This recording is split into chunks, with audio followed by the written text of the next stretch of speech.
Chapter 601 Escape from the Temple. Leon followed closely behind. After Leon also came out, Camilla immediately closed the stone door. Leon left the room full of sweetness and felt relaxed all over. From time to time, he felt that his heart was restless without the maintenance of the catalytic gas of desire, and began to dissipate quickly. Without the need to use desire control to suppress it, Leon could resist this impulse by himself. Camilla also took several deep breaths of fresh air before starting to act. My staff was taken away, and so were some spell-casting materials, so the magic may not be too stable. I hope you follow me closely, otherwise I will not be able to add magic disguise to you as soon as possible. As he said that, Camilla used his magic to wrap himself and Leon watched him disappear into the air. Can't you teleport and leave directly?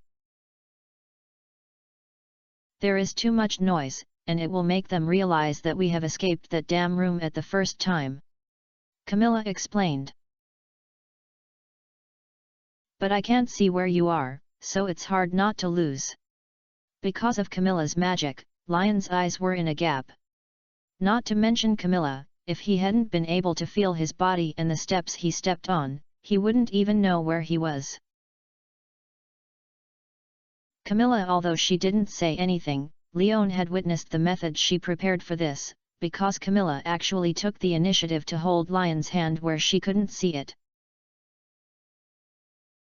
Although she really wanted to remind her that she only needed to grab her arm, Leon was wisely not speaking. After all, if Camilla was stimulated and she let go and ignore herself, the fun would be great, although this possibility was slim. Neither of them spoke. Leon walked forward under Camilla's guidance, crossed the long stairs and went up, and finally landed in the stone palace at the end of the stairs. Along the way, let alone guards, the unwilling ones saw it. This surprised Leon. After all, it was indeed a bit abrupt if no one guarded such an important place. However, Leon did not complain. The two of them were now in disguise, and their figures were invisible by Camilla's magic. They suddenly spoke and easily exposed their positions.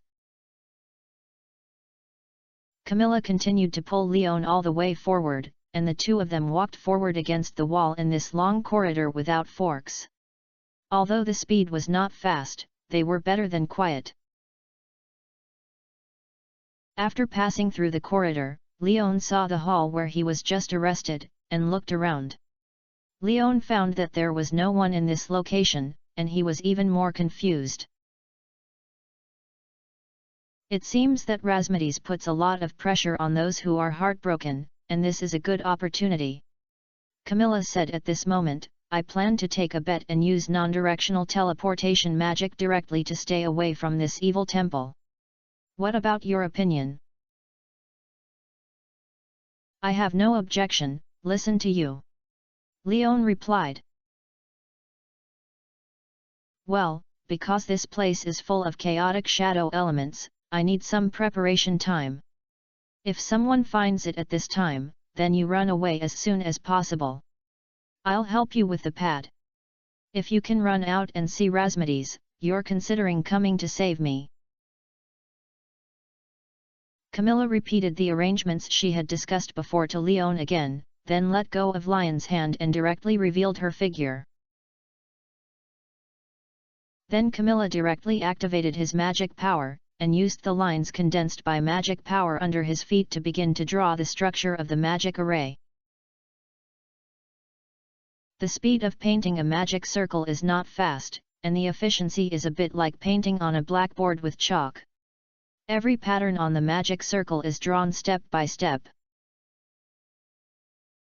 At the same time, Leon also noticed that at the moment when Camilla was painting the magic circle, some black dust-like particles began to emerge and tried to attach to the magic circle, but they were repelled by Camilla's own magic power and stood stalemate on both sides of the magic circle lines.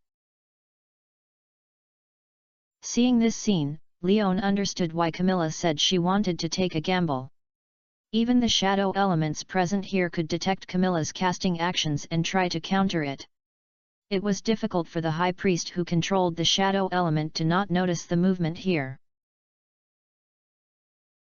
Without hesitation, Leon took out Linus to prepare 30 rubies for himself, which inspired the ability to shape gems. In an instant, 30 rubies were directly crushed into slag and merged into the stone slabs under their feet. They watched the solid large stone slabs be wrapped and melted directly, and they completed plasticity in an instant. A ruby puppet with a tall female outline wrapped in a red crystal shell was born and appeared in front of Leon. Camilla was focusing on building a magic circle, but was startled by the sudden appearance of the puppet, but when she saw that Leon also appeared, she was very close to the puppet wrapped in a red translucent shell. Before the puppet could attack Leon, Camilla immediately realized that this puppet might be Lion's masterpiece. How many star fruits did you eat? There is actually such a puppet shaping ability. Camilla was a little surprised. She could feel the fire element energy filled with the puppet, and the energy intensity was comparable to that of a high-level mage. With such a fire element puppet that is not afraid of pain and is more restrained in shadow energy, it will definitely give you time to complete the magic circle. It's good to be useful. Come on, I'll help you to keep you there. I'm afraid it's hard to escape by myself. It's better to go together. Even if both of us are caught, if I help you suppress your desires, you won't be in a desperate situation. We are still useful, so they are likely not to hurt us. At that time, it's the same if you can find a way to escape. Leon comforted Camilla, and then he took out the galaxy watermelon knife and expressed his attitude of advancing and retreating with Camilla. Camilla didn't say anything when she heard this, but just quietly accelerated her movements. At this moment, she did not intend to leave any remaining strength to guard against possible attacks and interferences, and chose to place all her concentration and magic power on the construction of the magic circle. Because she believed that Leon could buy time for herself. With Camilla's spell casting without leaving any room for space, the drawing speed of the magic array on the ground doubled, and the shadow element, which was originally eyeing, was directly shattered under the impact of the enhanced magic power, losing its ability to interfere with the operation of the magic array. It's done. As the circle of the last line was painted wrapped around the other lines, Camilla shouted to Leon. Here you! Leon immediately stood in the magic circle, looking at Camilla who looked slightly pale and was shaking, and stepped forward to hold him in his arms, using himself as support to allow Camilla to stand firm. Can you still act? No question, but next I may become the one that drags you down. I didn't expect the shadow elements here to be so active. In order to drive them out, my magic power was exhausted. Camilla said with a smile barely. Then let's go, leave it next. By the way, can you still bring it with you? Leon asked Camilla. It's only enough for the two of us to leave, sorry. Camilla replied, shook her head. That's fine. Leon comforted Camilla, and then ordered the red crystal puppet who was still standing there. Enable freely and kill every creature you see here.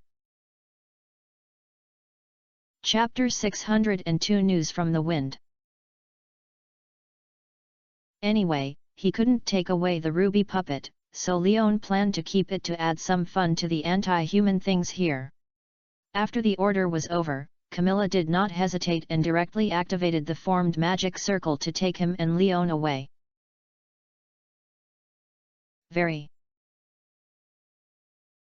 The blue-red sky is covered with dark clouds and there is no sunlight, but the visibility is quite high, but everything in the field of view is covered with a layer of red filter, which makes people feel very uncomfortable. The air was filled with a faint smell of fishy smell and rotten smell, surrounded by sand, bare and no green spot. In addition to these, there was only one burial site composed of bones after another, which was the only view here. The one who made dry retching sounds on a half-mountain rock wall in this area was Leon and Camilla, who had just escaped using the magic circle. I have tried direct teleportation and used teleportation arrays, but for the first time I met you, the teleportation experience that seemed to throw people into the washing machine. After retching for a moment, Leon recovered a lot from the dizziness of weightlessness. There is no way, there are too many restrictions there, the magic is suppressed too hard, and it is the best news to be able to successfully transmit it. Don't consider the experience at this time. Camilla replied weakly on Lion's arm. She felt bad now. The magic overdrawn plus the bad teleportation experience, if she hadn't been able to endure it, she would have vomited. So, where is this? Looking around, Leon found that it was dead silence. Although it was still in the desert style, it was completely different from the Calico Desert, so Leon was quite confused. We are still in the land of meteors, so where is it? I don't know. Camilla shook her head. What we have to do now is to find a place to rest and wait for my magic to recover, and then I can try to contact Rasmades. Can you still leave? Seeing Camilla holding his arm as a tree trunk like a koala, Leon slapped his forehead with his free left hand. Okay, I seem to have asked a stupid question. Then Leon bent down, took Camilla behind his back, carried him up, then found a random direction, and carried Camilla down the slope. Camilla agreed to Lion's choice on his back, closed her eyes and seized the time to meditate to restore his magic. Both of them had what they needed to do. This broken place is so dry. After walking down the slope for a short period, Leon couldn't help but lick his cracked lips. The air humidity in this area was basically zero, and it was extremely hot. At this moment, he was already sweating profusely and dehydrated. Fortunately, before leaving, he brought the daily supplies of the dwarf winter melon, and the clay pot containing clear water and jerky meat. He immediately took out the clay pot and took a large mouthful of it, and then handed the clay pot to Camilla behind him. I don't want to drink it now. Although Camilla is also quite thirsty, considering that Leon is rushing on his back and consumes much more water in his body than he is on his lying down, he doesn't plan to waste this precious water. Leon couldn't help rolling his eyes when he heard this. He was not a fool, he could guess Camilla's little thoughts, but this was not a time to be humble. Camilla was his medium to contact Rasmades. He didn't want this witch to faint due to lack of water. Then Leon put Camilla down directly, then pressed the pot on Camilla's mouth, and planned to pour it in. Camilla glared at Leon, saw that Leon was serious, and hurriedly said, "I'll do it myself." "Drink more, I still have a can of this." Although Camilla had compromised, in order to reassure her, Leon took out another pot and showed it, so that Camilla would take a sip too perfunctorily. "It seems that you have quite thoughtful thinking." Seeing that Leon actually brought 2 pots of water, Camilla sighed. "The 3 armies will go first before they move their food and supplies. This is the ancestral teaching. If my backpack and suitcase were not lost, I could have invited you to eat jelly." Leon felt distressed when he thought of his lost suitcase and backpack. Not only did he hold his own clothes and snacks, but also the clothes that Helena sewed for himself, were now all thrown in that broken place. Camilla looked at Leon in confusion when she heard this, but she still didn't ask any more questions. After drinking 2 mouthfuls of water in a row, she handed the pot to Leon again. Leon observed the remaining water storage in the casing to confirm that Camilla did not deceive herself. He really drank about 300 milliliters of clean water, and then took back the pot and squatted down again. I can leave by myself now. Camilla looked at Leon and planned to carry herself on her back, and reminded her. You are not heavy either. It's okay to carry you on your back. And what you have to do now is to recover quickly and don't delay this matter. Leon rolled his eyes on Camilla. Seeing that she was still hesitating, he immediately picked her up and threw her behind him, hugged Camilla's drooping legs. Hold my neck, I'm going to continue walking. From the beginning, I felt that everything nearby made me hate. I guess it should be the effect of forest magic, and this place is not safe. After saying that, feeling Camilla hugging his neck honestly, Leon spread his legs and ran wildly towards the relatively rare disgust brought by the forest magic. He was not sure whether the monster or the loser here felt like this, but Leon did not intend to get entangled with them. The important thing now is to leave this area instead of fighting. With the guidance of forest magic, Leon avoided a lot of trouble. Although the surrounding environment has not changed much, the standard sand and various rocky mountain walls are still standard, but there are fewer and fewer disgusts around it, which means that Leon has arrived in a relatively safe area.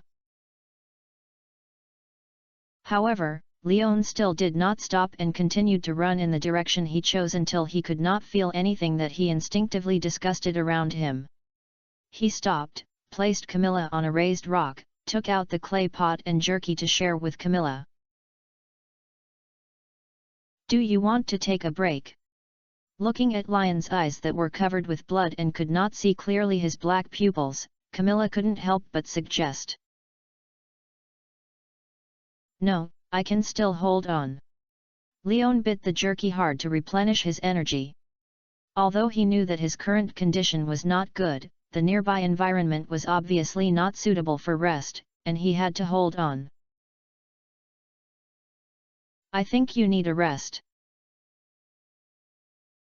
As soon as Leon finished speaking, a breeze blew on Lion's face, and Lion's familiar voice came with the breeze. Old Mr. Linus. Wait for me here, Rasmides, and I will arrive soon. The breeze entrenched on Leon for a moment, conveying the voice of Linus before disappearing. Camilla looked at Lion's surprise and asked, Who are you calling?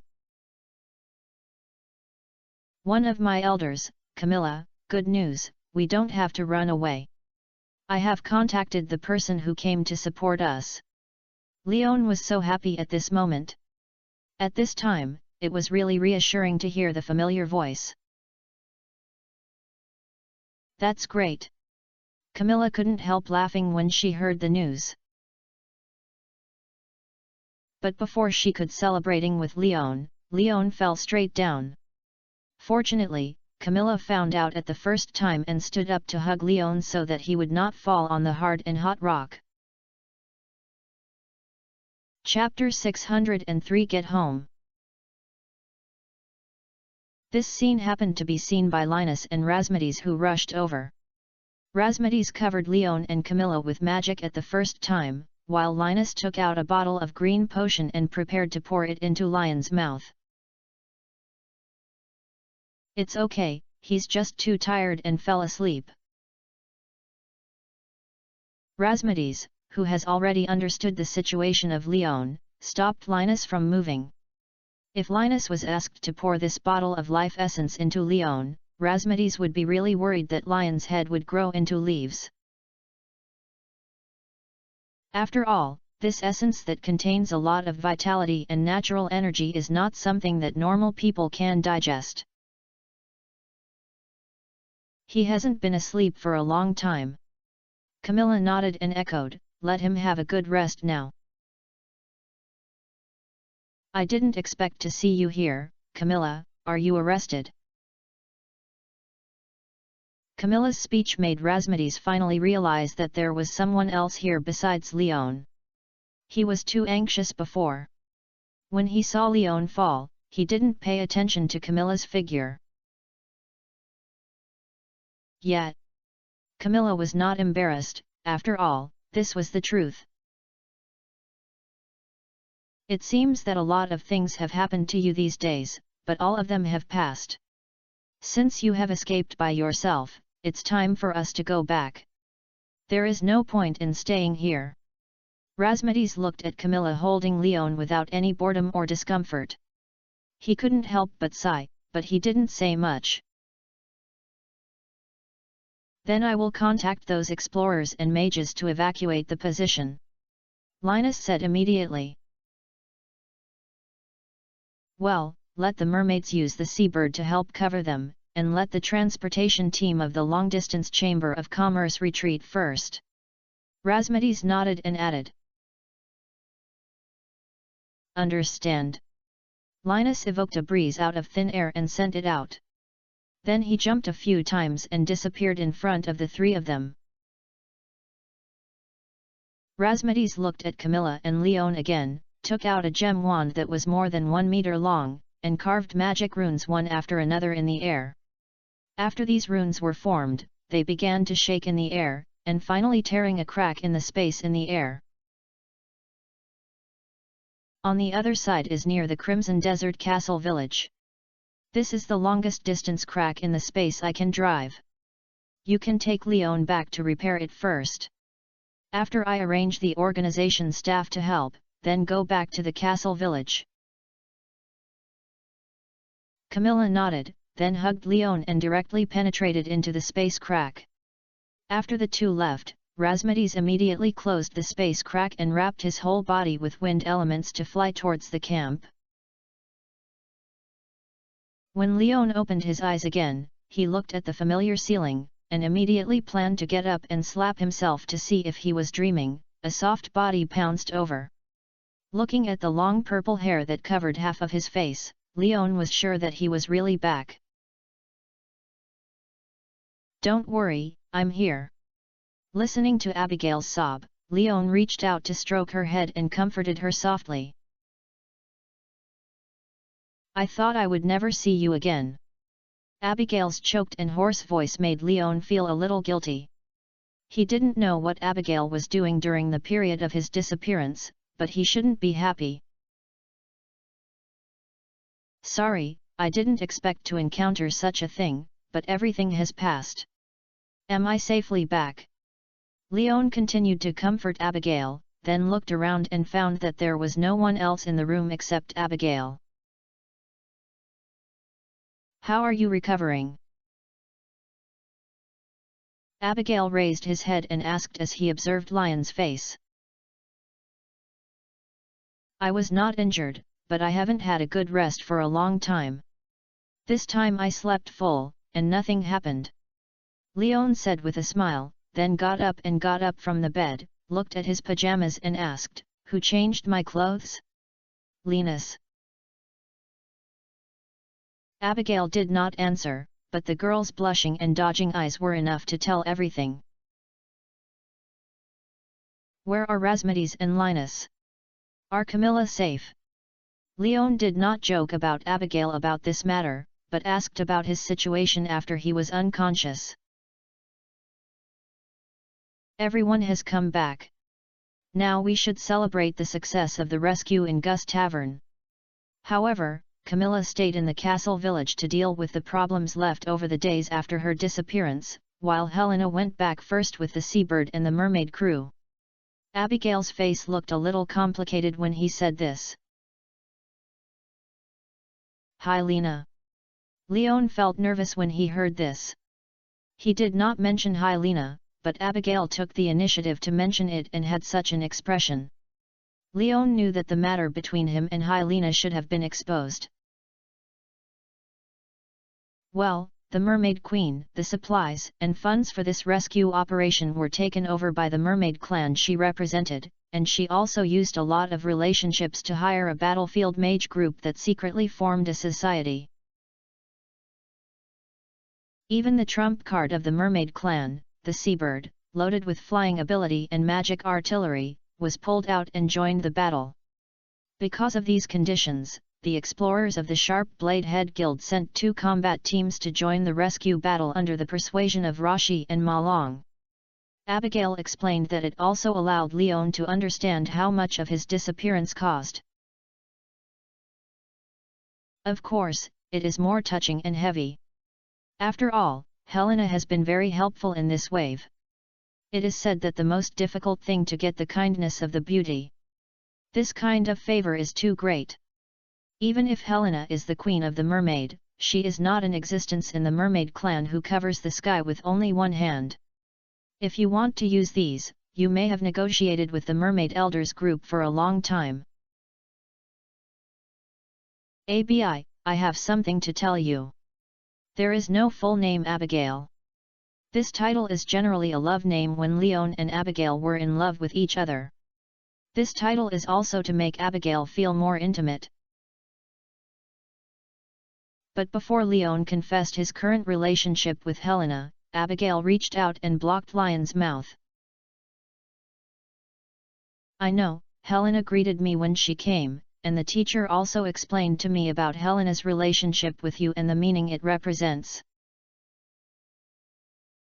Abigail's voice was quite calm, but that was why Leon was helpless, which reminded him of the tranquility before the storm. Actually, when I first learned about this, I was numb and painful. Fortunately, I was still so worried about you. But when I found out that you had such a big thing when we went to the City of Elements together, I was filled with disappointment and anger at your betrayal. Speaking of this, Leon lowered his head in shame, but to his surprise, Abigail actually held Lion's head very gently at this moment. Helena's dedication has made me see the importance of her to you.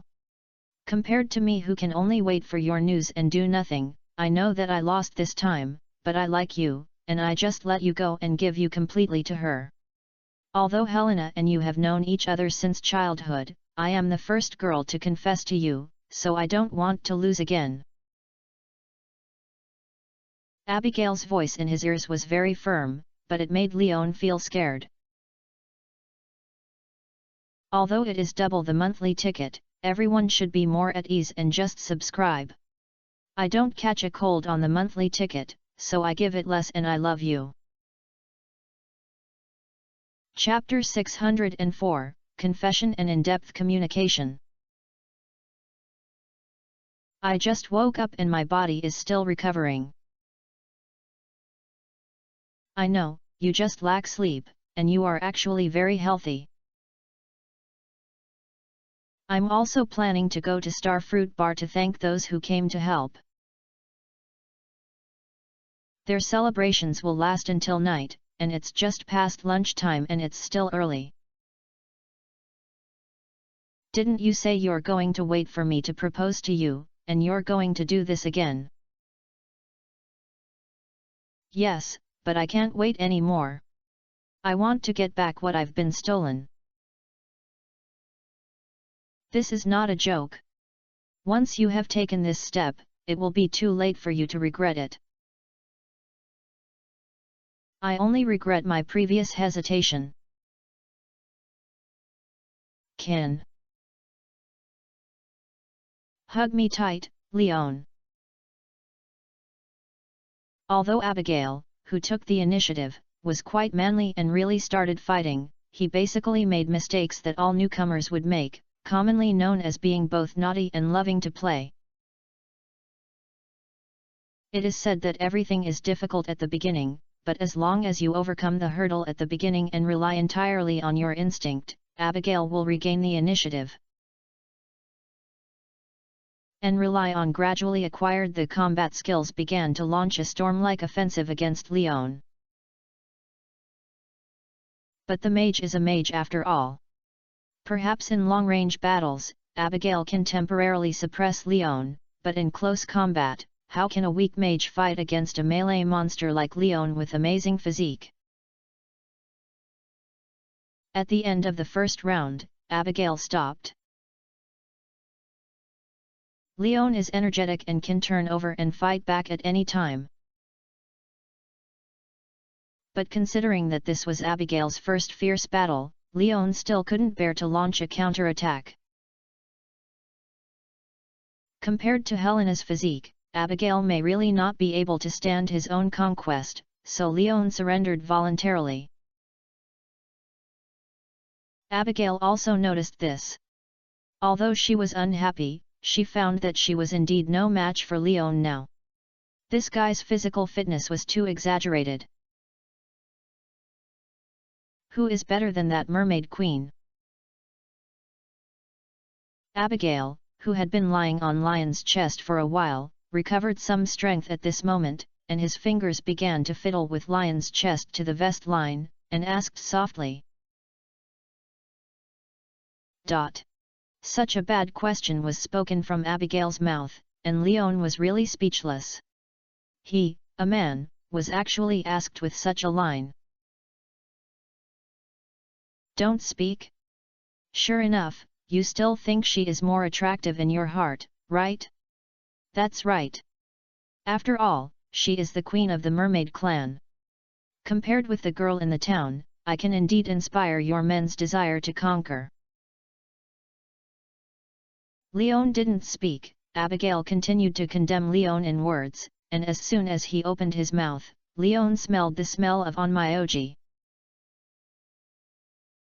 Don't make a fuss, how can you compare such things?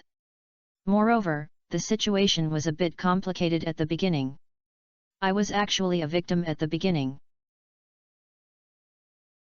Seeing that Abigail was planning to continue speaking, Leon quickly interrupted Abigail's words, and then blocked Abigail's little mouth to prevent her from speaking astonishingly.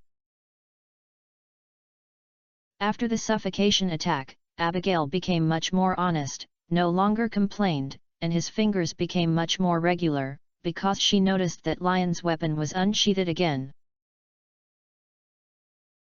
Although this kind of thing is indeed a wonderful feeling, Abigail first came to the battlefield and had some new injuries but had not healed.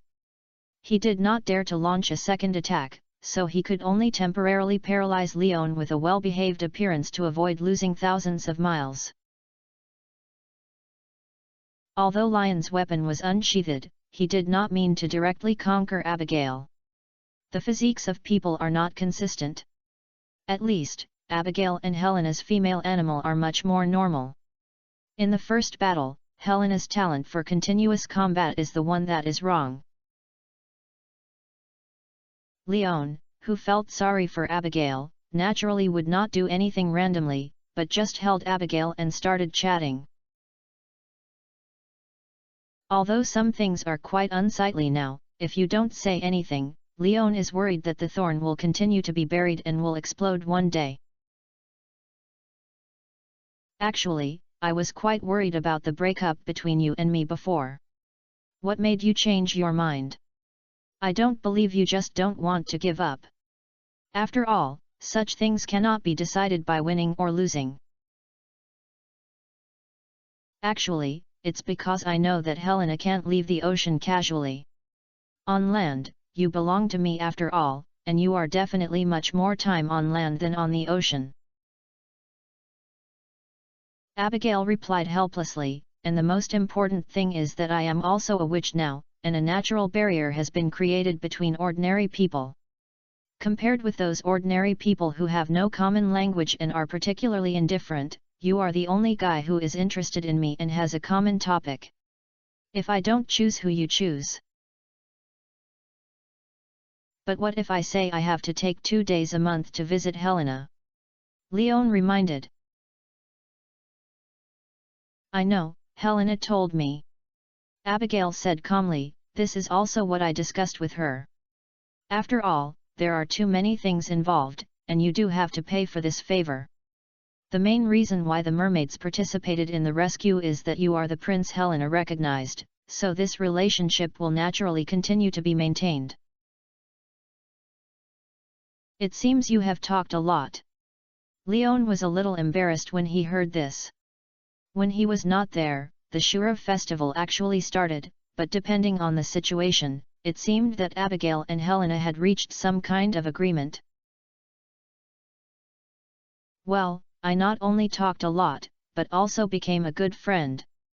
During the days when you were missing, Helena often came to comfort me. She was like a gentle big sister.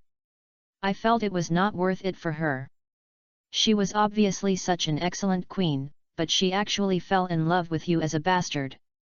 Abigail complained to Leon with disdain. Don't you like it too? Leon reminded speechlessly. I've never seen the world before I was deceived by you. Abigail was so angry that his teeth were itchy at the boomerang. He immediately pinched the soft flesh on Lion's thigh without any guidance and twisted it. It hurts?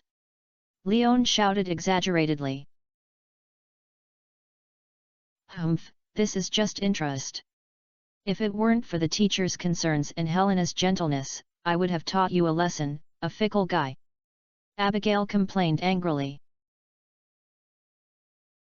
Leon didn't say anything, just hugged Abigail. Nothing said at this time was meaningless.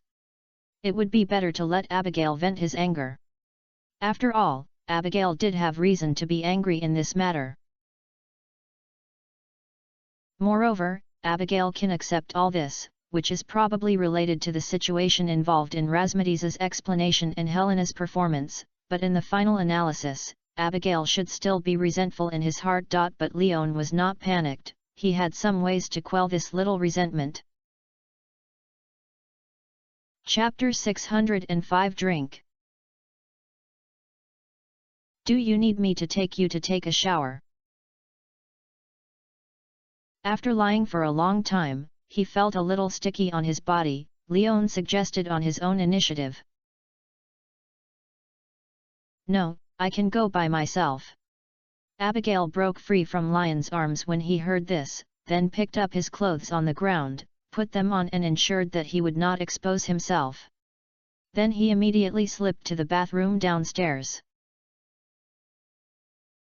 Leon followed closely behind and noticed that although Abigail was disgusted with his mouth, the bathroom door was not locked, so he immediately got in. Looking at Leon running naked in, Abigail couldn't help rolling his eyes, but he still didn't drive Leon out. The two of them experienced the large Robin special bathtub together for the first time, cleaned each other, and then Leon left the bathroom with a refreshing look. If it weren't for the celebration meeting at the Starfruit Bar, Leon planned to wait for the shower and carry Abigail back upstairs to continue to be warm. However, this time many people were busy for themselves, and he couldn't say thank you if he didn't go to the glass of wine. After Leon changed his clothes and moved his limbs briefly, Abigail came out of the bathroom and had already changed into a new set of clothes. The blush on his face was not known to be because he had been soaked in hot water for too long or otherwise, but it has not dissipated yet. I'm waiting for you. Leon, who was sitting on the sofa, saw Abigail coming out, stood up and greeted him, kissed him gently on his forehead, and then spoke. If you could control yourself, we would have set out long ago. Abigail pursed his lips and punched Leon, then grabbed Lion's hand. Let's go. Leon smiled, then took Abigail out of the house, and saw that the fields were already half empty. Mature crops have been picked and put into the shipping box. The rest are not mature and the seasons are about to change. If these crops are not harvested before the summer comes, it will be troublesome. Abigail noticed Lion's gaze and explained immediately. Thank you, it seems that you have begun to adapt to the identity of a farmer in advance. Leon thought of being discovered by Linus after escaping from the temple, and knew that Linus should have gone to the meteorite land with Rasmides as soon as possible after knowing that he had an accident. Combined with Abigail's words, it was obvious that after Linus, Abigail was busy with the farm. "Well, don't underestimate me. I often work in my mother's greenhouse and the vegetable fields at home." Abigail smiled and showed off to Leon, "Don't underestimate the girls in the town." Yes, then when can you move here and live with me? In this way, I can be lazy occasionally." Leon tentatively at Abigail. "Don't think about it. When will you hand me the mermaid pendant? I will consider this matter again." Abigail reminded Leon with his eyes narrowed. "Wait a little longer." Leon did not continue to say it because if he continued, he was afraid that he would not be able to get out of Taiwan, which would make Abigail angry.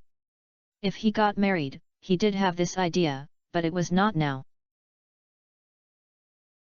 Abigail also noticed Lion's perfunctory behavior and gave Leon a pink fist again with anger, but he did not continue to ask questions. Both of them tacitly chose to avoid this topic temporarily. In order to rush to the Starfruit Bar, Leon chose to take the transportation. He originally planned to ride a bicycle, but with Abigail's insistence, the two finally chose the pickup truck.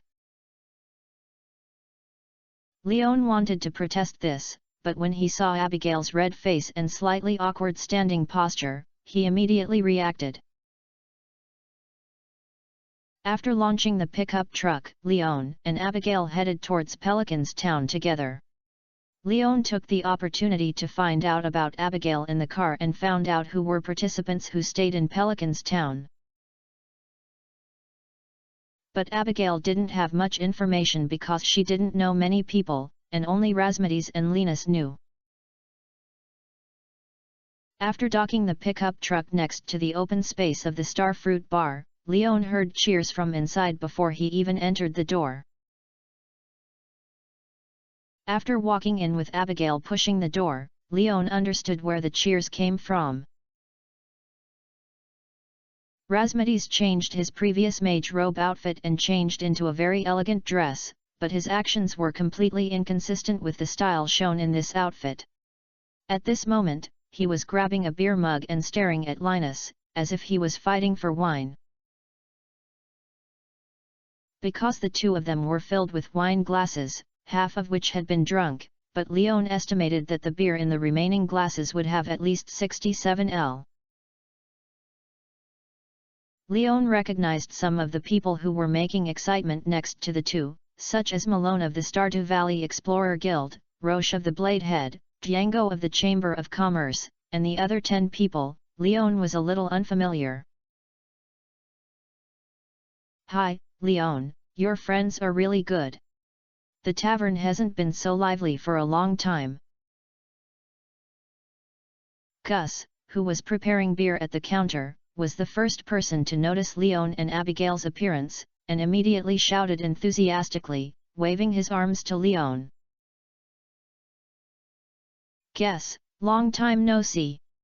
Leon stepped forward and slapped Gus. "I pay for all the consumption today, I'm going to trouble you." "Ha ha ha, no problem. I didn't expect you to have so many friends outside. When they came over, they really scared me. These guys were not simple, especially some of them carrying weapons. If it weren't for Linus's lead, I would have thought they were here to cause trouble for me." Gus smiled and joked at Leon, then handed the tray in his hand to Leon. "If you come, then you can help me bring these wines. They are already having fun. If I go there, I will inevitably be filled with wine. But in this case, you will have no alcohol suppliers, so I can only hand over this task to you." "No problem, it's my business." Leon took the tray, looked at the wine glasses full of onions, and squeezed into the crowd. "Yo, Leon, wake up. As soon as he placed the tray and wine on the table, Roche stepped forward and hugged Lion's neck. His red face was filled with drunkenness, and he looked very happy. "Hurry, tell us how you survived in the meteorite land. I always thought that there were only many monsters in the meteorite land. I really went there to fight and realized that without the cover of the mage group and the support of the mermaid's flying gunboat, those damn monsters may have eaten me a bone in a minute." "Didn't Camilla explain the situation to you?" Leon was a little surprised when he heard this. After all, he wasn't sure how long he had slept.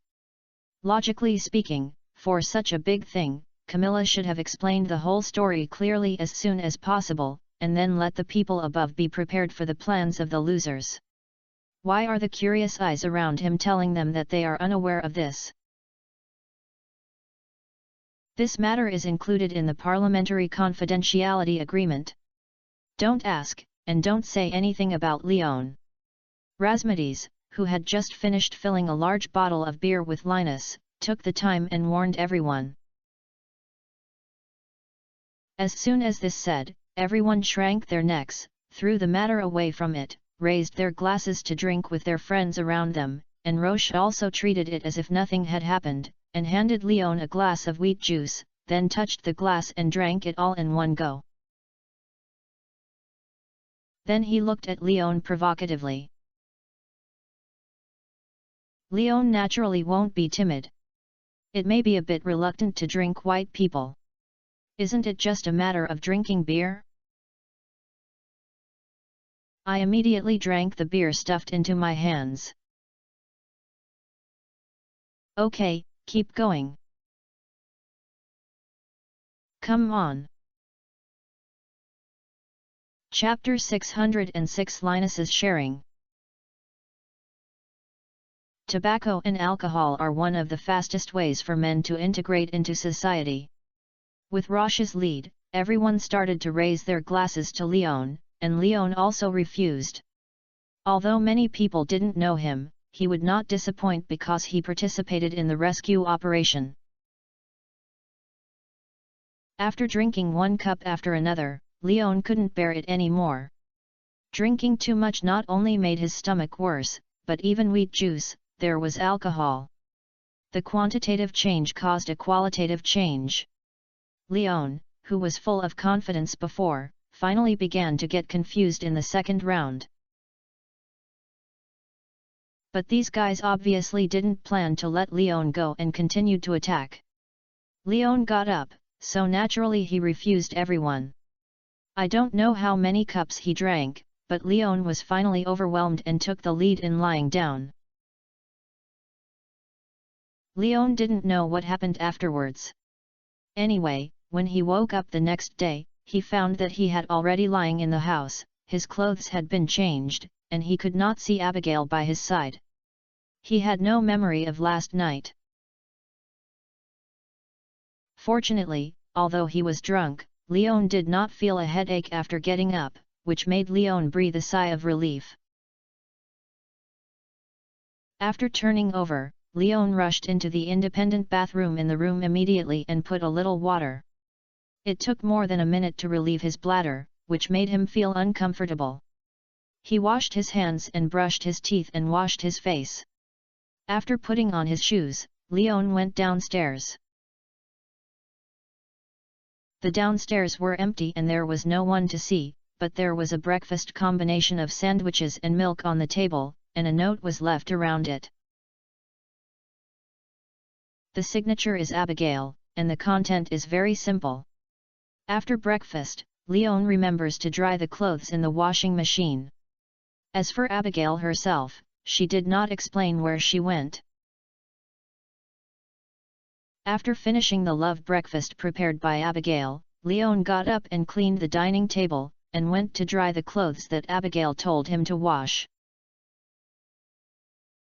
What surprised him was that in addition to his own clothes, Leon actually saw Abigail's clothes, and it was a complete set, from the inside out, and he didn't even let go of socks. Is this girl not using magic to wash her? After whispering casually, Leon put all the clothes into the basket and planned to dry the clothes on the clothesline hanging behind the house, but after going out, Leon was stunned. "Oh, I didn't realize that you are still a home-based warrior." Linus, who was watering the field outside the house, looked at the clothes drying basket in Lion's hand, with a playful smile on the corner of his mouth. "Old man, why are you here?" Leon was surprised by the appearance of Linus. He thought that after he came back, Linus would return to the days of reading books and basking in the sun in front of the convertible. "Seeing that you drank so much yesterday and were taken away by Abigail, I thought you would accompany your little girlfriend today, so I came here to take care of you when I took care of the farm," Linus explained with his hoe raised in his hand. "The land should be reclaimed frequently, otherwise it will not be planted or watered, so that it will be abandoned, and weeds will easily grow. If you want to cultivate and sow, it may affect the growth rate and quality of the crops. Summer is coming soon, and I think you have to prepare first. Abigail should go to Razmati's. Even if I really want to spend a day with her, I have to finish the farm work. You have to worry too much about this." Leon looked at Leon helplessly and complained. "Then I went to dry my clothes first, sent the basket back, and then came to the field to side by side with Linus. Linus is here, which is convenient for Leon to ask for many things. Old man, I bought some iridium sprinklers in the City of Elements. Is it really the same effect as the water from the sprinkler kettle?" Although Maria's promise, Leon still wants to hear Linus's opinion more. "Of course, especially the iridium sprinkler, the effect is definitely much better than the sprinkler you use now, so you can just use it with confidence." Linus nodded. "Oh, that's good." Leon breathed a sigh of relief when he heard this, and then planned to arrange an iridium sprinkler in the field. "Actually, I'm very curious, why your fields have to be molded into a row of planting areas and aisles. Isn't this waste of a lot of land? Now that you have an iridium sprinkler again, this arrangement seems to waste the watering range of the sprinkler." Seeing Leon pull out the iridium sprinkler, Linus couldn't help asking. "I'm worried that it's all planted and there's no place to put it in. I'm a big man who has been walking around in the fields. It's easy to step on the fluffy soil and may also break the buds of the plants," Leon explained. "Don't worry, as long as you don't deliberately jump on the cultivated land, just walk over, it will not have any impact. The land will self-regulate in the growth of plant rhizomes, and the little guys in the soil are not idle to watch the fun." "The little guy in the ground? Is it Zunimo?" Leon asked back after hearing this. "How is it possible? It's earthworms. Didn't you find that there are many earthworms underground on the farm?" Linus complained. "I really don't have this. I haven't seen any traces of earthworms in the land yet." Leon shook his head, looking confused. "You haven't taken care of the farmland on rainy or at night?" Linus asked Leon. "No, I get up every morning to water it. On rainy days, because I don't need watering, I go directly to do something else. There are no insects in the fields. After the scarecrow is there, the crows don't come, and I don't care about other periods," Leon replied. "So that's it. Although Red Star Farm is abandoned, your grandfather used to build it and left a rich foundation, so that you can produce high-quality crops under such a simple planting model. It seems that you have a lot to learn." Linus's mouth twitched when he heard this, as if he was speechless. Then how should I do it? Leon felt embarrassed about this. He always thought that this was a world characteristic. Just like in the game, he only had to worry about how to sow the seeds when digging a pit. Then he could wait for the crop to mature and harvest every day. Actually, your grandfather has already prepared it for you, and you don't have much to do. Now that you have a sprinkler, you can also save it. However, I still want to teach you some details, such as walking every place in the field every morning and evening, and using a hoe to loosen the soil frequently. At the same time, after the soil is loosened every few days, you will add fertilizer to the land. There is no need to sprinkle too much. A pack of fertilizer is evenly covered by about 20 square meters. In this way, you will find that the growth rate of the crop and the chance of producing high-quality crops after maturity will be greatly improved. Linus summarized his experience and shared it with Leon. Chapter 607 You won't be deceived, right? Ah! Can't fertilizer be used only before sowing? Sprinkle it in the cultivated soil, then plant the seeds, and can it be used halfway? Leon widened his eyes when he heard this. Who told you? That's just a base fertilizer, which is considered to be the foundation for the early stages of plant growth. And you only have one meal. Leon said with rolling eyes and Leon complaining. Okay, I'm ignorant. Leon originally wanted to say that the system and the game told him, but these were obviously not suitable. For example,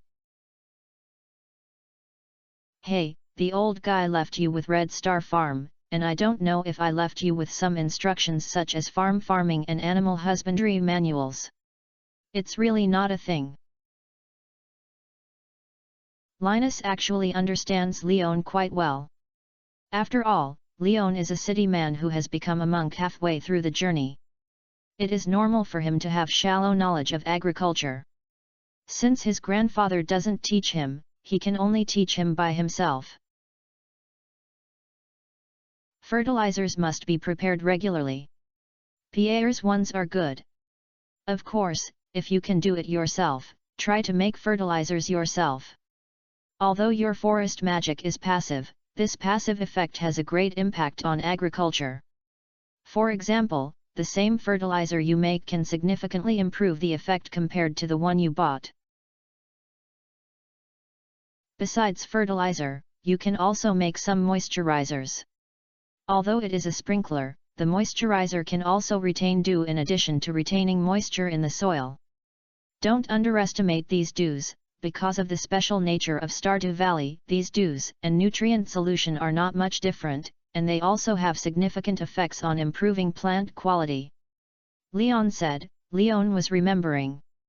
Although there was no paper or pen, it was easy to remember such a few things in your mind. Then you will reclaim all the land you left as isle, plant crops, and grow many crops together.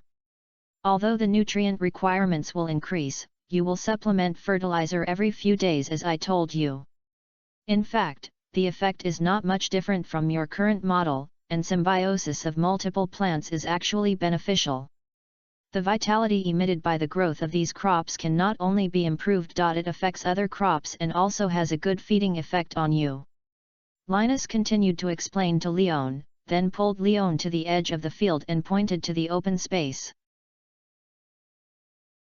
It is best to buy some beehives and put them around.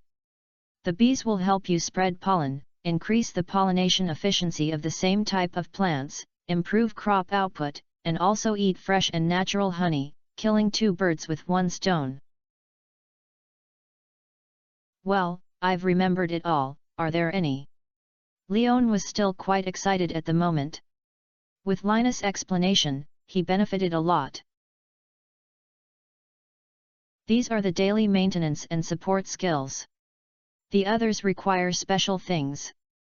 Don't consider it for the time being, because it's too troublesome. Linus explained. Then can I bury the fish I caught in the soil to gain weight? In what Linus explained, gaining weight is a very important part, so Leon himself also considered how to improve the fertility of the soil, and composting fish is Lion's idea. After all, there are many fish in Stardew Valley, and it is easy to catch. The average quality price is not high. Instead of selling those 3 melons and 2 dates, Leon thinks it should be more reliable to use it as organic fertilizer. If you can tolerate the stench of rotten fish, you can use it, but I still recommend you to use fertilizer. Not to mention the effect is not much worse, it has no smell. Linus reminded. Forget it. Seeing that his idea was not outstanding, Leon gave up on this idea. The skills I teach you are enough to provide an excellent growth environment for crops, so don't think too much. Linus patted Lion's shoulder and comforted, take it slow, don't worry, you are still young, and you may find a better way of cultivation in the future. Well, thank you for your teachings. Have you had breakfast? I'll make some for you.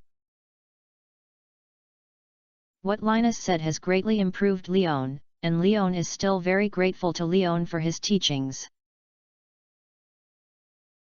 No need, I've eaten it in the morning. Take out all the sprinklers and I'll help you arrange them. Linus shook his head and then reminded Leon. Leon took out all the 12 iridium sprinklers he bought, and even the 6 high-quality sprinklers used as gifts. Seeing the 18 sprinklers on the ground, Linus looked around the current scale of the farmland. What are you doing with so many? You have 5 pieces in this area now, and there are rich irrigation areas. I plan to expand the farmland because I want to plant crops of all seasons here. Leon said, and took out all the seeds he got from Maria. They had been in his backpack for a long time. He took them out immediately and a small hill was piled up in front of Leon and Linus. No, you are a farmer. You still don't know that you will not only be unable to grow after planting the crops in the season, but will the seeds be corroded and wasted. Although Linus is not a serious farmer, he was still alive in Leon. He often helped take care of the free labor force of Red Star Farm, so he could naturally distinguish the situation of these seeds. It's almost summer, so it's understandable to prepare some summer plants, Linus, but it's a bit outrageous to have autumn seeds in it. Because I bought this. Leon took out the mini golden clock he bought with a lot of money like a treasure, and showed it in front of Linus. What's this? The expected surprise did not appear on Linus's face, but Linus's face was only confused. Although the golden bell is a mini version, it can also affect the growing season required for all crops in a quarter, achieving the same effect as a greenhouse, Leon explained. Golden bell? Are you cheating on such a big golden bell? I've never seen the golden bell. It's more than 3 meters high and 1.5 meters wide. There are time inscriptions and a large number of magic arrays on it. You can't have been deceived by someone. After hearing Lion's explanation, Linus's first reaction was that Leon was fooled. Ah, no, I bought it from the farmer's friend's store. Aunt Maria, who sells me, seems to be a grandfather's acquaintance. She treats me quite well. She shouldn't have lied to me for such a small amount of money. For Leon, 10 WG may be a huge sum, but for Maria, it may really be just a pocket money level figure. If you want to cheat, Leon can only say that people's hearts are sinister. Oh, Maria's stuff, that's all right. Linus knew it instantly when he heard Maria's name, then patted Lion's shoulder and said, since you know each other, she will have a lot of good things in her hands, and she has a great increase in you farmers, and she has a good relationship with your grandfather, but it's not love. Chapter 608 Expanding the Farmland. Is that friendship? Leon asked. It's family affection. Linus concluded. Maria and your grandfather are brother-sister relationships, but they are not close friends. Your grandfather only started to work in the farmer industry under the influence of Maria. But these are things in the past, you just need to know that she is trustworthy. Yet, Leon actually doesn't want to gossip about these pasts. If you have this mini golden clock today, you really need to expand your land. Anyway, I have nothing to do today, so I will help you. After looking at the seeds on the ground again, Linus chose to stay, otherwise Leon would not be able to straighten his waist until dark. Then I'll trouble you. Leon was not polite, and with the help of Linus, it would be easier. Then the two began to hoe the ground. Lion's hoe was still the primary, so they could only plow one piece at a time. The iridium hoe with purple luster was different. After being raised high, they suddenly hoed, and a large area of land was turned up and turned into soft and suitable for planting. This really made Leon drool. Stop looking. Your grandfather doesn't leave it for you just to find a way to upgrade your own farm tools. This is to train you. Linus noticed that Leon stared at the hoe in his hand and his eyes were straightened, and he reminded him angrily. If you want, go upgrade yourself. The abandoned mines in the northern foothills are ready-made copper, iron, and gold ore waiting for you to mine. You have already repaired the bus to the Calico Desert. After you have finished exploring the mine, you can go directly to the skeleton mine in the desert to find the iridium mine. This is also a trial for you. Hey, actually I would rather sit and enjoy it. Leon complained. That's simple. If you entrust Red Star Farm to the UNC Chamber of Commerce now, the auction price will definitely make you have no worries about food and clothing in your life. Linus said. Oh? How much can it be sold? Lion's eyes lit up when he heard this and he immediately asked. But as soon as he finished speaking, the wind brought Linus' fist, and a strong chestnut hit Lion's head, making him feel confused and his strength was just right. Leon was squatting down with his head covered, but he couldn't touch the bulge. You guy, do you really want to sell it? I'm just curious, just a joke. Leon hurriedly explained, he didn't dare to let him sell him. After all, although his grandfather passed away, his soul could come back at any time. I'm afraid that as soon as he moved, his back foot would have to be dragged into the soil and buried. He was still young and not that unlucky. Humph, don't think about some bad thoughts.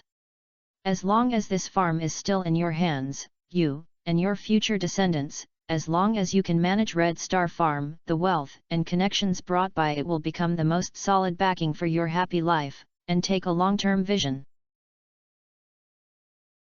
Linus still seriously warned Leon before continuing the work of reclamation. Leon also felt the pain on his head dissipated. He had to sigh that these older generations seemed to be very experienced in knocking on the head.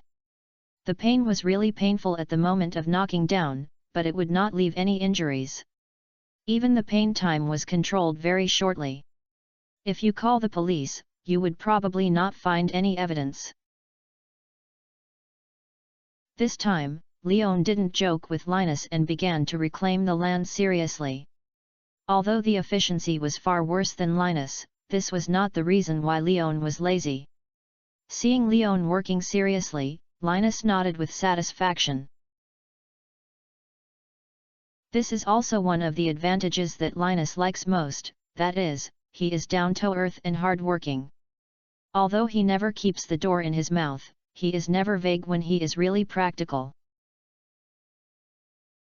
When Linus reclaimed his land, he did not go to help Leon. Instead, he picked up the iridium sprinklers and high-quality sprinklers piled up on the ground, began to measure the land, and chose the most suitable location to arrange the fixed points of these sprinklers to ensure that their irrigation range can be maximized. This also includes the land that has not yet been reclaimed in Leon. After the layout was made, Leon also drew a line on the ground with his feet to facilitate Leon to determine the scope of reclaiming. You also need some scarecrows to add. After arranging the iridium sprinkler, Linus squatted by the field and looked at the two reminders waving the hoe. Is there any way to prevent those crows from entering the farm? Leon asked. Do you want to kill them? Linus asked back. I have this idea. Leon nodded. Although the scarecrow could scare the crow, he was not afraid of thieves stealing, but was afraid of thieves thinking about it. If he could do it once and for all, Leon would not miss this opportunity.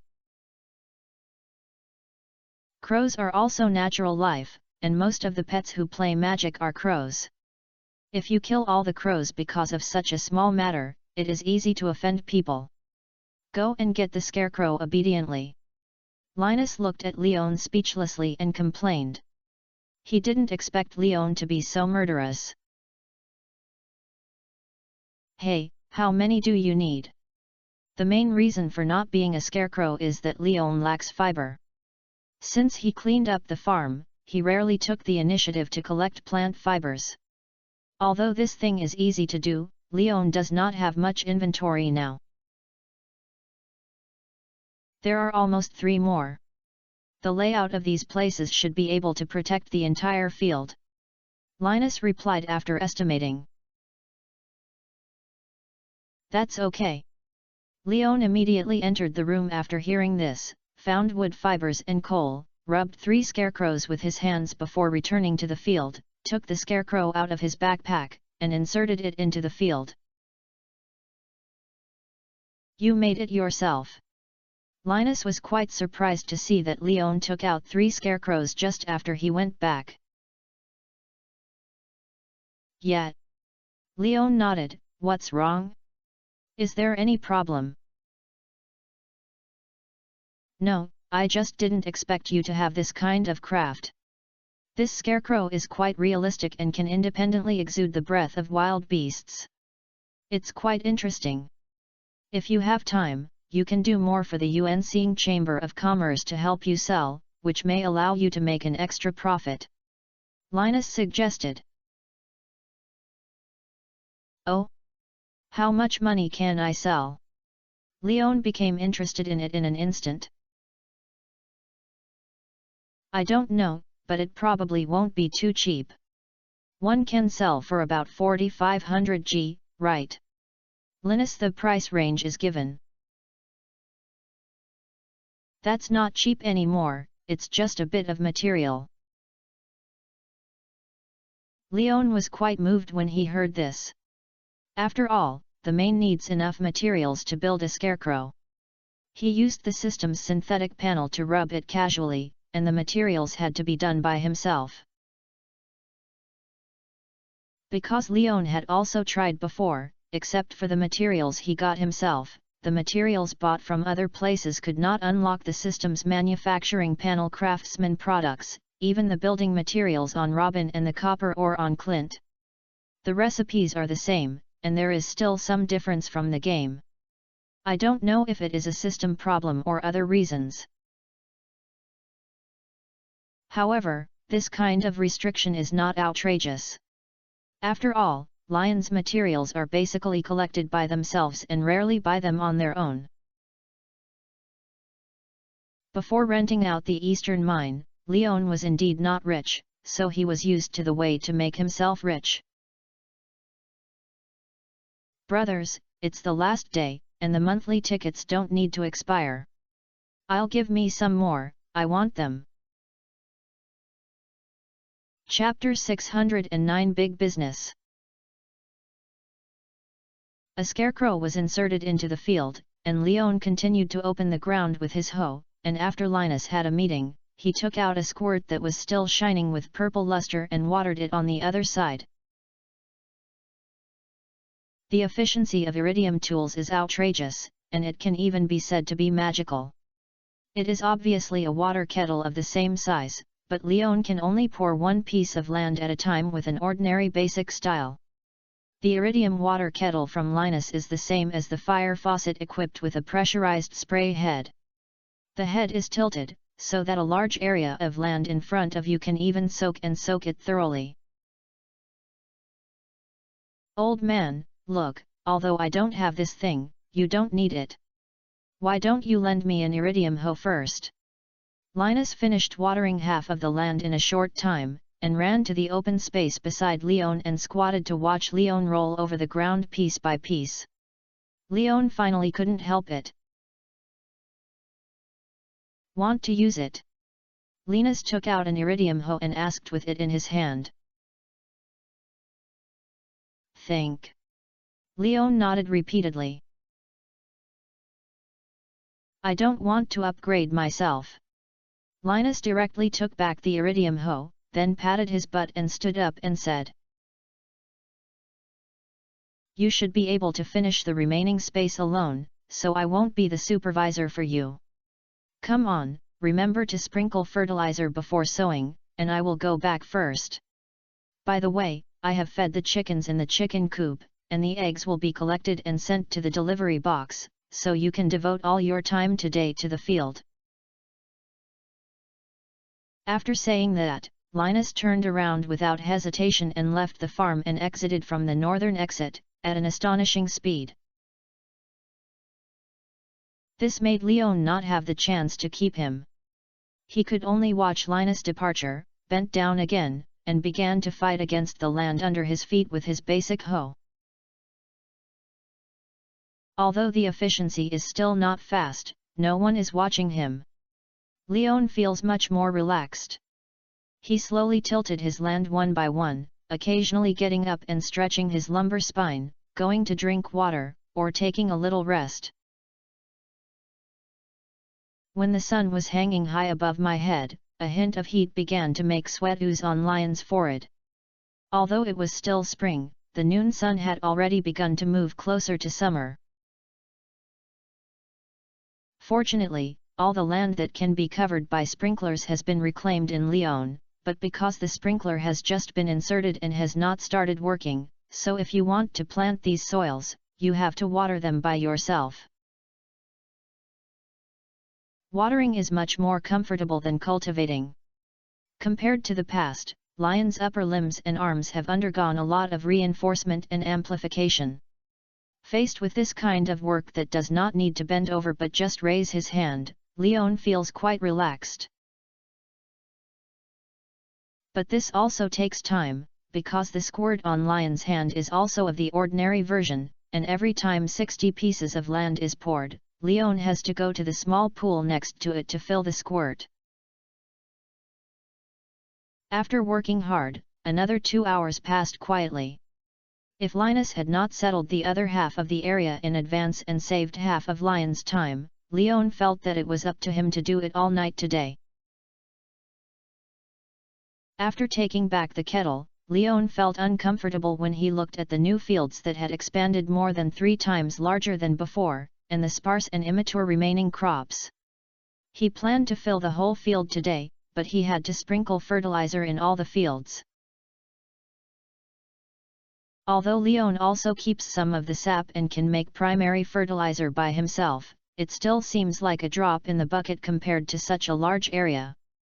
Therefore, Leon plans to focus on the fertilizer he makes himself on melon, corn, and pumpkin, in order to ensure the high-quality output probability of these 3 crops and complete the high-quality crop sacrificial package in the community tea room.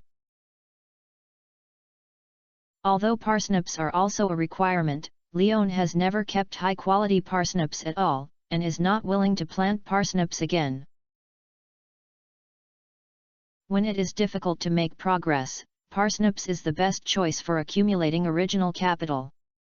It is not that Leon doesn't like parsnips, but its output is too low and in the words of gamers, it is not suitable for the current version. After returning to the house and washing his hands, Leon took the car keys on the shoe rack at the door, drove out the door with a beast pickup truck, and headed straight to Pierre's grocery store in Pelican's Town. When Leon parked the car on the left side of the door of Pierre's grocery store, Pierre ran out listening to the sound. Seeing that Leon chose to drive a pickup truck instead of riding a bicycle, the businessman's talent made Pierre smell the smell of big business. "Leon, come and buy something."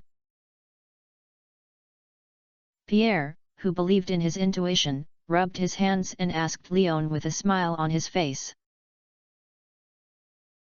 "Fertilizer, a large amount of fertilizer. I don't know how much fertilizer is in stock here."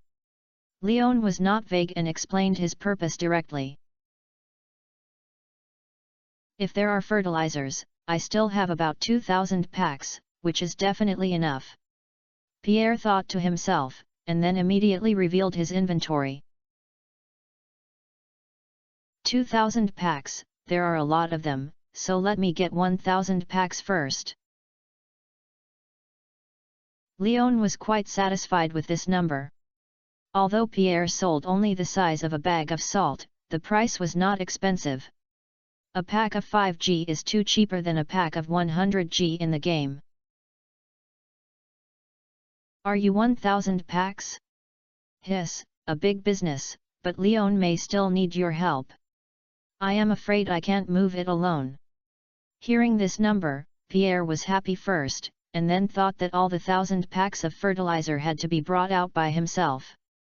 Pierre's happy face collapsed. "Yes, can I get a discount?" Leon was not surprised by this. Even if it was a small bag of fertilizer, it would be 1,000 bags. The quantity was here. Judging from Pierre's slightly fat figure, this was a fatal project. But who made the other party have a good daughter? Leon could not watch Pierre, the preparatory father-in-law, be exhausted and paralyzed. Naturally, he would help. But before helping, he felt that he could still seek some benefits for himself. After all, brothers are still clear about the score, not to mention this future father-in-law who has not completely changed his words. "No discount, just 5,000G is available at a fixed price." Pierre shook his head when he heard this, very seriously. After saying this, Pierre looked around and found that he was the only one who was nearby and Leon, so he added another sentence quietly. "But big customers can participate in the Pierre store rebate plan. At the end of each month, based on the total amount of consumption in the Pierre store that month, the rebate amount of 3% 10% is returned. The more consumption, the higher the rebate ratio will be." "Then what is the level of consumption of 5,000G? Leon asked back. "It can probably return about 6%, which is 300G. Pierre explained after estimating in his mind. "After all, this is a sales rebate, and I actually lose money. After all, I have to pay the cost. Isn't it a rebate that is not considered a net profit? Isn't it very conscientious?" "Haha." Leon smiled dryly and didn't say anything. Who doesn't know that Lao Pai is a real businessman, and the name of a profiteer is well known? However, if there is a rebate, it is actually similar to a discount. Although it is not much, at least he has one, right? No matter how small the legs of mosquitoes are, they are still meat. In Linus's teachings, fertilizer has been listed as a farm's urgent need by Leon. Whether there is or not, Leon has to buy it. "Okay, then just 5,000G, swipe the card." Chapter 610, Damn this young man! Okay, please come in, welcome to Pierre's grocery store, where the best seeds and agricultural products are sold in the entire Pelican Town, and the lowest price and highest quality in Pelican Town. Seeing that Leon was about to pay, Pierre helped Leon open the grocery store with a smile on his face, and then chanted his usual publicity slogans. Leon pretended to turn a blind eye to this, and came to the counter with Pierre, and directly took out the Diogen card. Oh, I have never seen anything before. Can this thing really be used to browse the POS machine? Seeing the Djinka in Lion's hand, Pierre asked Leon hesitantly. Don't you know just by trying it? Seeing that Pierre didn't recognize this card, Leon breathed a sigh of relief. He was used to those guys who could recognize the meaning of this card at a glance. It was normal for Pierre to not recognize this card. That is, if Pierre doesn't know him, Leon will feel more relaxed. Otherwise, Lao Pai will really recognize the meaning of this card, and now Leon might have to be killed as a sucker. Well, although the style is a bit vulgar, it is really useful. You young people like this kind of gorgeous things. After swiping the card, he found that he had indeed received a 5,000G transfer voucher. Pierre asked Leon casually. I don't like it very much, but your card was given to me by the Far Travel Chamber of Commerce. They thought it was too troublesome to send cash, so they used this card to make money. Lion's answer was half true, but Pierre believed it and explained to Leon with the experience of someone who had experienced it. I guess it's a cooperation with the banks that issue this card. Large enterprises and organizations are like this, which is convenient for them and you. There may be some preferential policies here that are beneficial to them. If you have time, you can take this card to the bank that issue it. If the Yuan-Seeing Chamber of Commerce really takes over the benefits you should have obtained, you can sue them. I will, thank you. Although Pierre's warning is quite different from the facts, the starting point is good, so Leon will naturally thank Pierre for accepting this affection. I am willing to remind you if you have a good relationship with Abigail, otherwise I will not easily reveal the unspoken rules of business operations by ordinary people. Pierre said to Leon proudly. Ha ha ha, right? Then I'll repay this secret with helping to move fertilizer. Leon followed Pierre's words. Well, that's good, go to the warehouse. Pierre was overjoyed when he heard this and hurriedly pulled Leon toward the southwest corner of the store. After finding the small door of the warehouse here, Pierre immediately took out the key and opened the door, then turned on the light, which illuminated the entire warehouse. The warehouse is quite large, and everything is arranged neatly. There are basically groceries in the warehouse, and there are no vegetables, fruits, and melons. You will understand when you look at this warehouse. What I tell the truth is that the fruits and melons in the store are fresh and never sell overnight goods. Seeing Leon looking at the warehouse, Pierre reminded Leon confidently. What do you do with the vegetables and fruits that were not sold that day? Leon asked curiously. The farm will be recycled, such as Marnie can digest some of it, and some ranches around Pelican Town will be specially purchased. Some of the scraps left in the end will be bought by some ordinary people. I will set the price of this expiration vegetable much cheaper than during the day, and it will be dumped in the end, Pierre explained. Oh, that's pretty good. Leon was quite surprised when he heard Pierre's statement. After all, he really didn't expect Pierre to have such a wide range of paths, nor did he expect that he would take care of some families who were reluctant to eat high-priced fresh vegetables, which was quite humane.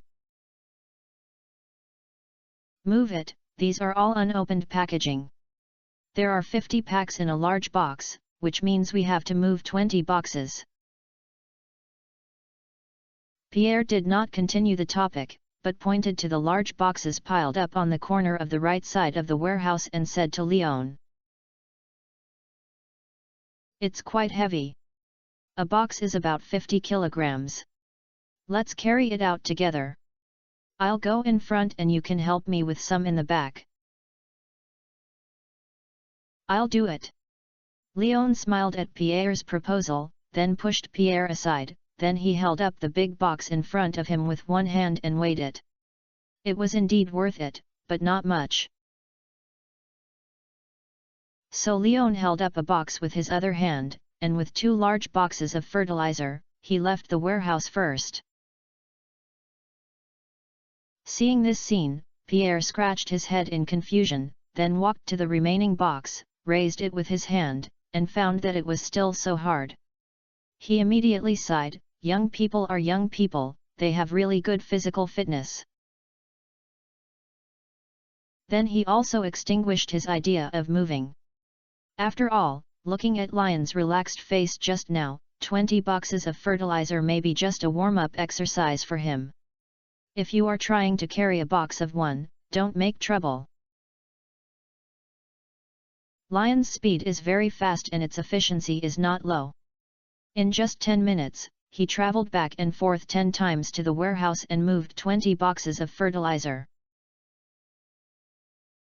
Pierre, who closed the warehouse door, went out and looked at the neatly packed fertilizer on the back of the pickup truck and said, "Thank you for your hard work, Leon. Remember to count it when you take it back and take it apart. If there is something missing in the box, remember to come and find me and I will make it up for you."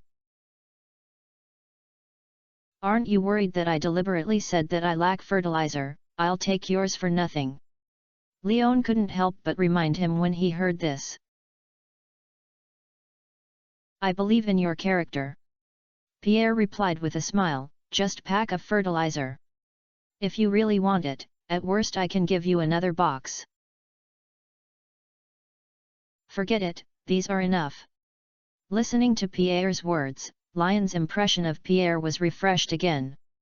The current image of Pierre and the profiteer in the game is really quite different. "Well, come anytime if you need it.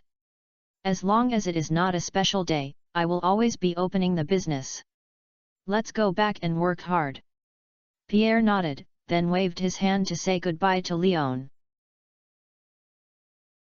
Leon waved his hand politely to Pierre and planned to get in the car and go back, but Caroline's voice came from above his head. "Leon! Come and have dinner after finishing your work." "No need, Aunt Caroline, I have been busy for a long time today." Leon, who raised his head, looked at Caroline leaning on the balcony on the 2nd floor, and said with a smile, "That's a pity." Caroline shook her head with some regret when she heard this. "Then let's go next time." "Okay, I'll visit you in person next time." Leon responded, then greeted Caroline, then got in the car, started the engine, stepped on the accelerator and rushed back to the Red Star farm. Chapter 611 Two Dinners. After watching Leon leave, Pierre returned to the store in a hurry and headed straight to the 2nd floor of the living area. Seeing his wife drinking tea at the small table on the balcony, she couldn't help asking, "Why did you invite Leon to have a meal? Are you jealous?" Caroline teased with some amusingness as she listened to Pierre's inquiry. "What jealous am I? I'm worried about Abigail." Pierre looked at Caroline speechlessly and complained. "What's there to worry about? Are they a good relationship?" Caroline asked back. I'm worried that if this kid often has dinner at home and Abigail misunderstood us and we want to match them together. You don't know that she hates this kind of thing, Pierre reminded. Ah? You haven't noticed it yet. Pierre's answer made Caroline unable to help but cover her face and didn't want to see him.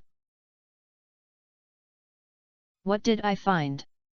Pierre asked with a confused look on his face. Forget it, you will know in the future. Caroline didn't explain much, and at the same time she suspected that she thought Pierre was a smart person, so she became interested in him. Could it be that she was too stupid at the time? No, what do you mean? They are already together. Pierre was not stupid either. Caroline said this and he couldn't react any more, so he was useless. Well, you just realized it. Didn't you see such obvious eye contact and small movements between them last time you had dinner? Caroline complained to her slow husband. Oh! Pierre was reminded of this and also remembered many details that he had ignored before. For example, Abigail seemed to be dancing with Leon at the flower dance festival, but when he was busy with his small stall, Caroline accidentally mentioned this matter. He didn't pay much attention at the time, and was thinking about how to coax the inexplicably angry Caroline to go. This kid, I will kill him hard next time I come. Pierre muttered angrily when he found out that this was true. Believe it or not, Abigail will compensate him as much as he cheated him, and it's the kind that doubles. Caroline quipped. Hey, the child is grown up, it's time to take this step. Let them deal with it themselves. Pierre sighed and said. I thought you would find a way to give Leon a good look, Caroline teased. I'm not that ignorant yet, and you don't know Abigail's personality. I don't want to be a bad father. Pierre shook his head and complained, it's you, you're such a big thing, why don't you tell me earlier? If you had known it, he would come to buy things today, so I'll give him some cheaper. Don't you have a rebate plan? Wouldn't it be better to rebate more at that time? Caroline reminded. Yes, by the way, when Abigail comes back tonight, you ask her how far she has reached with Leon now. Although she is about to graduate from university, she still needs to pay attention. Don't worry, I know, you should go and exercise more now. Look at the lions, it's not difficult to hold up a 50 kilograms box with one hand. You may be very troublesome to pick me up now. Humph, that's when I'm getting older. When I was young, I was not worse than him. Yes, yes, but it was the past, now it is now. In the end, Pierre was defeated and ran away in shame, while Caroline continued to enjoy her afternoon tea time. On the other side, Leon, who had returned to the farm, was carrying fertilizer under the truck and unboxing it. All the dismantled fertilizer was put into the system backpack, and then began to sprinkle the land that had been turned down along the edge. A pack of fertilizer was evenly scattered in the land and soon sank into the muddy soil. At this time, Leon would take out the seeds and plant them with the flow. This busyness lasted for more than 3 hours. After all the seeds were planted, Leon finally got a chance to breathe. He looked at the moon and starlight that had risen above his eyes, and sat on the steps in front of the house. Today was the busiest day he came to Zingd Valley.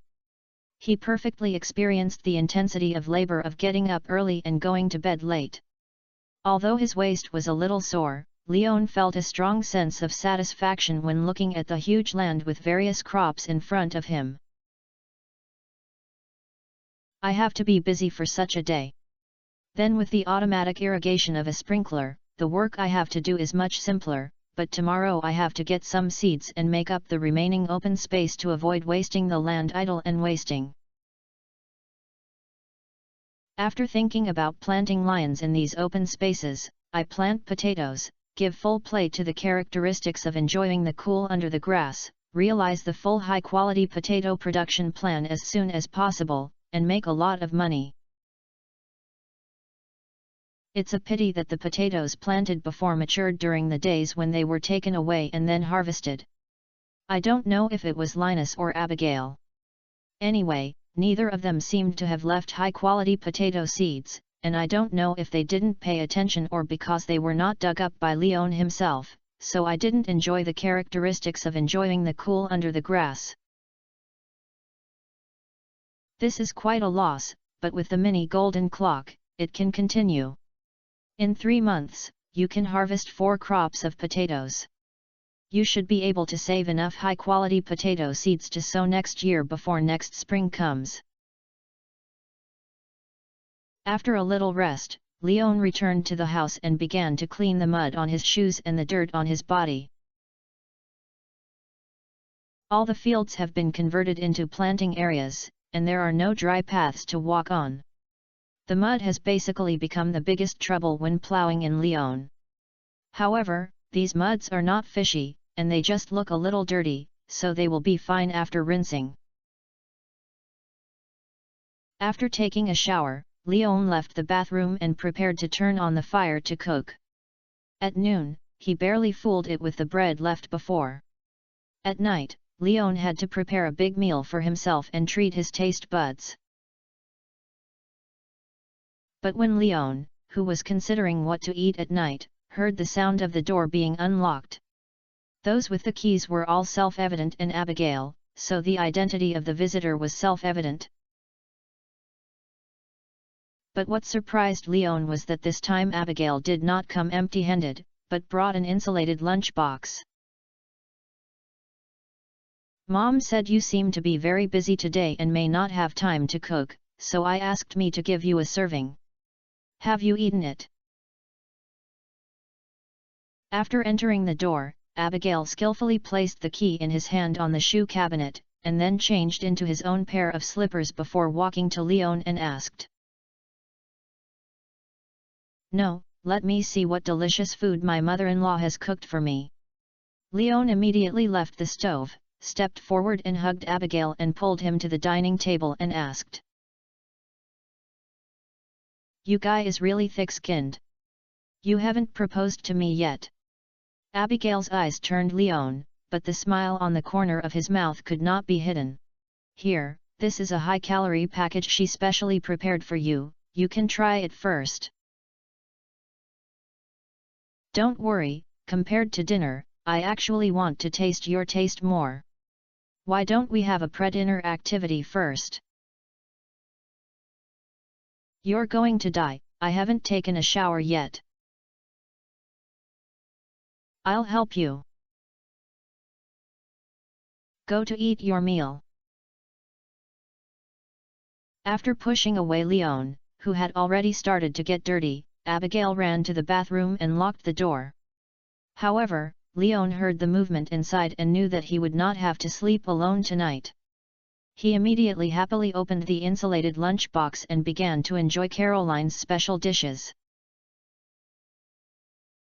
Not to mention, Caroline's craftsmanship is really good, the seasoning is very harmonious, and the temperature is excellent.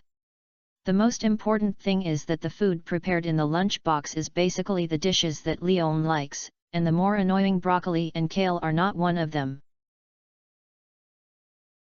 I don't know where the news came from or whether Abigail specifically reminded me, but Leon was quite satisfied with eating this meal. But Leon, whose stomach was satisfied, was still a little hungry, and the food that could handle this hungry meal just happened to walk out of the bathroom at this moment. He. Chapter 612 Caroline doesn't want to be grandma so early. After one night's indescribable, it ends here, after deleting it, 5555. As soon as she opened her eyes early in the morning, Leon saw Abigail still sleeping soundly. She ran away before she woke up. Now Abigail is much more honest. It seems that she had worked very hard in the battle last night. So Leon did not disturb Abigail's sleep, so he chose to slip out of bed and leave the room quietly. I went to take a shower first, and then Leon got busy in the kitchen. I ate it simple in the morning, cooked a pot of porridge with rice, and fried some fried dough sticks. At this time, Abigail went downstairs and his clothes were from Leon. Because of the size, they looked a little longer. However, Leon was keen to find that this guy didn't seem to be wearing underwear. This made Leon swallow and complain, "Are you tempting me? Stop, don't you know how bad my clothes are?" Abigail's eyes turned and Leon complained, "Do you know how expensive my clothes are? It's okay, I'll compensate you." Leon stood up and hugged Abigail and said softly, "Stay away from me, I'm going to take a shower. My body is sticky and I feel so uncomfortable." Abigail pushed Leon away and slipped into the bathroom. Then he came out and had already put on the robes of the wizard apprentice. This made Leon lose interest in an instant. There was no way, as soon as he saw this robe, he thought of Rasmades. Although the witch's character is actually a temptation of uniforms, this set is not the same. Leon didn't want to break this robe because of random tricks. At that time, I'm afraid that Abigail hasn't complained yet, Rasmades would have to come to the door to find trouble for Leon. For his own safety, if he wants to try the witch next time, Leon felt that he could prepare a set of the same style alone. "Don't have pancakes." Abigail pouted and complained as he looked at the already served white porridge and fried dough sticks. "Eat some light food in the morning to nourish your stomach," Leon replied seriously. "If you put down the beef sauce in your hand, I will believe you," Abigail complained. "What do you want? I'll give you some. What I made before is actually quite delicious, but the peppers you sell at home are not spicy enough, so they are less delicious." Leon handed the homemade beef sauce to Abigail and asked, "No, I don't know why I'm prone to acne recently and can't eat these irritating things." Abigail declined, then picked up a fried dough stick and stuffed it into his mouth, making a crackling sound. "Wow, so crispy! I thought it was a baguette." The unexpected taste made Abigail's pupils dilate. "Whose baguette looks like this?" Leon silently raised a fried dough stick and showed it in front of Abigail and complained, "Didn't I think you're not very good at it, so I made it like this? Who knew this was another kind of food?" Abigail replied with his tongue. "This is called fried dough sticks. Remember, this thing has a much longer history than the baguette," Leon said seriously at Abigail Kopp. "But why have I never heard of this thing?" Abigail asked back. "That's because you have little knowledge, and this world is very big," Leon said perfunctorily. Abigail turned his eyes blank in disgust and stopped discussing this topic with him. "Leon, take some candy, I think this thing is very suitable for dipping it in candy." "Hiss, how could you come up with this kind of heretic use? Isn't the fried dough sticks smelly? They are fried carbohydrates with high calorie, and you still want to dip them in candy? Are you not afraid of diabetes?" Leon took a breath and then complained to Abigail. "Do you care about me? I want to dip it in candy." Abigail replied with a tough heart on his waist. No. Leon shook his head. But Abigail obviously didn't believe this. After all, before Leon came back, she had lived in this room for several days. She didn't know if there was any candy. She immediately got up and prepared to go to the cabinet in the kitchen to get it. But Leon got up first and took away the candy cane, then stuffed it into the system backpack, and then tried to persuade Abigail. No, I can't watch you fall step by step, I have to stop this from happening. I just want to eat it, take it out. After fumbled on Leon but couldn't find the sugar bowl. Abigail knew that Leon had hidden it in his unique portable storage space. As long as Leon didn't take it out on his own initiative, she had no choice but to ask Leon. I don't. Leon shook his head, then pressed Abigail back to her position. Be good, obedient, eating too much candy will make you fat. Let's eat it in vain. If you really think the taste is a bit bland, I have beef sauce, and it's actually good to dip it in. But I just want to eat the dipping candy. Abigail frowned and retorted. That won't work. Leon refused righteously. Oh? Are you true? Abigail asked back with his eyes narrowed and stared at Leon. I'm sure. Leon nodded repeatedly. Okay, then I won't dip the candy, but I seem to find that not going home at night may make my parents suspicious, so I decided to go home to sleep every night after that. What do you think? Abigail's eyes turned, and he thought of the idea in an instant, and immediately asked Leon. Well, it's actually pretty good to eat some candy occasionally. After all, it's sweet to make people feel happy. Come on, dip it casually.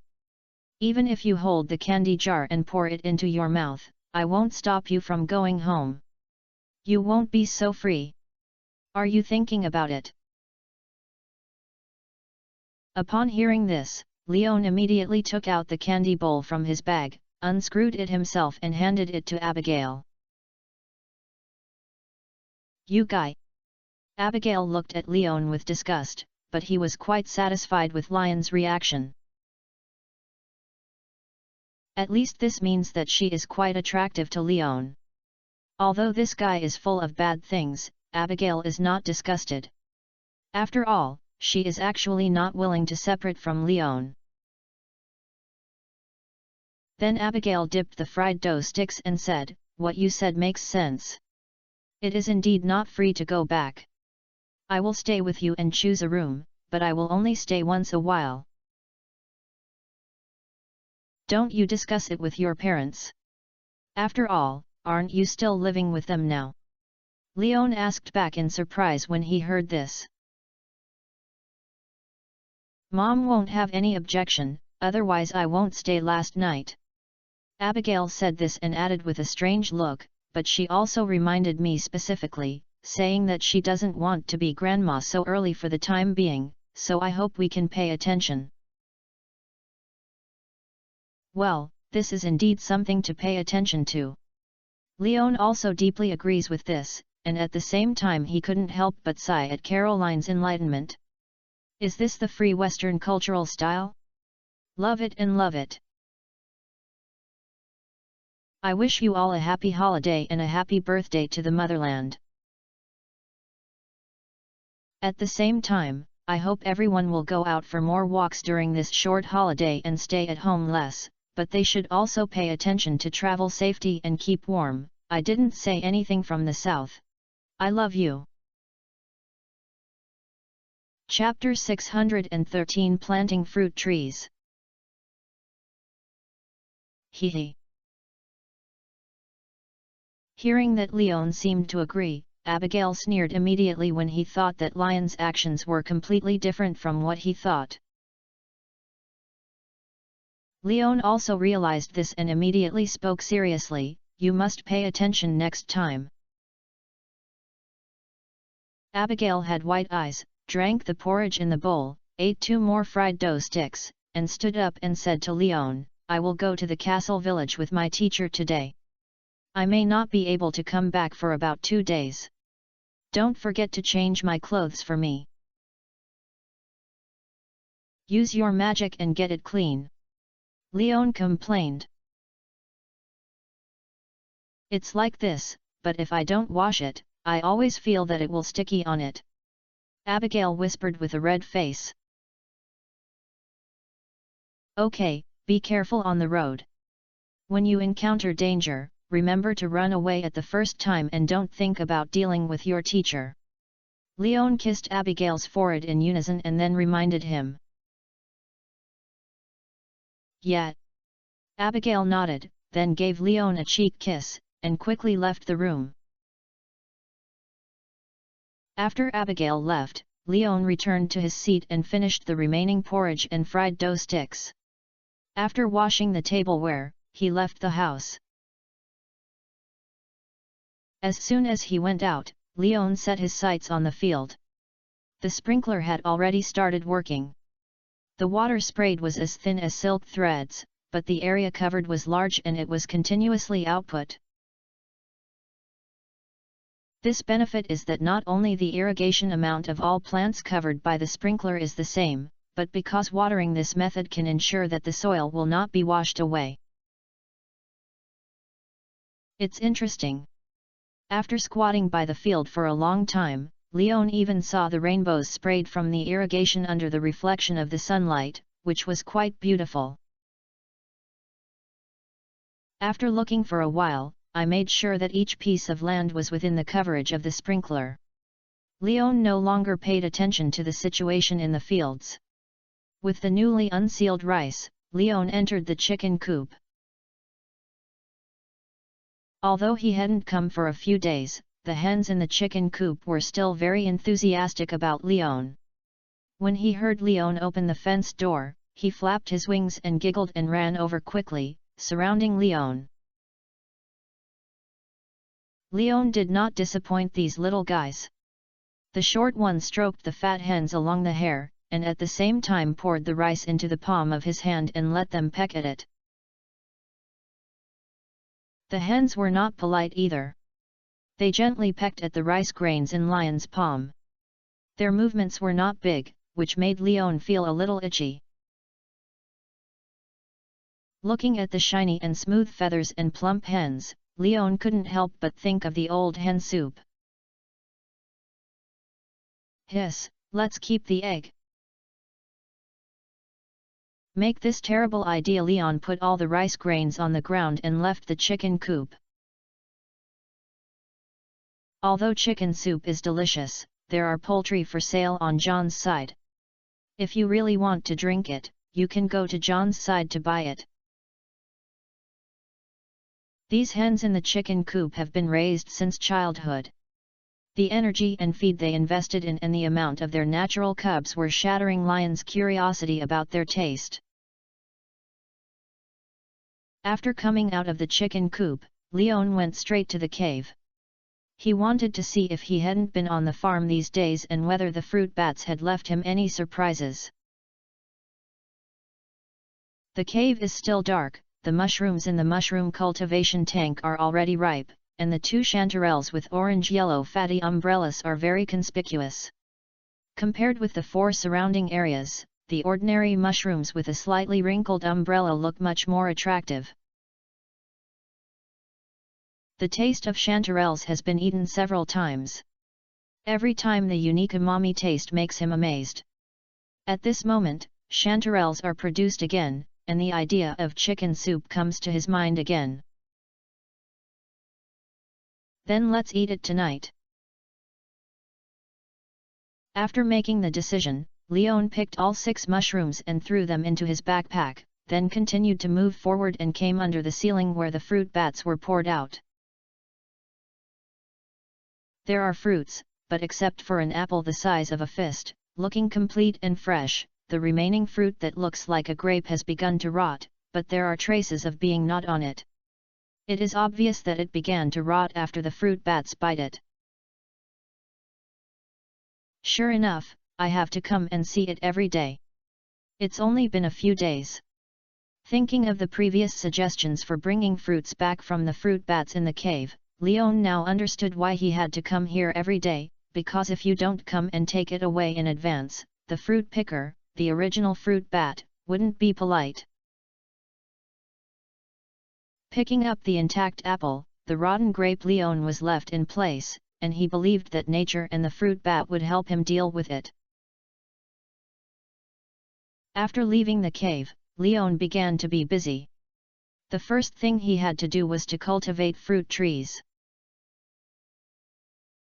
The fruit seedlings that had been asking for without a chance before were finally bought by friends of the farmers in the City of Elements. After Maria handed it to Leon, the seedlings of the fruit tree remained in their backpacks. Now that they have returned to the farm, Leon can finally let them see the light of day again.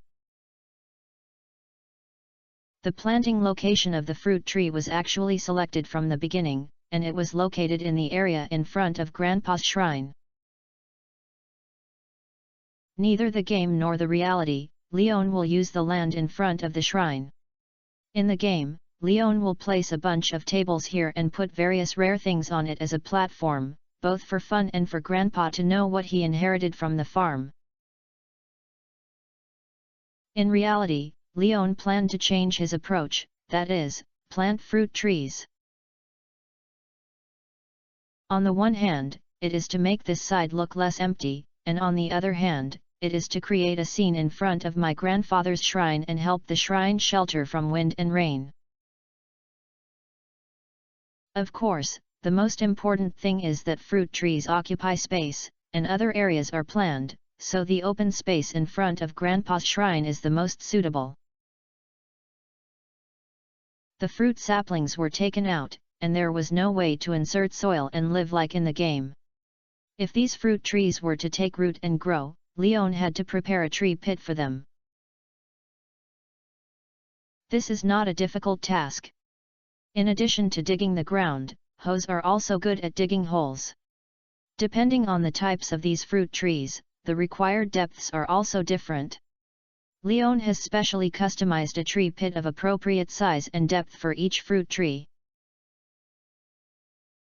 After digging a hole, plant a fruit tree, and finally fill it with the soil and water it. A fruit tree will fall to the ground. It looks quite casual, but it is absolutely effective. Leon talked to Maria about planting experience in this area when buying fruit trees. Fruit tree planting is much simpler than crops in the field. As long as the roots are fully in contact with the soil, you can no longer pay attention to it in the future. The fruit trees will absorb water and nutrition from the soil by themselves, and the main focus is tenaciousness. Among all the fruit trees, only mango and banana trees are the most special. Because these two trees also require sufficient sunlight and water requirements, Leon planted them separately on the edge of the pond below the chicken coop, and one on the left and right to prevent the two trees from blocking each other's sunlight. Chapter 6:14 The Way in the Seed. After all the 8 fruit trees were planted, Leon walked around the fruit trees again before returning to the house and washing his hands and changing his shoes. When he came out again, Leon pushed out the bicycle from the wall next to the house that had not appeared for a long time, stepped on it and held the faucet, and rushed towards Pelican Town. There are still many things to be busy with today. The more important ones are to buy potato seeds, ask Louis to pay income tax in the eastern mountainous areas, and go to John's place to buy 2 fat old hens. The first stop is Pierre's grocery store. Hi, Leon. Good morning, Leon. Leon, are you back from a trip? As soon as he entered the door, Leon heard several greetings. Good morning. Leon responded to the greetings. The three people who greeted were all acquaintances, Guzmani and Li. Then Leon spoke to the only questioning Li, "How do you know I'm on a trip?" "Mr. Linus told me when I went to your farm to deliver things," Leah explained. "Then he didn't say anything strange, did he?" Leon asked immediately after hearing this. "No, I just told me that you were on a trip." "What's wrong?" Li asked in confusion. It's okay, by the way, what are you going to my farm before, is it? Is it that gloomy wooden statue?" Leon waved his hand and pulled the topic back. "No, I found something very interesting in the forest and planned to show you." Li shook her head and explained. "What is it?" Leon was immediately attracted by interest. "I don't know, are there any trouble when you wait? If you have nothing to do, you can go to my side. The thing is too big and I can't carry it with me." Li asked. "Then I'll go over and take a look, but I might need some time to do something else," Leon replied. "Okay, then I'll wait for you, you know, I'm in the coal forest. If I'm not at home, you can find me at the lake pier or the river south." Leah nodded and then waved to Leon and left with the vegetables she purchased. "Leon, what are the needs?" As soon as Leah left, Pierre took the initiative to come to Leon and asked. It looks quite enthusiastic, but Leon always feels that Pierre looks strange today and has a feeling of scrutiny. "I'll buy some seeds, potato seeds." Although Leon was puzzled, he still explained his purpose. "Potato seeds? It's not a good time to buy them now. Summer is coming soon. Potatoes cannot germinate in summer. You will wither within 2 days of planting them. You might as well wait for the summer seeds to be put on the shelves to buy summer seeds." Hearing Lion's procurement target, Pierre immediately persuaded Leon. Although Pierre's eyes were a little strange, this reminder was very pertinent, so Leon was very kind to Pierre. "I know, Mr. Pierre, I buy these seeds for other purposes. Just call me Pierre, or you can call me Uncle Pierre like Caroline." Pierre did not persuade him again and instead started chatting about the title. Uncle Pierre." Leon was stunned for a moment, then reacted. Pierre should have known about his affairs with Abigail, so he changed his words. No wonder he used that kind of scrutiny before, and said that this was his father-in-law observing his son-in-law. "Forget it, call me Pierre. I always feel strange when you call me uncle." When Pierre heard Leon change his words, he couldn't stand it, so he immediately asked Leon. "Okay, Pierre, can I buy seeds now?" Leon actually breathed a sigh of relief if he didn't call Uncle Pierre. After all, he always felt that the name Uncle was strange, especially when used to call Pierre. Fortunately, the other party seemed not used to this title. "Of course, how much do you need?" Pierre nodded, then guided Leon to the shelves in the seed area and asked. 50 copies. Leon explained. There are 20 seeds per portion, and 50 portions are 1,000 potato seeds. Now about half of the remaining open space in the field can be planted, and the remaining half can be used to fill the gap in the high-quality seeds produced by the first batch of potatoes. After all, after summer comes, Pierre will not sell spring seeds, and potatoes are one of them, so Leon wants to stock up on some. This is true in the game because of the setting, and the reality is also like this, entirely because there is no need. After all, who would buy a seed that cannot be planted immediately? No one with a sense of business will do this, which is actually quite reasonable. A lot of them, but since you want to buy it, I won't refuse.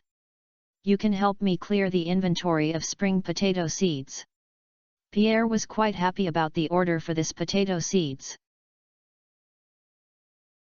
After all, few people in Stardew Valley buy so many kinds of seeds at once. Only farmers like Leon have such a large planting plot. Ordinary people may think that they can't plant too much for a backyard. After all, they can't grow all one crop in such a small open space, right? Yeah. Leon echoed, and then planned to start picking it up on the shelves. But as soon as he reached out his hand, Pierre stopped Leon and then whispered, "These seeds are of average quality. I have better ones in my warehouse. Go and get the ones over there." Forward. I don't know whether what Pierre said is true or false, but Leon still followed Pierre to the warehouse.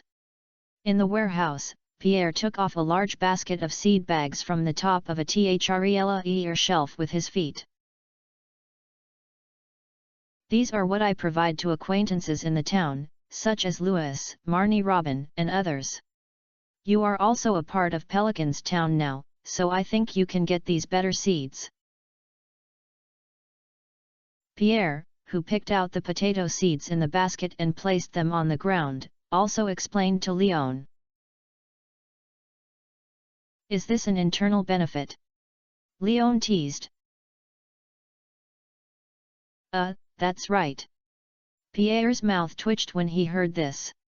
He understood that Leon was hinting at his relationship with Abigail.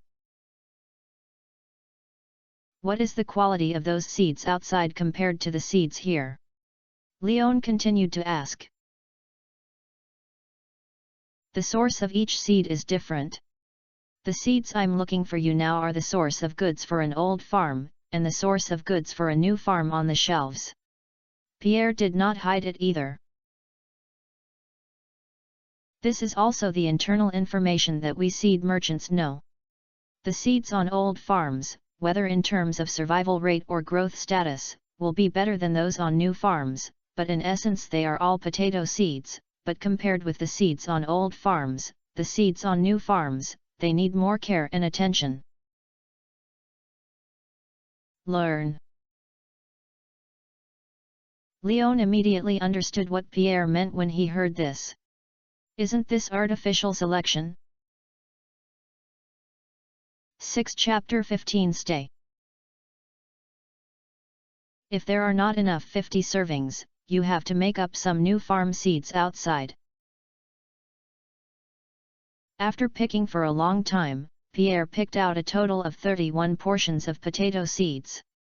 No matter how hard he looked for them, he couldn't find the 32nd portion. Pierre had to give up and spoke to Leon. "Or if you are not in a hurry, you can wait for me to contact the supplier and then get me some seeds from this old farm. Just use the seeds from the new farm. Don't waste interpersonal relationships for these dozens of seeds." Leon didn't care about this. After all, Leon had also been involved in the seeds picked by Pierre. System identification is just ordinary potato seeds, without high-quality prefixes, so Leon doesn't care much about this. "Yeah, that's fine." Pierre also felt that the difference was not big, so he didn't worry anymore. He found a bag of potato seeds on the ground and handed them over to Leon. "I left the warehouse with Leon, added 19 more seeds on the shelves, and finally handed them all over to Leon." Leon had no ink traces. After taking the seed, he took out the gold card again. After Pierre brushed off 2500 G in a familiar way, he returned the card to Leon. "Then I'll leave first and say hello to Caroline for me. While there was no outsider's attention, Leon stuffed all the seeds into the system backpack, then took the DEI gold card and said to Pierre. Yes, if you don't want to cook occasionally, you can come here to eat. Caroline said that a set of tableware will always be prepared for you. Pierre added, nodding. I will. After saying goodbye to Pierre, Leon rode his bicycle empty-handed and rushed towards Louis's house. However, outside Louis's house, Leon did not see Louis, and no one responded when knocking on the door. Thinking of seeing Marnie in the grocery store before, it proved that Louis should not be in Marnie's farm, so Leon decided to call him. After all, it is the era of technology. Although the world has mysterious power, the lives of ordinary people are still under the influence of technology. No one thinks that Leon will start to ponder Louis's whereabouts and then look for them one by one, right? No, right? Hello. As soon as Louis dialed Louis' number on his cell phone, Louis answered the call. Louis, where are you? I'm here to pay the tax. Leon said straight to the point. I'm sorting out documents at the vault of the old community center, come here. Louis hung up the phone after saying that. Leon got the location, immediately turned the front of the car and rode towards the old community center. Soon, he arrived at the door of the old community center. The lock on the door has been opened, so Leon was not refused to be outside the door because he did not bring the keys to the old community center. When he pushed the door open, he still saw the old and messy hall. Leon didn't pay much attention to this, so he walked around to the vault door on the right. Looking at the vault completely different from the outside, he felt a sense of separation. In front of the only desk in the vault, Louis was lying on the table wearing reading glasses and writing something. After hearing Lion's footsteps, he immediately raised his head and joked at Leon. No one expected that in such a dilapidated hall outside, there was such an excellent vault. Putting important documents and financial statements of Pelican Town here is much safer than putting them at my home. Ha ha ha, Leon, do you know that I have special needs for this, so I repaired the vault in advance. It's just that the conditions for repairing the vault are the simplest. Leon replied casually.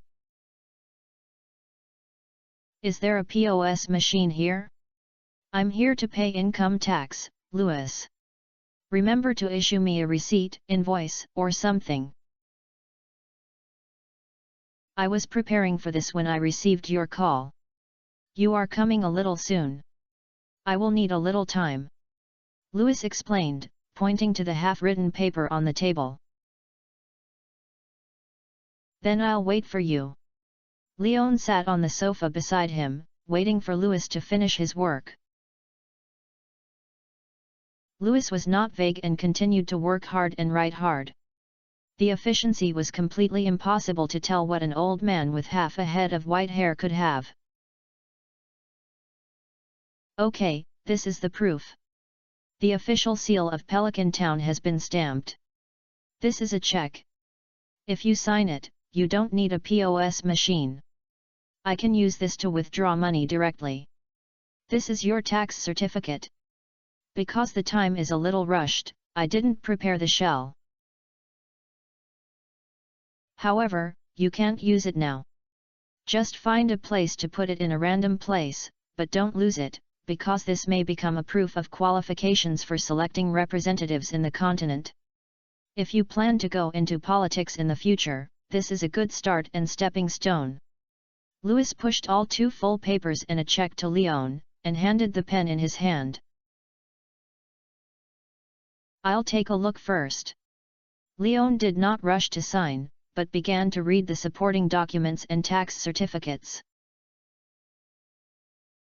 He was just an ordinary person before, and he paid taxes on behalf of the company.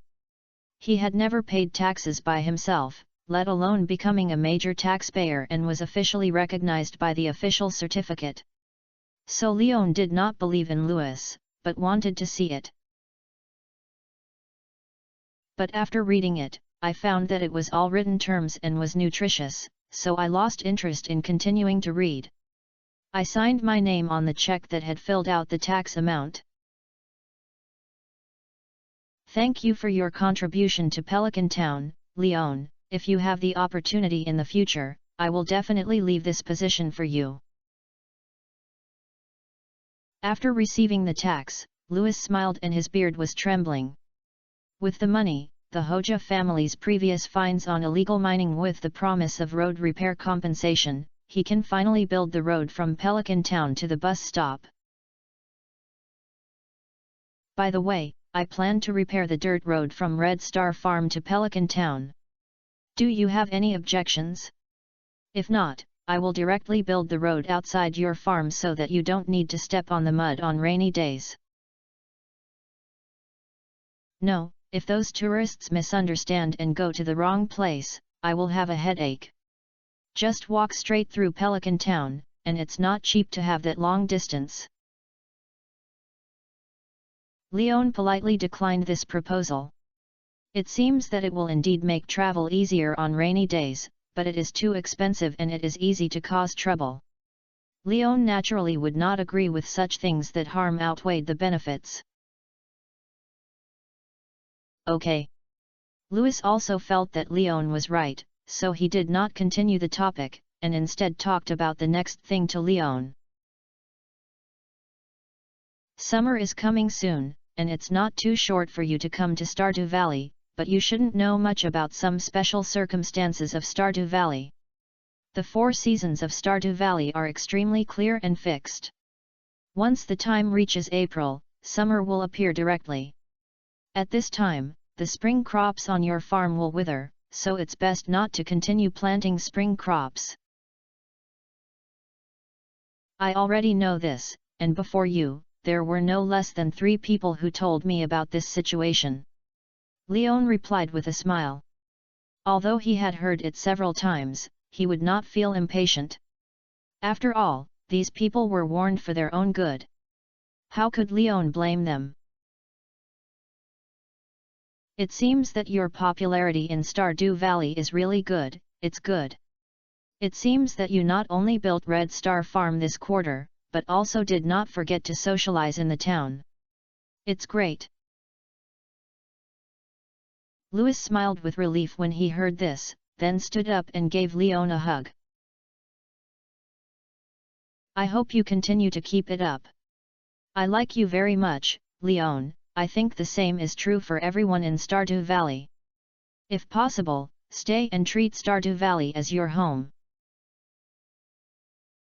I will. Ha ha ha, okay, okay.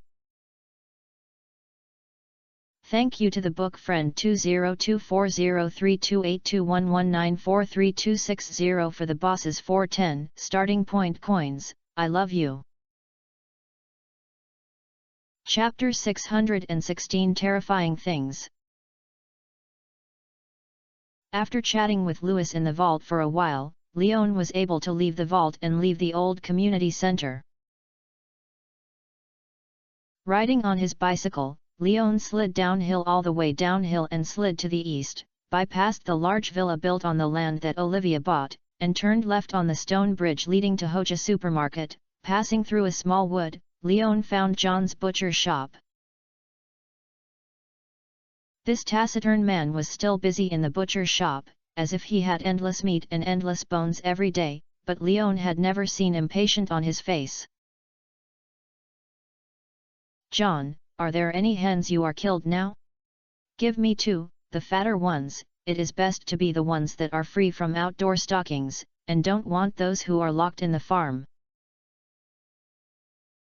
As soon as he entered the door, Leon said to John. Yeah. John responded, then walked around the cooler cabinet behind, took out 2 chickens that had plucked their hair, plucked their internal organs and placed them in front of Leon. The whole chicken wrapped under plastic wrap looked quite vivid in color. How many? Leon was quite satisfied with the size and color of the 2 chickens, so he immediately decided to buy them. 125g. As soon as John finished speaking, Leon paid the money and placed it on a clean counter aside, and then directly put the 2 chickens into the system backpack. John nodded and said without any emotion, "Thank you for your patronage. Let's go, come again next time." Leon waved his hand and said goodbye to John, then turned around and left the butcher shop. John looked at Lion's back and opened his mouth, but in the end he still didn't say what he wanted to say. He thought it was a bit early to say this now. Maybe when the season comes, if Leon comes again, please invite him. After getting done what I had to do in Pelican Town today, Leon rushed back to the farm. As soon as he got home, he went into the house and changed into rain boots, and then went to the ground to sow seeds with potato seeds. The soil that had been soaked in advance was planted with the sprinkler was very easy to plant. The small potatoes were pressed directly into the ground and buried easily in the soil. Soon the entire area was planted with potatoes. After planting, Leon glanced at the mini golden bell placed on the second floor. He made sure that its pointer was walking normally. He left the field, took off his shoes and washed the mud on it, and washed his hands. Then he came to the kitchen, took out a whole chicken and cut it into pieces, and started stewing chicken soup. After the soup pot was put on the stove, Leon continued to take out some flour, knead it into a ball, sealed the mouth of the basin with plastic wrap, put it aside to wake up, washed his hands, and shrank it to the sofa and turned on the TV. After seeing the chicken soup stewed, Leon turned off the TV, turned off the stove, looked at the time, and learned that half an hour had passed. He gave up the idea of finding Leah now, and began to peel off the plastic wrap, take out the awakened dough, knead it into strips, cut it into pieces, and roll it into long strips with the rolling pin I made before. Finally, boil the noodles and boil the noodles into the pot. Take 2 large spoons of chicken soup with yellow chicken oil floating from the soup pot next to it and blend it into the noodles. Sprinkle it with the ingredients, and finally add a handful of cut green onion slices. A pot of chicken soup hand-rolled noodles are finished. There are a lot of this pot, Leon a person can't finish eating it all, and he doesn't miss it, because he doesn't just prepare lunch for himself. I put 2 large bowls of noodles into my system backpack, and put them all in my own bowl to suck them clean. After washing the used bowls and pots, I rode on the bike and left the farm from the south and came to the coal forest. Following the path around Marnie's ranch and rode in the direction of the lower river for a while, Leah's hut appeared in Lion's field of view. He parked the car outside the door. Before he knocked on the door, Leon knew that Leah was at home because he could hear the sound of chisels outside. Dong dong dong dong dong. The brisk knock on the door stopped the chiseling inside the house, but Leon did not see Leah coming to open the door for him, but heard Leah's shout, "Wait a moment." After only 20 seconds of waiting, Leah came over and opened the door.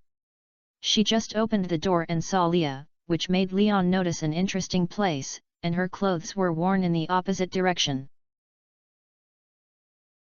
Oh! Lee noticed Lion's gaze, and glanced off her clothes in confusion. She found that the front of the clothes was very tight at this moment, not saying that the front of the clothes was broken, and she did not have the familiar patterns. She also realized that she had put the clothes on the back, so she closed the door again. The muffled bang proved that Leah had used a lot of strength. Fortunately, Leon was not in a hurry to go in, so he was not hit by the sudden closing. After waiting for another minute, Leah opened the door with a red face. "Sorry, I was a little anxious before." "It's okay, I haven't waited for a long time." Leon smiled and comforted Leah. "I was invited to see the strange thing you said."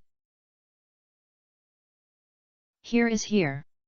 Lee made way to the house and pointed to a model dummy who was thrown in the corner. Interestingly, Lee tied up the dummy with a rope and locked it in it with wood. "What's wrong with a model dummy?" Looking at the lilac model dummy with a base, bare body and only feminine characteristics on the upper body, Leon asked in confusion. "This is not an ordinary dummy, but a cursed dummy. I saw it floating on the water in the river before, so I caught it so that it did not pollute the water source. You also know that I like to draw, so I saw that this dummy was quite new, so I planned to bring it back and put on her clothes as a model. But then something strange happened, because you know that my house is not big, and it will be very crowded when put in, so I put it outside the house at the beginning. But the morning after I salvaged it, when I opened my eyes, I found that this dummy actually appeared on the head of my bed. The most terrifying thing was that the door of the house that I locked inside last night was actually opened. I was frightened. My idea was to throw it away. Then I found a driver and asked him to help me take the dummy to the garbage dump. I thought the matter was over, but the dummy appeared on the head of my bed again on the morning of the third day. This is so terrible, so I will ask you for help, because this supernatural phenomenon is too strange to me. The only person I know who is related to this kind of thing is you, Leon. I need your help." Lee asked, grabbing Lion's arm. "Thank you to my boss Kun H for his 10,000 starting point coins reward. He is worthy of being the top brother on my list. Bang Bang is strong. I love you." Chapter 617 Silver Sample Gunhead. "Oh, so that's it. Do you plan to keep this thing or not?" After hearing Leah's description, Leon asked back. "No, I never want to see it in my life." Lee shook her head wildly. "That's easier." Leon laughed when he heard this. If Leah wanted to keep it, it might be a little trouble, but she didn't want it anymore, then it would be much easier. A dummy who seems to be able to move only in sleep can be knocked into slag, chopped into pieces, or burned into carbon when waking up, are all solutions. Leah's thinking reminds Leon of the protagonists who hold the cursed doll in those horror movies. It was obviously burned, or it was thrown into a basin containing holy water, or it was directly contacted by the State Department to deal with it. After all, a thing with supernatural abilities will definitely arouse the curiosity of some ambitious or scientists, but she doesn't do this and insists on keeping it for herself, which really makes Leon speechless. Thinking of this, Leon looked at Leah, with long orange hair, oval face, and beautiful facial features. She was also an artist living alone in the wild. It was indeed like the heroine setting in a horror movie, and she didn't feel strange immediately. "I'll deal with it. You can learn a little bit. Next time you encounter such a thing, it's better to have a reference." After saying this to Leah, Leon went straight to break the temporary cage with bare hands and pinched the model dummy's shoulders. "The cursed dummy model, female, you can dress it up as you like, remember to pray that it won't wake up while you sleep." What Leon did not expect was that this thing could be identified by the system after getting it. But it doesn't matter. Leon didn't have any good feelings for this thing, so he dragged the dummy and walked out of the house. Leah followed Leon obediently, responding to Lion's previous words. She was also curious about how Leon would deal with this thing.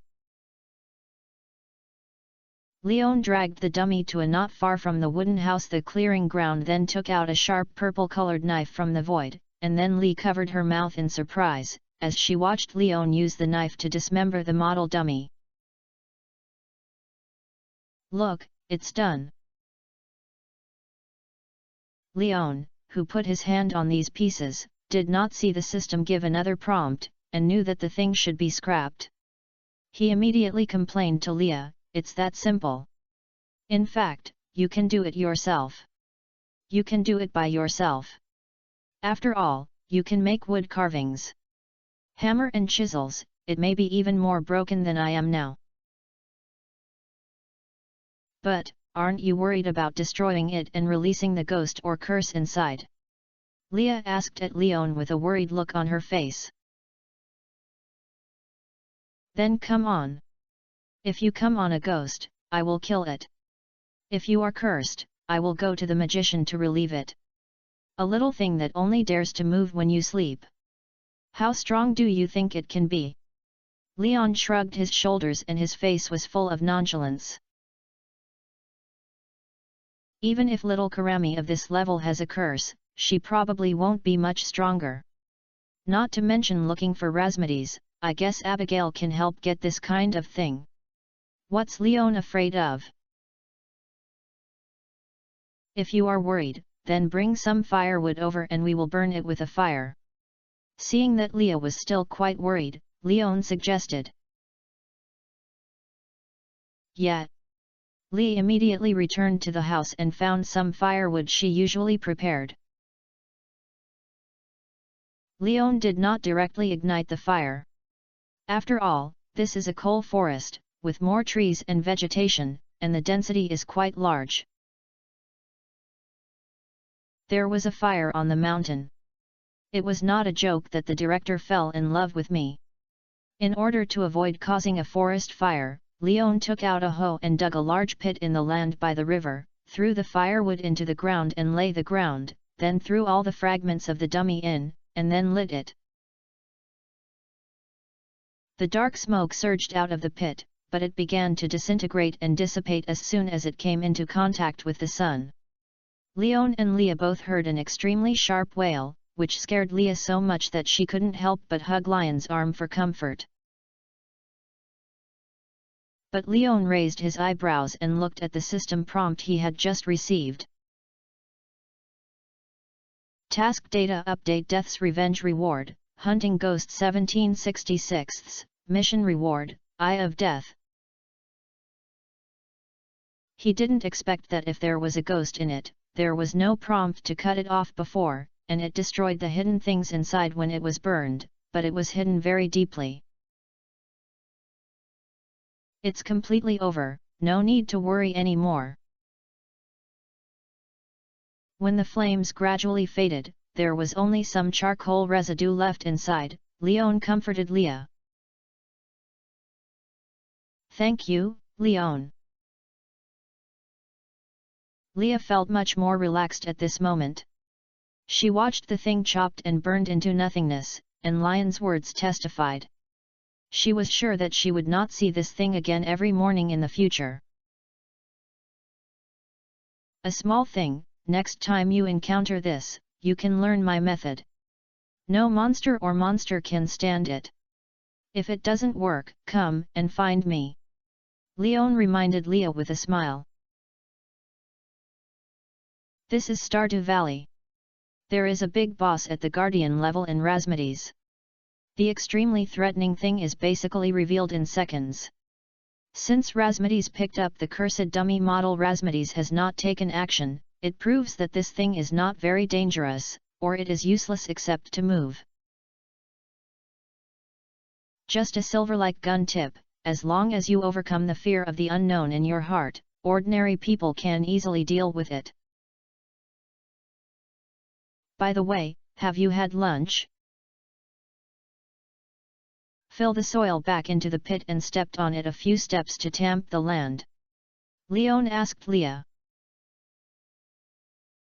After being reminded by Leon, Leah's stomach actually rumbling at this moment, and she immediately lowered her head awkwardly and explained. Not yet, I've been waiting for you before, and in order not to think about that terrible dummy, I've been doing wood carvings to distract myself. Then go back to the house, I have a noodles on my side. Originally, these 2 bowls of noodles were left for Razmidis and Abigail. Since Leah didn't eat it, then the bowl of noodles from Razmidis can be left for Leah. Who asked this old deng to let such a scary thing come to the residents of Zingla Valley? Moreover, Leah still lives in the coal forest and is a neighbor of Razmidis, so she doesn't help her. Leon, a junior, can only help him atone for his sins. I'll make some salad myself. Lee shook her head and planned to refuse Lion's kindness. But Leon had already pulled her back to the house, and took out a large bowl of steaming noodle soup, and sat at the table and stared at him, as if he wouldn't leave until he finished eating. Thanks. Smelling the faint fragrance, Leah was no longer reserved. She went to the kitchen to find a fork and began to enjoy Lion's craftsmanship. After Leah was sweating heavily and she didn't even let go of the noodle soup, Leah took back the bowl. Okay, go out for a walk when you're full, then come back and take a shower, have a good rest, I'll leave first. After saying that, Leon turned around and left without even leaving time to say goodbye to Leah. Hi. Lee didn't chase her out at this moment, but pressed her hand on her chest with a complicated expression. For some reason, her heart was beating rapidly at the moment, and an indescribable emotion was expanding wildly, stimulating Lee's mind to repeat the previous scene of Leon from entering the house to destroying the dummy. The more I recalled, the blurry the picture became. Only Lion's confident and indifferent smile became clearer. Chapter 618 Reading makes people calm. If Leon knew about Leah's situation, he would definitely tell Leah to buy a psychology book seriously and learn what the suspension bridge effect is. Unfortunately, Leon didn't know it, and he had already arrived at the Mage Tower on his bicycle. Dong dong dong dong dong dong. No one opened the door. Dong dong dong dong dong dong. Still no one opened the door. When Leon was about to knock on the 3rd time, the door was opened. Razmidis looked at Leon with a black look on his face, his robe covered with spider webs and broken leaves. The antidote that I devoted myself to was ruined, so give me a reason to not hit you. Stardew Valley invaded a cursed thing. Leon realized that it was not the time for him to come, but now he could no longer run, so he could only try to calm Razmidis' anger. It's interesting, continue. Razmidis' expression calmed down a lot when he heard this. Seeing this, Leon knew there was a chance, so he quickly informed Razmidis of what had just happened. Oh, a cursed dummy model, no wonder it didn't trigger the alert. After listening to Lion's description, Razmidis knew it, then stared at Leon and began to move his fingers, but this kind of thing is not dangerous, and it doesn't matter whether it is handled or not, so this reason cannot convince me to let you go. But it will spread fear. Ordinary people don't understand this.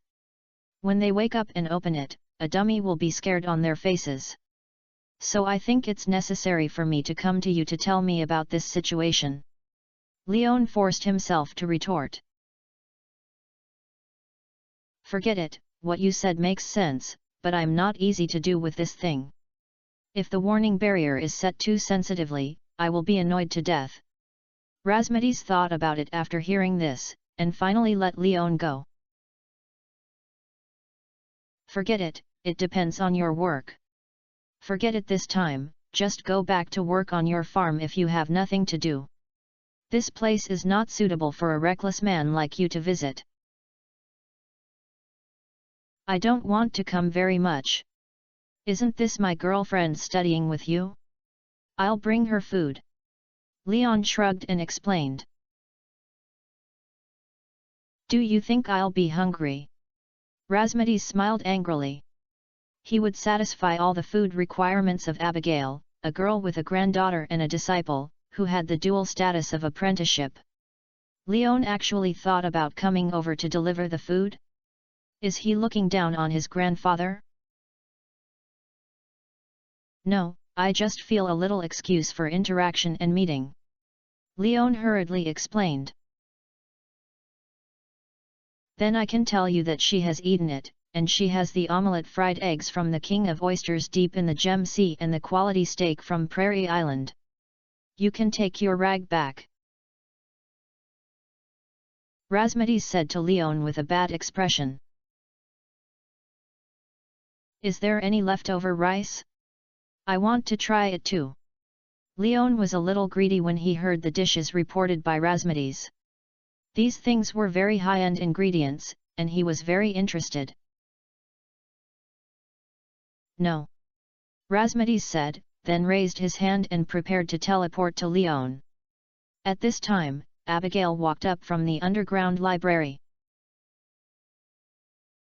Teacher, why did I hear the explosion? Alas!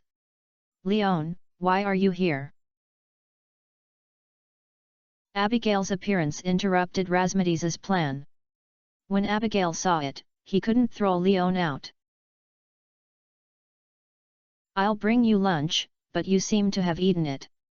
Leon hurriedly approached Abigail and said, and half of his body shrank behind Abigail, making Razmedes unable to start. I did have dinner, but I can still eat some things. Teacher, can I chat with Leon for a while? Abigail was quite happy when he heard this, and immediately asked Razmedes. Of course, you can rest for half an hour, but you must continue the course after that. What else can Razmedes do when facing Abigail's request? I can only agree.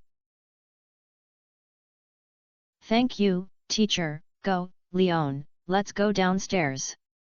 Abigail got permission and immediately took Leon's hand and headed towards the basement. Razmedes sighed and began to repair his exploded crucible, cleaning up the splashed semi-finished magic potion liquid.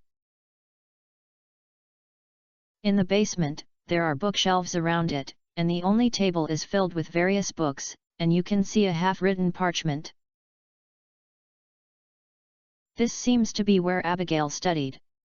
Leon didn't expect Abigail to be so hard. Do you have to read so many books every day? Leon saw Abigail in his learning state for the first time, so he was a little curious. Well, most of them are read casually. After all, there are many books here and they are very interesting, which is more interesting than what is taught in business schools. Abigail said, then stretched out his hand. Where are the lunch you prepared for me? Hey! Leon took out the last bowl of chicken soup hand-rolled noodles. It was steaming when he took it out, and the noodles were not lumps. The system backpack was really powerful in keeping fresh. If he had brought this ability to deliver takeaway, Leon felt that he would definitely become the customer's favorite takeaway rider. I haven't eaten the lasagna you made for a long time. I love you. Abigail looked at the hand-rolled noodles that Leon took out in surprise, got up and pecked on Lion's face, then took out a pair of chopsticks from his wallet, and started whispering noodles in a familiar way. With Leon for so long, chopsticks Abigail had already mastered the perfection. If it weren't for the standard European face and long purple hair just from the attitude of eating, she is a serious Oriental girl. Abigail was enjoying the noodles, while Leon was admiring Abigail's appearance in eating. Both sides had their own things to do.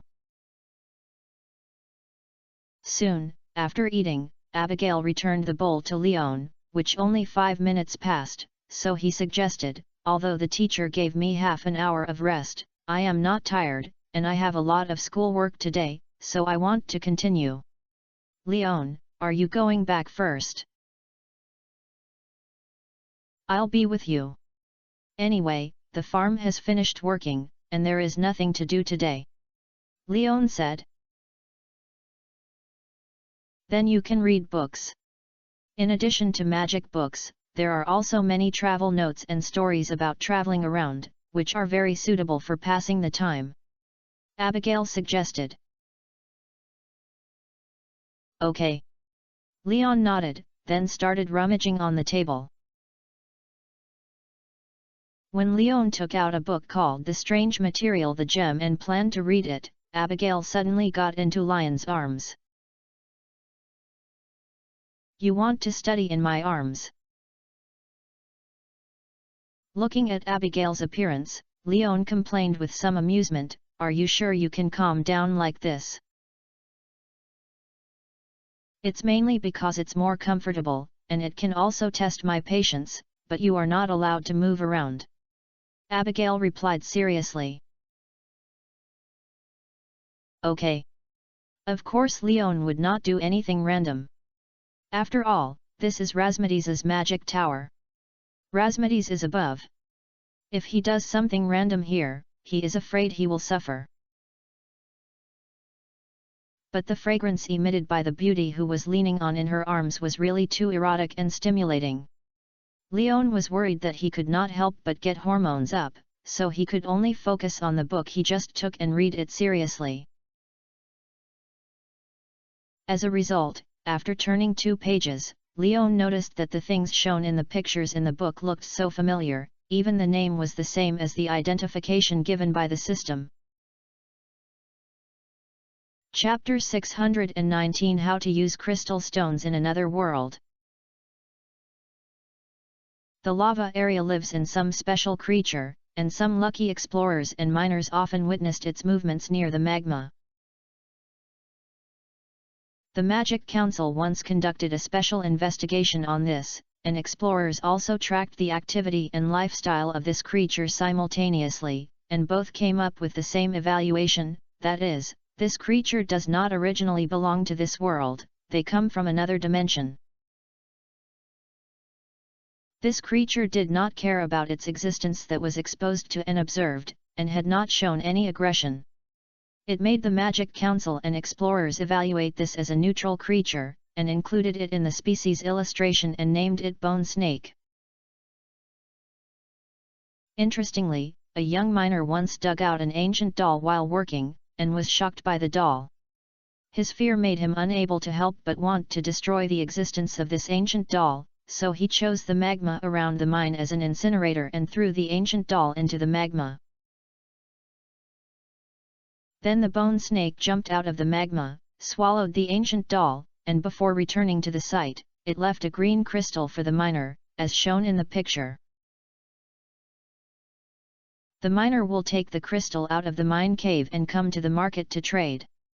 This crystal, which is similar to the crystal, but has rock texture and unknown energy, attracts the attention of the magician to buy it, and bring it back to his magic tower, which has become a new research topic. In the end, this crystal bought by the mage finally tested the use of the crystal in a large number of experiments, and according to its ability, it was named the alien crystal. This description and picture are about the ancient dolls obtained by Leon in the 100-story treasure chest in the abandoned mine cave, and the same crystals obtained by Mr. Chi as prompted by Mr. Chi, which also allowed Leon to find clues to complete the 3rd round of Mr. Chi's treasure quest. So Leon continued to turn the pages, wanting to see how the alien crystals are used in this book. However, the next page did not continue to describe the information about the alien crystal stone, but instead began to introduce another mineral gem called elf stone. What a cheating father!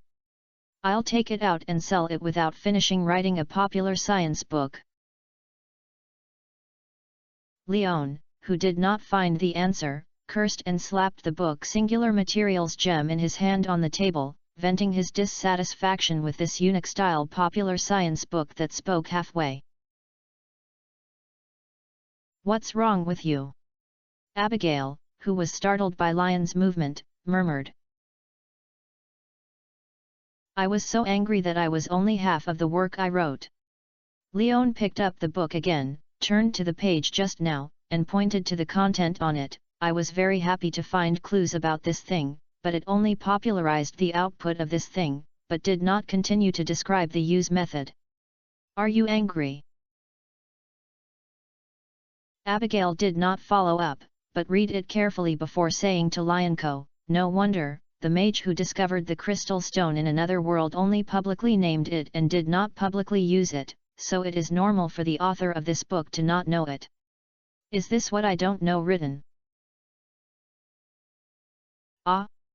Didn't it be made public?" Leon was stunned for a moment when he heard this. He didn't expect this possibility.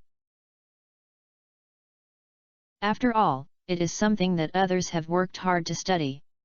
Most mages attach great importance to their research results, so they will hide it in their hands and sell it to those who are interested to make up for the energy, materials, etc. spent in their research. Of course they will not make it public.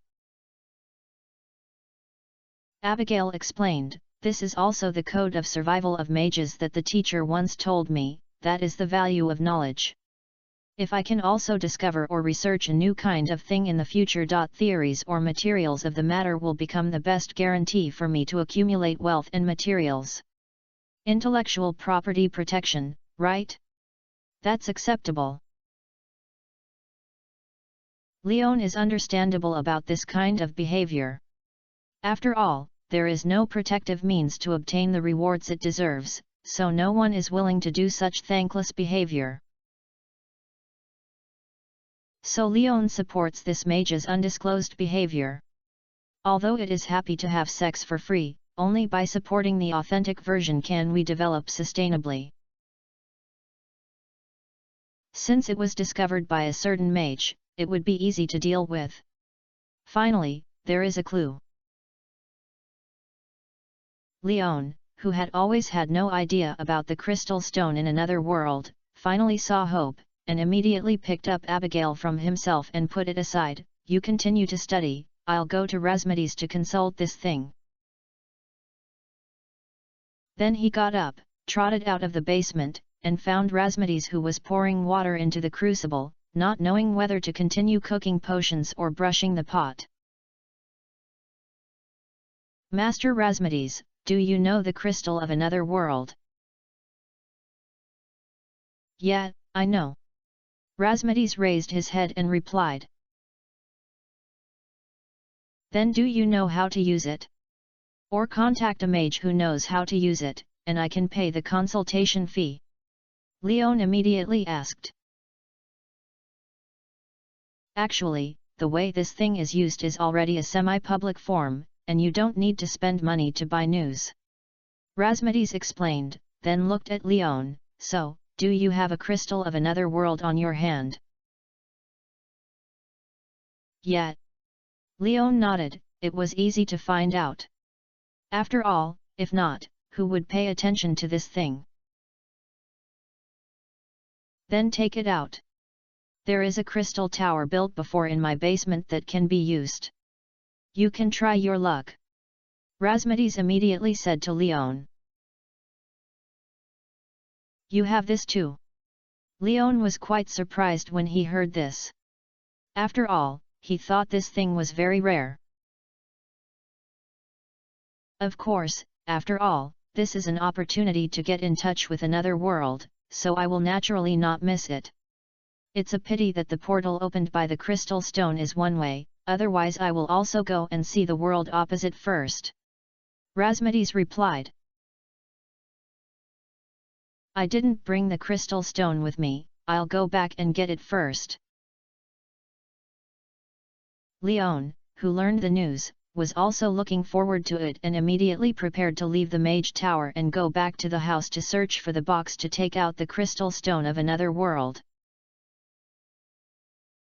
But Razmedes was obviously faster than him. Before Lion's feet were lifted, he had already returned to the outside of the farm, opened the door and entered the box inside the house and found the crystal of another world. As soon as he left the house and went out, Leon discovered that he was pulled into the Mage Tower by Razmedes. Razmedes, are you so anxious? After enjoying the teleportation magic pickup service, Leon felt that Razmedes seemed to be more anxious than himself. I just don't want you to waste too much time back and forth, and then use the excuse to stay for free. Razmedes complained without hesitation. Forward. Leon didn't know whether Razmedes was really arrogant, but from the other party's tone and expression, it seems that the possibility of telling the truth is quite high. Today I will update 2 times because some things need to be dealt with. Sorry, brothers. Chapter 620 Rainbow Cat Blade. Come with me. Razmedes took Leon downstairs and returned to the basement, but did not enter the library, but took Leon to another direction. It was not until Razmedes stopped in front of one wall that Leon realized that there was more than one secret room in the basement of the mage's house. Because this dark room is different from the prison I used when I was scared by Razmedes last time, several altars of different appearances were built in this secret room. This is my ritual room, where many elemental lords and altars for the gods are built. Razmedes briefly introduced to Leon, then pointed to a cradle-style thing completely entangled by plants and said, and this is the altar that can use the energy of a crystal stone in another world to open the portal of another world. Of course, you can also call it the Crystal Tower. Now, put your alien crystal in this position and we can see what kind of gifts you can get from another world. According to Razmedes's instructions, Leon took out the crystals of another world, squatted down, and stuffed the crystals into the center of the cradle built by these plants, and the crystals were embedded in them very well. After the crystals in the other world were completely stuffed into it, these plants began to grow, wrapping the crystals in the vines, as if they were extracting the energy from the crystals.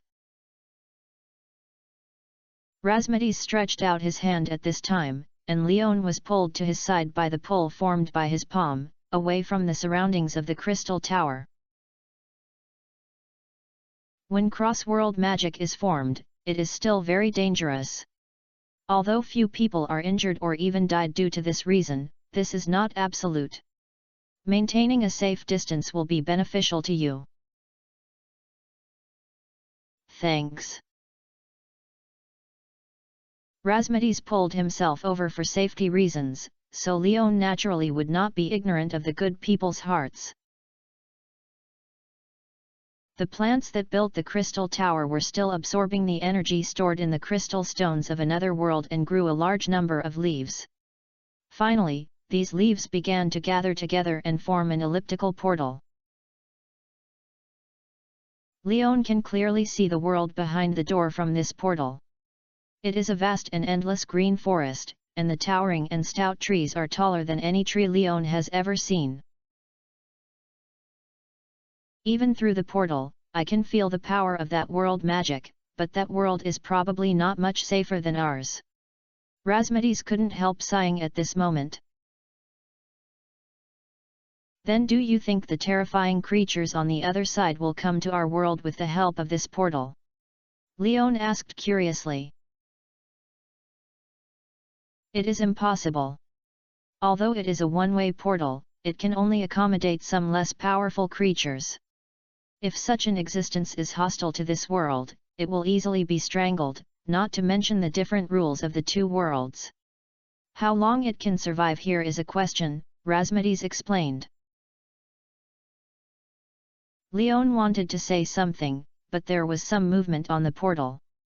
A fluffy tabby cat actually exposed his head through the portal. After looking at the environment here, he shrank back. When he appeared again, there was a very cute weapon in his mouth. The cat jumped out of the portal with a weapon in his arms, then came to Leon and threw the weapon at Lion's feet. Only then did Leon notice that the cat was about the same size as the little tiger. But it was still cute, so Leon was about to squat down and touch the cat, but it ran back into the portal without looking back, and then completely lost its trace with the disappearing portal. A magic weapon from another world. Interesting. This is the first time I have seen such a gift. Please pick it up and take a look. Razmedes didn't care about the disappearance of the portal. Instead, the weapon sent by the cat to Lion's feet attracted his interest.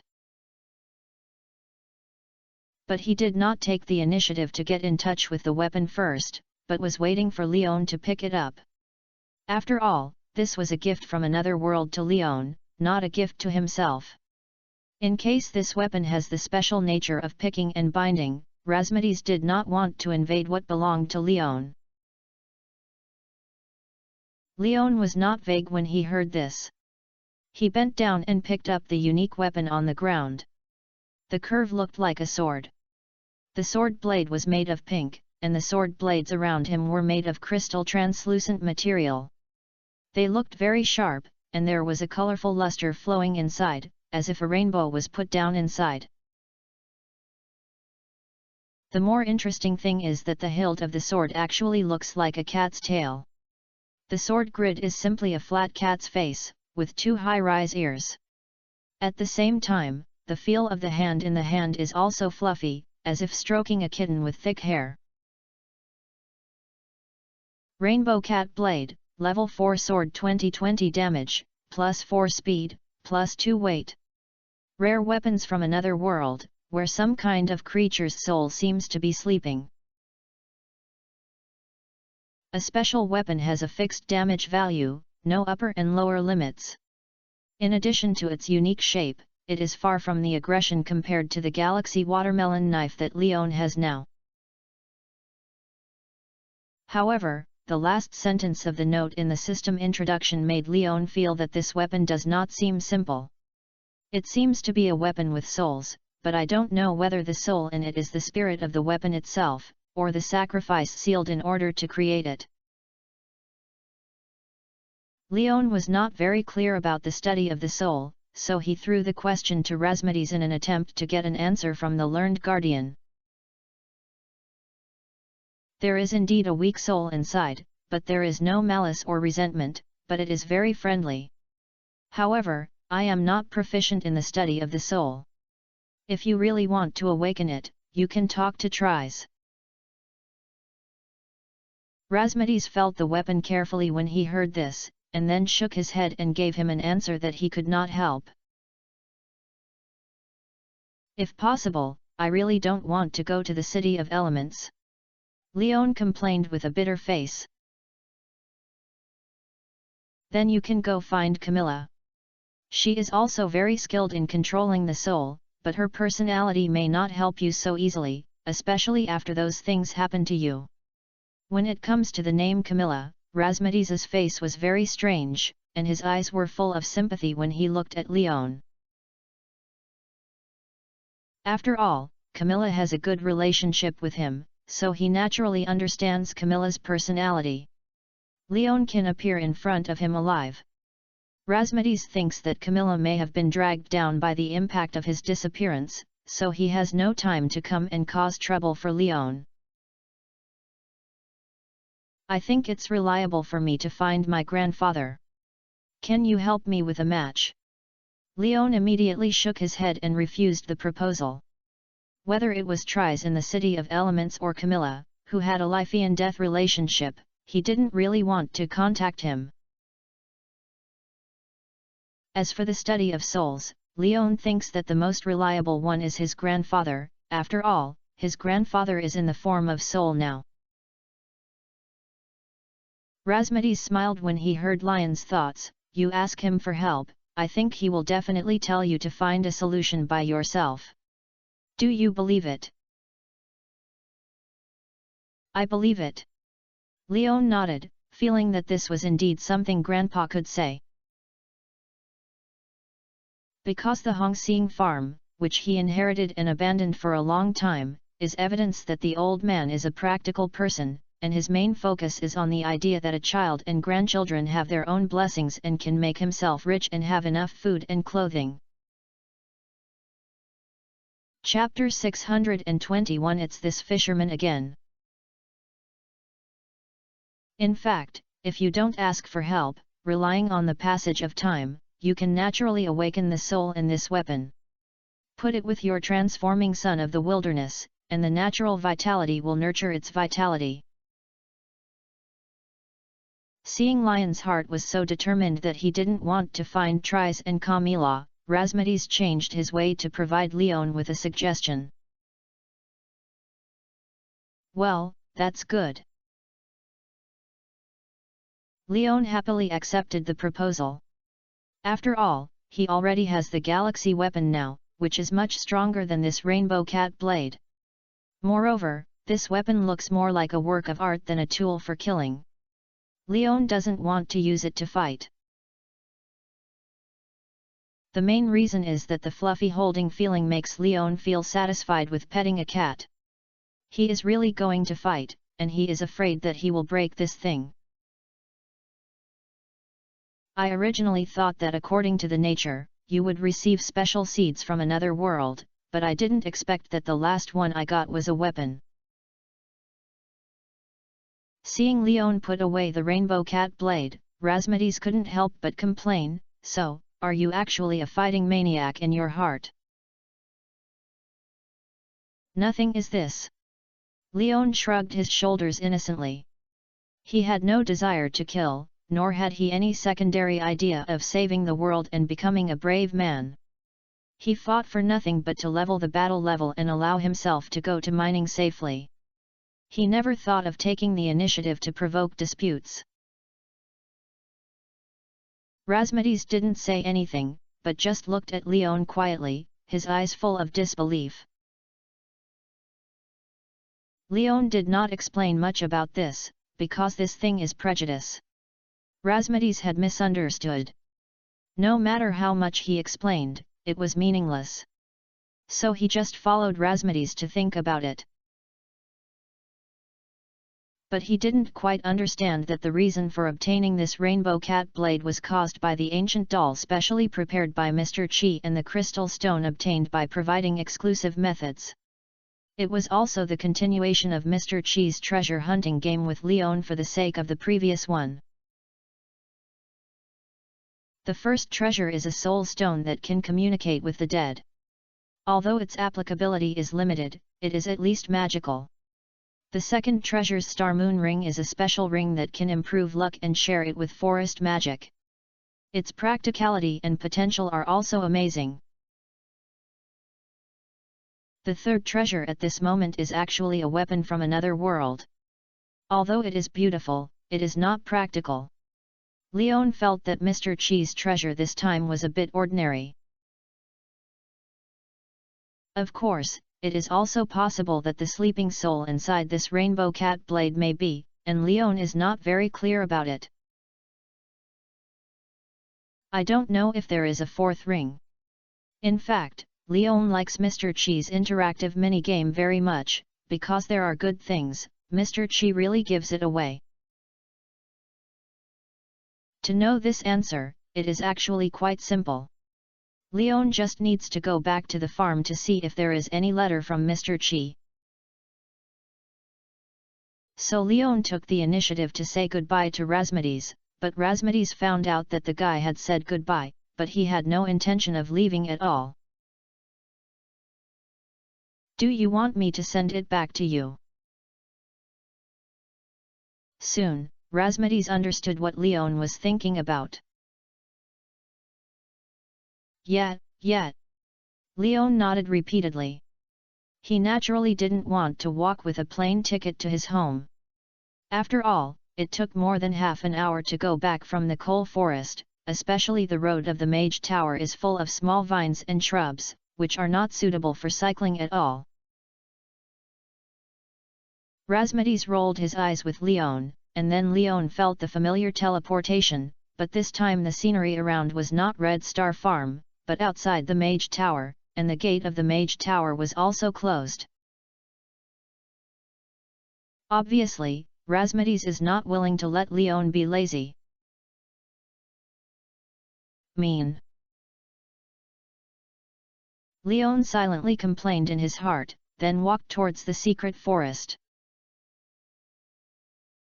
Since you are going back, it is also good to go to the secret forest by the way. Check if there are morels in the forest, and go fishing for a wooden leaping fish. All the crops of the season have been planted due to the effects of the mini golden bell. The crops of the crops have already become famous. Now the fish leaping bags are also on the agenda. Fortunately, the wooden leap fish is active all seasons. You only need to fish in the secret forest and have the opportunity to take the bait. Leon does not need to waste magic bait on purpose. The secret forest is still so quiet, with lush grass and trees growing here freely, the tips of the nose are full of grass and unknown flowers. The green slimes are jumping on the grass and relaxed and comfortable, but after seeing the appearance of Leon, they rushed over. Leon naturally would not be afraid. He would quickly turn all the slimes jumping towards him into slime mud with burning.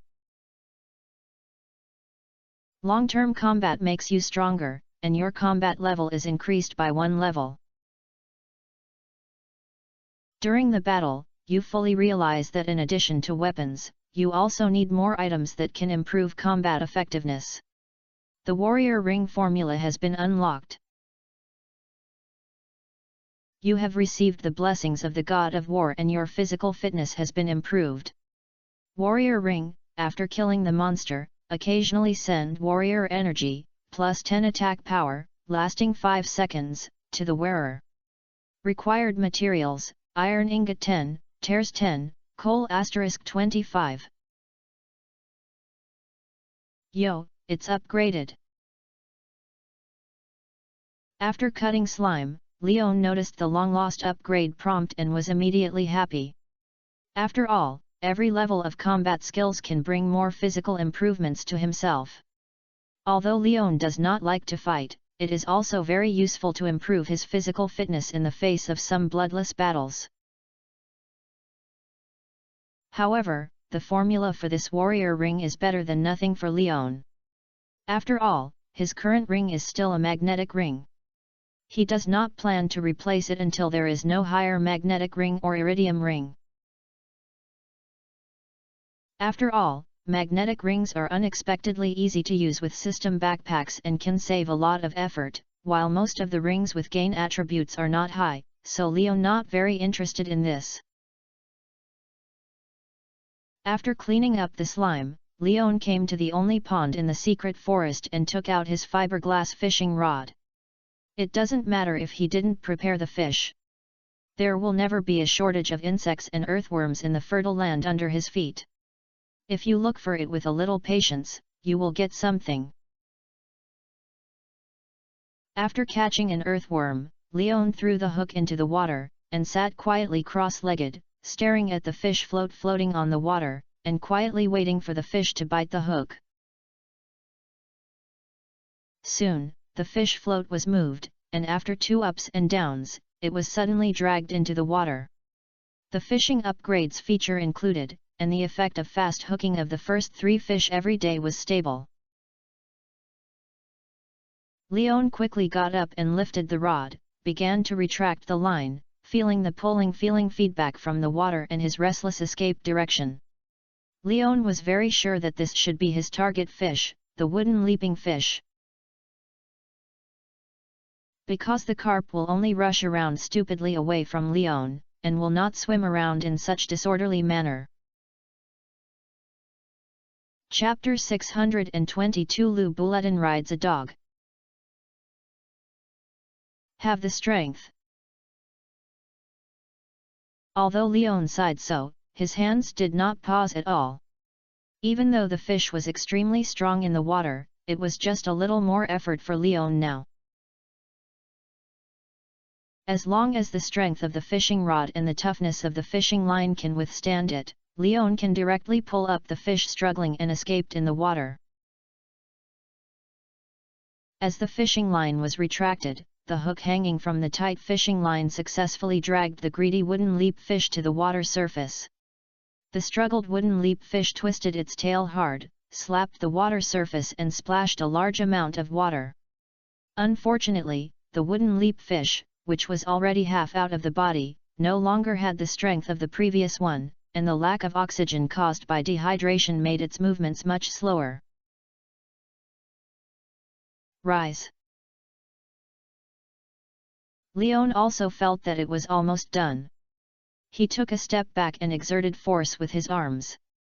He raised the fishing rod directly, pulled the wooden leap fish that was firmly hung on the hook directly out of the water, drew a very perfect arc in the air, and finally fell heavily to the ground.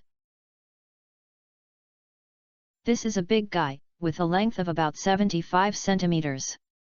It is already the best among the wooden leaping fish.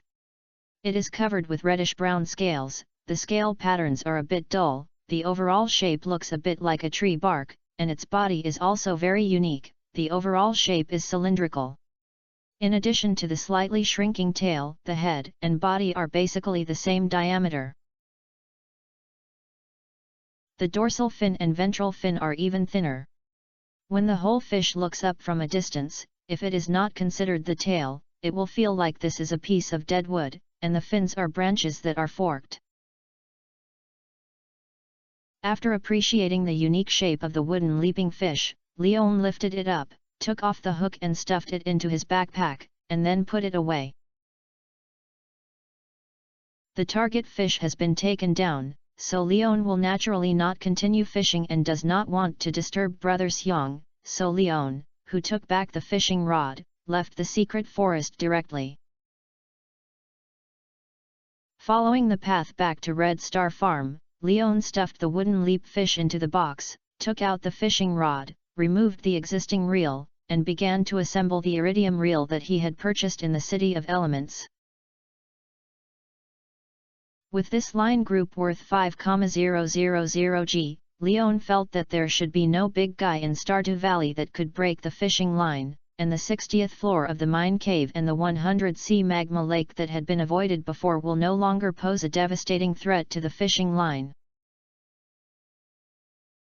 Moreover, this set of iridium reel sets also come with 2 fish hooks, but Shuanggu Leon doesn't like it very much, so he only tied one, and the other one is kept as a spare tire. After working hard for a long time, Leon finally changed the line group. It was a little handy for the first time. In order to avoid blowing up the line, Leon rewinds the line again. However, the result is good. At least the line group's reel is very regular now. As long as it is not the line group that is dragged into the line, there is no hurry to reel, and the line group will basically not be entangled. Leon was quite satisfied with the new line group. Although he hadn't tried it, he pulled it a few times while rolling it, and noticed that the strength of this thing was as strong as a wire rope, and it was extremely sharp. Even though the fingers he pulled were consciously made some defensive preparations, a blood mark was easily cut. Fortunately, Lion's recovery is quite strong now and his abundant vitality makes this small wound heal completely within a few minutes. Not to mention scars and scabs have not appeared, I'm afraid he is not qualified to call an ambulance. Leon, who has successfully evolved into an angler, is still looking forward to this new line group. After looking at the time, it was about 3 p.m. The farm work was over today. There was no reason to stay in the farm. Leon excitedly brought the magic bait in the box and rode his bicycle toward the beach. If you want to catch big fish, then the fisherman will tell you that the sea is the best fishing spot. Although there are not many ocean giants in spring, it is different with magic bait, so Leon wants to try it at the beach and get a sacrificial package in the sea fish.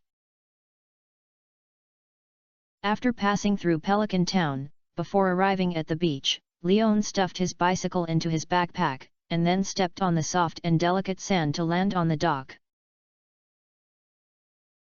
As soon as he got on the dock, Leon noticed a familiar back, a bright red pilled sweater, a washed white jeans, and an old brown felt hat. Without looking at his face, Leon knew that it was Willie.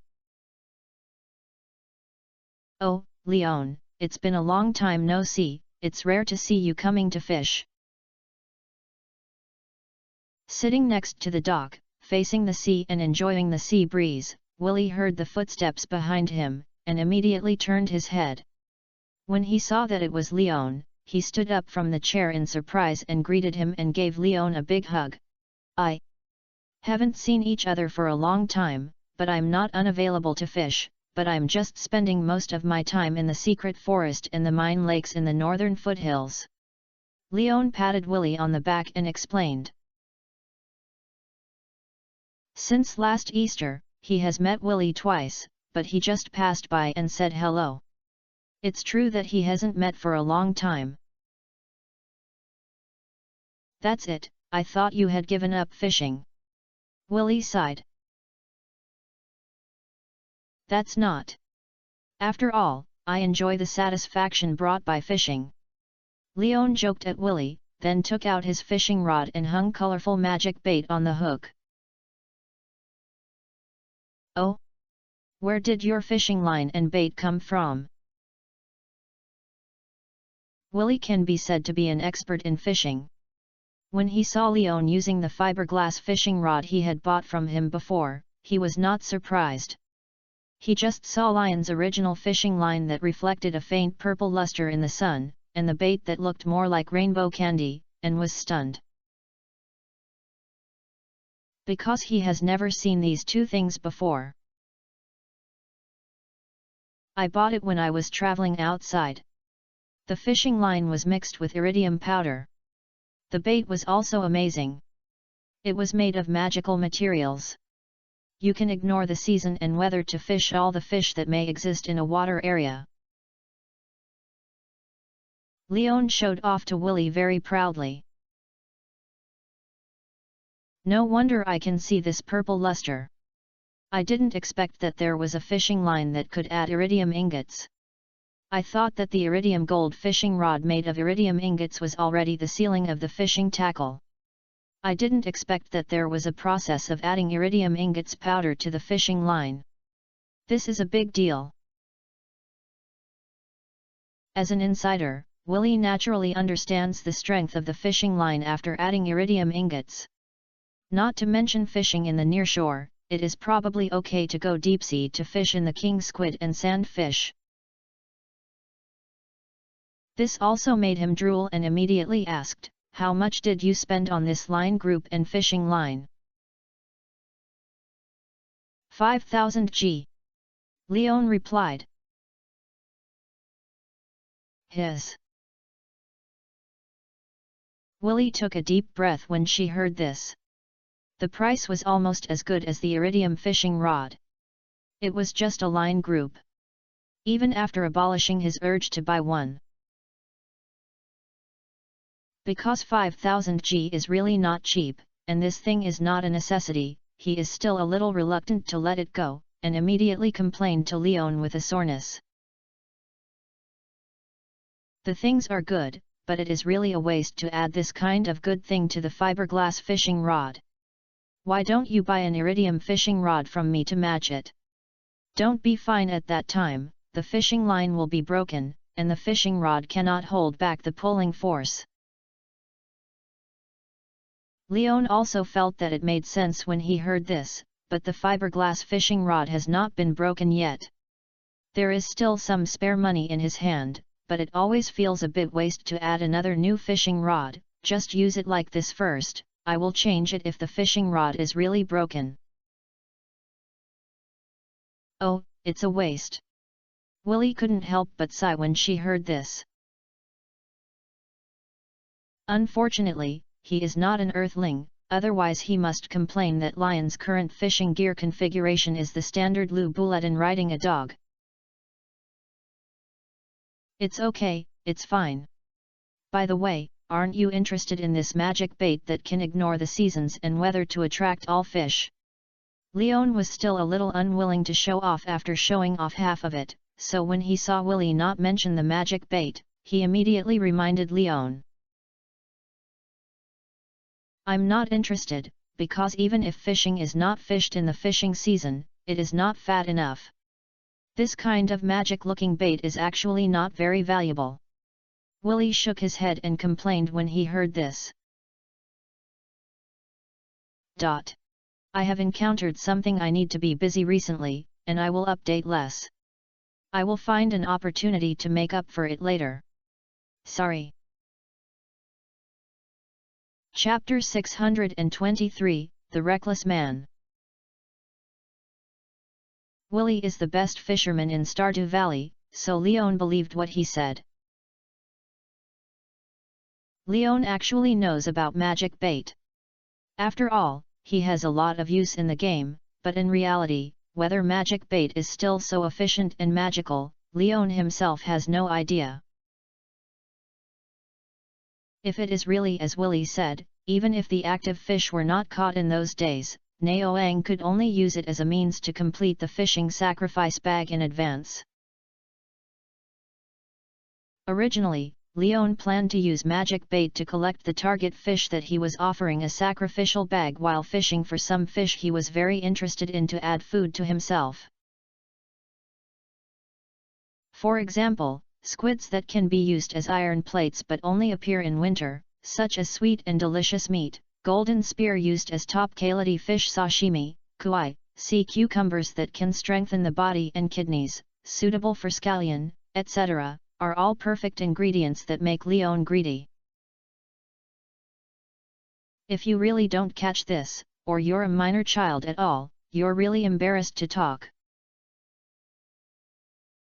But thinking about this piece of magic bait, it is difficult to sell the unit price of 100 G. Leon thinks that he should give the magic bait a little trust. If it is really as Willie said, as the fish in the season can only catch unripe fish, Naoan must return to the City of Elements and find the owner of the fishing gear store to settle the score. Try to practice and know first.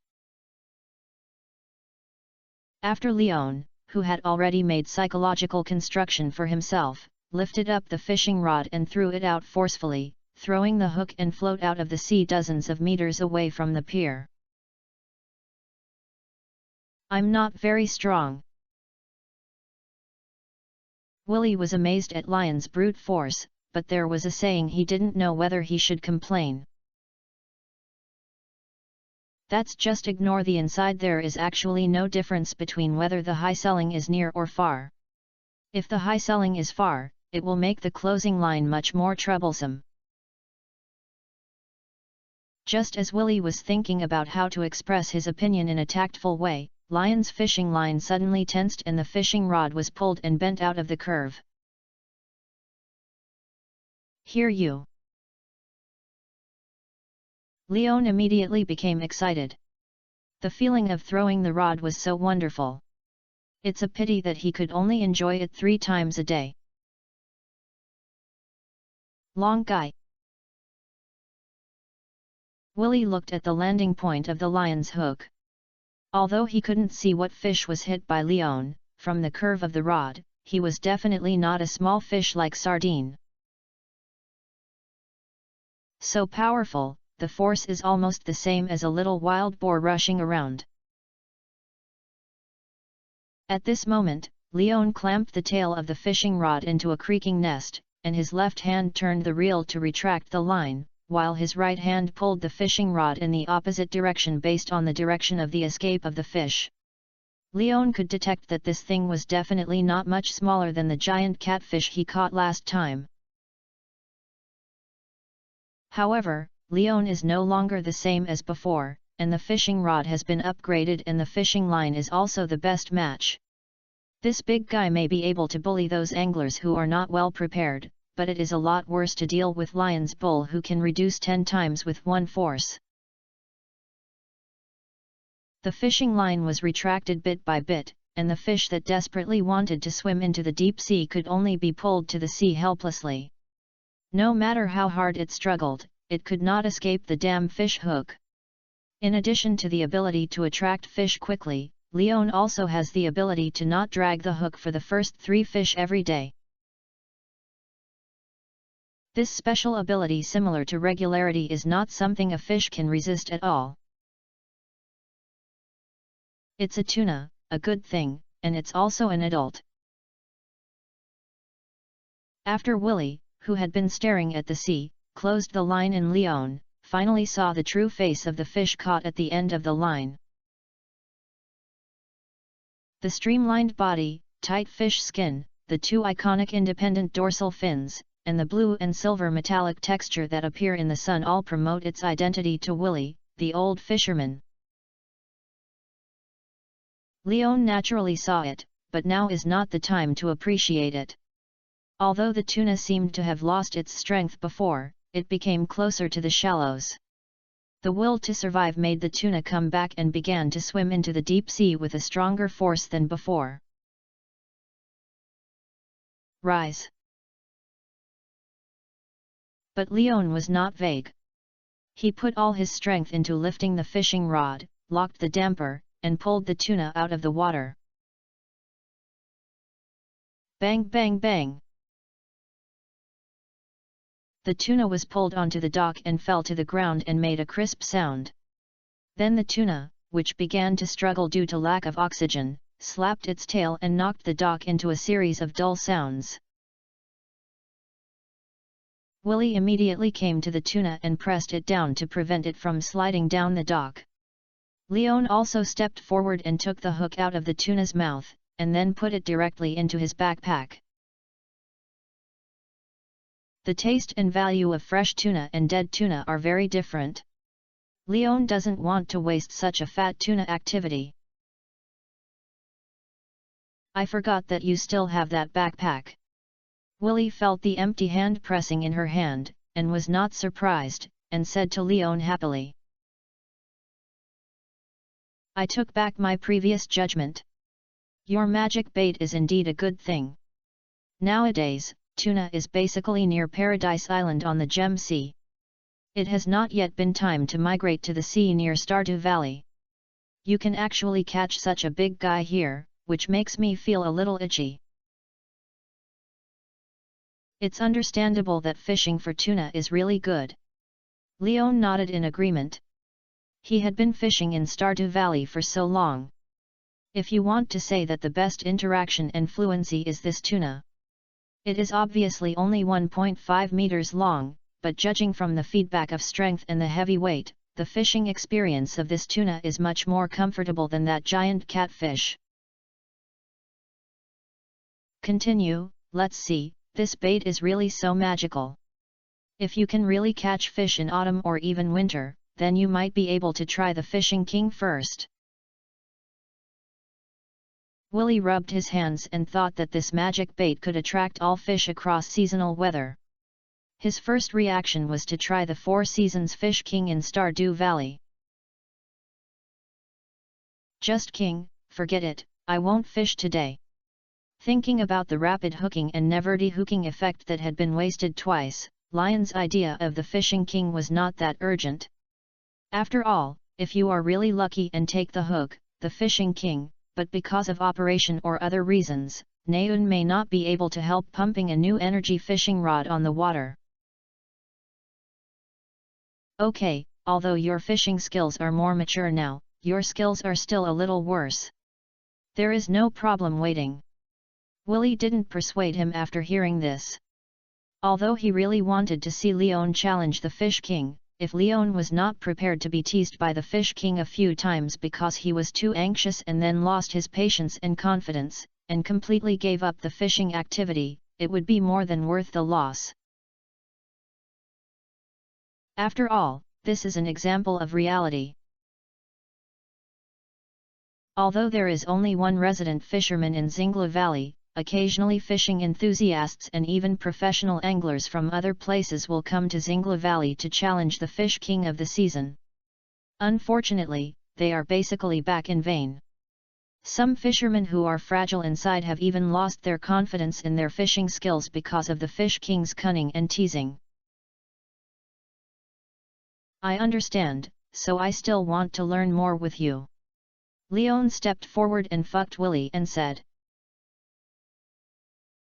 Learning is not enough, we can just discuss it with each other, and every fisherman has it. I can't become a master in my own style, blindly imitating other people or fishing step by step according to fixed formulas. Every top angler I know has his own habits and special skills. Willy waved his hand and sighed. And I think your brute force fishing method is really promising. After all, the purpose of fishing is to pull the fish ashore. No matter how high the skills are, it is useless to not even pull the fish. This is the reason, then do you think I, the reckless man, have anything else to pay attention to? Leon asked. Yes, that's high-intensity fishing gear, otherwise ordinary fishing gear will not be able to withstand your rhythm of not undue strength and fighting hard. Chapter 624 Top-Fit Fishing Gear. Hearing Willy's suggestion, Leon nodded, feeling that what Willy said was indeed fine. It's like a strong man. No matter how strong he is, he can't break a stone with his fist. It would be different if he replaces it with an iron hammer. Now his line set is top-notch, and the fishing rod is still a bit bad. He just lifted the tuna, the line was unscathed and the reels were not misaligned at all. Instead, the fiberglass fishing rod was pulled into a C shape. Fortunately, its toughness and strength are several times stronger than that of the bamboo fishing rod, so there is no breakage. But if the tuna is more powerful and strong, Leon would not be sure that the fishing rod can hold it. After all, no matter how tough it is, it cannot withstand the half-fold damage. Willy, is the best fishing rod you are talking about? Leon asked. Well, it's made of a combination of gold ingots and iridium ore. Although the iridium content inside is not high enough, its strength is definitely top-notch, and it is considered the top-notch fishing rod on the market. Willy nodded, this is also the reason I recommended you before. If it's an iridium gold fishing rod, it's definitely the top-notch fishing tackle that even I will covet. Where is the price? Leon asked. Carrie still had money. Since he was already interested, he naturally wanted to get one. 7,500 G, but this is the price. If you buy it, I will give it to you according to the purchase price. Anyway, this thing is not easy to sell. Instead of keeping it in your hands to eat dust, it is better to sell it to you at a cheap price, 5,000 G. Willy explained.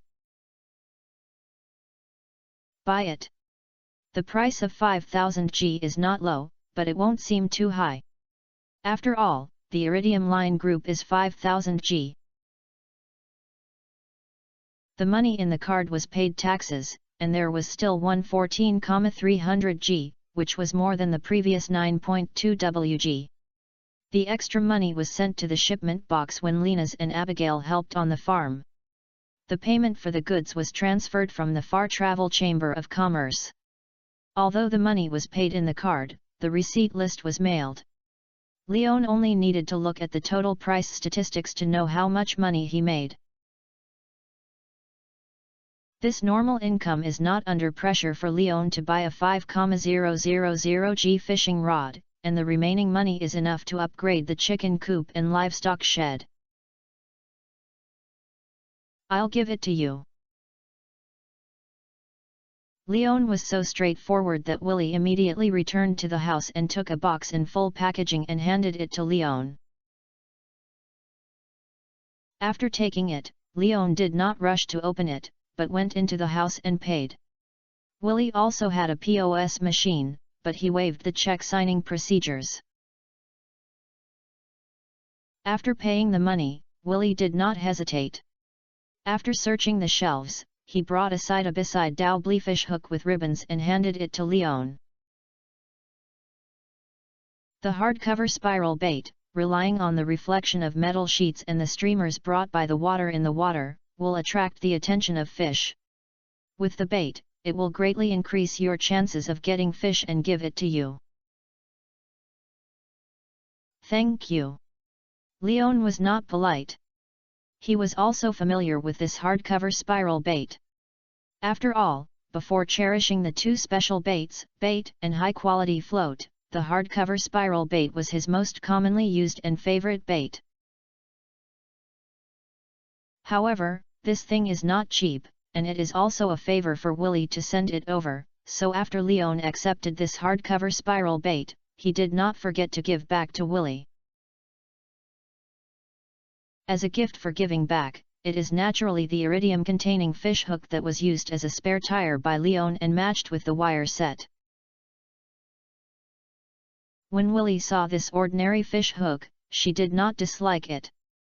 Instead, she held it in her hand and squeezed it. She tried the strength on the wooden wall in the room, and then said in surprise, "Is this also a fish hook with iridium added?" "Well, I have one more match with the line group, I'll give it to you," Leon confirmed. "Hey, you made me feel like you are a big advantage, Leon. This kind of fish hook with iridium is much more precious than a hardcover spiral bait." Although Willie likes this fish hook very much, he compared the bait he gave to Leon and suddenly felt that Leon was at a disadvantage. "All of you are friends, you care about this. Even if the hardcover spiral bait is not worth it, you still have a 2500G fishing rod to give in. Isn't it a loss?" Leon comforted. You. Willie looked at Leon helplessly, but his face was full of smiles. "Let's just do it. I haven't worked with you for a long time to fish. Let's go together today and compare who caught more. From now until 8 p.m., what about the least treats you have?" "Specific weight or quantity?" Leon asked back. "It must be the quantity. After all, you have that magic bait. The biggest thing you can catch in spring is halibut, but you can catch tuna and blue and white fish. How could I compare weight with you?" Willie complained. "That's compare the quantity," Leon confirmed. In fact, he can distribute magic bait to Willie and play fairly with Willie, but Willie, who used this bait, would definitely not accept the fish caught in the end. Even if Willie is in vain, Leon is not short of money. Willie has to support her family, so he naturally won't make it difficult for Willie to do it. "Okay, but we have to assemble your rod first." Willie reminded that Leon then opened the brand new iridium fishing rod, and together with Willie, removed the reel from the fiberglass fishing rod, and installed it on the iridium fishing rod. By the way, he also replaced the finely covered spiral bait given by Willie. The previous iridium fish hook Leon was temporarily put away and kept for later use. Then the two left the house, stood on both sides of the dock, and started fishing. Wei also used an iridium fishing rod. The length of the fishing line is about 300 meters, but the distance of the rod is never more than 15 meters each time. Leon throws more than 30 meters every time. Willie reminded Leon about this question, but Leon said that this is his habit. After all, everyone who plays Stardew Valley knows that the further the hook is thrown out, the higher the quality, length, and weight of the fish that is hooked. Although reality may not be like this, this has become a habit in Lion's subconscious mind. The new fishing rod is a new fishing rod. During the fishing process, Leon took another tuna. This time, the iridium fishing rod was just slightly bent. When the tuna was pulled ashore, the fishing rod had no external force interference and returned to straightness. It was completely different from the sequelae of slightly bent after being pulled by the previous fiberglass fishing rod. Moreover, the strength of the fishing rod has increased, and Leon feels much more relaxed when pulling it. The iridium fishing rod seems to have a labor-saving effect. I don't know if it's the fishing rod design or the addition of iridium.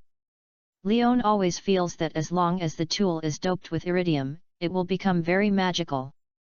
This is the case with the fishing rod, the real set, and the iridium tool made by Linus before. This made him a little jealous. Thinking that the key on the 120th floor of the mine that could open the desert skeleton cave was still lying on the bottom of the mine. With this key, he could go to the skeleton cave to mine the iridium mine. Leon immediately had a new plan. Chapter 625 Tavern Chat. You win. As soon as the sun set, Willie closed the ball. It's not that the gap with Leon is too big, so Willie gave up because he felt he had no chance of winning, just because he was tired. After all, he was here. Before Leon came, he was fishing, but Leon happened to be resting when he came, so he looked at his leisure. Now he has been fishing for more than 2 hours, and Willie can't stand it. After all, fishing is a physical job. When Willie fishes, he also holds a fishing rod in his hand, without a gun mount or a stick. Then go and have a meal. I want a pasta, that's enough. Leon also retracted his fishing rod. Until now, he only got 11 fish, not counting the tuna at the beginning. The 11 fish behind him had 2 herrings, 1 red mullet, 1 red snapper, 1 tuna, 2 tilapia, and 3 sardines. The squid and sea cucumber in the target fish were not seen at all. Magic bait is not only fished for the season, so it is reasonable to catch sardines and herrings, but it is a bit of a loss. You can't eat enough, why don't you try crab roe cake? I've already grown a batch of crabs offshore, so I gave some to Gus, so this classic delicacy was relisted on the menu by Gus. Believe me, the taste will never disappoint you. Willie said to Leon Amway. Then try. Willie said so. No matter whether he wants it or not, Willie might order a copy for himself. Leon planned to save money for Willie, but Willie obviously noticed this, so he said so. Let's go. Willie immediately stepped forward and hooked up with Lion's shoulder and walked towards Pelican's town.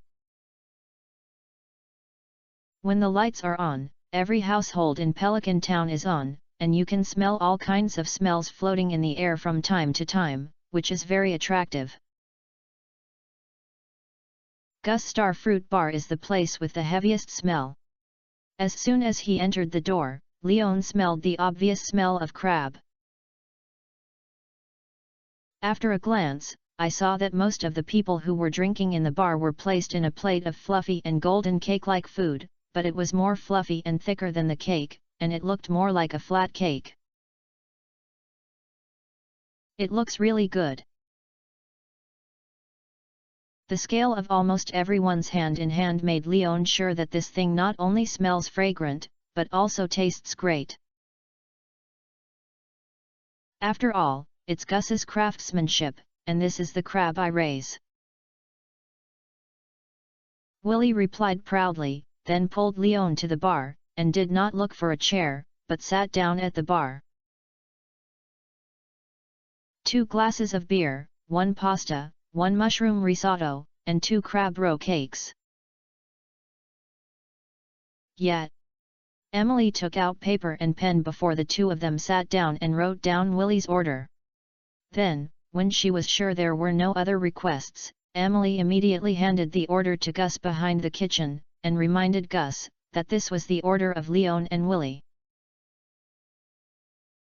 Then Emily went to fill the two of them with beer. The huge round barrel was placed on the metal table in the corner. The bottom of the barrel was inserted into the faucet. When the valve was turned on, the yellow fermented barley juice would flow out from it. The aroma of malt. Leon spoke after sniffing the beer handed over by Emily. Pure wheat isn't beer all the same? Willie looked at Leon in confusion and echoed. Oh, it's okay. Leon hopes to get an expert answer, but unfortunately no one answers this joke. By the way, it's almost summer. Are you planning to grow hops? Although pure wheat beer tastes good, the light beer brewed from hops also has a unique flavor. If you have this idea, remember to leave me a few bottles.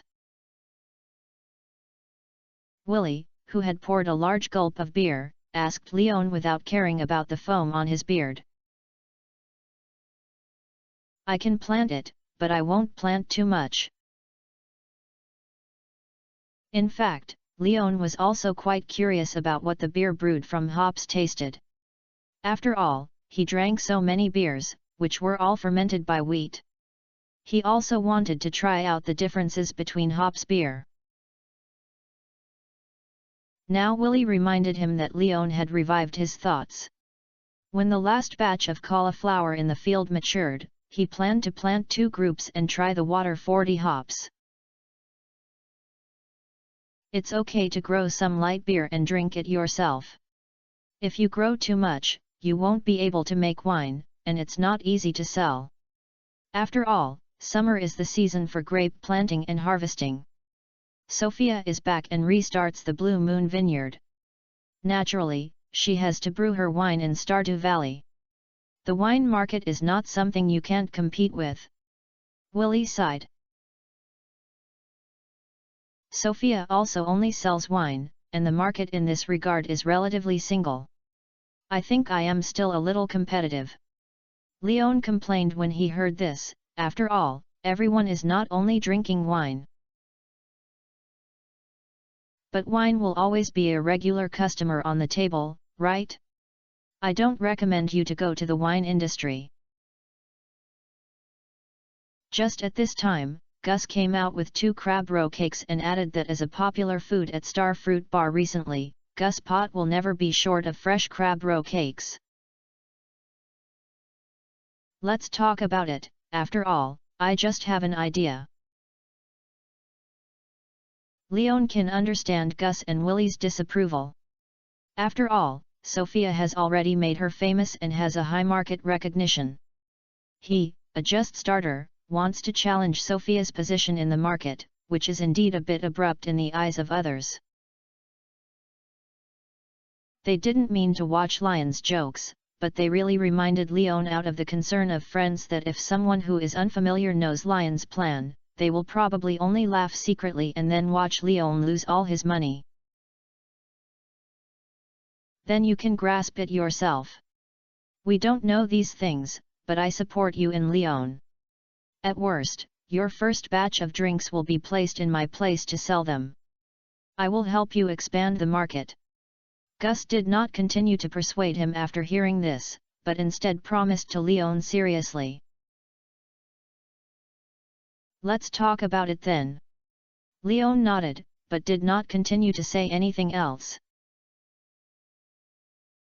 After all, if he really makes wine, he will not rely on Gus to sell it and throw it into the shipping box. People from the Long Travel Chamber of Commerce will naturally determine the price based on the quality of the wine and the market. At that time, no matter whether you buy it or not, Leon will get the most accurate market evaluation. If it really fails, then Leon will extinguish the intention of making wine, instead of handing these wines that cannot be accepted by the market to Gus to cheat his own people.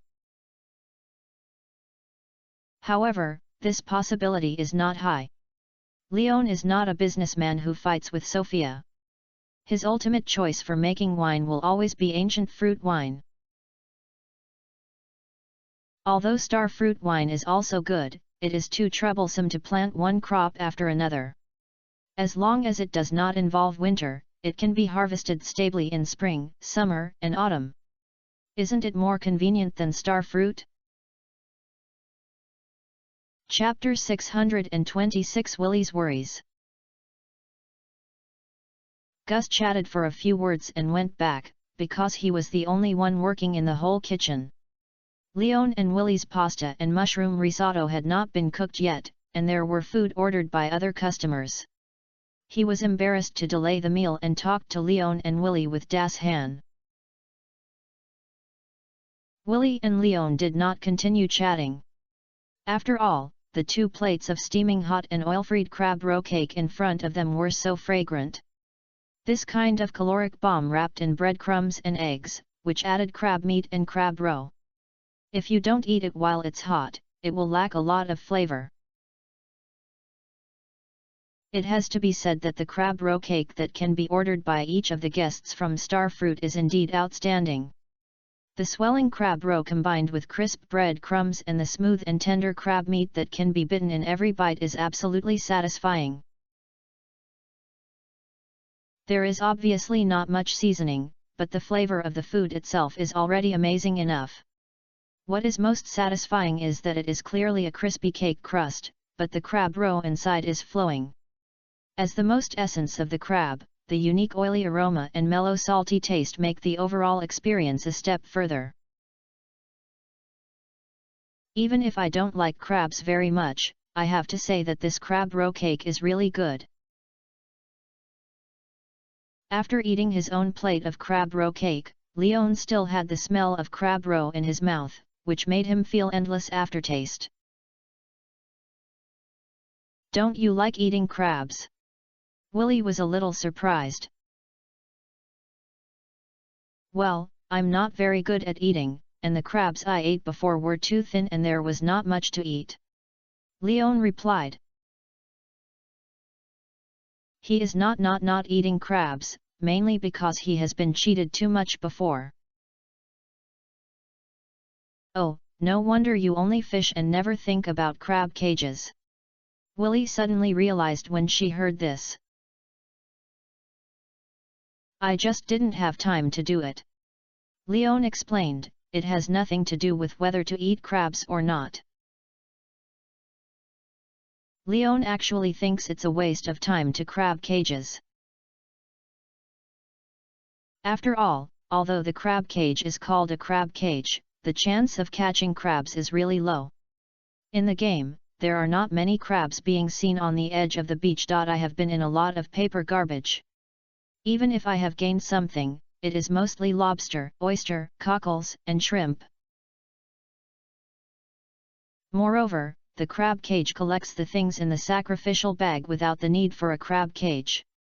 Various rock crabs in the crab cave will fall, and birds, clams, oysters, and clams can be picked up on the beach.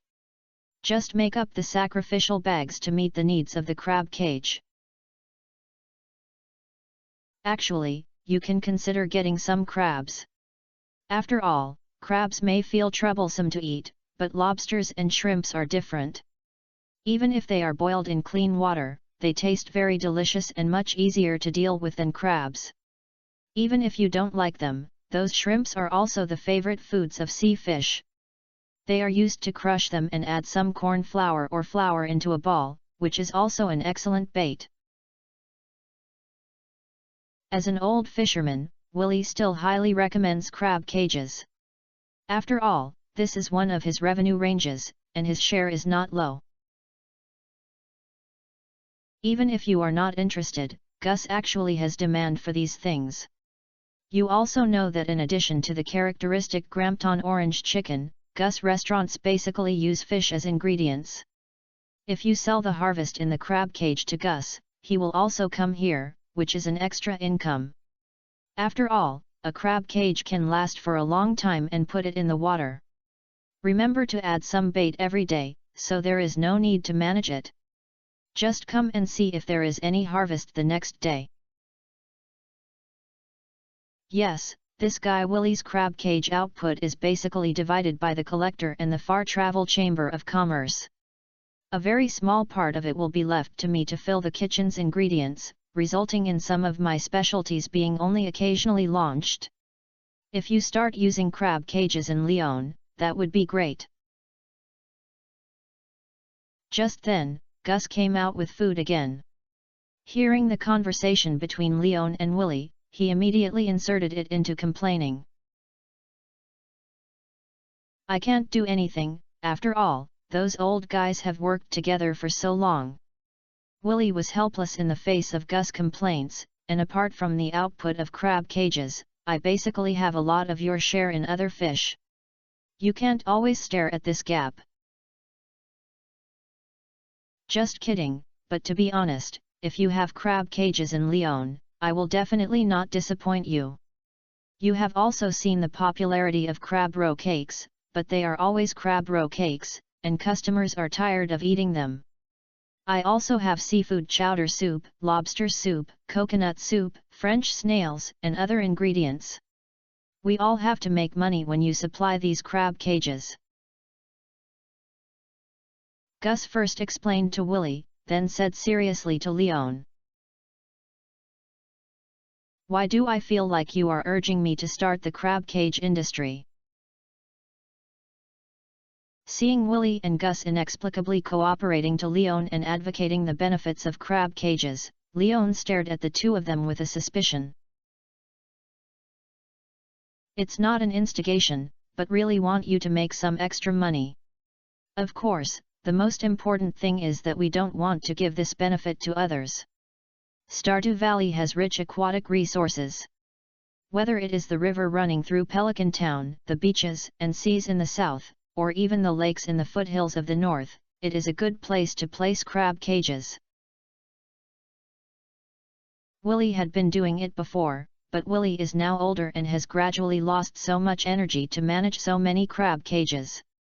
There will naturally be people taking the vacant areas, so compared to others, we want you to take these places more.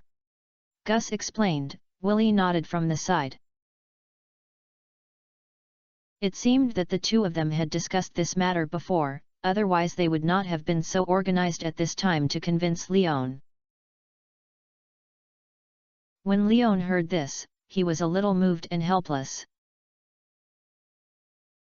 These natural resources belong to everyone. Willy can do it if he doesn't do it, and others in the town can do it.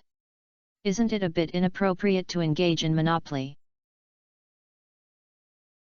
If it were Pelican Town people who were willing to do this, Gus and I would not advise you.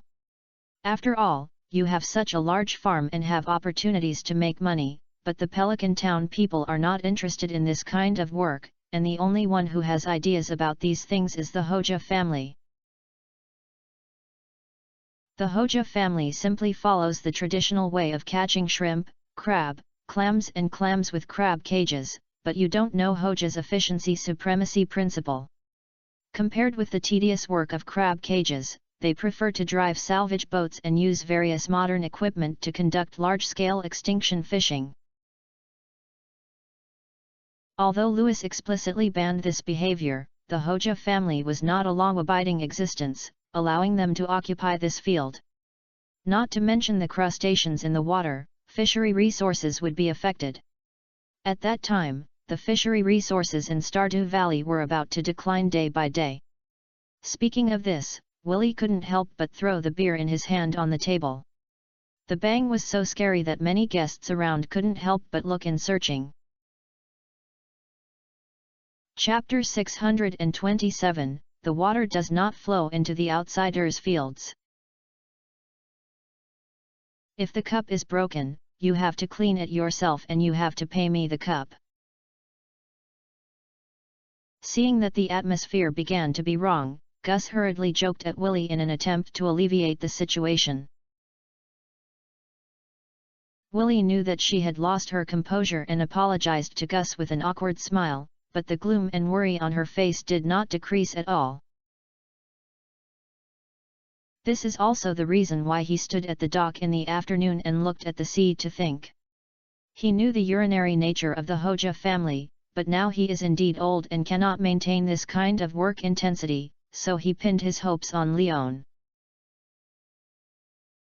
After all, in Stardew Valley, Leon is the second person he has ever met.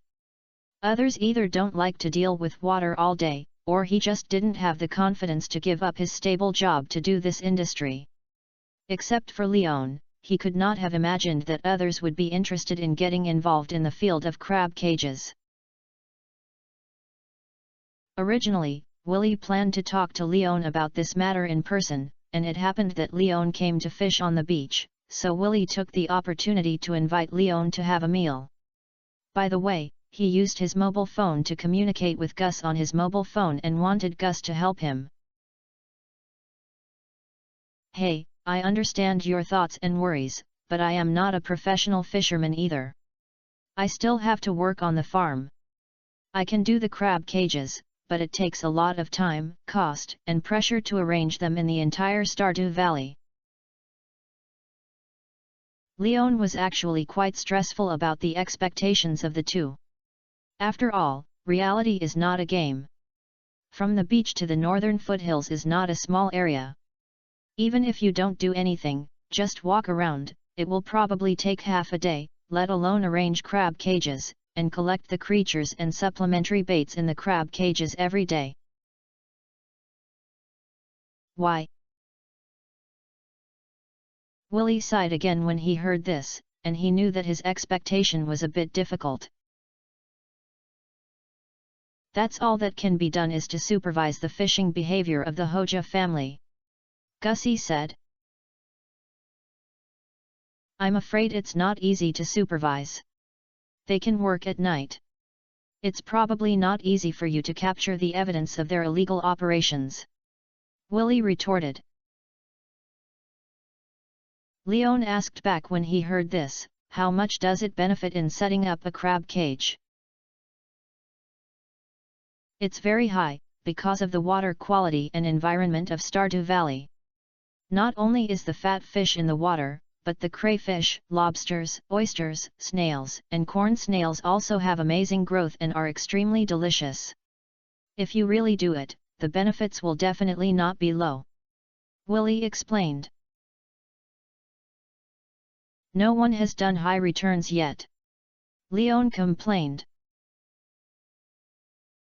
"Because the cost of crab cages is too high, it is a big investment in the early stage. Not many people dare to bet on their net worth in this unfamiliar field," Willie continued to explain. This is indeed a problem. Leon immediately understood when he heard this. However, he did not give up thinking about this issue. Whether it was helping Willie find a solution or for himself, he did not want what Willie described to happen. He also knew what kind of urination was like at Hoja. He really asked them to come. Leon felt that he would not be able to find a place to fish in the future. "By the way, Willie, you put the crab cage before, but now you don't put it. Can your crab cage still be used now?" After thinking for a moment, Leon suddenly asked Willie. "Yes, but most of them are old crab cages and need to be repaired regularly." Willie nodded and then added. "Is it troublesome to repair it?" Leon asked.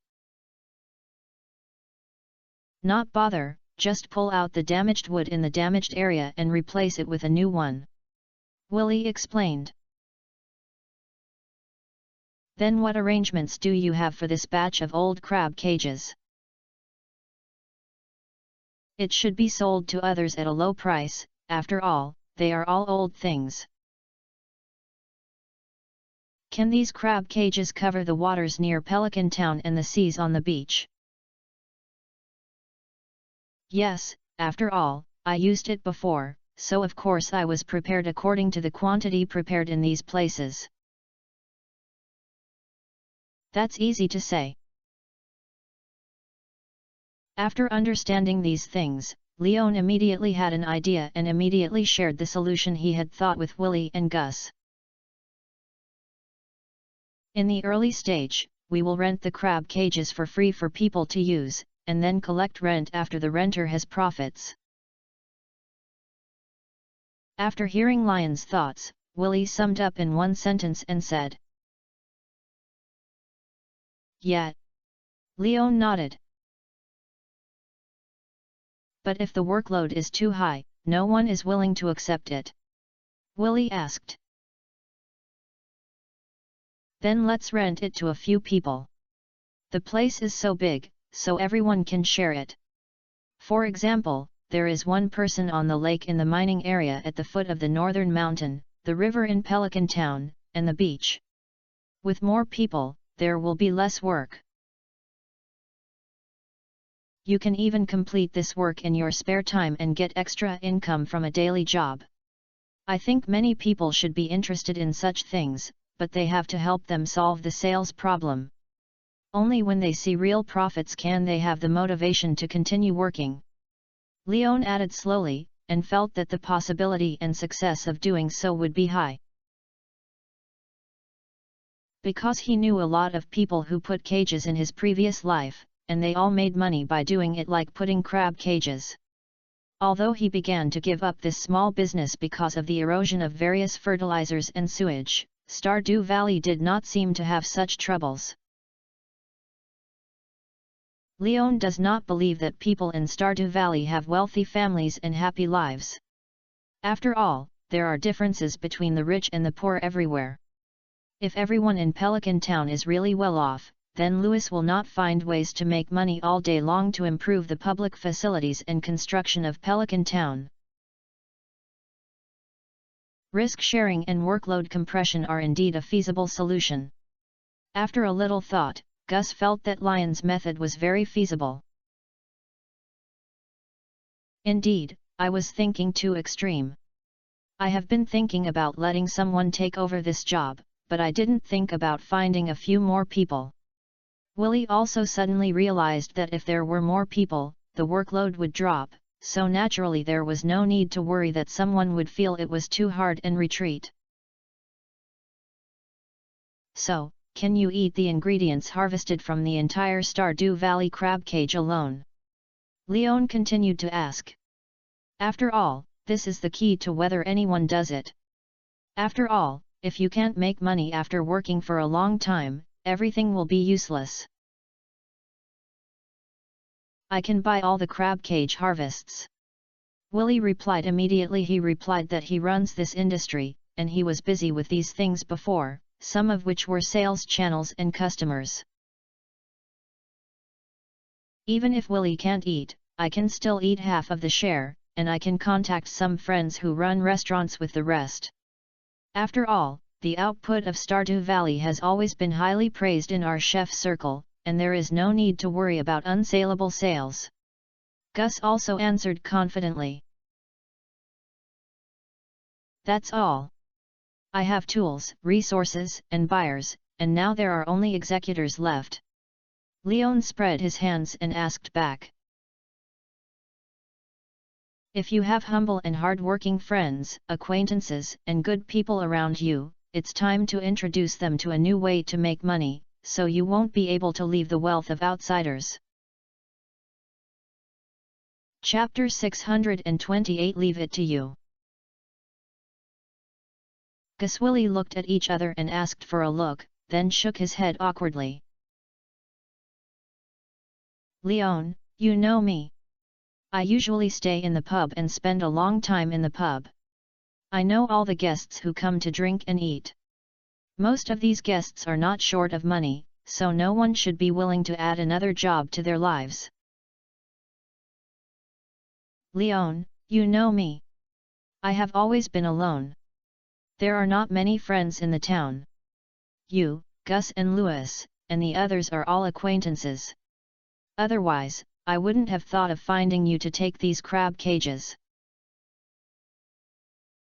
Their answers made Leon sigh speechlessly, and then looked at Emily, who had been listening. Gus and Willie also imitated Leon to turn their expectant eyes to Emily. "Leon, you know me. My friends are all girls, and no one should have any ideas about this job." Emily felt pressure when she saw this and immediately replied in the sentence of Willie and Gus. "That's trouble, things have returned to the beginning, but I still can't find anyone to do it." None of the three of them found someone who had a demand for this additional income and was willing to do it. Willie's face was filled with sadness again. Leon was not disappointed with this. After all, he didn't believe that Pelican Town really had no one willing to do this. None of the three of them could find a suitable candidate, which does not mean that others could not find it. So Leon immediately took out his cell phone and dialed Louis's phone. If he didn't dial, he would call Marnie. Fortunately, Louis seemed to be at home, so the phone answered quickly. Leon simply said on the phone that he needed Louis' help and came to the Starfruit to talk, and Louis hung up the phone and went out from home to come to the Starfruit. The distance between the two places was not far, so Louis soon pushed the door open and walked towards Leon. "Leon, do you need help?" Louis sat in the empty seat next to Leon, and Gus had asked Emily to prepare a large beer for Louis and delivered it. Leon retold the previous discussion with Willie and Gus to Louis, and also provided the follow-up methods and plans. It is indeed a matter of attention to finding someone to take over Willie's crab cage. After all, it is indeed risky to really make the Hoja family involved in this industry. Louis also attaches great importance to this. After all, as the mayor of Pelican Town and one of the people who often deal with Hoja's family, he also knows the interests of this, and he is willing to leave this additional income to the residents of Pelican Town. "I do have several candidates here, all of whom are hardworking and need some extra income to subsidize the family. I will contact you. As for whether you can convince them, it depends on yourself." "Well, no problem, just choose someone." Willie nodded repeatedly. "We should first prepare a list of acquisition prices and budget for crab cage rental costs. The best way to persuade people is to induce them," Leon reminded. "Of course there is no problem with this. The crab cage is only a few, and it can be easily found. In fact, I will not offer a high price for the rental costs of these old crab cages. After all, they are all old objects and require daily repairs. Just collect a little symbolic meaning," Willie replied. "That's your own business. With the support of profits and early investment, those people probably won't refuse this job." Leon drank the beer in his glass and then stood up. "I'll go back first. What's next should have nothing to do with me." "Thank you, Leon, I did help a lot, but if you want, I can actually leave some crab cages for you. It doesn't matter if you don't have any money, so you can just use them. It's actually quite interesting to place the crab cages," Willie suggested again before Leon left. "I can do it, but I won't argue with them. Then I will make some crab cages myself," Leon replied with a smile, then waved his hand, left the Starfruit bar, took out his bicycle, and rode his bike back to the farm. In the bar, Willie was still drinking because the dining rush had passed, and Gus could also take a break from his busy schedule and joked at Willie who was drinking. As a matter of fact, young people are still very smart. You hesitate for a long time, and Leon can handle it in just a few words. After all, I am a person who came back from a big city.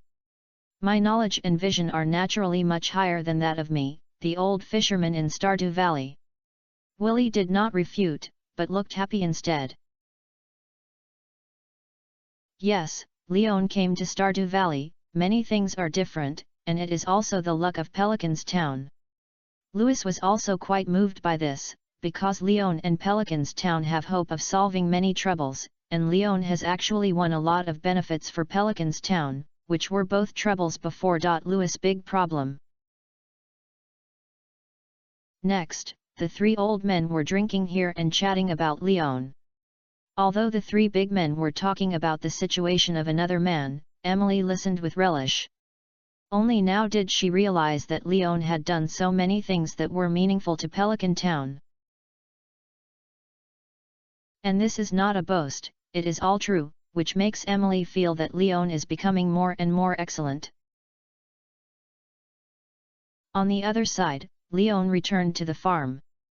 Looking at the darkness in the house, there was no light at all. He knew that Abigail had not come. He immediately parked his bicycle by the wall, took out the key and opened the door and returned home, and turned on the light.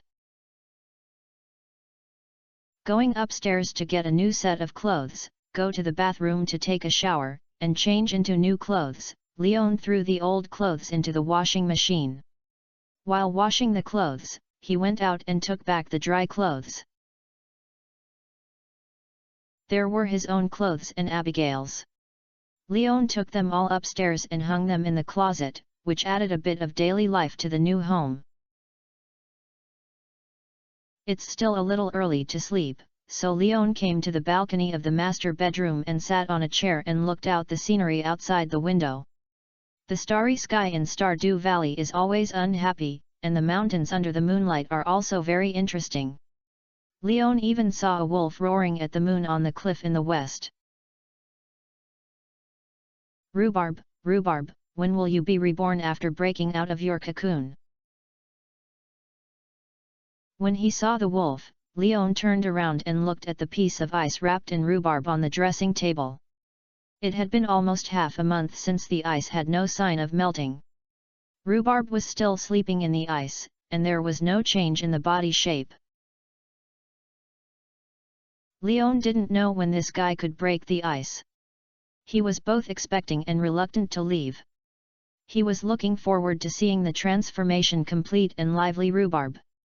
What he was reluctant to leave was that at that time, he might have to leave his side and fulfill his responsibilities as a son of the wilderness. Chapter 629 The First Batch of Wine. After staying for a while, Leon watched the floor-to-ceiling windows on the balcony, returned to the second bedroom and lie down. When he opened his eyes, the sun was rising. After washing up quickly, Leon went downstairs and left the house. He looked at the sprinkler outside that had already started working, and felt a little moved. The first thing I have developed to get up early is that the watering activity is gone now. I feel lonely getting up so early. But it doesn't mean that with a sprinkler, Leon doesn't need to work anymore. He still has a lot of things to be busy with. For example, go feeding chickens. Wow, what a big egg! After feeding the chicken, Leon, who entered the chicken coop, was frightened by an egg the size of a cantaloupe.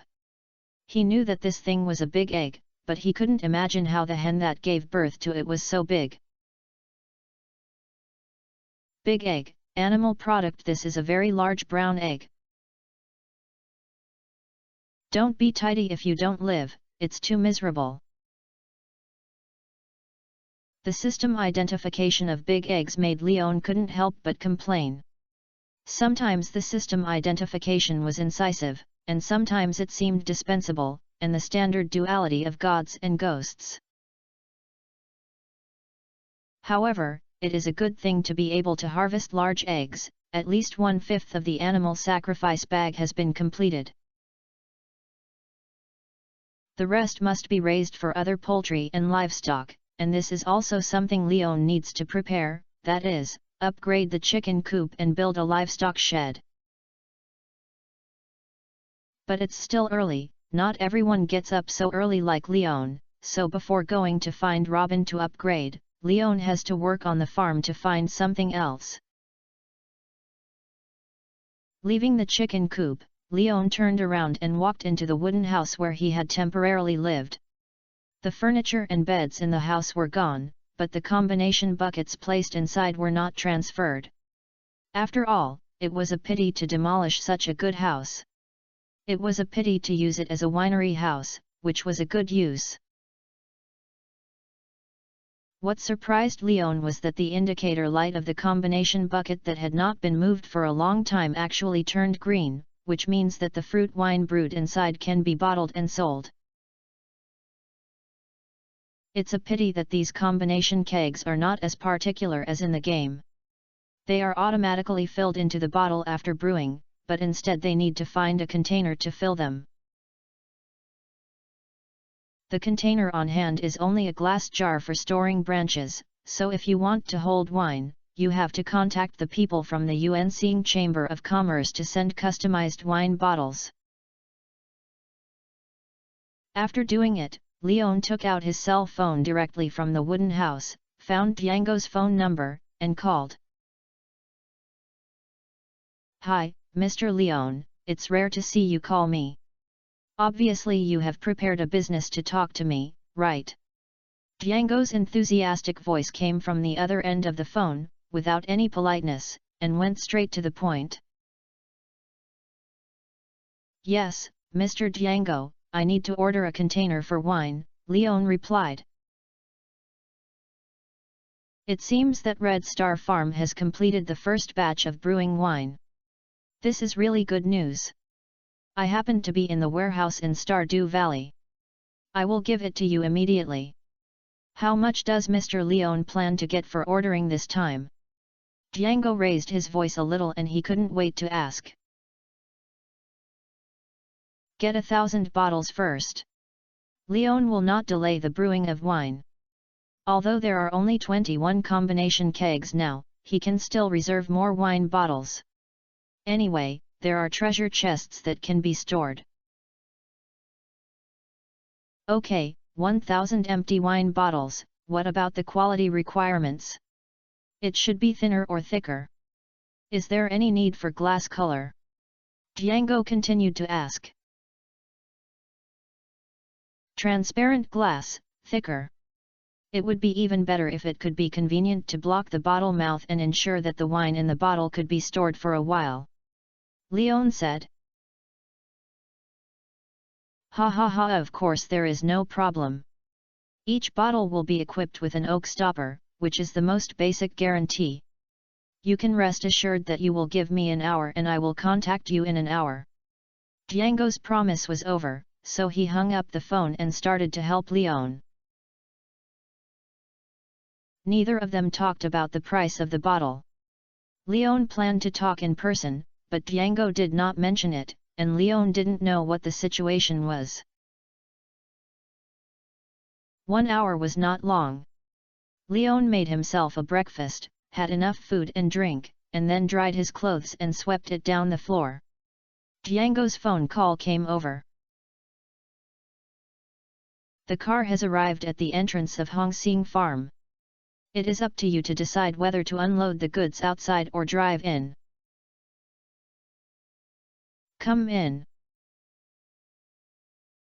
Although moving is just a matter of raising your hand for Leon, it can save some time, so Leon will naturally not waste his labor. With Lion's permission, Django, who was sitting on the truck, immediately directed the driver to drive the car to an open space, then reversed into the Red Star Farm, and parked the car in the Red Star Farm, but it was not too deep, because near the eastern exit of the farm, most of the land had been reclaimed into fields by Leon. Although the reserved width was enough to pass, Django still did not take any risks. After opening the car door and jumping out of the car, Django shook hands with Leon, who was out of the door. "There are all 1,000 wine bottles in the car, not just wine bottles and bottle jams, we also prepared wooden boxes to fill the wine bottles, and the box has been laid with thatch to protect and buffer."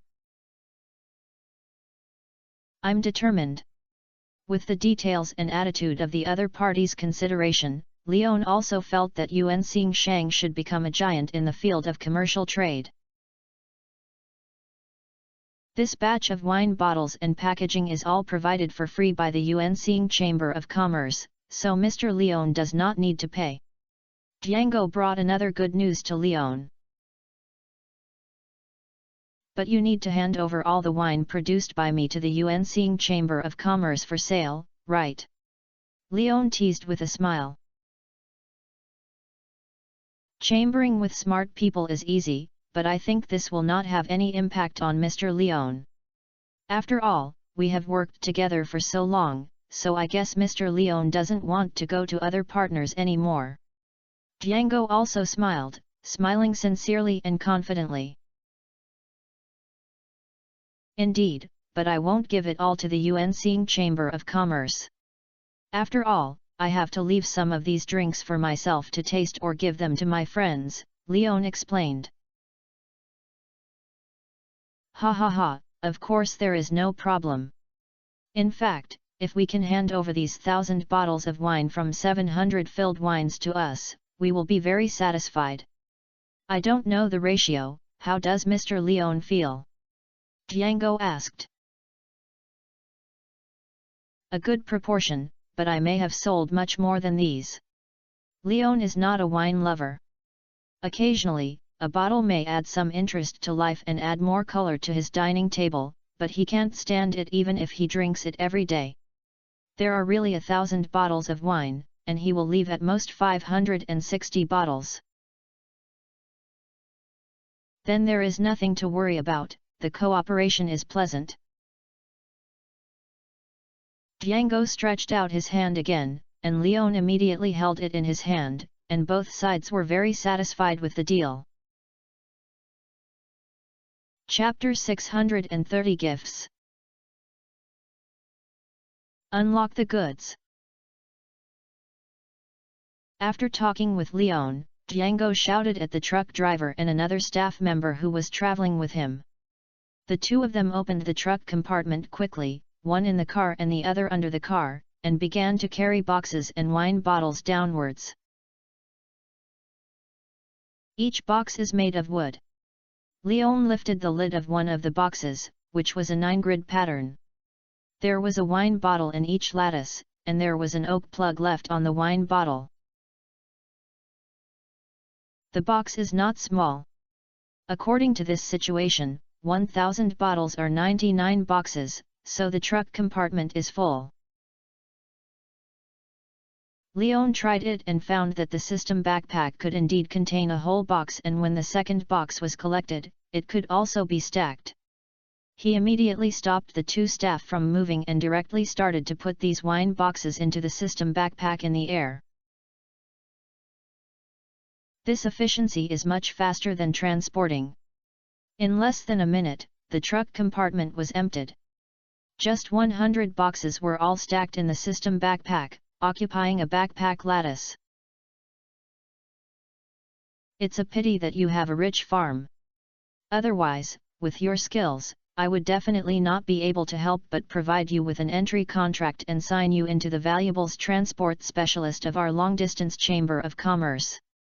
Seeing Lion's operation, Django spoke enviously. Oh? How much does it cost? Leon was quite interested in this. 5% of the total value of the goods. Django replied, the value of goods that can be called valuables by the Chamber of Commerce is at least 1 million, and 5% is at least 5 WG, which is a good profit. I am rich and powerful, and I am worthy of being a long-distance Chamber of Commerce. I admit that I am moved. It is fake to say that it is not jealous of the freight for a minimum of 5 WG. The transportation of this kind of cargo requires too long and there are certain risks, so I think it is better for Mr. Leon to run Red Star Farm with peace of mind. I believe that for things like phone bills, Mr. Leon is not worth the price by relying on the output of the farm alone. Why put himself in danger? Django scratched his head awkwardly, and then worried that Leon really wanted to try, so he quickly added. Ha ha ha, just kidding, but I didn't expect that anyone was interested in the goods from the Long Travel Chamber of Commerce. Leon was just jealous. He was not happy to let him do this. After all, running freight is not an interesting job. And there are also ruthless people who dare to attack the Changxing Chamber of Commerce. Alien is not that popular with thrills. This world is not peaceful. Apart from monsters, those illegal elements do not care about order. There are still pirates of all sizes running around the Sea of Gems. Django complained helplessly, the business of the Chamber of Commerce is not easy to do. It's understandable. Thank you Mr. Django for coming here to deliver wine bottles this time. I hope that the Fanfiction Chamber of Commerce will continue to sell the outputs for me in the future. This is our business content. Mr. Leon is polite. The goods have been delivered. Actually, I suggest Mr. Leon unboxing and inspecting the goods. However, this seems to be quite troublesome. If you find that the box is damaged and there is a problem with the bottle, please contact me as soon as possible. I will fill you with a new box and bottle. I won't stay for you. There are other work that I need to deal with. After a brief chat, Django proposed to say goodbye. Don't worry, wait for me, a few minutes. Leon hurriedly stopped Django, then ran to the wooden house, took out a box, took out a wine bottle, placed the mouth of the bottle under the outlet of the combined bucket, unscrewed the valve, and watched the grey-brown wine flow out and poured into the bottle. The air began to fill the unique fruity aroma and alcoholic smell of coconut. All the wine in a combination bucket was released, just filled with a bottle. Coconut fruit wine, craftsman's items. Fruit wine brewed by fresh coconut can be placed in the wine cellar to continue precipitation and fermentation, or can be consumed directly. Please drink in moderation.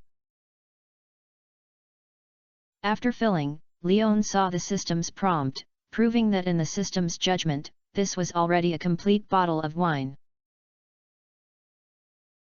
Leon sniffed and found that the smell was quite fragrant and there was no strange smell.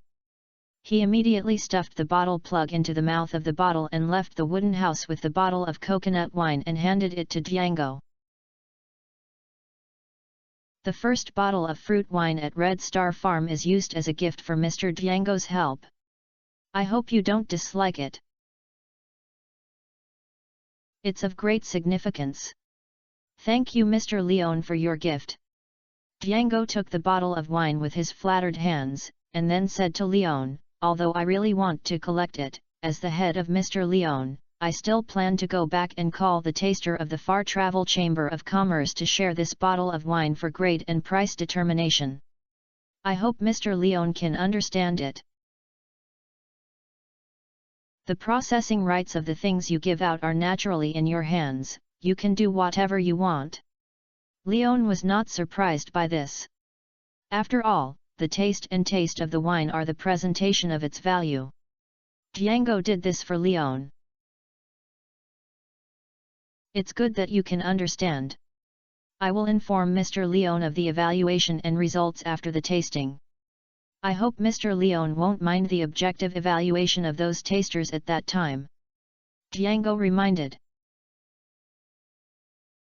If there is any, change it, and if there is no, encourage it. If there is a professional who gives me advice, I will naturally not dislike it. Instead, I think I have made a profit.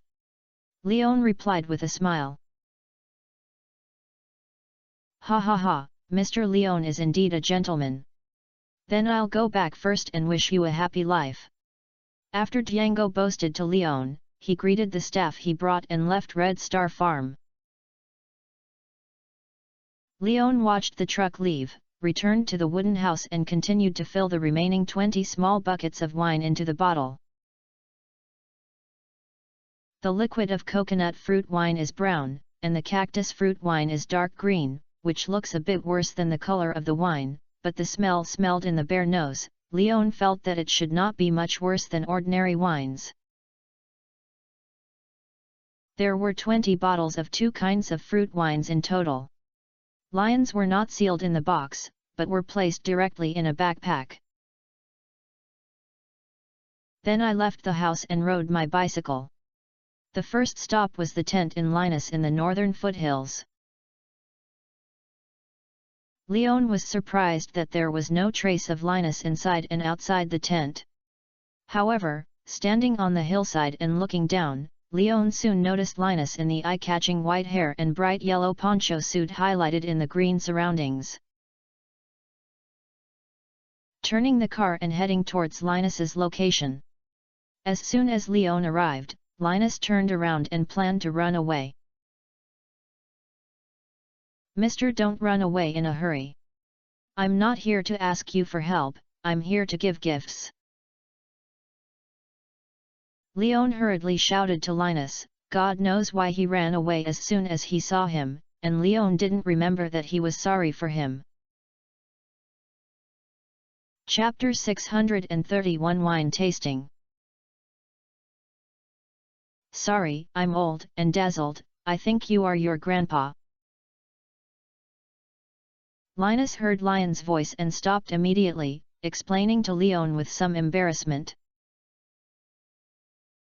When Leon arrived just now, it happened to be in his backlight state in his vision. In a trance, Linus actually saw Baron's shadow, which was Lion's grandfather, which was why he had such an instinctive reaction. "Does it look that much?" Leon was a little surprised when he heard this. After all, he knew that he was picked up by his grandfather and not his biological child. In theory, there should be a big difference in appearance. "I rarely use my eyes to observe the surroundings. Most of them rely on perception and intuition, as well as natural energy. The melody of forest magic on you is exactly the same as your grandfather's. In addition, you are both tall and dizzy, it is normal for you to see them," Linus complained. "Although that old guy is not your biological grandfather, for some reason, your temperament and demeanor are becoming more and more similar. Maybe the living environment we live in is the same." Leon thought for a moment and could only come up with this answer. The answer is not nonsense. After all, there is no saying that one place can support one person. No matter what, this is a good thing. At least it proves that your forest magic has improved again. As long as you don't learn to overdraw with your grandpa, it should be fine if you are easily overdrawn by 200 years old. Tell me, what gifts have you prepared for me, this old man?" Linus asked Leon to sit down by the lake, then rubbed his hands with anticipation and asked. "I want you to try the first batch of fruit wine brewed on the farm." Leon didn't have any ink marks and took out coconut fruit wine and cactus fruit wine from his backpack. 2 bottles of different colors, one brown and one green, were displayed to Linus. "One bottle is made of coconut, and the other bottle is cactus. What kind do you want?"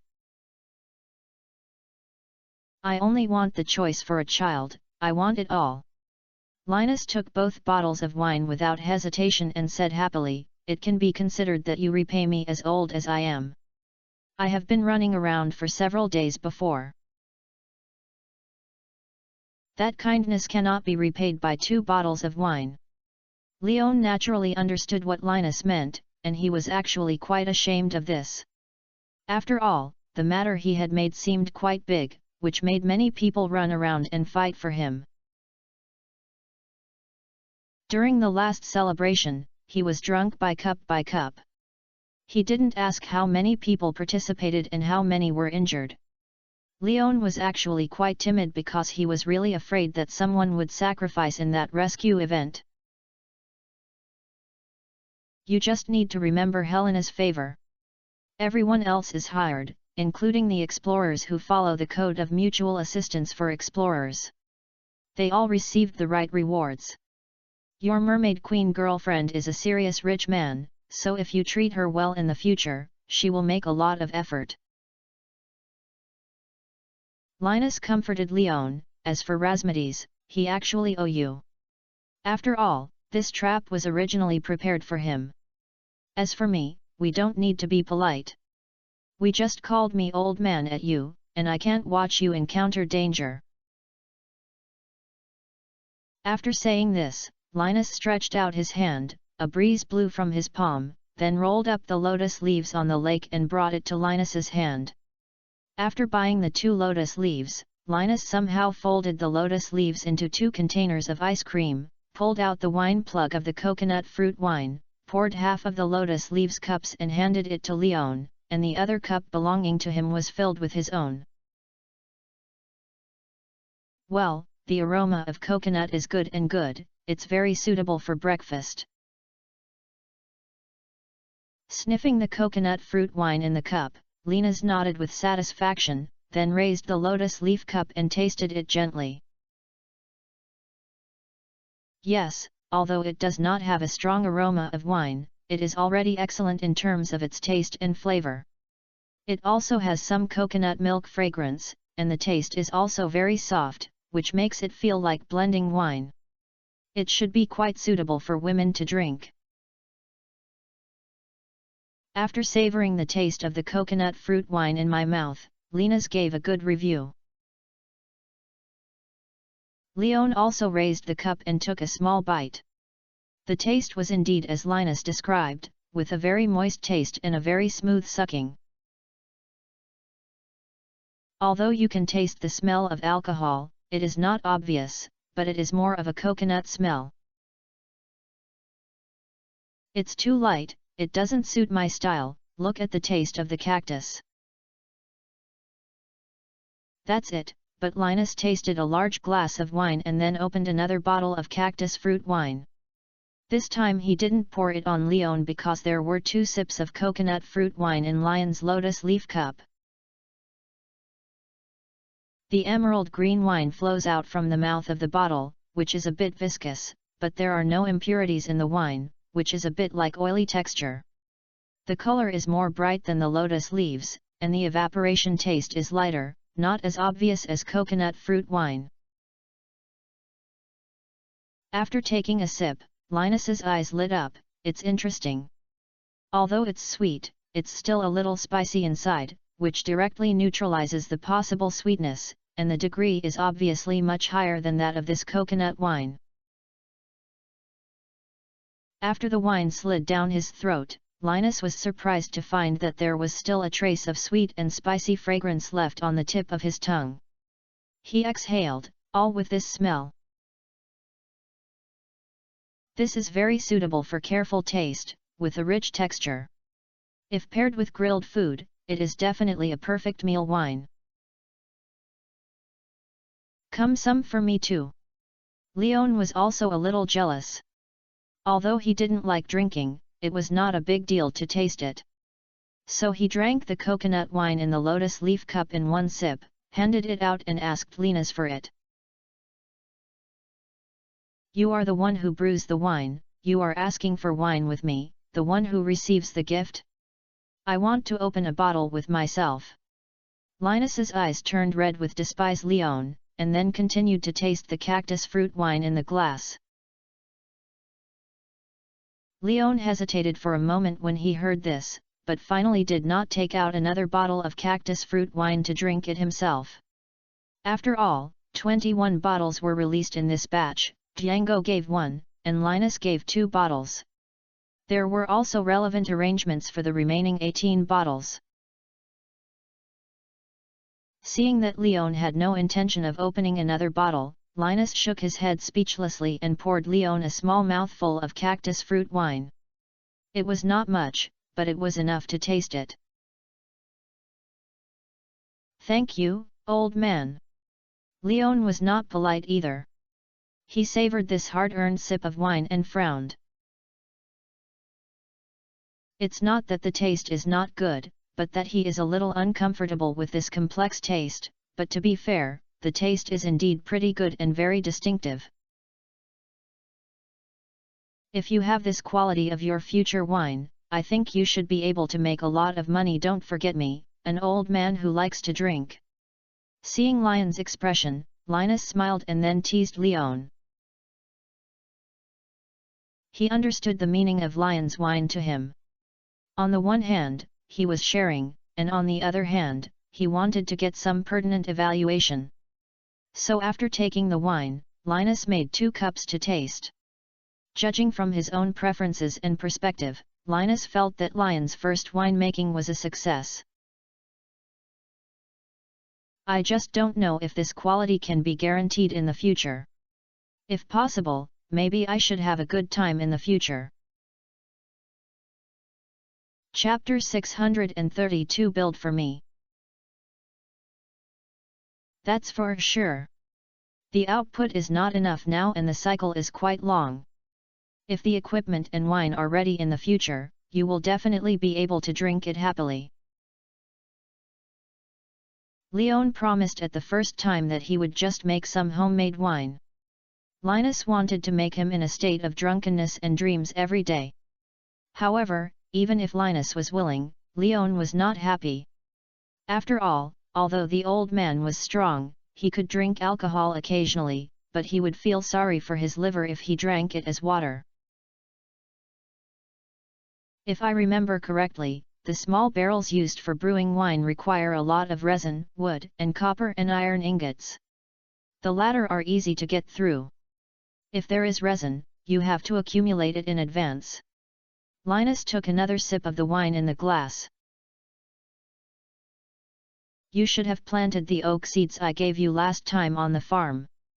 I have some here, so you can plant them too, so it will be more convenient to collect resin." After saying that, Linus took out a small bag from his body, filled with oak seeds. "Thank you, old man." Leon was quite happy about Linus' gift. After all, there are trees but not seeds. If you can build an oak forest on your own farm, it will indeed save you a lot of trouble. "It's okay, after all, if you have multiple trees, I can plant less, which can be regarded as sharing the work I should complete for me." Linus waved his hand and then kicked Leon. "In the next time, I will keep someone alone to taste wine. You can do your business. What do you think of sitting with me like a homeless old man all day long? Get out of here." "Then I won't bother the old man, let's take a step first." Leon stood up with a smile, patted his trouser legs that did not actually leave footprints. After saying goodbye to Linus, he turned to Robin's door and knocked on the door. "Hi, Leon, good morning, did you come for a walk?" Robin, who opened the door, saw Lion's appearance and immediately greeted enthusiastically. "I'm here to discuss business. I think it's time for me to build a livestock shed and upgrade my chicken coop."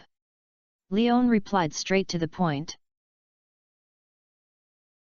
"That's a big business. Let's talk in detail when you enter the house."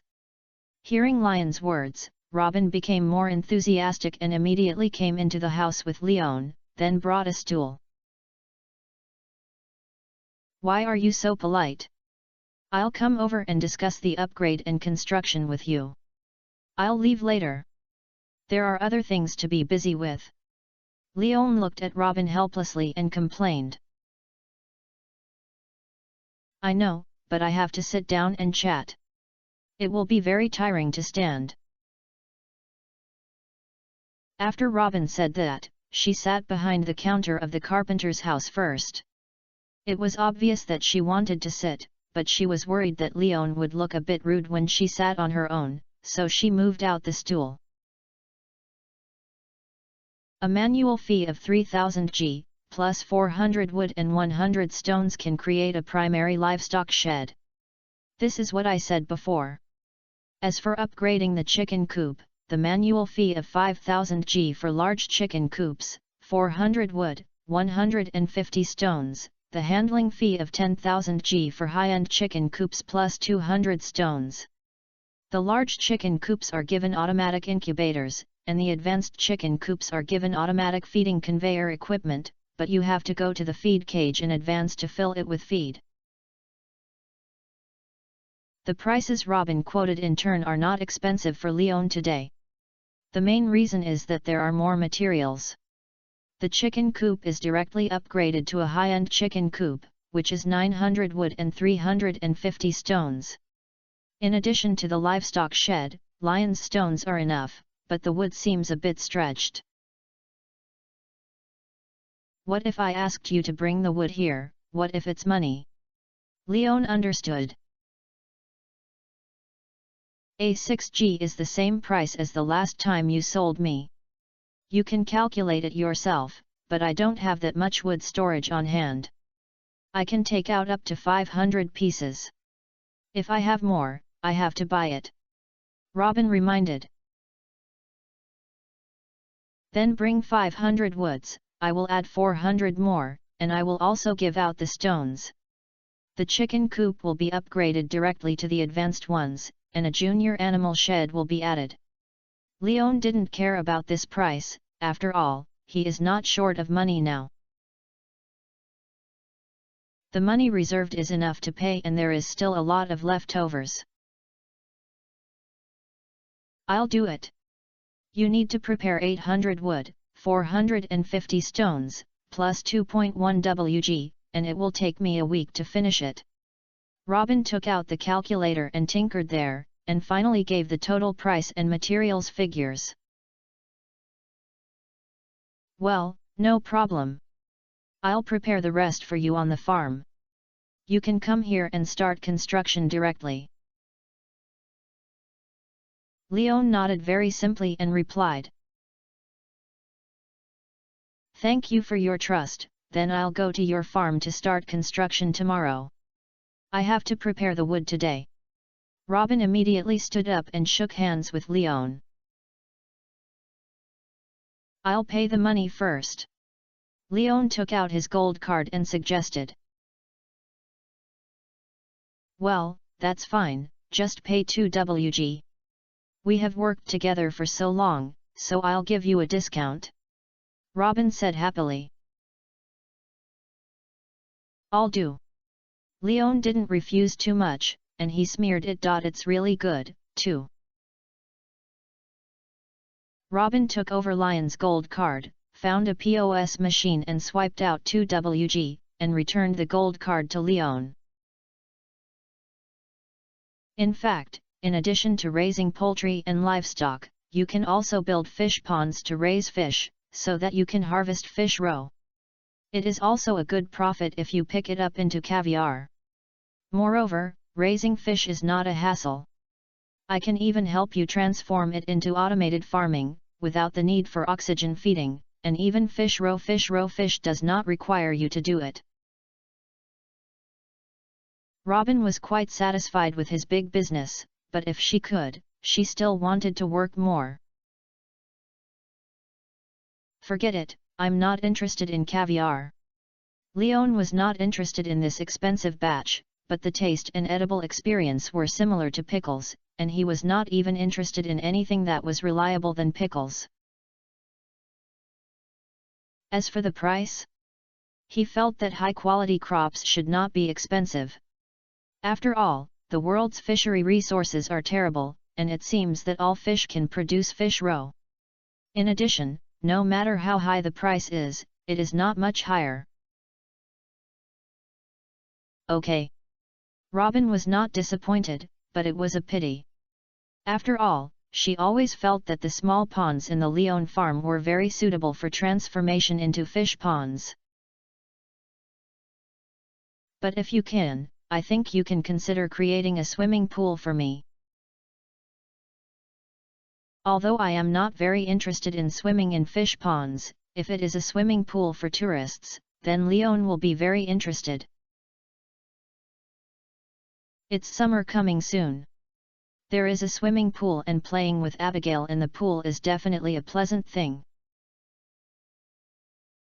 Ah! Swimming pool?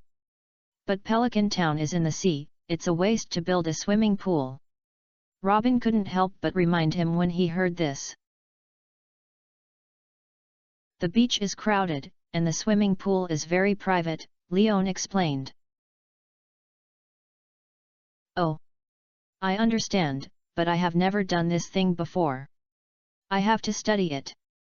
I have confidence in the future. I will discuss it with you again.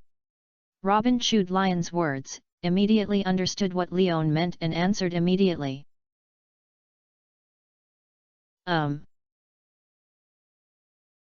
Chapter 633 Caroline is looking for you.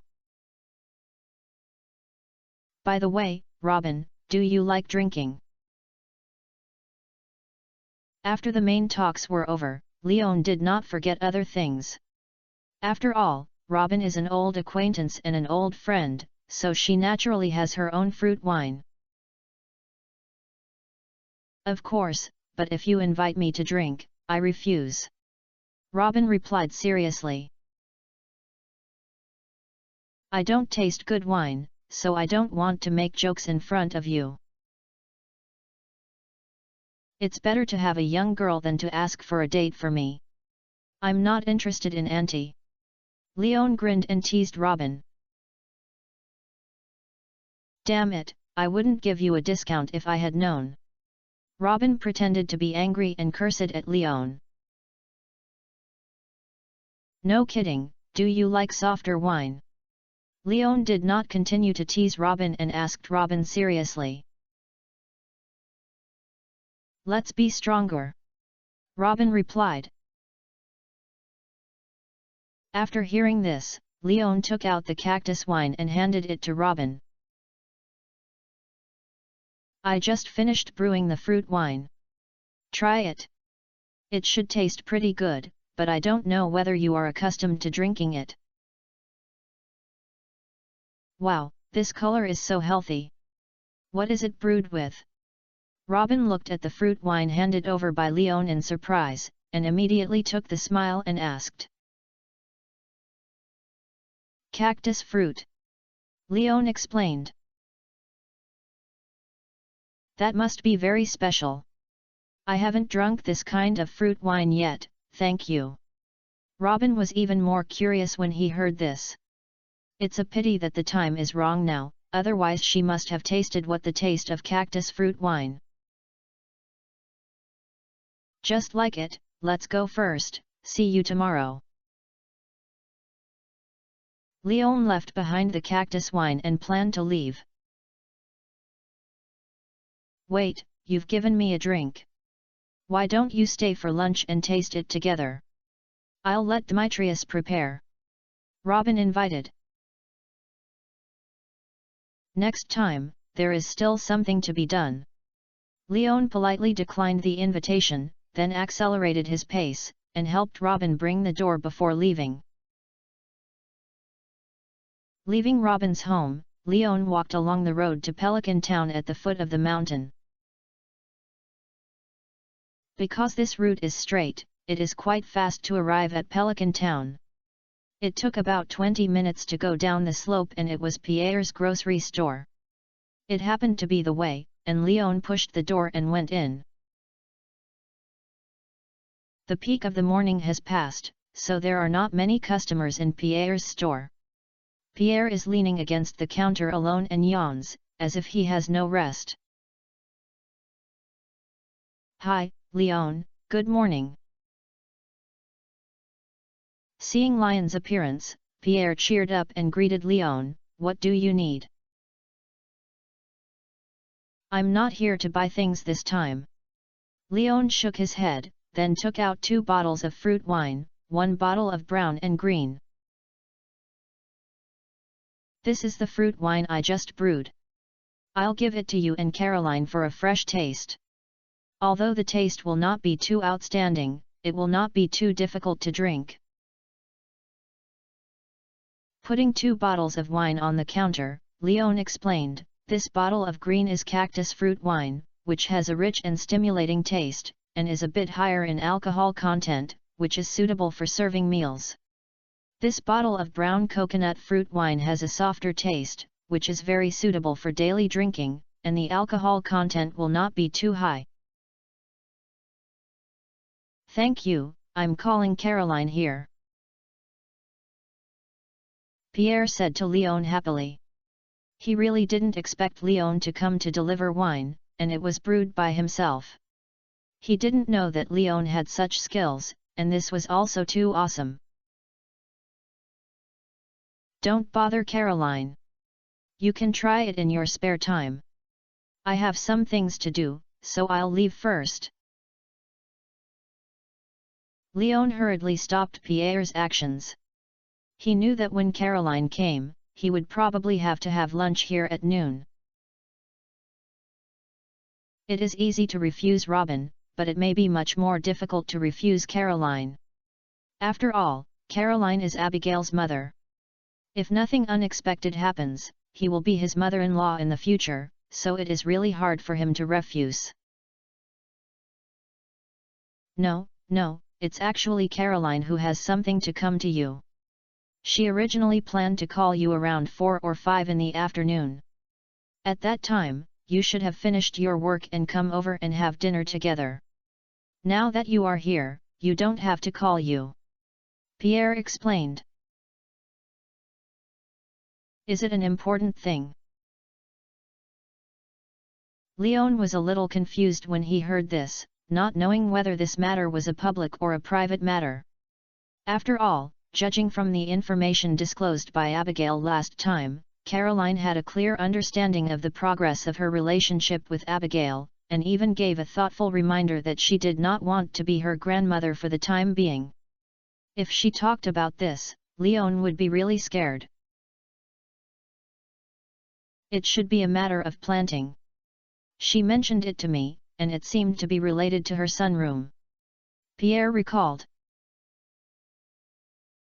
Oh, if that's the case, I might be able to help. Leon breathed a sigh of relief when he heard this, and then refused. Let's do it, go directly to the back. She should be in the sunroom now, so you can go directly to her. Speaking of this, Pierre patted Leon on the shoulder. Although I feel a little reluctant, I think Leon is pretty good, so you should treat this place as your own home in the future. I hope you can be better with Abigail. This girl has been spoiled by Caroline and me since she was a child, and she has a weird temper. You can give in to her occasionally. Yet, how could Leon say anything else about Pierre's current attitude? Nodding, and it's all done. Go, the sunroom is right behind the kitchen. Pierre felt a little embarrassed after saying this, but everything was said to him. He recognized Lion's daughter's boyfriend and spoke a lot more casually. Leon nodded, then opened the door to the living area in the store with a familiarity, passed by the modified dance studio, came to the kitchen, and found the glass door leading to the sunroom in the corner of the kitchen. After knocking, he told him that he was coming, and Leon was waiting for Caroline's response. Who? Caroline asked inside, because if it were Pierre or Abigail, she would never knock so politely, so she couldn't guess who was outside the door. It's me, Leon. Leon shouted. Oh, Leon, come in quickly. Caroline heard Lion's voice and immediately stood up and opened the door, calling Leon into the house with a loving smile on his face. Leon entered the sunroom, which has to be said to be a sunroom. After entering, the body temperature soared directly. Coupled with the sunlight gathered by the glass, Leon actually felt like he was in summer. I'm planning to come to you in the afternoon, but it's good to come here now. Can you take half an hour to hand it over to me? Caroline pulled Leon and sat down in front of the coffee table in the center of the sunroom. There was no chair, but a soft cushion on the ground. Caroline used to kneel, and Leon was not used to this and chose to sit cross-legged. Chapter 634 Tea Seedlings. What's wrong with Aunt Caroline? After sitting down, Leon asked on his own initiative. Have you finished drinking the tea I gave you last time? Caroline asked back. There is a little left. I don't want to waste all such good tea, so I drink it more efficiently. Leon replied truthfully. It's okay, come and ask me for it after drinking, I still have it. Caroline reminded Leon with a smile. But if you really like it, it's better to start learning to grow tea by yourself, so that it can be convenient for you to use it. Yet, Leon understood what Caroline was looking for herself at this moment, and it turned out to teach the skills of making tea seedlings. You are a farmer and a professional farmer. I think you should be able to learn how to make tea seedlings quickly, so I plan to teach you this unique skill. After saying that, Caroline stood up and searched on the flower stand beside her for a while, and finally found the materials for making tea seedlings. Several green and oily pieces of plant fiber, a few short wood, and 2 round seeds. The materials for making tea seedlings are all here: plant fibers, ordinary wood, and the most critical wild seeds. Caroline opened these things in a row on the coffee table and explained to Leon. In addition to these basic materials, there is another very critical technique, which is also the top priority in making tea seedlings. Let's talk about it. Caroline began to knead the fibers into a ball, then placed it on the table, and placed the wood on the fibers to form the appearance of a 5-pointed star. Finally, Caroline placed the 2 seeds in the center of the 5-pointed star, and then slowly spoke. After you are placed like this, you can complete the combination with a secret password. Remember, the password is #@UN%, hashtag. And this seems like a strange password, which actually made the arranged materials begin to merge. The fibrosis at the bottom becomes the roots, and the 5-pointed stars made of wood begin to gather together to form branches. The last 2 wild seeds are embedded on the branches and become 2 pinch of tender buds. This sudden change made Leon complain in his heart. What can he learn? Obviously, magic is involved. As for whether the user of this magic is Caroline, or whether he noticed the situation here because of the password, and secretly poked Rasmades, only God knows. Anyway, the synthesis formulas and methods of this sapling are obviously not explained by science.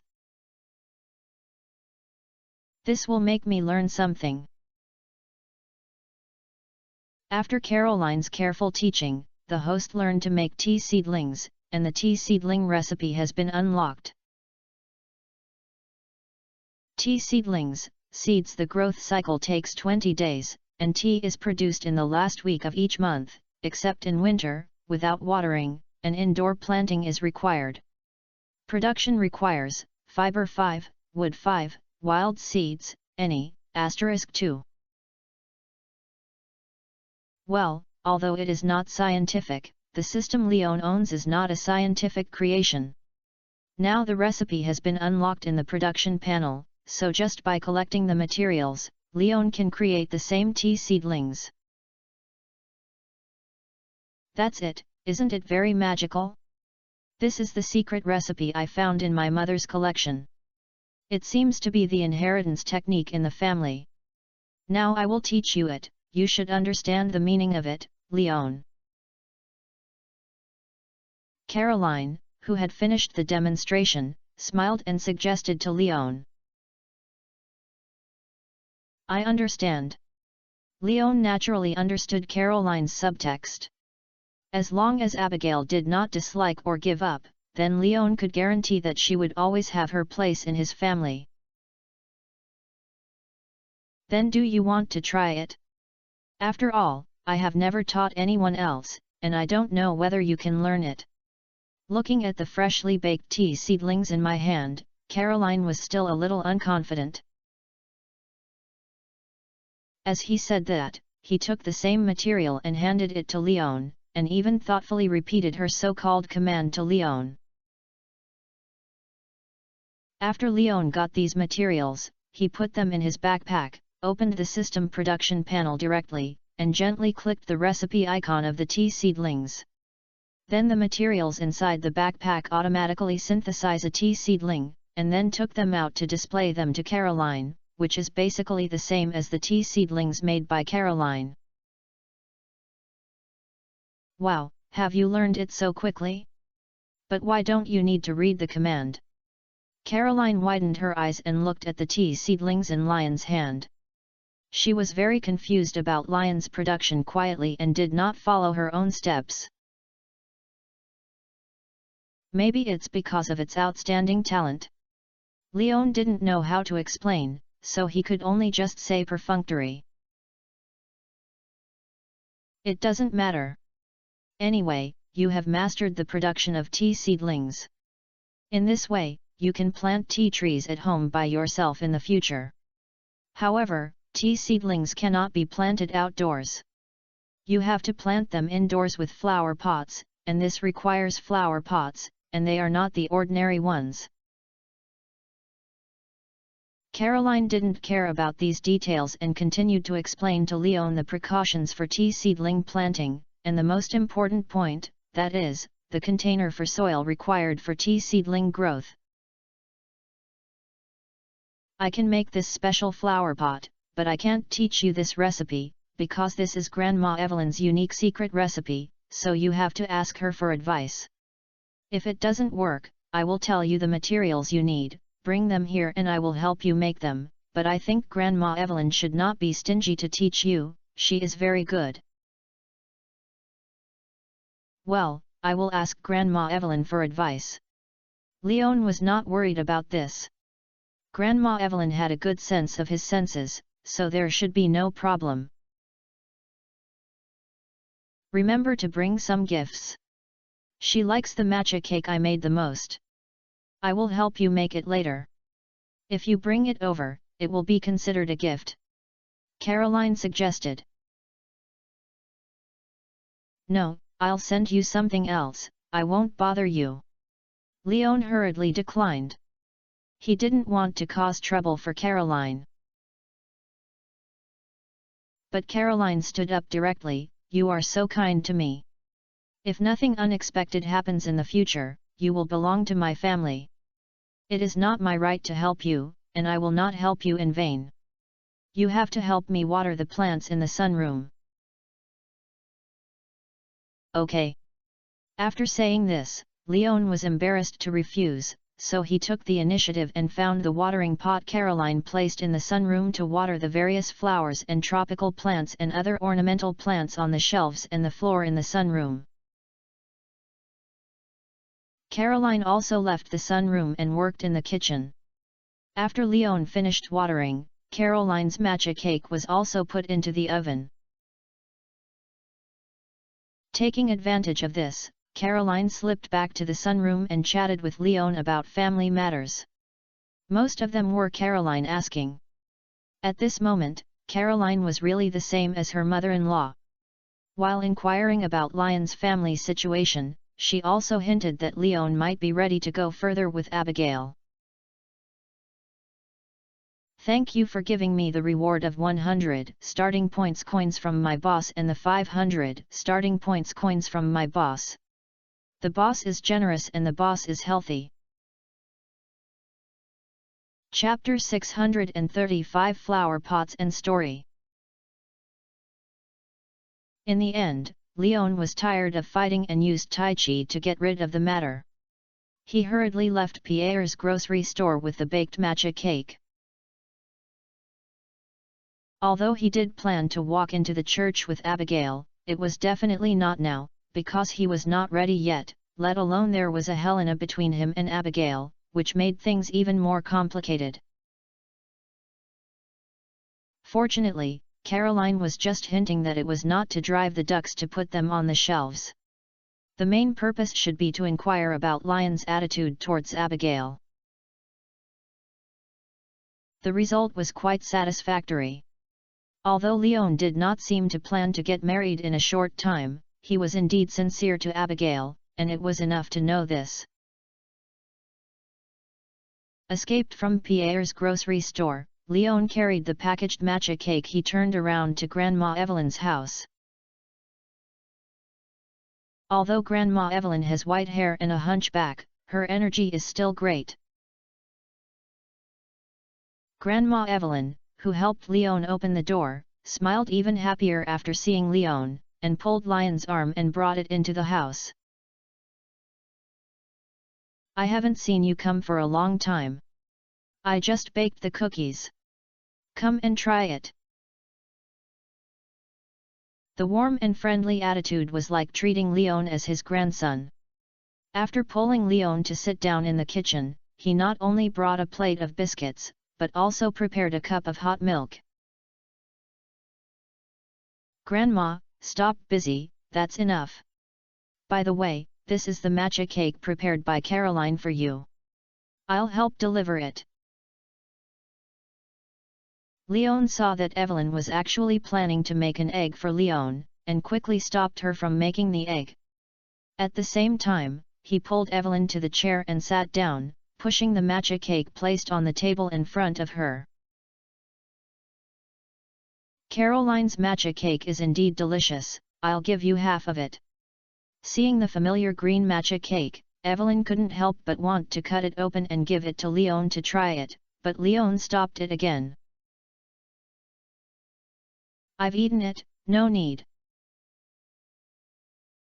This is not to be polite, but it is true. After all, it is impossible for Caroline to make a matcha cake just one piece. "When I was chatting with Leon, I also gave Leon a piece." Although Leon was not used to the taste of matcha, Caroline's matcha cake was indeed very good, and Leon still admits this. "That's it, forget it, it's okay to eat less, otherwise it will be difficult to digest. I'll wrap the cookies for you and take them back to eat them, so don't force yourself to eat them." Hearing Lion's explanation, Evelyn couldn't help but stand up and help Leon pack the cookies on the plate. Seeing this, Leon had to put the cookies on the plate into the system backpack first. "Okay, I've put them away, you can sit down." Evelyn smiled and stopped getting up, but she did not let Leon go. She pulled him beside her and sat down. She looked at Leon up and down for a long time. "It's not bad, it's much stronger than when I first came. Life on the farm is very hard. Actually it's okay, and I feel very relaxed when I get used to it. I like farming very much. This feeling is much more free and comfortable than working in the city." The old man likes to chat about family matters, and Leon will naturally not disappoint him. Moreover, Evelyn is really good to him, and he cannot disappoint the old lady. "Occasionally I'm too busy and don't want to cook, so I can come to my grandma's house. Grandma will do it for you, don't be afraid of trouble." Evelyn spread out Lion's palm and observed that there were no calluses left on it, and she felt much more at ease. "Well, it's okay. By the way, Grandma, did the strawberries taste good last time?" Leon asked Evelyn with a smile. "It's pretty good, but I'm old and can't eat too much sweetness. George and I shared one, and the rest was left to Alex, but it tastes very good. It can be seen that you have spent a lot of effort in the field," Evelyn replied. "It's good that you like it. Next time the strawberries are ripe, I'll give you some more. Summer is coming soon, and strawberries are probably going to have to wait next year. You have to pay attention. The seasonal changes in Stardew Valley are very cruel. Crops suitable for spring will wither in summer. This is a natural law, and you have to prepare in advance. Evelyn seriously reminded Leon, "Don't plant it anymore, otherwise when summer comes, those seeds that have not yet grown will be wasted." "I know this, many people have told me." Leon reminded Evelyn helplessly that many people have told him about this kind of thing, but he did not show an impatient attitude. After all, this is also for his own good. "But if you really want to plant across seasons, there is no way. Apart from the greenhouse, there are actually other ways. You can wait for me here." Evelyn clapped Lion's hand and then got up. Leon originally planned to get up and support her, but Evelyn refused. Then it seemed to show that she was still very strong with Leon. Evelyn actually trotted out of the kitchen, which made Leon frightened. But Evelyn's body was indeed very good, her steps were so steady that she didn't look like an old man, and her movements were very quick. Without letting Leon wait too much, she came back with a book. For this, there is a method for making flower pots. If you learn it, you can plant them indoors. Just water them every day to make the crops planted in the pot ignore the seasons outside, but this flower pot can also be compared with the land, so it is okay to plant small scale. If you want to plant them like outside, you have to occupy a lot of indoor space and you can set it up yourself. Evelyn took the initiative to send Leon a book on making a flower pot, which surprised Leon. This was his purpose this time. But he didn't expect that before he could speak, Evelyn took the initiative to give it to him. "Thank you, Grandma." Leon solemnly took over the book that records the flower pot making. As soon as he bought the book, Leon heard the system prompt. The recipe that can be included in the production list was detected, and the flower pot recipe has been unlocked. Flower pot, you can plant crops of any season indoors, and only seasonal crops can be accommodated outdoors. Required for making: clay 1, stone 10, refined quartz *1. Starting with the recipe, Leon has also achieved the purpose of this visit, but he did not rush to leave, but chatted with Evelyn for a while. After all, he ran away to achieve his goal, so he didn't understand the worldly ways. And it was interesting to chat with Evelyn, because in Evelyn, Leon learned a lot of stories about Grandpa when he first came to Stardew Valley, and many of them made the image of Grandpa in Lion's heart clearer and clearer. In these stories, Leon also found some interesting small details. Chapter 636 News from the East. For example, the construction of the community center was actually achieved by my grandfather when he first came to Stardew Valley. For example, in addition to Grandpa Zinged Valley, in addition to Red Star Farm, there is also a secret base. The comparison group in the research report on the land and farming model of Stardew Valley that Leon once read was completed in this secret base. It means that in addition to Red Star Farm, there seems to be another farm that belongs to Grandpa. Of course, the most interesting thing is the scandal about Grandpa. Although Grandpa has always been alone, from Evelyn's mouth, when Grandpa was in Stardew Valley, it seemed that there were many girls around him, but none of these girls could accompany him to the end. Leon still believed Evelyn, the first party involved, and gossip sounded interesting. However, Evelyn is old after all. Even though her physical fitness is now maintained, her spirit can no longer catch up with the young people. After chatting for an hour and a half, she has already shown signs of fatigue. Leon naturally discovered this first time and took the initiative to end the topic. After all, there are opportunities to come and listen to gossip in the future. Why bother to hurry? The old man was dry and his mouth was dry after talking for a long time. It was time to take a rest and have a drink of hot tea. However, before leaving, Leon left a bottle of coconut fruit wine. I wonder if Evelyn would like it, but Evelyn was still happy to accept it. After leaving Evelyn's house, Leon continued his wine-giving journey. He has been to Stardew Valley for 3 months. He has known many friends. These friends have even met before they came to Stardew Valley, so Leon will not be so fond of this. The 4th stop was chosen by Gus Star Bar. The bar in the morning was empty, but every time Leon came here, you could see Gus wiping the wine glass on the other side of the counter. The hygiene in the bar is also spotless, and these seem to be what Gus is doing every day. Hi, Leon. What to eat? Seeing Leon coming, Gus welcomed him as always. Come and ask me to evaluate the homemade wine I just made. Leon sat on the chair in front of Gus' bar, then took out the coconut wine and cactus wine. I was talking about this yesterday. You took out the finished product today. This is a bit faster. Gus joked, while holding up the fruit wine on the table and looked at it carefully. Don't tell me what it brews, I want to be surprised. It's okay. Leon was not in a hurry to urge Gus to start the wine. He left 2 bottles of fruit wine and stood up. I'll take one step first, and I'll send it to someone else's place. Let me tell me how to experience it next time I meet.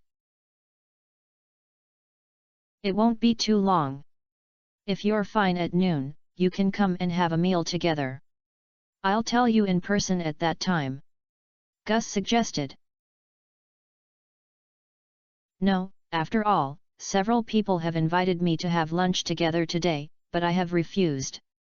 In order to give everyone a face, I think I will make this lunch myself. Leon explained. As the saying goes, there are fewer people and less equals. Although everyone in Stardew Valley may not care about these things, Leon actually has the intention to go back to cook, because he has a lot of things to work on the farm today, and he can continue to work with just one bite. Eating outside will inevitably waste some time. Pelican Town doesn't have that many ideas, but since you have decided, I won't say anything anymore, it's a good time. Gus smiled and complained to Leon. Yeah, I'm leaving. Leon waved his hand and then went out toward Louis's house. Louis was not at home, and the door was closed. I don't know whether he was going to the old community center or visiting local merchants. Of course, it was possible that he had gone to Marnie's house. However, since he was not here, Leon would not go to look for him. He felt that he would be able to run into Louis's traces. So Leon continued to head towards the next destination. This time, he went to Clint's blacksmith shop. The boiler outside the blacksmith shop was emitting black smoke, and the blacksmith shop was also jingling. It was obvious that Clint was working now, so Leon pushed the door open and entered. Sure enough, Clint was standing in front of the iron station wearing his work clothes, wearing an apron, holding a hammer and hitting a piece of red iron block. It had been knocked out of its general shape, looking like a cake. Leon will sit first, I will end up here soon. Noticed the appearance of Leon, Clint took the time to raise his head and explained to Leon. Then the hammering action was accelerated.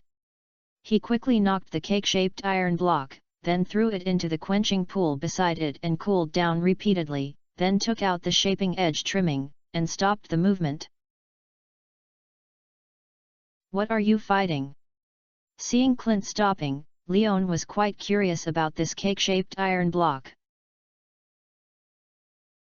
Disgust. Clint wiped the sweat beads on his forehead with his sleeve and explained, "What I want in the East, including javelins, shot puts, hammers, etc., have placed orders for me. I have been busy with these things recently." Is she a summer camp or an athlete training base? Why do she do so many tracks and field training, equipment? Leon complained. This seems to be an additional project for them. Because the area is too big, it will be very empty just for summer camps, so I used other land and carried out sports training programs. I heard that there are arrangements from the Boy Scouts. Clint came to the refrigerator in the corner and took out 2 bottles of soda, handed one to Leon, and the other was drunk by him in one breath. The stall is too big, so I'm not afraid of getting it. Leon shook his head at this. He was originally busy enough for a summer camp, and now he has added so many extra projects.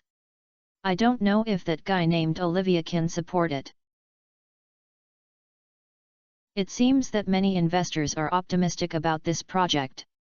Recently, luxury cars often pass by Stardew Valley, and their destinations are all going to the east.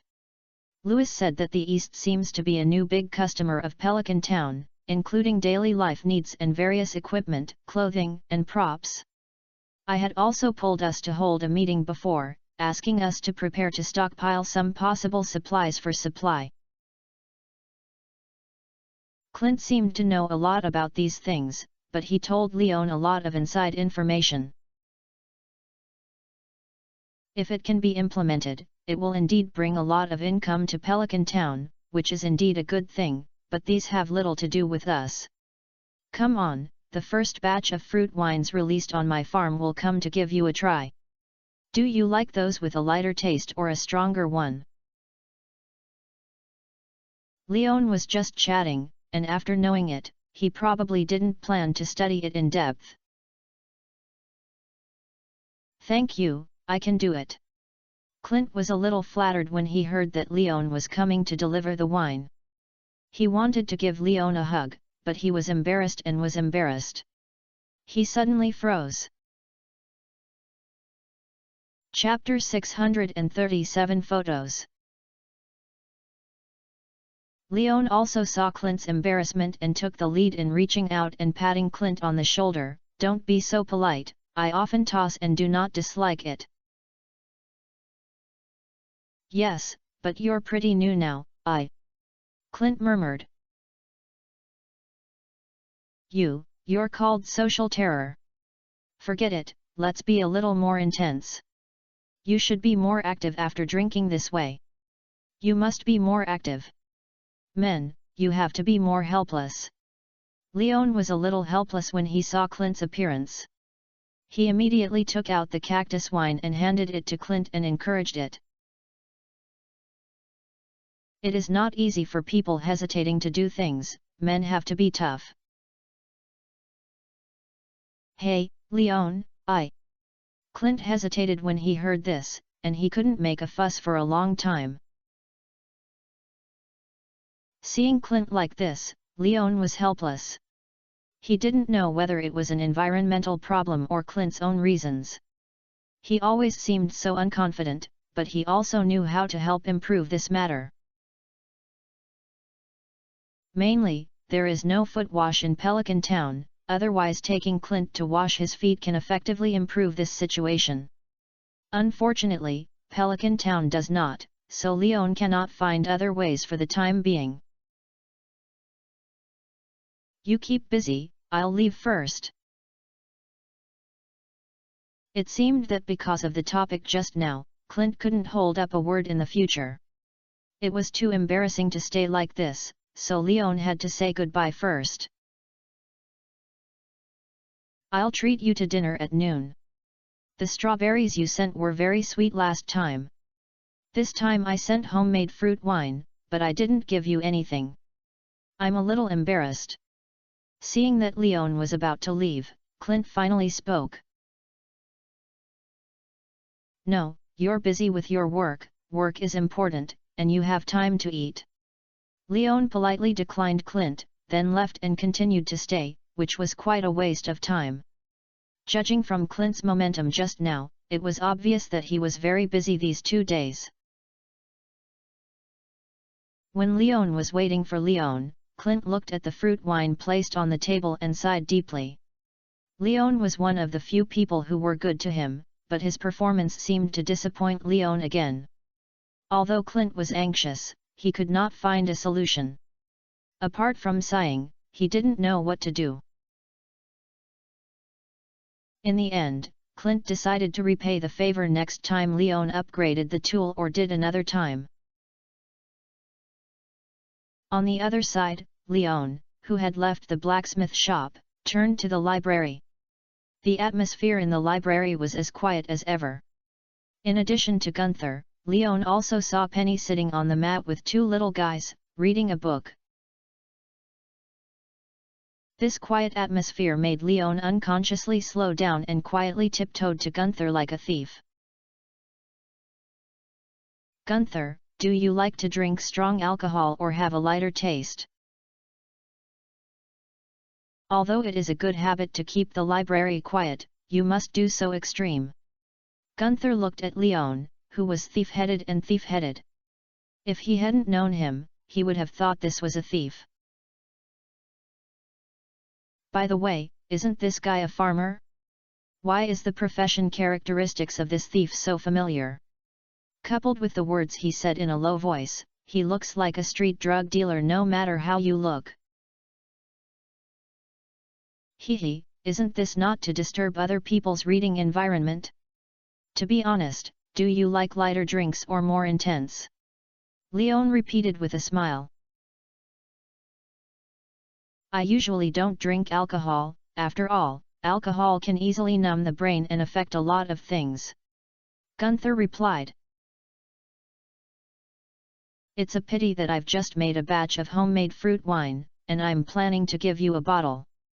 Leon explained regretfully when he heard this.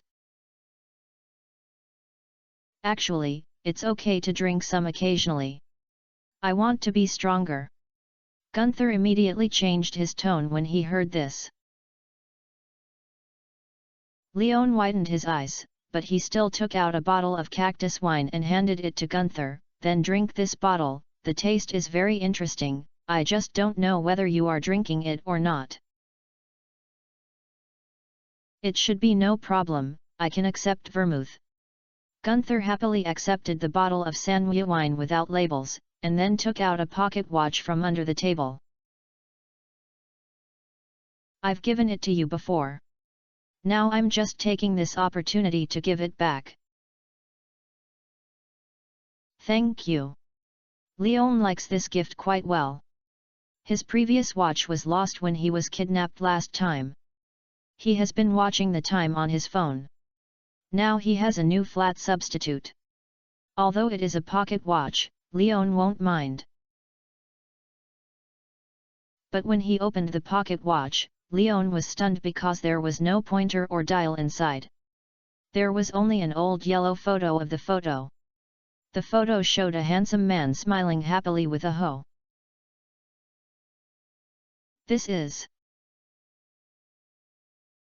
I thought the photos of your grandfather when he was young should mean a great deal to you, so I put them in it and gave them to you, just treat them as a souvenir. Gunther explained. Thank you, Gunther, you have a good relationship with my grandfather. Leon solemnly accepted the photo and then asked Gunther. It's okay. Before I came to Pelican Town, I was a historian, Baron, that is, your grandfather and I met on an archaeological adventure. Later, Baron helped me a lot during the adventure. We got to know each other after a while. The seeds I gave you before were also left to me by Baron, explained Gunther. So you left it for me? Leon asked after hearing this. Well, it's useless for me to keep these seeds. I happened to retire and no longer travel in the wild, so I chose to come to Pelican Town to be a library director. When I first met you, I heard that you inherited Red Star Farm. I knew that you had a close relationship with Baron, so I specially chose something suitable for you for your enrichment of your library collections. Gunther sighed. Baron is hiding very deeply. If I hadn't seen you, I wouldn't have known that he had a grandson. And I suspect that this guy had expected that I might come to Pelican Town, so he gave me so many seeds and things that can be used on the farm. I guess they are all for you. I even suspect that the job distribution for my retirement here is related to Baron. Otherwise, why did I just retire and Pelican Town hand over the recruitment contract for the museum manager to the Historian Mansion? It can only be said to be a coincidence or fate. After all, Grandpa is not a magician, and he should not know how to divinate or something. Leon helped defend himself, but he had no idea. As for talking about magic in front of Gunther, Leon also felt that it would not be abrupt. After all, Gunther was obviously not an ordinary person. Who knows, but it doesn't matter. Stardew Valley is good, Pelican Town is also good, it is indeed very suitable for retirement. Gunther concluded, but when you manage the farm, don't forget to donate to the museum. All the things in my hands are ready, but it cannot be given to you for nothing. Chapter 638 Proposal. I understand, I have saved a lot of crystal balls here, and after all, I guess I can add a lot of new things to the collection room. Leon promised. Ha ha ha, then I'm looking forward to your donation. Let's go and do your business. I think I should be more than the only one who can receive your gift today. Gunther teased. Yes, after all, there are many friends. Leon nodded. Gunther sighed when he heard this, you are like your grandfather. It seems that everyone can talk to him. This is a talent, but there is one thing I have to tell you, that is, sometimes unintentional gentleness will bring you some happiness and troubles. What does it mean? Leon asked back. You will understand when you encounter it. Gunther picked up the book, stopped talking, and expressed his attitude that he did not intend to chat with Leon in this way. Leon did not force it, and it was not the first time he had met the Ritter. Although he hated it, he was used to it. Habits are terrible. However, Gunther ignored Leon, but Leon had no intention of leaving. After all, Penny was still here, and there was a copy of Penny's family on the list of gifts, but whether to give it or not, Leon was a little confused.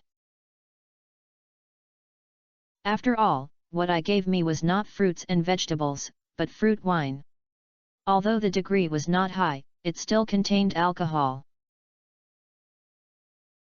The situation in Panay's family may make Panay disgusted with any alcohol-containing thing, so Leon is quite confused.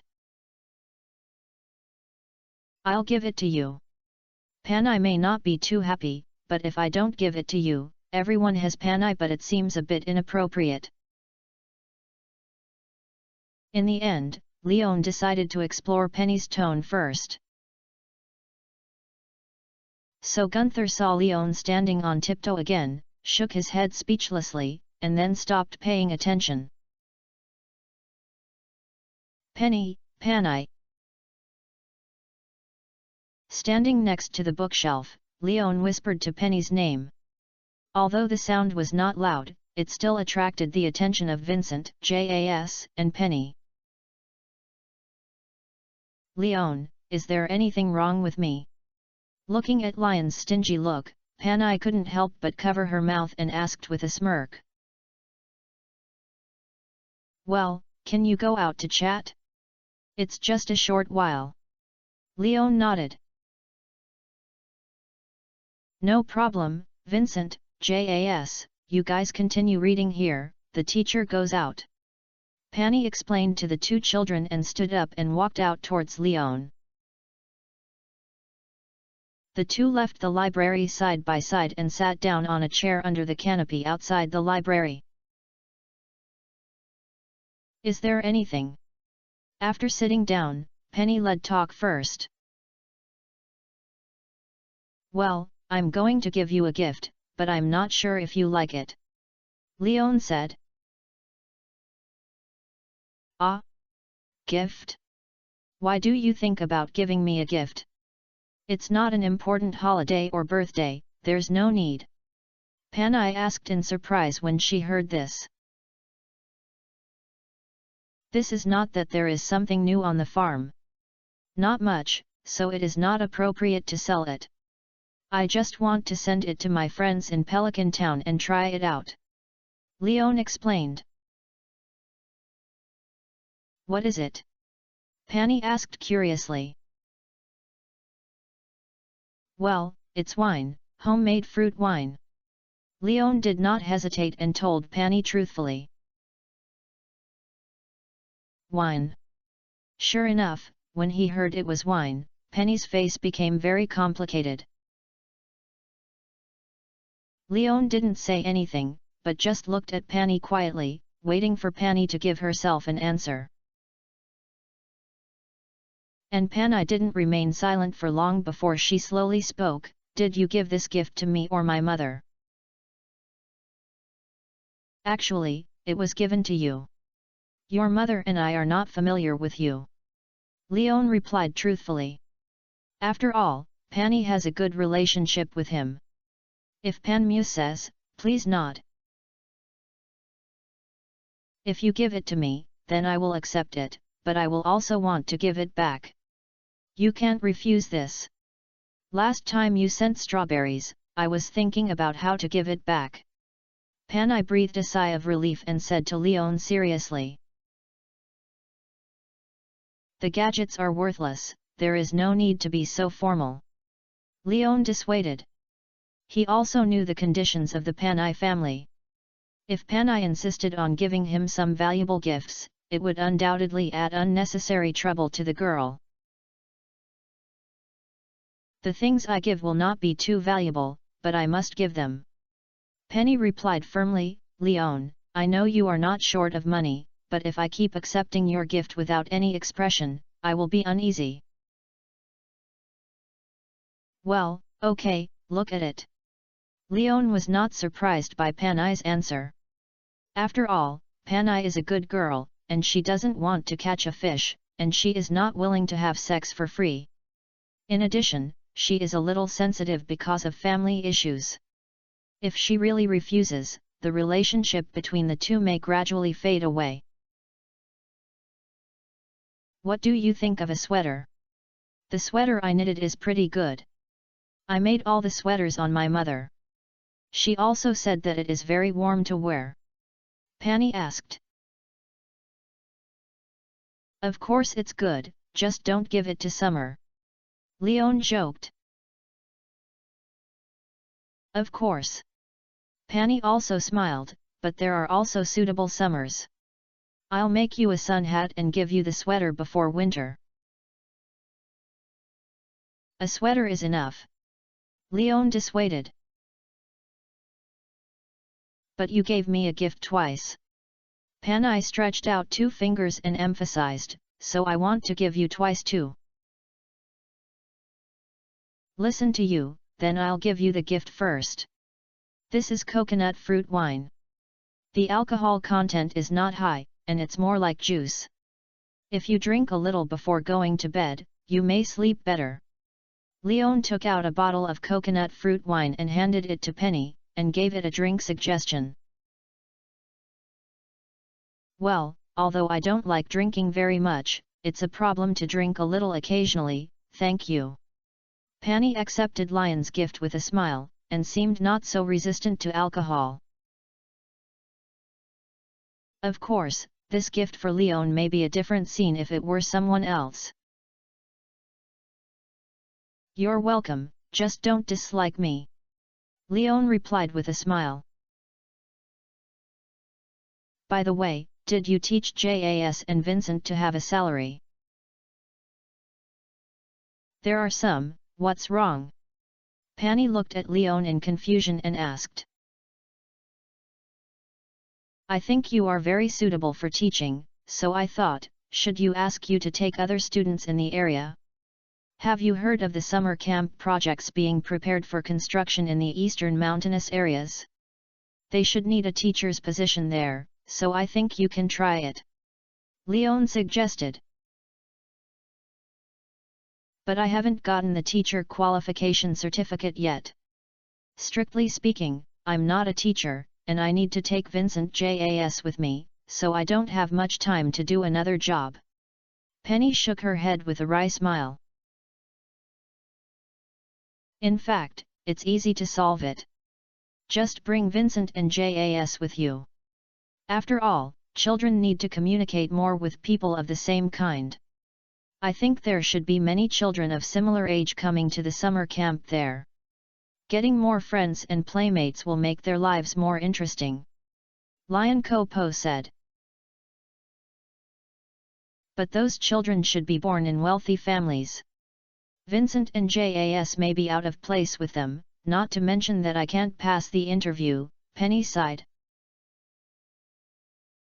I think it's okay, and this is also a test of you. After all, teaching children to treat classmates equally is also the teacher's responsibility. Now it mainly depends on whether you are willing to accept this challenge. Leon asked Penny with a smile. I don't know. Penny lowered her head at this moment, obviously not very confident. Try it. After all, I really want to engage in the education industry in the future, so there will be more than 1 or 2 children to raise. Even if I adapt to the practice of managing and educating children in a class in advance, Leon encouraged. Well, I will. Penny raised her head and her expression became much more serious. Chapter 639 Business Blow. That's good, let's wait for my good news later.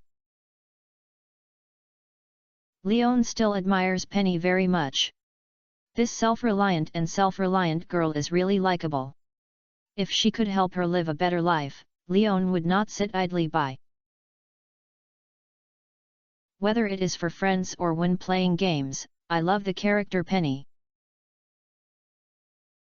Will this bother you too much? Penny was still a little nervous. After all, in the eastern mountainous area the summer camp built is also a big news in the border town of Pelican Town, so Penny has also heard of some information. Knowing that this project was just moved to Pelican Town, I bought a large piece of land and built a villa on it to supply the industry of a rich female who settled in. The summer camp seemed to be a noble project prepared by middle and high-yield families.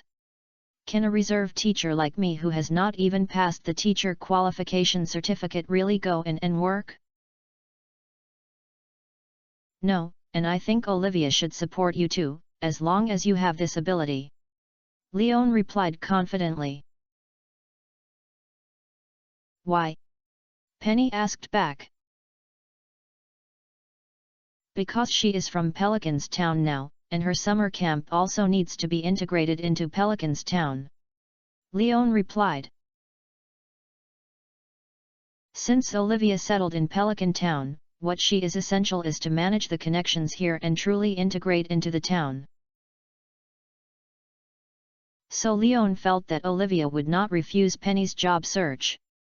As long as Penny was capable, Olivia would never mind hiring a local teacher in Pelican's Town, which would be beneficial to her. After all, having a local teacher with him can save a lot of trouble. It not only makes it easier for children coming here to be accepted by Pelican Town, but also makes many children who may have some support for occasionally coming to Pelican Town to engage in activities. Of course, if Penny is not qualified to take a student, that is another matter, but Leon thinks that this situation should not happen. Even if there is, Olivia may have other arrangements for her own sake. After all, I am also a landlord at least, so I still have this little face. It is not too much to put a few people in. A strong woman who can make such a big noise should understand this kind of human nature in the world. Penny had a little understanding of Lion's words, but she was not aware of it. Lion's confident appearance and seemingly insightful insight always made her feel very charming. Go back, the children are still waiting for you. If nothing unexpected happens, you should be able to receive the invitation in 2 days. He didn't plan to chat with Penny, after all, he still had work to do. Leon proposed to say goodbye and separated from Penny. The next stop was originally planned to go to the beach to find Willie, but because of Penny's incident, Leon changed his destination. This time he went to the new villa behind Grandma Evelyn's house, which is Olivia's home. Although it is a villa, Olivia's home is smaller than the building area of Leon. However, the surrounding gardens and greenery are done well, so it is not difficult to see that this is a wealthy family. When he went there again, Leon had already called Olivia, so as soon as he arrived at the door, Leon saw that Olivia had opened the door and was waiting for him at the door. I didn't expect Mr. Leon would actually visit him on his own initiative. Welcome. It should be said that Olivia is impeccable in terms of social etiquette. Not only did she welcome Leon outside the door, but she didn't even change her shoes, and she also prepared refreshments and coffee in the living room. Unfortunately, these are not attractive to Leon. He came here mainly to talk about things. But if Olivia gives face, Leon will naturally not be vague. I hope Ms. Olivia won't dislike it for 2 bottles of homemade fruit wine from Red Star Farm. He took out 2 flavors of fruit wine and placed it on the table. This is the souvenir for Leon to visit this time. Of course not. Red Star Farm is also a popular farm in the circle recently.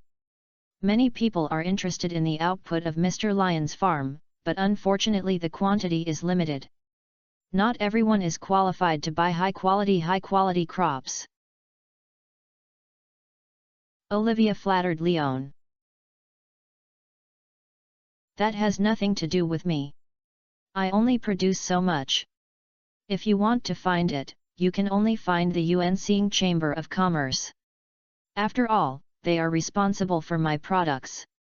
However, if Ms. Olivia needs it, I can naturally provide some extras. After all, everyone is a neighbor. Leon said to Olivia with a smile. I won't bother Mr. Leon. Actually, I also have a part of the quota, and eating alone is not a good thing.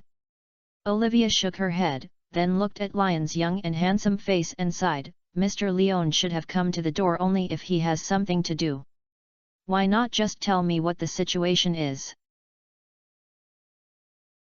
I want to ask how you recruit your summer camp teacher position. Leon said. It's not full, after all, everything is just starting out. If it's time to open it, it will probably take around mid-April in summer. Olivia explained. Then I recommend a suitable candidate. I wonder if Ms. Olivia is interested. If Mr. Leon is talking about Teacher Penny, then there is no need to mention it, because in my plan, I already had the idea of recruiting her and had already drafted a contract, but she has not been invited to determine whether she is willing to accept the job. Olivia immediately understood Lion's intention and replied with a smile. It seems that I've been in vain. Ms. Olivia's vision is as sharp as ever. Leon sighed. What should I say or not, this Olivia is indeed good at being a human being, and the judgments she makes are the same as what she guesses. After all, I am the only teacher in Pelican Town, so I will not let it go. In order to let her work with peace of mind, I also contacted Marnie and Jody and provided the two children with free places to enter the summer camp. Not only out of their love for the children, but also because I have become good friends with Jody and Marnie, and as my friend, I think it is time to give these two children some new opportunities in life. Olivia continued. It seems that Ms. Olivia has also participated in Caroline's aerobics activities every Tuesday. Leon asked back after hearing this. Well, after all, when you are old, exercise is essential to maintain your figure. And I like the relaxed atmosphere of Pelican Town and the friendship of people. This is much more comfortable than the various invisible comparisons and discussions in big cities. Olivia said this sentence very sincerely and emotionally, and her expression was very natural, obviously not talking about scenes. Life should be like this. Leon agreed and then stood up. I won't disturb you much. I think Ms. Olivia should have a lot to deal with. Thank you for taking the time to chat with me, and I wish you the best of your life in Stardew Valley. Why should Mr. Leon stay for dinner? Olivia suggested. No, there are other jobs to be busy with. After all, people can't be idle, right? Leon shook his head and asked back to Olivia. Yes, people cannot be idle, especially when they are still qualified to create value. It seems that we can be friends. Olivia nodded in agreement. Maybe. Leon replied concisely and parted with Olivia. When the conversation ended, both of them secretly complained in their hearts. The old woman actually greedy for me, it's terrible. What a sleek young man, what a pity. Chapter 640 Willy Classroom. Leon, who left Olivia's mansion, decided that if there was no need to go, he would never step into this place. After all, an old woman who is about the same age as her is still a terrifying strong woman with a desire to control and a lot of heart. It is really scary. If she is good looking, she is still a desperate woman of the sex mother level, but her appearance is not high, so it is a bit scary. Fortunately, the matter was done, although it had little to do with me, at least I knew the correct letter, so it would not be a waste of time.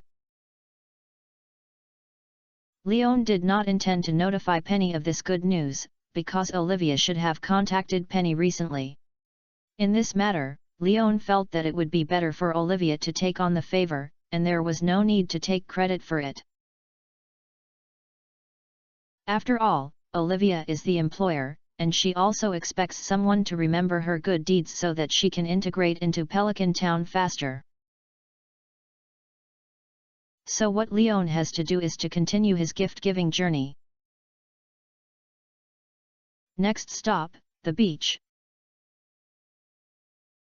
When Leon took back his bicycle in front of the beach and chose to walk in, he saw a bunch of people on the pier, which seemed very lively. On the beach in front of the pier, Leon also saw an old pickup truck that looked very familiar. Leon curiously accelerated his pace and went to the dock. Here he saw Louis, whom he had not found before, Willy, and 4 people he didn't know, 2 young people and 2 middle-aged people. These people stood with Willy as the center of the circle, watching Willy's operation very seriously, and Leon also came over to understand what these people were doing. The fixed line of the crab cage must be tied to the shore, even in fresh water. After all, looking at the calm rivers and lakes, there may be undercurrents inside, so if you don't tie the fixed line, it will be difficult for you to get to the crab cage the next day. And one thing to note is that when pulling the crab cage, don't be too fast, and be sure to keep the crab cage mouth facing upwards, otherwise the cage mouth may peel off, causing the shrimps and crab shells to escape. After all, these cages have been used for a long time and are not as tight and reliable as new ones. The four strangers nodded repeatedly to indicate that they had written down. In fact, it is not difficult to put crab cages, and it doesn't take long. You have also seen it. Just put bait in it, throw it into the water, tie the fixed line to the shore, and wait the next day to see the harvest. You can take 1 hour a day to complete it.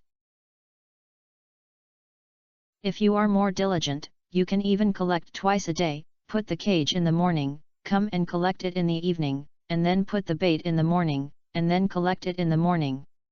This way, you can make more money. You can keep the harvested ones for yourself, or sell it to me or Gus. We will not lower the price. You have also seen the purchase price target. Conservatively estimate that even if you travel every day, you can get a 450G return. If you are lucky and you will get a gain in each cage, then 1200G per day is fine. After talking about the precautions, Willie did not forget to emphasize the benefits. After all, this is the main reason why these 4 Stardew Valley people can attract. Hearing that the guaranteed 4 were 450G, Leon obviously noticed that the 4 people had anticipation and excitement on their faces, and the corners of their mouths couldn't help but rise. It could be seen that the 4 people were very moved. And the first week is free to use. All you have to do is to repair the crab cage occasionally. After a week, you will need to pay the cost of renting the crab cage.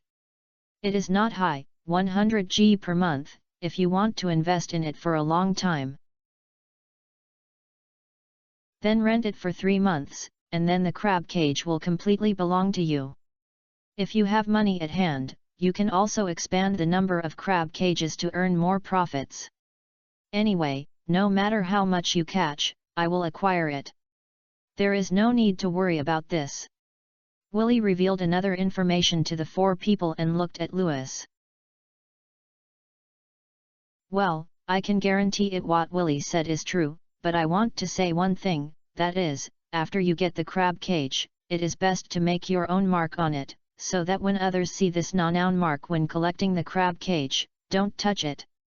Everyone is to subsidize their household income, and they are neighbors in the town. I don't want to be unhappy because of this kind of thing. Lewis stood up at the right time to remind the 4 people, or warn them, once I send it or others find out, don't blame me for prosecuting you for illegal possession and then depriving this part-time opportunity, do you understand? Don't worry, Lewis, we understand the rules. Besides, everyone is acquaintance, who would do this? One of the middle-aged men comforted Lewis with a smile. I can guarantee that I will beat whoever does something randomly. Another young man shouted, waving his fists. Actually, I plan to allocate you to various areas at the beginning, but thinking about it may make you feel unbalanced, so I gave up this consideration. However, Willie also told me that if there are too many crab cages in a region, some people may be filled with crab cages, and some people's crab cages are empty. So you can discuss which water to put the crab cages into. As long as it does not affect other people's lives and does not pollute the environment, as long as it is in Stardew Valley, you can put crab cages in all waters. After Lewis reminded him again, he stopped talking and instead gave his voice to Willie. Actually, Willie didn't know what to say. After all, putting crab cages is not a complicated job, so she could only share her experience and talk about some areas suitable for putting crab cages. Lewis, you are moving very fast. While Willie was in class, Leon patted Lewis on the shoulder and spoke. After all, it's an extra job with good returns. There are quite a few people in Pelican Town who are suitable for this industry, but no one has thought about this before. Louis turned his head and looked at Leon and replied with a smile. Willie can be relieved a lot in this way. Leon nodded and then continued, when will you go back? I have to help them transport crab cages later. After all, there are only 100, and each person has 25, which is a bunch of them. It may be difficult for them to take them back by themselves, so I drove a pickup truck to help. Louis explained. Then I'll give you this bottle of wine first. I brewed it myself. I just made it out of the barrel today. I'll give it to you to try it. Leon took out a bottle of cactus wine and handed it to Louis.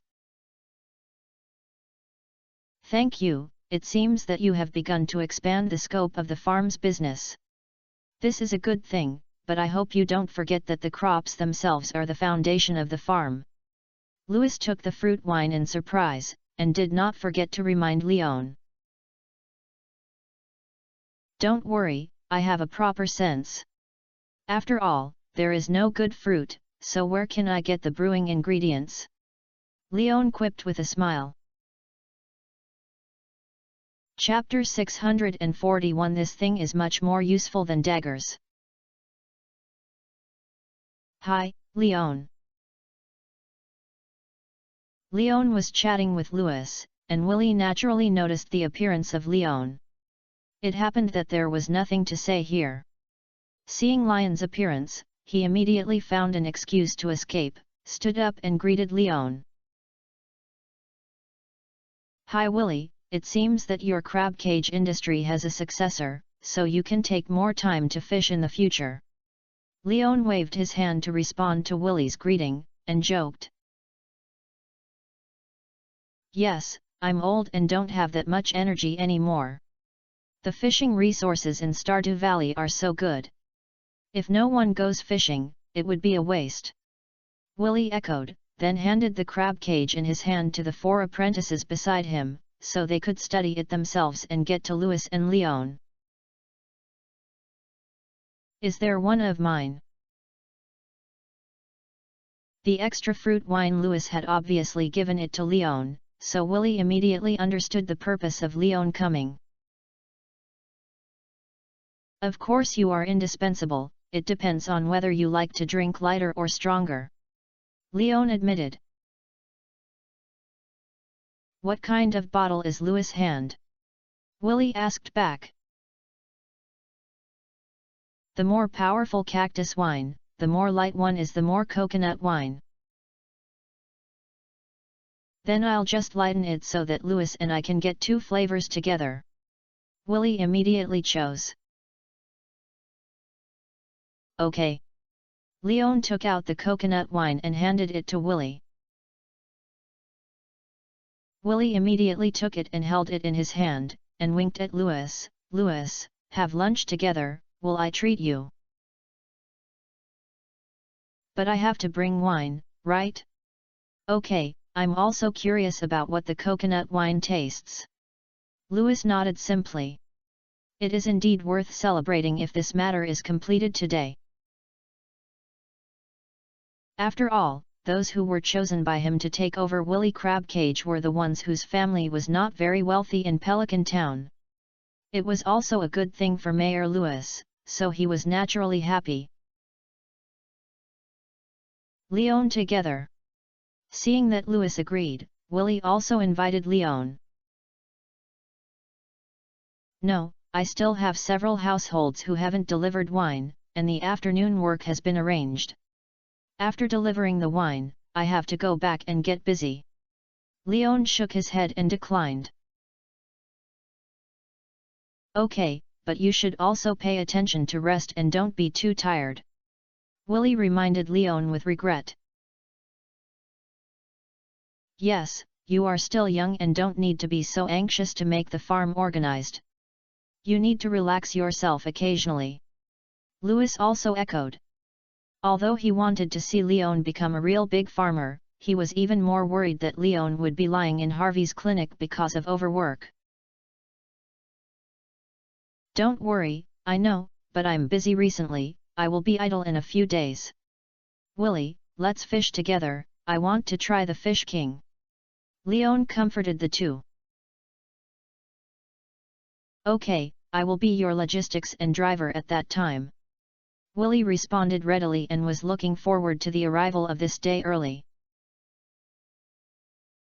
After all, the Fish King is a regret that Willy can never avoid.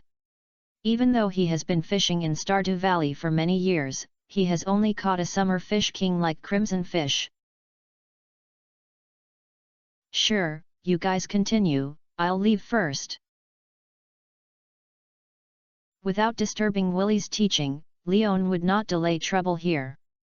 After delivering the wine, he left. Leaving the beach, at the intersection, Leon went straight to the left and went to Sophia's vineyard. In the huge vineyard, Sophia is busy alone. Although the land has not been reclaimed, it does not mean that Sophia is not working. For example, now she is squatting outside the house, holding a hammer and nails, making grape trellis.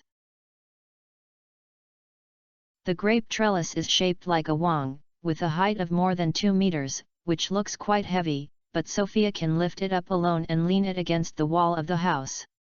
There are more than a dozen shelves piled up there. It seems that Sophia has begun to prepare for summer grape planting. Seeing Sophia devoted herself to making the grape trellis, Leon carefully walked around Sophia's back and patted her gently, trying to scare Sophia. But the next moment I saw Sophia hit her backhand with a hammer. Fortunately, Leon reacted quickly and directly avoided the attack. Ah, Leon. Sorry, I thought it was a strange person, are you okay? Sophia turned around and prepared to pursue him. After seeing the prank Leon, she immediately asked in panic. It's okay.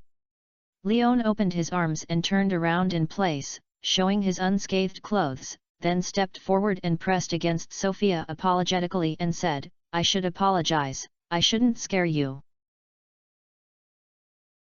It's okay, it's actually not too much. But I didn't react.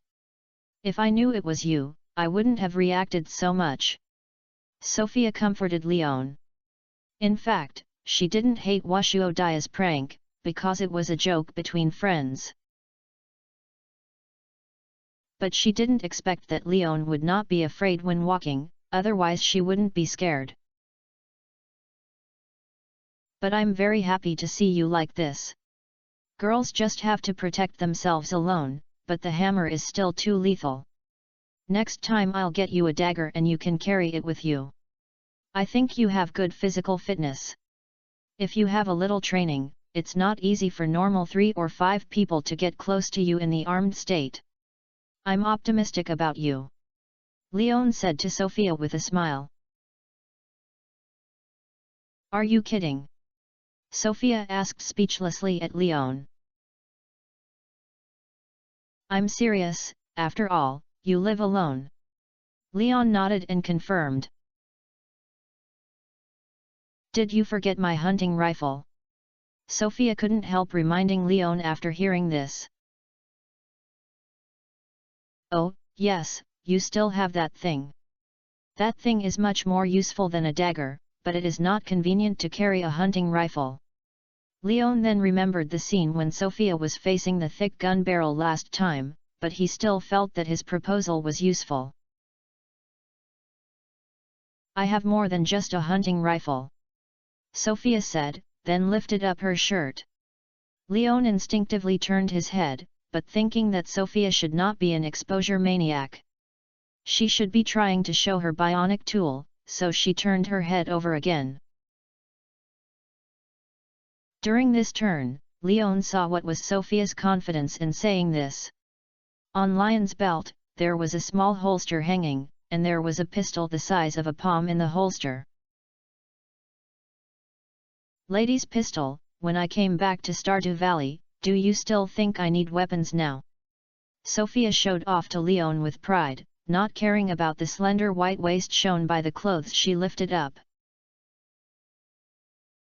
Indeed, but why do you have so many hot weapons? Leon looked at Sophia's holster enviously. He wanted one too.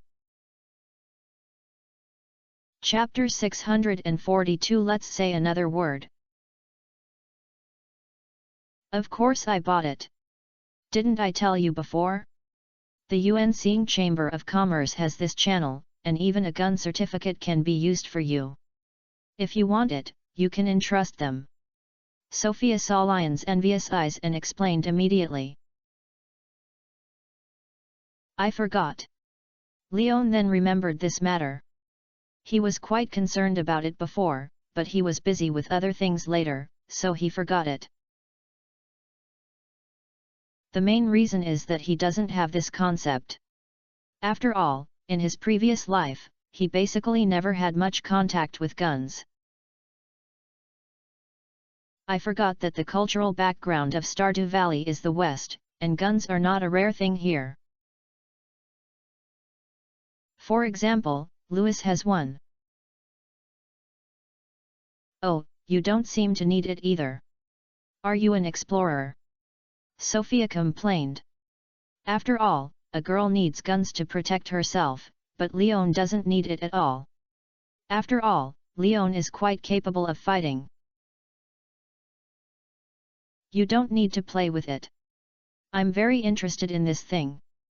Leon replied excitedly. My farm is quite large. At that time, I will find an open space to set up a target and fire a few shots. It will be great to have fun. Then you go to the Chamber of Commerce to place an order by yourself. Remember to apply for a gun license and a hunting license. In this way, you can legally own a hunting rifle and a small caliber pistol. Sophia reminded. Let's talk about it. By the way, I remember that you can make grapes grow in every season. Why did you only start to be accurate now? Prepare grape shelf. Leon took this matter in his heart, but he didn't plan to continue talking about this with Sophia, so he changed the topic. Because I was cleaning up the house and dealing with the asset issues in the suburbs of Grampton, now I have time to start building the vineyard again after I finish my work, Sophia explained. When autumn comes, you should be able to grow grapes. Do you want me to teach you how to make grape trellis? The grape trellis I make now can be said to be the most reasonable and most suitable for grape growth. I think you want me to help you with work. Leon rolled his eyes and complained. Hee, you discovered it, but what I told the truth is that, how about it?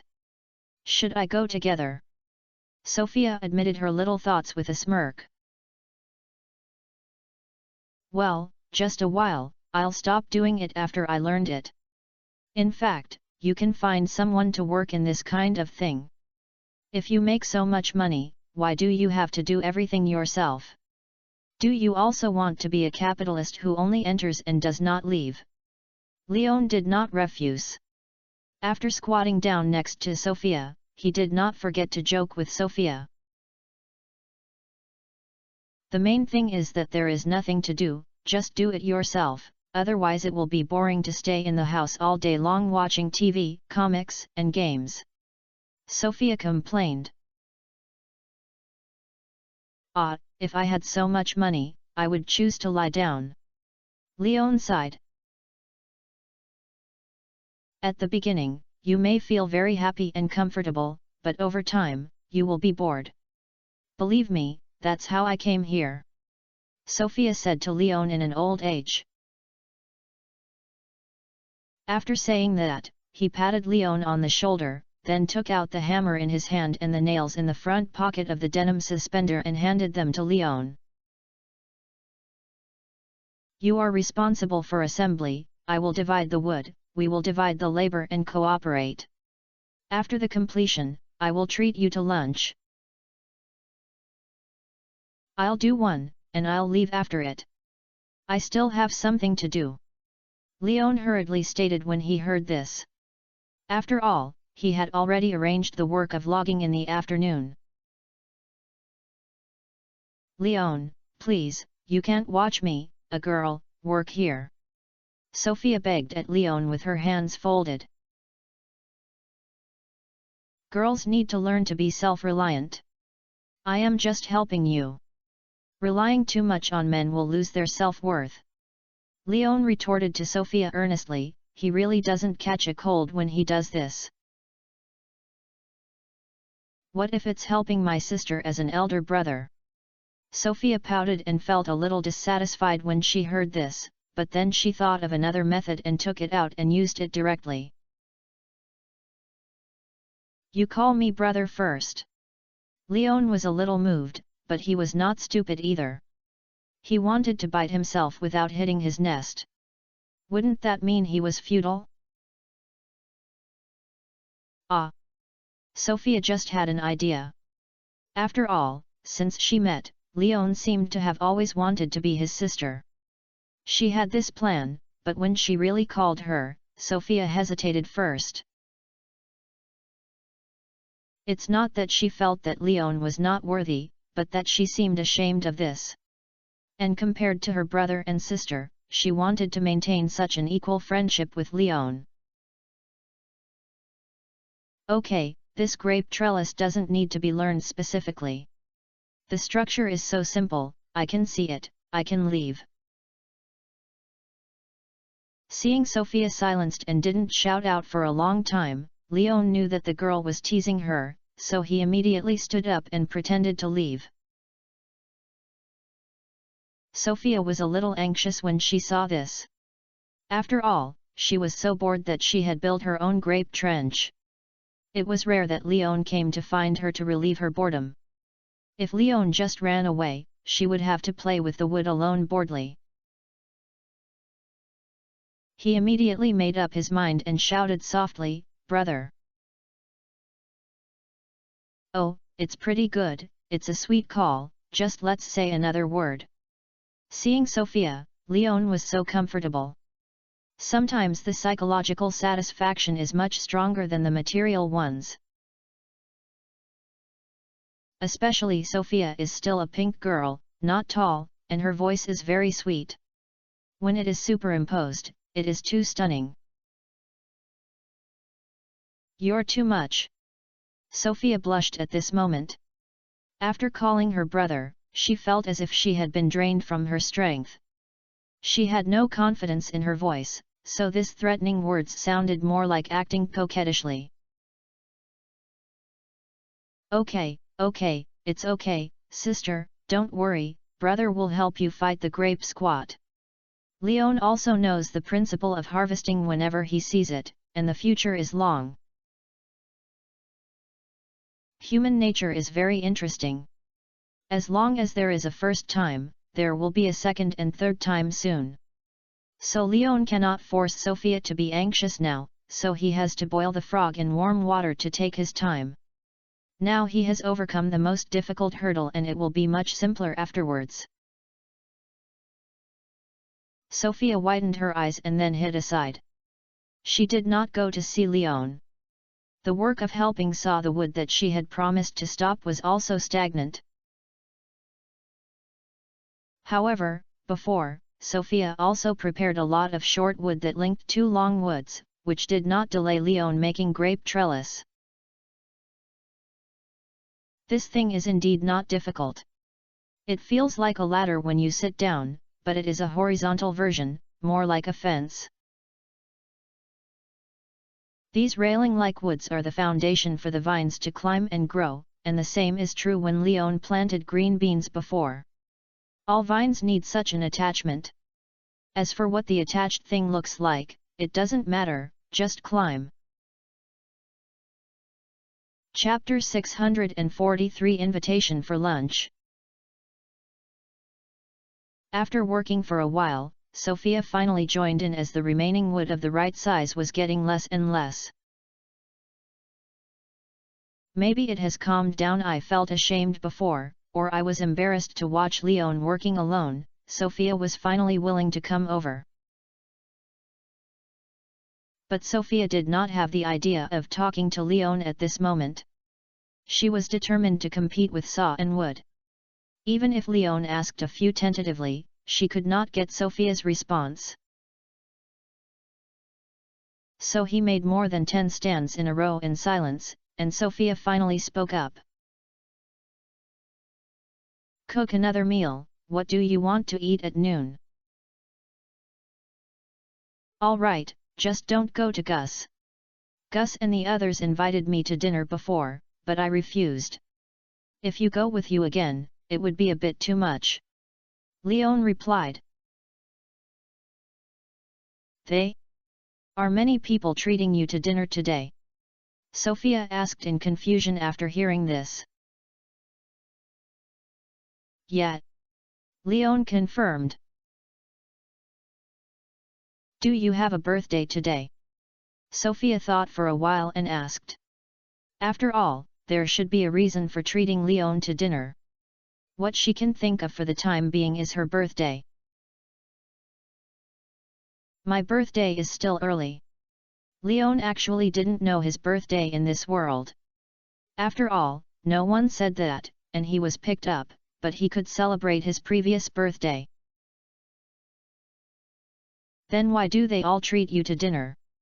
What big thing have you done? Sophia asked curiously.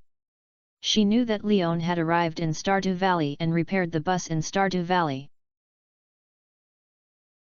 No, my farm has already brewed the first batch of wine, but the quantity is not large, so I gave some to everyone in the town.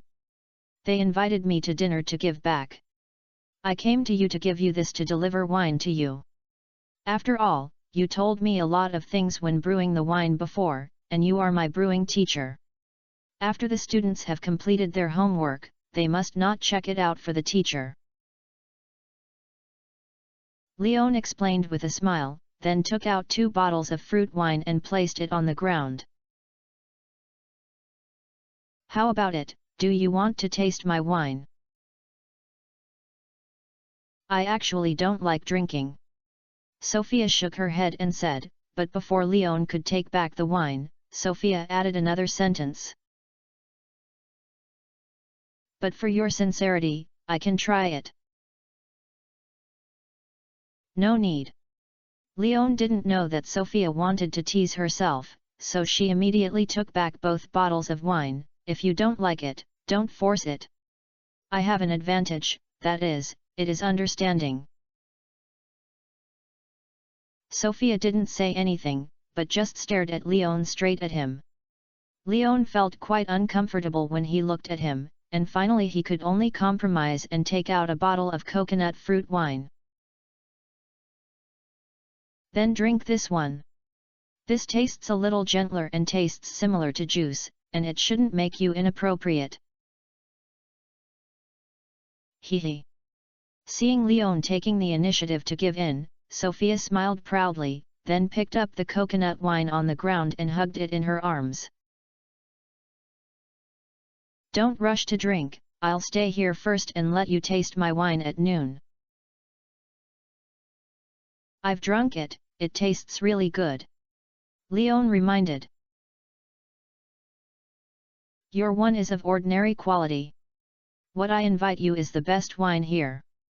I want you to understand that students can never surpass teachers. Sophia said to Leon confidently. Then I'm looking forward to it. Leon didn't want to argue with Sophia because it was meaningless, and Sophia was indeed much better than himself in brewing wine. After all, he had no skills in brewing wine, and it was entirely a system. It was considered an industrial product, and it was quite different from Sophia, who was immersed in the brewing field. The Blue Moon wine I drank at Gus last time had a good taste, but it was just ordinary quality. Leon really looked forward to the best wine made by Sophia, how good it can be. If you don't go to Gus to eat, you can only make it yourself. I'll make Grampton orange chicken for you. Leon didn't look dissatisfied, but it disappointed Sophia, who was ready to let Leon see the gap, but this was not a big deal. Knowing that Leon could not go out to eat, Sophia began to think about what to do at noon. Can you eat something else? I don't want to eat chicken recently because I'm tired of it. Leon is sure that Sophia is true love for Grampton orange chicken, but he really doesn't catch a cold with that sweet and sour chicken rice, so he can only fool Sophia to choose something else. If you don't have any more, I don't have confidence. After all, my cooking skills are average and I can fill my stomach, but they have nothing to do with delicious food. I only have a specialty dish like Grampton orange chicken. Sophia felt a little embarrassed when she heard this. Then let me make it. You should have ingredients in the refrigerator. Leon didn't make things difficult for Sophia. After all, people's energy is limited. Sophia is talented in brewing and has to be involved in planting. She can understand that she is not good at cooking. Have. Sophia nodded and then wanted to take Leon into the house to check the refrigerator. But Leon greeted, "Don't worry, this is not finished yet." Sophia immediately stopped and returned to Leon, helping to hold the bracket, watching Leon fix both sides, then let go of his hand. "Actually, I wanted to ask before, seeing that you are quite thin, why are you so much effort carrying the prepared grape trellis to pile it in the corner?" Although this grape trellis is not difficult for Leon, after weighing it, it has a 20 pounds. After all, it is necessary to provide grape climbing racks, not only high, but also stable, and it is reasonable to have this weight. What is unreasonable is that when Sophia lifted up alone, it didn't seem to have difficulty. I don't know. Sophia was also quite confused. She had never thought about this. Now I couldn't think of it because of Lion's reminder. Maybe it's because of the star fruit. Thinking of the news that Sophia once said that she had eaten the star fruit, Leon speculated that in addition to giving special abilities, the star fruit will also improve a person's physical fitness. Yes, then I'll find a way to buy one later. Sophia also felt that what Leon said made sense. It's better to make sure you can eat it. If you want to eat it, consider buying it. Although the star fruit is a good thing, its body has an upper limit. Eating too much will cause death. Leon was quite serious about this matter. After all, after learning about this taboo from Linus, Leon has always remembered it freshly. Although I don't know what it feels like to be unable to eat star fruit, it should be similar to the feeling of people who don't like coriander being forced to eat coriander. I still want to eat it very much, but it's not easy to buy it. I like that taste very much. It tastes very special, just like the Grampton orange chicken made by my mother. Sophia replied subconsciously when she heard this. No, I have no manuscripts left. I have a cold. Let's take it first. That's it today. Chapter 644 No Need. In fact, for safety reasons, I just want to reminisce about the best taste in my memory. I should choose star fruit tea. I heard that the thing is a pure drink and has the effect of star fruit, but there is no limit, so I can drink it openly. Leon understood that Sophia was not greedy for the special ability of the star fruit, but the familiar but untouchable taste, and immediately gave a stable solution. I have heard of it, but star fruit tea seems to be very rare and has no market value. Sophia complained. Well, it seems that it is made of star fruit as a raw material, and star fruit is not easy to buy. Leon agreed, it's better to eat something within reach first. I'll go check out the refrigerator. Well, I'll help you. Sophia hurriedly walked in front of Leon, opened the door with the key, and rushed in before Leon entered the door, stuffing some clothes piled up on the sofa that were not suitable for being exposed to outsiders under the sofa. Leon has actually left it out, but he didn't say anything. After all, this is a girl's clothes-fitting dress, and it's not appropriate to say it. But I didn't expect that Sophia's taste was pretty good, and the pink one was quite in line with the temperament of a girl. Sophia's kitchen is not small, but most of the space is idle. Obviously, she doesn't seem to be very enthusiastic about the kitchen, or there is no need to prepare too much for the kitchen when she lives alone. But the THRESTARE refrigerator in the kitchen is full of fillings. The fresh food on the first floor is basically filled with fruits and drinks. The fruits are all fresh and unopened gift boxes, which looks very expensive. Without finding vegetables, Leon could only turn to the greenhouse below, but this time it contained a lot of vegetables: red peppers, emerald green vegetables, round potatoes, large cauliflower wrapped in green leaves, rhubarb with green leaves and red stems, plump tomatoes, etc., all of which are not in the season. There are also many hidden goods in the refrigerator further down. The most are chicken, complete whole chicken, individually encapsulated chicken breasts, a large bag of chicken wings and chicken legs, and the rest are all kinds of fresh sea fish and shrimps and crabs. Although the reserves are not much compared to chicken, they also occupy a full freezer. Leon simply opened the last freezer and found that it was filled with ice cream of various flavors. I didn't realize that you even bought so many dishes. The richness of Sophia's refrigerator surprised Leon. After all, Sophia's kitchen does not look like it is often used. Uncle Gus bought it for me. He hoped that I would eat less snacks, and some of them were mailed to me by Scarlett, so they piled up in the refrigerator without realizing it. Sophia replied helplessly. It's much richer than I thought. Some of them have been playing out at noon. Let's wait for dinner. Leon picked out some of the things he was good at from the refrigerator. Although he didn't eat Grampton orange chicken, chicken seemed to be Sophia's favorite ingredient, so Leon also took a lot of them.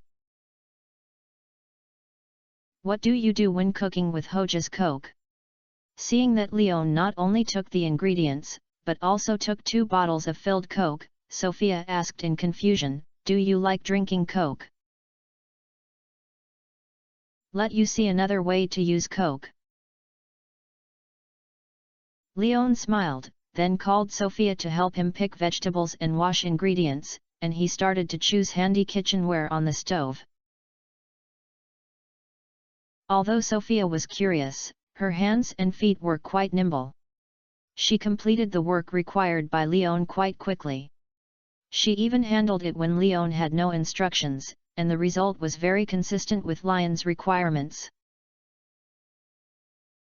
Obviously, she is not as bad as she says she is.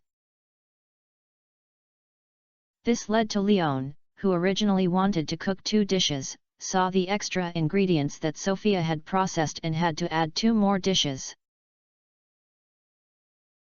It smells so good, Leon. Were you also a chef before? It's so cool. Smelling the scent that began to spread in the kitchen, watching Leon actually cook in 2 pots at the same time, stuffing chicken wings in one pot, and frying shrimps wrapped in egg white and raw powder in the other pot, Sophia sighed. This is not a very complicated job, I just think it will be faster. Leon said, not forgetting to take out the fried shrimp that had been fried until golden, set aside for later use, and the oil that had been fried in the shrimp it was not wasted, and continued to be used to fry the chicken fillets that were covered with powder. It's time to eat, go and prepare. By the way, if you like tomato sauce, make some of it yourself as a dip dish. Leon, who was about to finish lunch, reached out to steal the crispy fried chicken fillet and reminded Sophia, who was stealing the crispy fried chicken fillet. Oh oh oh! Sophia quickly swallowed the crispy chicken fillets on the outside and tender inside, and started to work hard. In fact, there was nothing to prepare. 2 tableware and 2 wine glasses were all the work. However, while Sophia was running away, Leon also had time to process the fried chicken fillet. Because there were no sesame seeds, he chose to sprinkle black pepper as a substitute, and then stir-fry the ready-made cauliflower in the pot. 4 dishes, 3 meat and 1 vegetable, cream cauliflower, fried shrimp in typhoon, crispy fried chicken fillets and cola chicken wings are all sweet-mouthed types, and Leon specially prepared for Sophia. This girl has a unique preference for sweet-mouthed food. Since she is cooking on her side, she naturally has to follow her preferences. After all, Sophia has called brother Leon. Her brother loves her sister and makes her favorite dishes. What's the problem? It looks delicious, Leon, you're amazing. Why don't you work on the farm? Come and give me a chef. I'll pay you 20,000 yuan a month. Sophia looked at the food on the table and couldn't wait to taste it one by one, but Leon had not sat down yet, so she held it for the time being, but her hands couldn't move and her mouth never stopped. 2WG. Forget it, I feel uneasy when I earn this money. Regarding Sophia's offer, Leon not only lamented that he was a serious little rich woman, what else could he say? It is hard to say whether Gus Star Fruit Bar can get a net profit of 2WG in a month. Sophia said that the salary is this amount. It seems that relying on wine, this girl has made a lot of money. Next time I'm greedy, come to my farm directly. I'll make it for you. Forget it, I'll be your exclusive chef. I'm a big farmer after all, I'm a shameless farmer. But your farm is so far away from me. If I want to go there, I have to go around a big circle through Pelican Town. Sophia complained. I have noticed that the hillside in the west is not steep. If you find someone to open a road, you can directly connect to the coal forest. If you walk there, don't take a detour.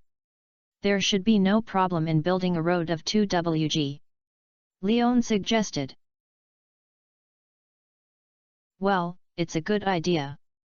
I'll find someone to do this in the afternoon. If it doesn't work, I'll install a cable car and connect it directly outside your farm. Sophia said excitedly immediately after hearing this. There's no need. Chapter 645, Flowers and Nights. In the end, Leon persuaded Sophia to build a cable car plan that directly connects to Red Star Farm and Blue Moon Vineyard. While Sophia was regretful, Leon also breathed a sigh of relief. After all, this plan is just a matter of spending some money for Sophia, but it is a big trouble for Leon. Who knew that Sophia was known to have such a big disturbance, especially when Abigail discovered it? How should he explain it? Say it's just to create this thing for the convenience of free meals? Leon himself didn't believe it, although it was true. Whoa, it's so delicious, this shrimp tastes super good. You can eat shrimp shells. Leon, try this, the blueberry sauce that Scarlett mailed me, and it's also great to dip in these fried chicken breasts. Actually, this thing can be called chicken fillet. This chicken wing is also very delicious. The bones will fall off automatically after whisking. Is this really made of Coke? Yes.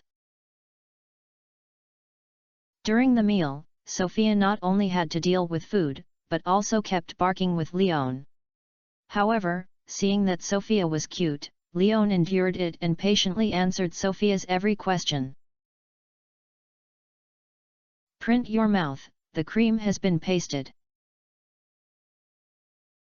Maybe Sophia was hungry, or Sophia's eating behavior was like this.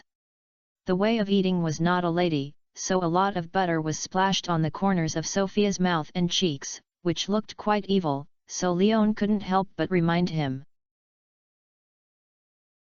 "It's okay. Now I will get infected after wiping it. I'll get it after I finish eating," Sophia replied indifferently. "I am not afraid of being embarrassed in front of Leon. After all, Leon has witnessed something even more shameful, so Sophia has long since been out of defense against Leon, so there is no need." "Why?" Leon couldn't stand it. Although it was not a big problem, Leon felt strange no matter how he looked at this scene, especially because it was not the sauce, but the white and sticky cream. Immediately took out the tissue and helped Sophia clean it. Lion's movements were not fast. Sophia noticed it completely, but did not hide. Instead, she stretched her neck so that Leon could wipe off the residue on her face more easily. The main feature was to be obedient and obedient. After wiping Sophia's cheeks and mouth clean, Leon couldn't help pinching his baby fat cheek. Hey, what are you doing?" This sudden intimate action made Sophia subconsciously retract her neck and complain to Leon with a red face. "I can't help it. Sorry, you keep going." Leon was also a little embarrassed at this moment. If it was considered caring to help wipe the corners of his face and mouth before, the action of pinching the face really seems a bit ambiguous. Sophia's eyes were white, and she lowered her head and continued to deal with the chicken wings. However, there was no longer any problem with her mouth, and she was just eating quietly. Leon was actually full, so he didn't use his knife and fork anymore. Anyway, he was idle, so he just stared at Sophia for dinner as fun. Not to mention that this girl eats like a hamster, her cheeks are bulging and very interesting, but she is also very cute. No wonder she couldn't help but pinch it just now. Sophia also noticed Lion's gaze. Lion's eyes were very clean and there was a hint of love, which made Sophia feel like she was staring at the child who was eating by her parents. She was a little angry, but she felt a little relieved. After hesitating for a moment, she did not let Leon take back this strange gaze. But she herself no longer dared to look at Leon. "Do you like eating shrimp? Why don't I teach you how to make this typhoon shelter? Except for shrimp, chicken wings, chicken breasts, and crabs, you can use the same method." A large plate of fried shrimps in the typhoon pond was eaten by 4 or 5. The rest were eaten by Sophia. Except for the first few shrimp shells left, Sophia basically finished eating them together. So I guessed that Sophia still prefers this dish, otherwise the fried shrimps would not be the first to be empty. "I've seen what you cook, so I know that this cooking method is not suitable for me. I'll just bring the ingredients to help you make it," Sophia replied confidently. "It's quite simple." Leon looked at Sophia in confusion and complained, "What's the right thing to do?" "I'm afraid of hot oil and high temperatures," Sophia explained frankly. "Okay, it's understandable. After all, this kind of thing is indeed quite dangerous." Leon agreed deeply. Many people are afraid of the kitchen because they are afraid of being splashed on their bodies by hot oil. It's understandable. "Then I'll take the crab next time," I want to try what the crab made like this. Will it taste better than Jer's crab roe cake? Sophia said. Actually, I'm not very good at this method. I'm used to make shrimp because I used to make it often. What I'm good at is spicy crayfish. Leon explained. What's that? Sophia asked curiously. Well, it's hard to describe, but girls should like this kind of thing very much. I'll make it for you to try next time I have the chance, but I have to say it in advance that I'm only responsible for making it. If you want to eat it, peel it off by yourself. Leon reminded him. After all, although crayfish are delicious, peeling the shrimp shell is a troublesome thing. Not to mention Sophia, even Abigail does not intend to help peel shrimps and feed them, because once this kind of thing begins, it will become a shrimp peeler in the future. Is crayfish the kind of shrimp in fresh water? Will it really taste good? The shell is so hard and it doesn't look very fat. Sophia scattered the information about crayfish in her mind. It's okay, it's mainly a matter of spices. Not to mention making crayfish, even if it's used for leather shoes, it's probably delicious. However, crayfish is actually quite interesting. Not only can it be eaten, but it's also fun.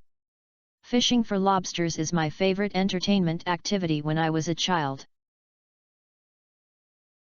Leon explained, and then suddenly thought of something. By the way, are crayfish appearing in Stardew Valley all year round?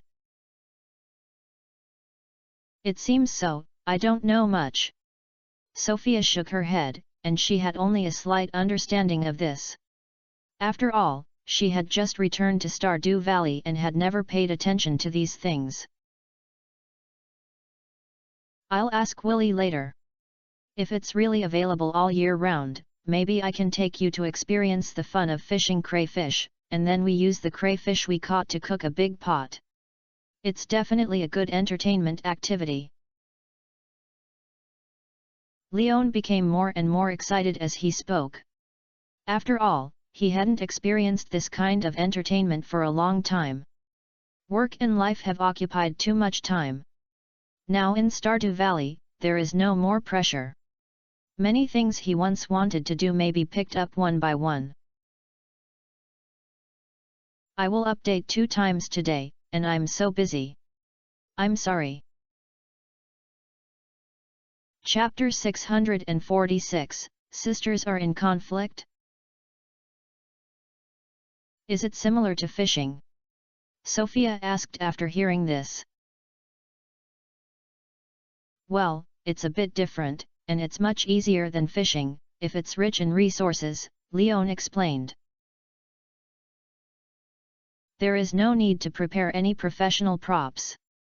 Just tie a stick and a thread to the end of the thread, just tie some meat with a heavy smell.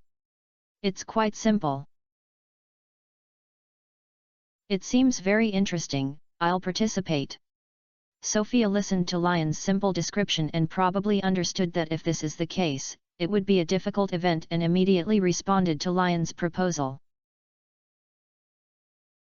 I have to find out more, after all, I'm not sure if the crayfish in Stardew Valley is the kind I know. The world is different. Although the species grow very well, Leon is still not sure whether what he knows is suitable for the world. After all, there are already many previous cases challenging Lion's former views.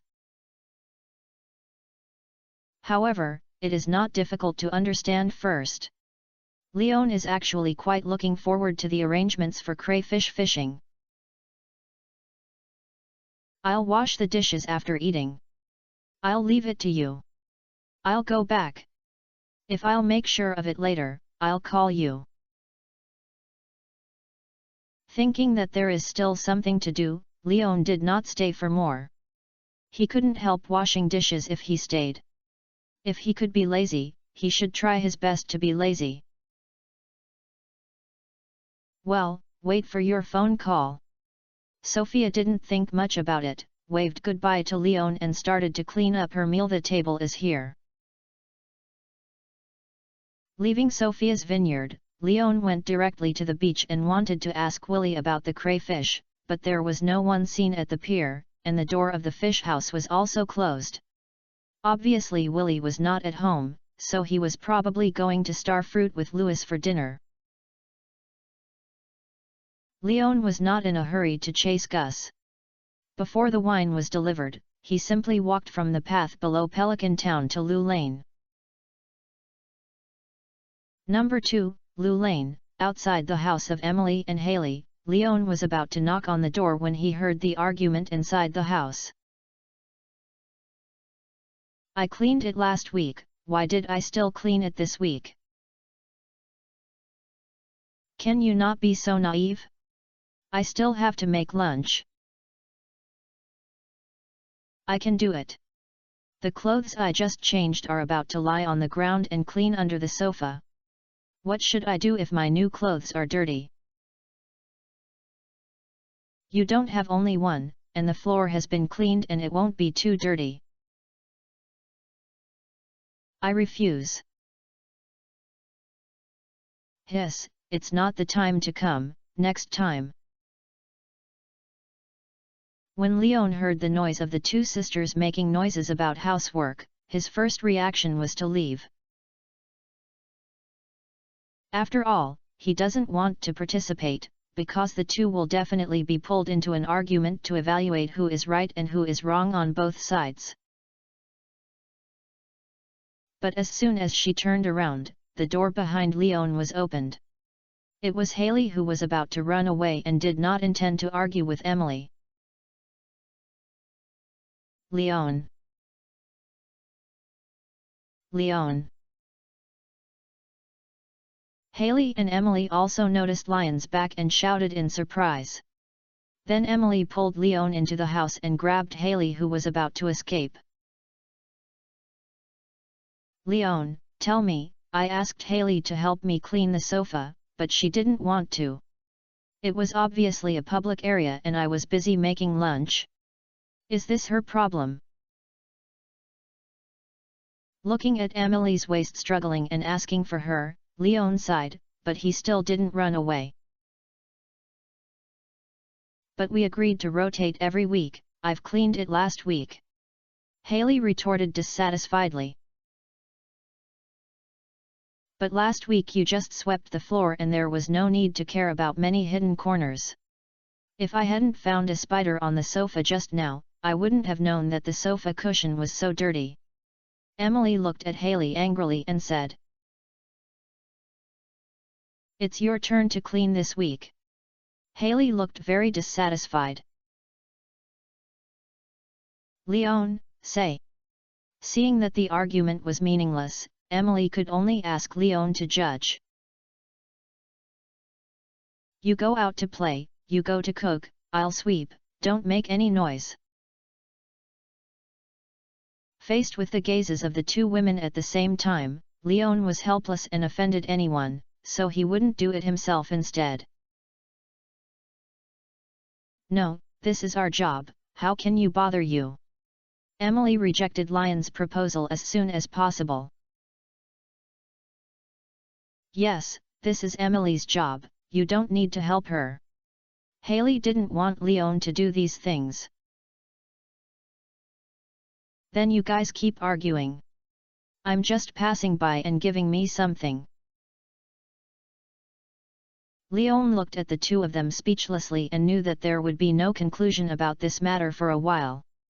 He immediately raised his hands to express his identity as a passerby, then quickly took out 2 bottles of fruit wine, placed it on the coffee table in front of the sofa, and planned to leave. But as soon as he raised his foot, Haley stopped Leon directly. Leon, I'll go with you and invite you to dinner. I don't want to stay here and argue with Emily without objection.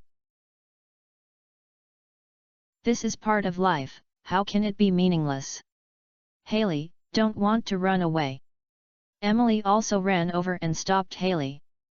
Now the route of Leon's escape was intercepted. Okay, you guys keep going. Seeing that he couldn't run away, Leon was so tired that he sat on the sofa and watched the two sisters stare at each other. In fact, it would be better if it could be fought. Leon likes to watch women fight. As long as he doesn't pull his hair and pulls other places, it would be even better. Leon couldn't mess with the two sisters. He originally thought that Leon would help persuade, or stand on one side of the two to attack the other, but now, he is a melon-eating crowd who is not helping each other, so Haley and Emily don't know how to continue. Quarrel? It's okay for the two of them to argue in the family, but now there are other people here, it seems a bit embarrassing if they continue to argue, especially this person is Leon. Emily or Haley doesn't want him to see him quarrel. So the atmosphere frozen at this moment, and Emily and Haley had no next move except glaring. The atmosphere was very strange, and it was neither up nor down, which left Leon no longer even the chance to eat melons. Moreover, the two of them were in a stalemate with each other and there was no such thing as. In order to get out early, Leon stood up and lifted the sofa under his butt with one hand, revealing the sofa that was not easy to clean in front of the two. Come on, no matter who it is, clean it first. I still have something to do. It's really hard to stay here for a long time. I don't want to give me the broom, I'll do it. Forget it, I'll do it.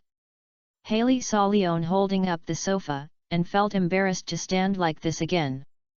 She bypassed Emily and took the broom from the side, and began to clean up the floor where there were already fallen ashes and spider webs.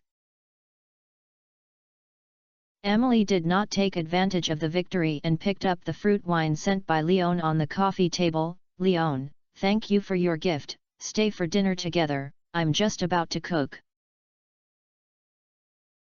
Chapter 647 Art Creation. I've eaten it, so don't need to prepare it for me. Leon politely declined Emily's proposal. The 2 bottles of wine were the first batch of wine that the farm had just brewed.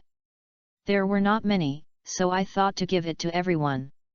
You don't need to be polite, because basically everyone got it. When Haley finished sweeping the floor, I should leave. There is still work in the afternoon. Okay. Emily did not force her and brought 2 bottles of wine into the kitchen wine cabinet. She put them in and entered the kitchen.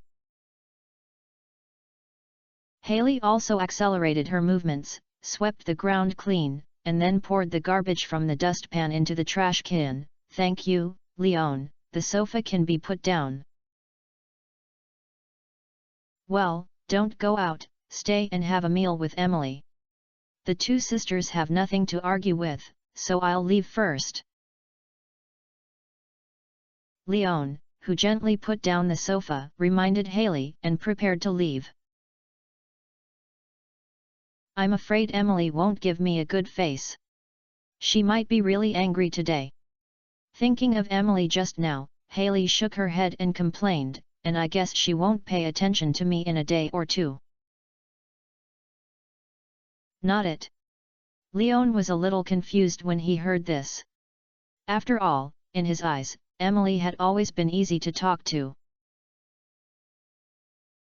Because today's time is wrong, Emily doesn't usually look like this. Haley also regretted it at this moment.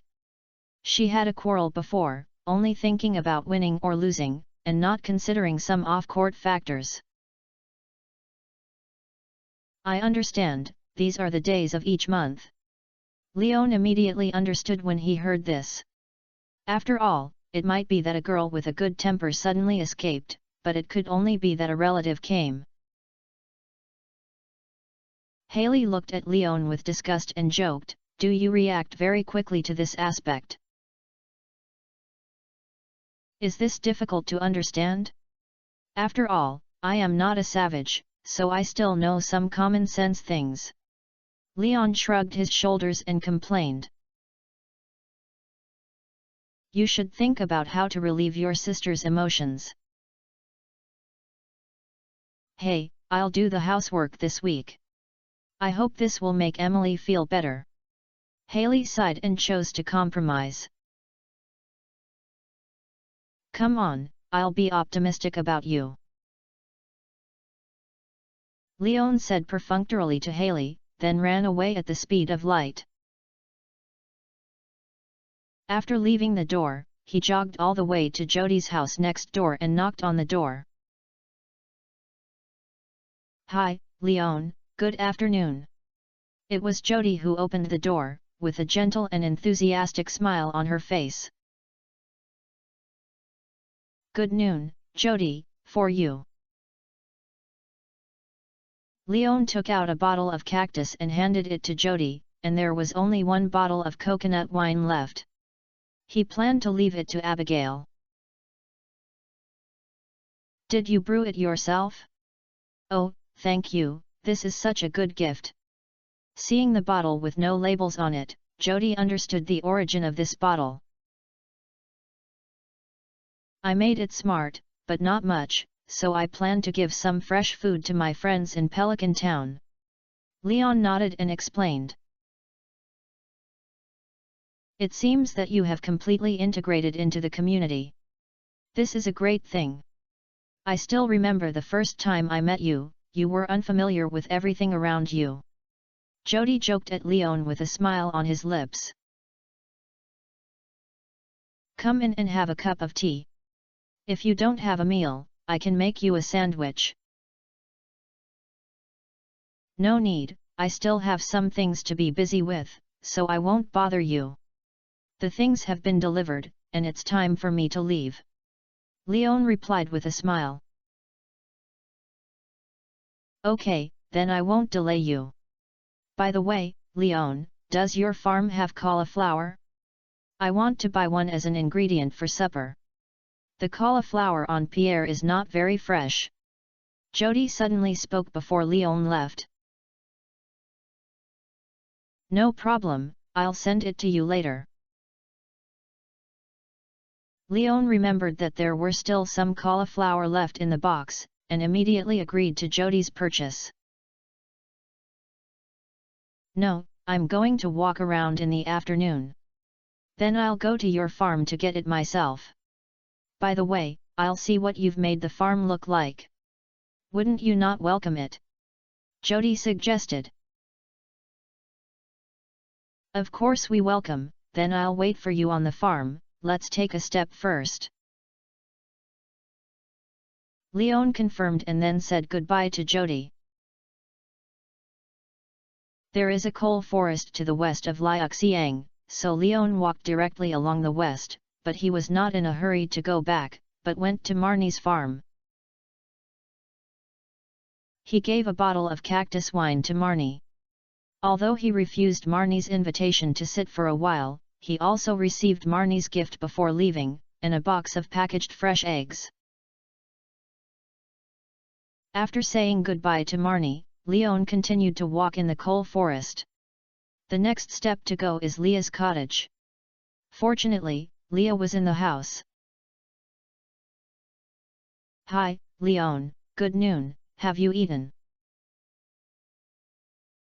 Lee, who opened the door, held a tortilla in her hand, which seemed to be rolled in some vegetables, and it looked quite delicious. I've eaten it, I'll give you a bottle of wine.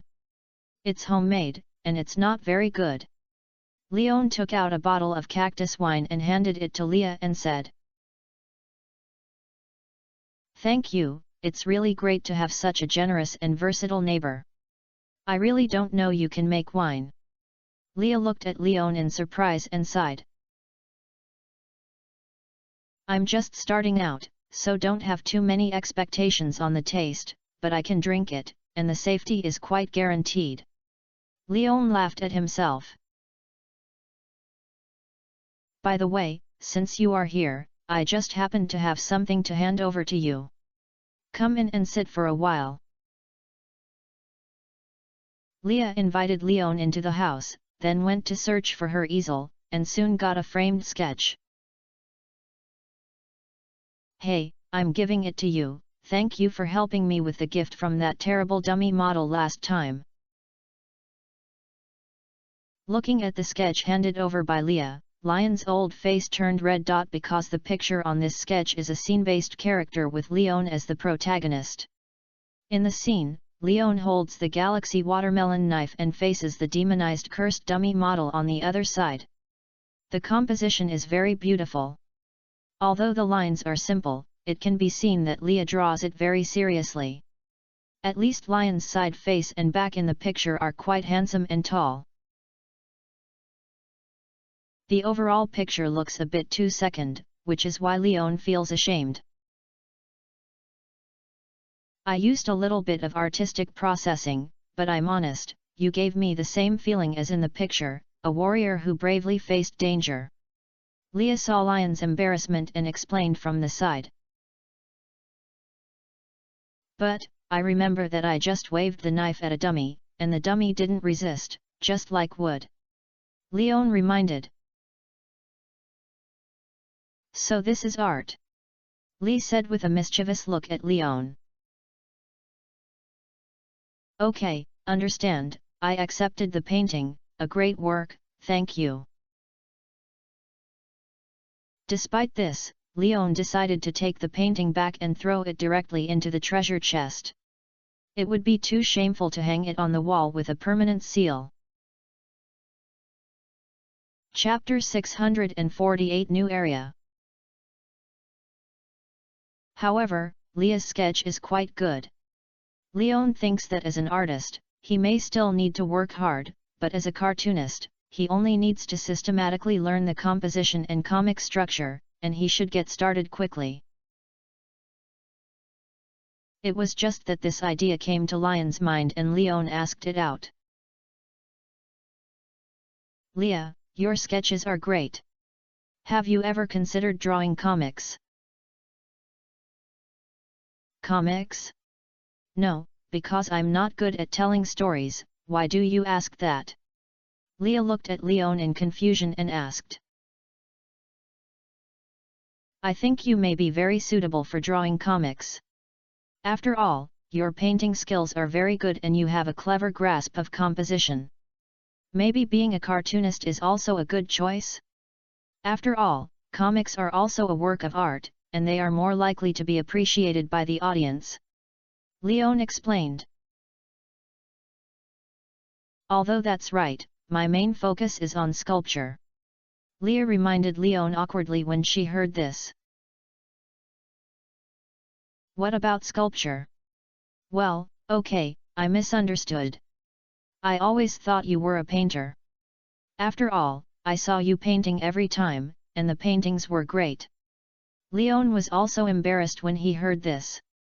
After all, he didn't even know the Big Kings. It was indeed a bit embarrassing to scold Leah here. Ha ha ha, maybe it's because I'm doing it in the house when I'm sculptured, but it seems that Leon is a painter. I've succeeded. Thank you for your appreciation. Leon, I'm very happy to hear these words.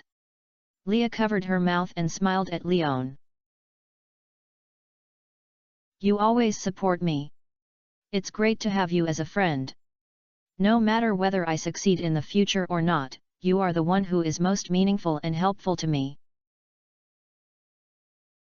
I'm serious, what's worse than those well-known painters is just a chance to make a big splash. Maybe you can consider finding a professional organization to operate it, or posting your works online for sale. Leon suggested to Leah seriously. Although his appreciation of artworks is still on the threshold of whether it is good or not, Leah's works are at least good in the eyes of Leon. Good looking means beauty, and beauty means that it can be appreciated by others. If you can be appreciated, it will have market value. As long as it can be sold and opened up the market, there will be more opportunities in the future to improve your fame and artistic value step by step. Leah's life in Stardew Valley was not very good. Leon knew it, and it can be seen from Leah's lifestyle. This girl is not a vegetarian and likes to eat meat, but the food she eats most of the time is made by the ingredients she searched for in the forests of Stardew Valley. Artists also have to eat, and Leah is even more so. If she can monetize her artworks earlier, it will not only be of life, but also be of great help to Leah's mentality. Hehe, Leon, how do you know I have this idea? Leah looked at Leon in surprise when she heard this. As soon as she had this plan, Leon made the same suggestion to herself. Is this the legendary telepathy?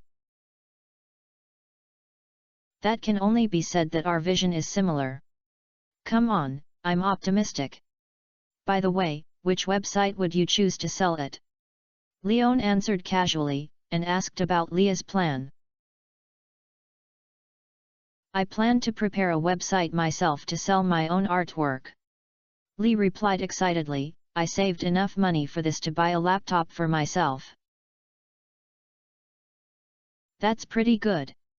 Remember that the website is ready and send me the connection. Leon replied. Well, sure. Lee nodded, don't forget to give some advice at that time, from the perspective of a bystander. It's easy to say. Leon promised with a smile, then I'll take a step first. You can continue to prepare the website and the works you are preparing for on-the-shelf works. If you are short of money, don't forget what I said before. I am optimistic about you, and naturally I won't be stingy in investing in you, a potential artist. Okay, I will. Lee nodded vigorously and then sent Leon out of the door. Leaving Leah's hut, Leon turned around and went to the sewer outlet to find Korobus. As an old friend, Korobus naturally also has a gift for fruit wine, and he hasn't come to see it for a long time, so Leon can take advantage of this opportunity. Will come to chat with Korobus for a while. Just entered the sewer, Leon did not find the shadow of Korobus in the old place. The sewer was empty, and the lit torch illuminated every corner of the sewer, but the black big winter root was missing. After going around and shouting twice, no trace of Korobus was seen. Leon was sure that the guy was indeed out of the house, so he walked to the area where Korobus was stationed, leaving a bottle of cactus fruit wine, and then used a stone on the ground to cross the floor and leave a sentence for Korobus. I brewed this bottle of fruit wine myself, I hope you can try it, Leon.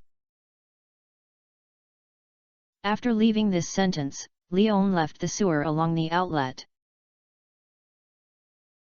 Next stop, the Mage Tower. Razmedes is in the tower all year round, so he immediately got a response when knocking on the door. This time Razmedes was not cooking potions, so he was not disturbed. But when he saw Leon, the expression on his face was not enthusiastic, but instead revealed a sense of disgust. Why are you here again? Abigail is here. I won't look for Abigail. I'm here to deliver things to you. I'll leave after I'll send them away. I won't disturb Abigail's study. Leon took out 2 bottles of cactus wine and handed it to Razmedes and added. Have you started brewing?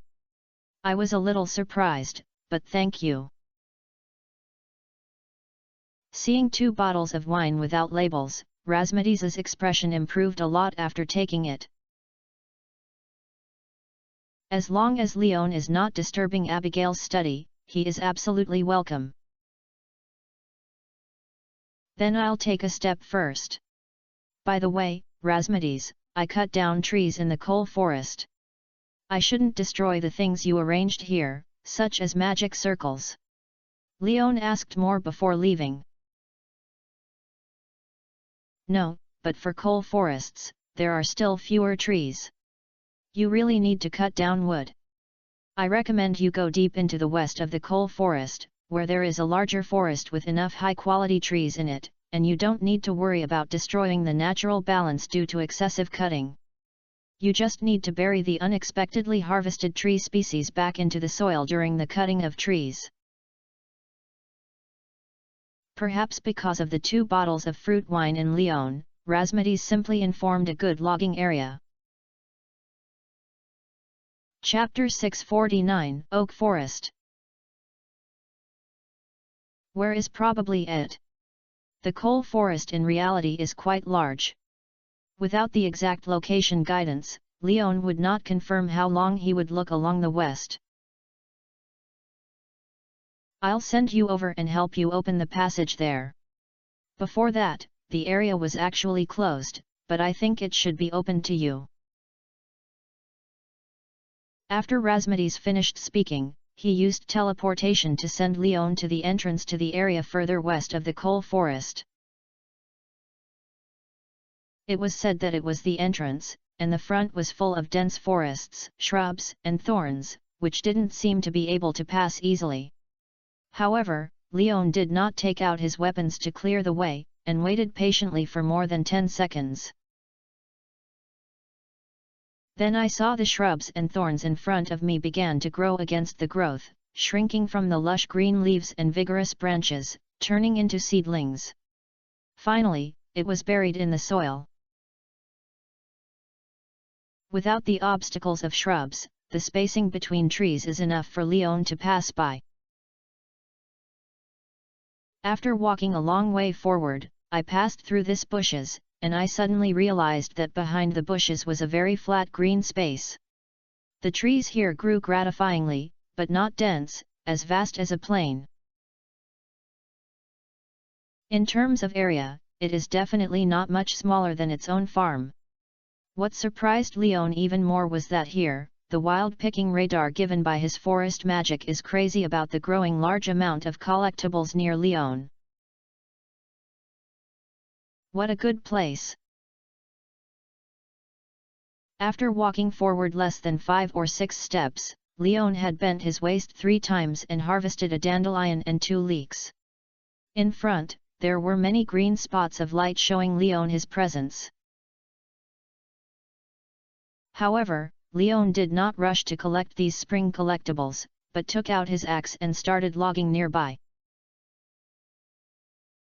This is his main purpose here.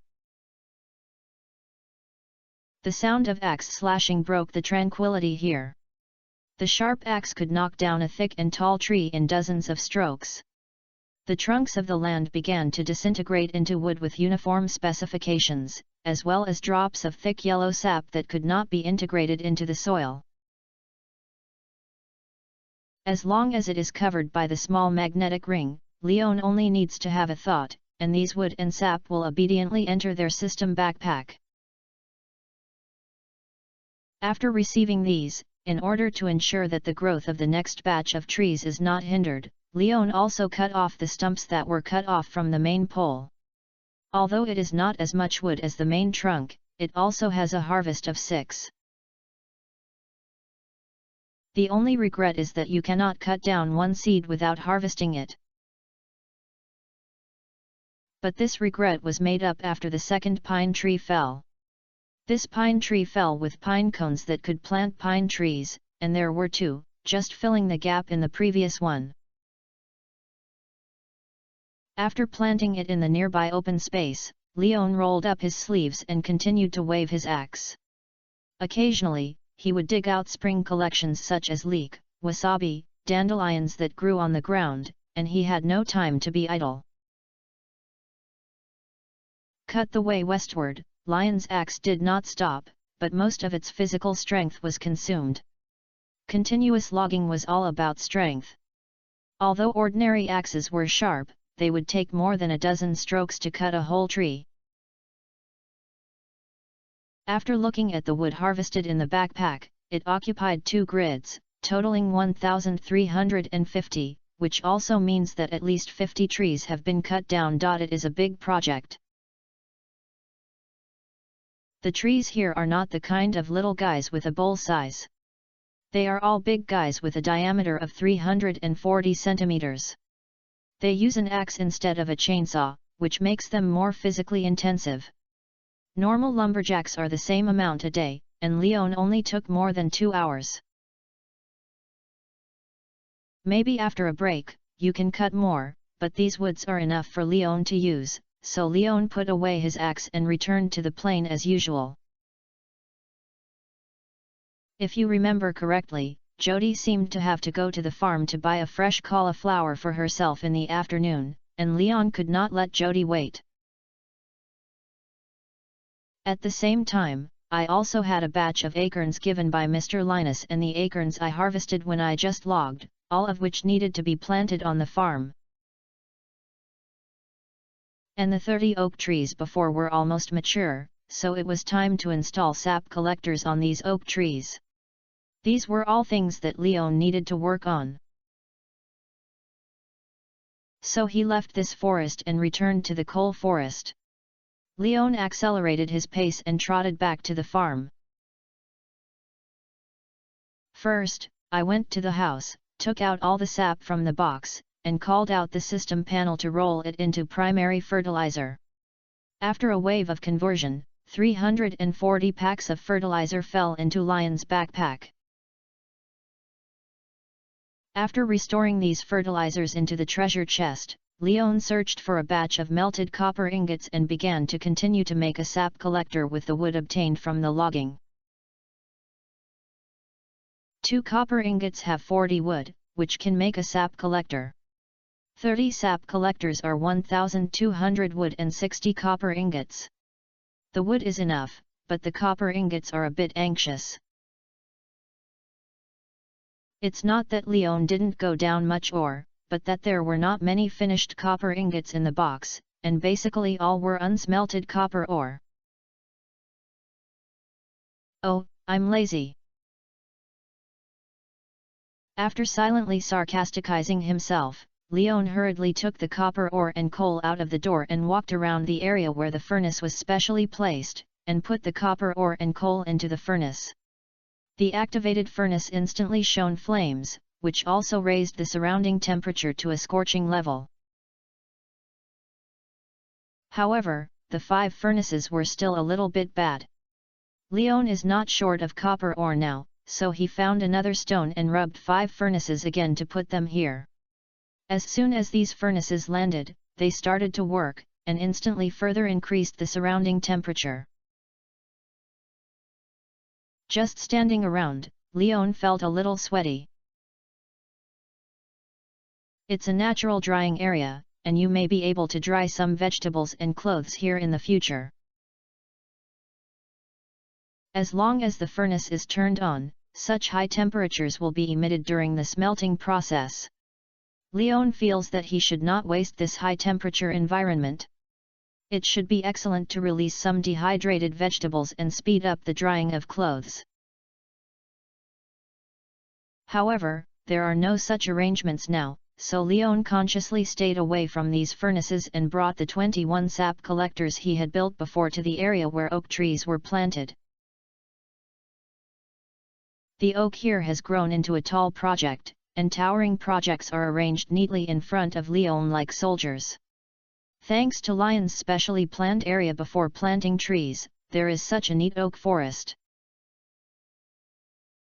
Interestingly, there are not only 30 oak trees here, and additional oak seedlings have grown around these oak trees. There are not many, there are 7, but it is also an unexpected surprise. The location was not very good, which destroyed the symmetrical beauty of this oak forest. Fortunately, Leon did not force it to prove it. He was a pragmatist and did not feel uncomfortable.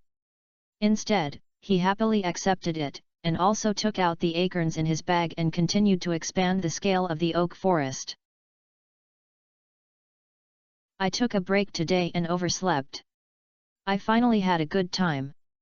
I went to buy some vegetables and prepared lunch first. The remaining 2 chapters were out in the afternoon. Chapter 650 Mysterious Organization. Planting trees is much simpler than planting vegetables. Dig a hole, throw away the seeds and bury some soil. It doesn't require watering or fertilization. Everything depends on the trees taking root and sprouting themselves. The main focus is ease. After planting acorns, Leon began to find mature oak trees to install sap collectors. This is not the first time that Leon has installed these sap collectors and is considered skilled in installing them. In less than 10 minutes, 21 sap collectors were hung on the trunk of the oak tree. The dripping oak resin dripped into the barrel means that the sap collector has started working, and Leon has no care about the situation here. The next one is left to time, and it's enough to collect it yourself when it's time. After getting the oak, Leon returned to the furnace. Looking at the furnace that was still melting, he didn't pay much attention. He returned to the room and drank a bottle of mineral water, washed his hands a little, then picked up his cell phone, and called Willie. "Hey, Leon, is there anything wrong?" Willie waited for about 10 seconds before answering the phone. Listening to the sound on the other end of the phone, there were a lot of messy sounds of wind and water, as well as the sound of the propeller engine. "Did you go out to sea?" Leon did not rush to ask what he wanted to ask, but asked Willie. "Well, the radio just received a SOS distress signal. I was going to catch people according to the coordinates. I guess the ships that were not familiar with the nearby waters had hit a rock," Willie explained. "It's a normal thing, don't worry. I'll be back soon. I'm all relying on the sea to make a living, so it's time to help each other." "Okay, I believe you. I mainly call to ask if the crayfish in the river channel of Pelican Town are available all year round. When he heard Willie's relaxed statement, Leon didn't care anymore and turned to ask the question he wanted to find Willie. "Well, yes, it's true that it's available all year round, but crayfish won't be too active in winter. Summer is the most active season for crayfish and the most plump season. Do you ask this? Is itching to see others playing with crab cages." Willie immediately gave the answer when she heard this, and Amway said, "In fact, compared to crayfish, the lobsters in the sea are a little more delicious. They are big, have a lot of meat, and are extremely tender. Whether it is steamed or boiled, they are a delicious dish. Compared to crayfish, they are not that fishy." "I don't want to get out of the crab cage, but I'm just having fun. I wonder if you've heard of crayfish fishing," Leon explained. "Are you fishing for crayfish? Ha ha ha, you used to do this, that's fine, it's okay, but the fishing line must be prepared longer. The water in the river in Pelican Town is quite deep.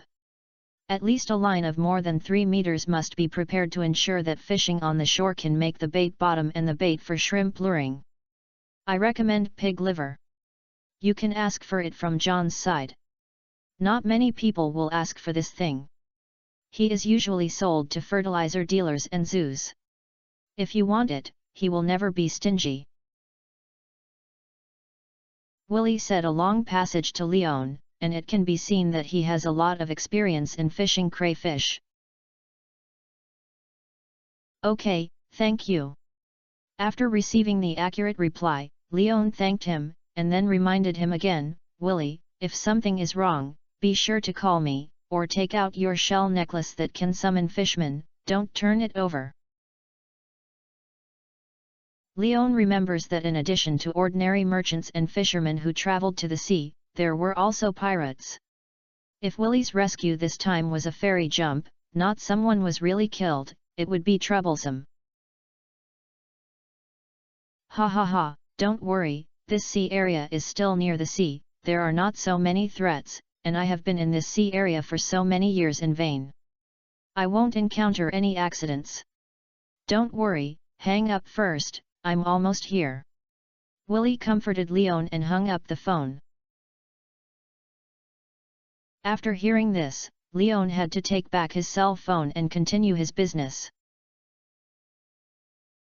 For example, take out the strawberries left before, take them into the hut, and throw them into the combined keg to make a batch of new fruit wine. But before investing, Leon was still hesitating whether to disassemble the combined bucket and clean it. He just wandered around for a long time but couldn't see the possibility of disassembly, so he gave up this plan. He chose to believe in the system. After all, although he did not create it himself, at least the combination bucket is synthesized by the system, and it should not be measured by science and common sense, probably. As soon as the strawberries were put out of the cabin, Leon noticed that there were more figures on the farm. The marijuana braid hanging behind him, who else could it be if it weren't for Jody? Leon saw Jody, and Jody naturally saw him, and waved his arms toward Leon and shouted, "I came in without your consent, you won't be angry?" Of course not. Leon smiled and went up to meet him. "Go into the house and sit down." "Okay, I didn't realize that you have been here for less than 3 months and have managed this place so well. Even such a big house has been built. You are hiding it so well," Jody complained to Leon. "Robin's craftsmanship is a little smaller before. It's okay to be a temporary sleeping place. If you live in a permanent place, it's a little bit of a bad idea." Leon invited Jody into the house, then took out his few tea leaves, made a cup of tea for Jody, and took some snacks and dried fruits and placed them on the table as refreshments. A very good house, big and warm, but don't you think there is something missing in Leon? Jody, who sat down, turned around, looked at the situation inside the house, and did not forget to chat with Leon. "What is missing?" Leon asked casually. "I'm missing a hostess," Jody added. "Ha ha ha, this is true, but it's only temporary." Leon laughed when he heard this. He didn't expect that Jody still did not give up on the idea of pulling the red line for him, but there is really no need now. "It seems that besides the new house, you have more things to hide from everyone. Whose girl is so lucky to be liked by you, a handsome guy?" When Jody heard this, his eyes lit up, and he immediately put his chin on his hands and stared at Leon's gossip. "You will know when you get married in the future. I can't tell you now. I don't want to put too much pressure on her," Leon said perfunctorily. As the old resident with the most popular and friends in the Pelican Town community, Leon dared not reveal his and Abigail's affairs, otherwise the news would have been released this afternoon, and the entire Pelican Town would probably have to know tomorrow afternoon. After all, if you underestimate anyone, Leon will not underestimate the auntie at the entrance of the village. Although Jody is not that old, his status and threat level are definitely no worse than those mysterious organizations at the entrance of the village.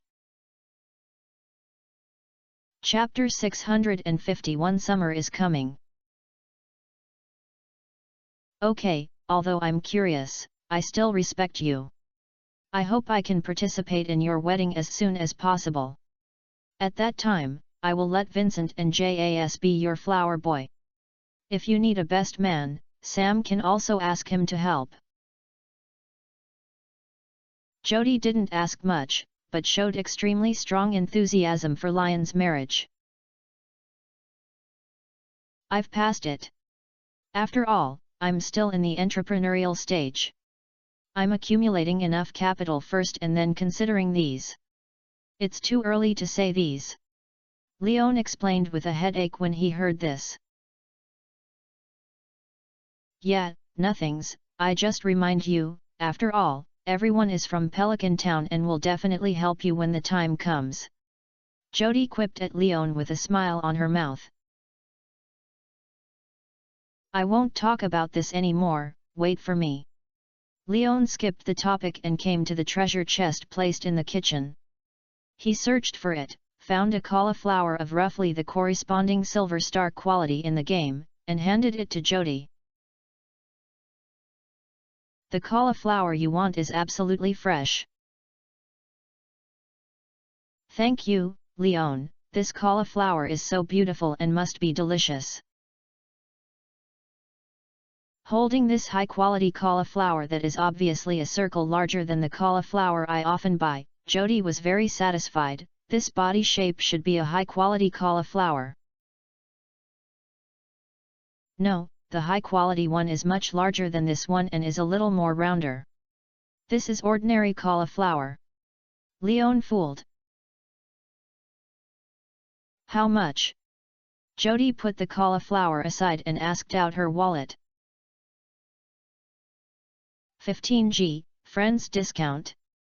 Leon said casually. At 20G, even if the average cauliflower is not fresh, you need 15G. Yours is obviously fresh, and it is very big, enough for a family of 3 to have 2 meals. It is obviously not like ordinary cauliflower. Leon, don't underestimate the eyes of me, a housewife. Even if it is not a high-quality cauliflower, it is at least a high-quality level. Even if I offer 20G, it will still be cheaper for you. Jody said seriously to Leon. Okay, it's the first time I saw a reverse bargaining, so just be happy. Leon looked at Jody helplessly. If Jody hadn't taken out his wallet, Leon wouldn't have planned to ask for money. After all, it was just a cauliflower. Although you are a neighbor and a friend, I hope you can still maintain a trading habit in Leon and don't just say you don't have money casually. In this way, it's easy to cause trouble for yourself. Jody took out the 20G and put it on the table and reminded Leon at the same time. After all, although most Pelican Town people are good people, not everyone is good people. Some people's shamelessness are definitely more exaggerated than you think. Once they know that you are easy to talk to, they will try every means to get all kinds of things from you for nothing. I usually don't care about such people. Leon was happy when he heard this. He also knew the same principle of raising hundreds of people, so he was cautious when making friends. Now the friends Leon made are all famous and surnamed in the game. As for Sophia, Claire, and John, even if they have never seen them in the game, Leon has seen them himself in terms of character. They are all good people, and there is no problem with becoming friends or acquaintances. As for other passers-by A, B and C who have no names, Leon will only give a smile at most and nod a friend. That's fine, after all, the circle of friends is too big, and it's quite troublesome. Jody did not object to Lion's social approach, but instead thought that this was the best. If Leon could chat with anyone like her, then all kinds of trivial troubles would be a headache. If Jody hadn't had the identity of a community representative, she wouldn't have been very willing to be familiar with so many people. Do you have any arrangements tonight? If not, go to my house for dinner.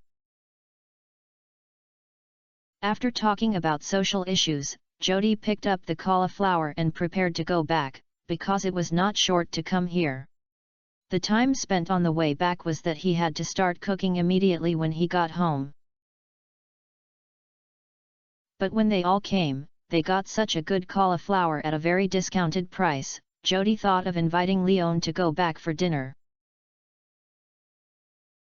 No, there are other arrangements to go tonight. Leon politely declined the proposal, not perfunctory, but true, because just now, he received a text message from Abigail on his mobile phone, saying that she was coming to spend the night and order dishes. Oh, I understand, then I won't disturb your nightlife anymore, hee hee. Jody also remembered the smile on his face when Leon was reading a text message on his mobile phone just now, and then realized that Leon should have a beautiful woman invited him tonight, and immediately stopped mentioning this matter. "I'll take you back, after all, this journey is not short." Leon saw Jody leaving and immediately stood up and suggested. "No need, I just took the exercise. I haven't been moving much at home recently. My belly is almost out.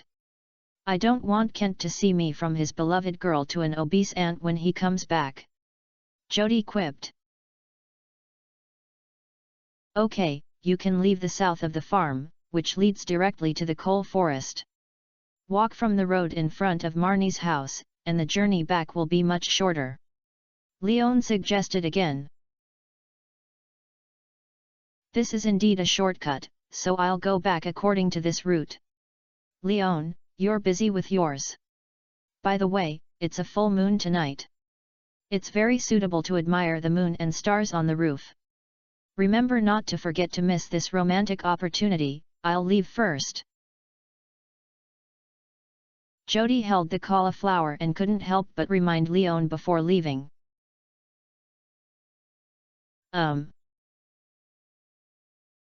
Regarding Jody's tips, Leon remembered the interesting parts of this world. On the blue star, the moon is the roundest when it is in the middle of the moon, but here, it is also close to the end of the moon, and the moon is the most round. When you see the moon as a complete jade plate, it means that tonight will be the last day of the month. This also means that March is about to end and tomorrow will officially enter April, which is the beginning of summer. Going out with Jody and watching Jody leave, Leon turned his head and looked at his field and the mini golden bell placed upstairs. Although the seeds of summer and autumn have been planted and have begun to take root and sprout, the mini yellow the golden bell has shown that it can affect the time of a region, but whether it can really withstand the changes brought about by the season change is still not very confident. After all, this is the power of the world's rules, and it is logically unchangeable by human power. But if this can obscure the impact of the season change, then saving money to buy a serious golden clock can be included in Lion's wish list in Stardew Valley. "I just understand your performance. It doesn't make sense to worry too much now. Prepare for supper." After staring at the crops in the field for a while, Leon returned to the house. Abigail's menu was already listed, so Leon naturally would not disappoint her. Chapter 652 4 Dishes. The ingredients in the kitchen can satisfy Abigail's menu, but Leon does not have the eggplant that Abigail wants to eat. This thing is an autumn crop, but since Abigail dares to order it, it at least proves that there is something to sell on the market. So Leon called Pierre inside the house and confirmed that there was indeed eggplant sold there, so he rode his bike to the town and bought 20 eggplants that looked fresh. Because it is not a seasonal vegetable, the price is quite expensive, 7g, which is enough to catch a big glass of beer. In fact, there are many vegetables to choose from during the spring festival. If this kind of off-season greenhouse vegetables are not necessary, you'd better not buy Leon. Pierre did not forget to persuade Leon. After all, the price is here, eggplant is not a rare thing. It is indeed a waste to spend more money on a daily vegetable. Isn't this what Abigail wants to eat? Leon explained.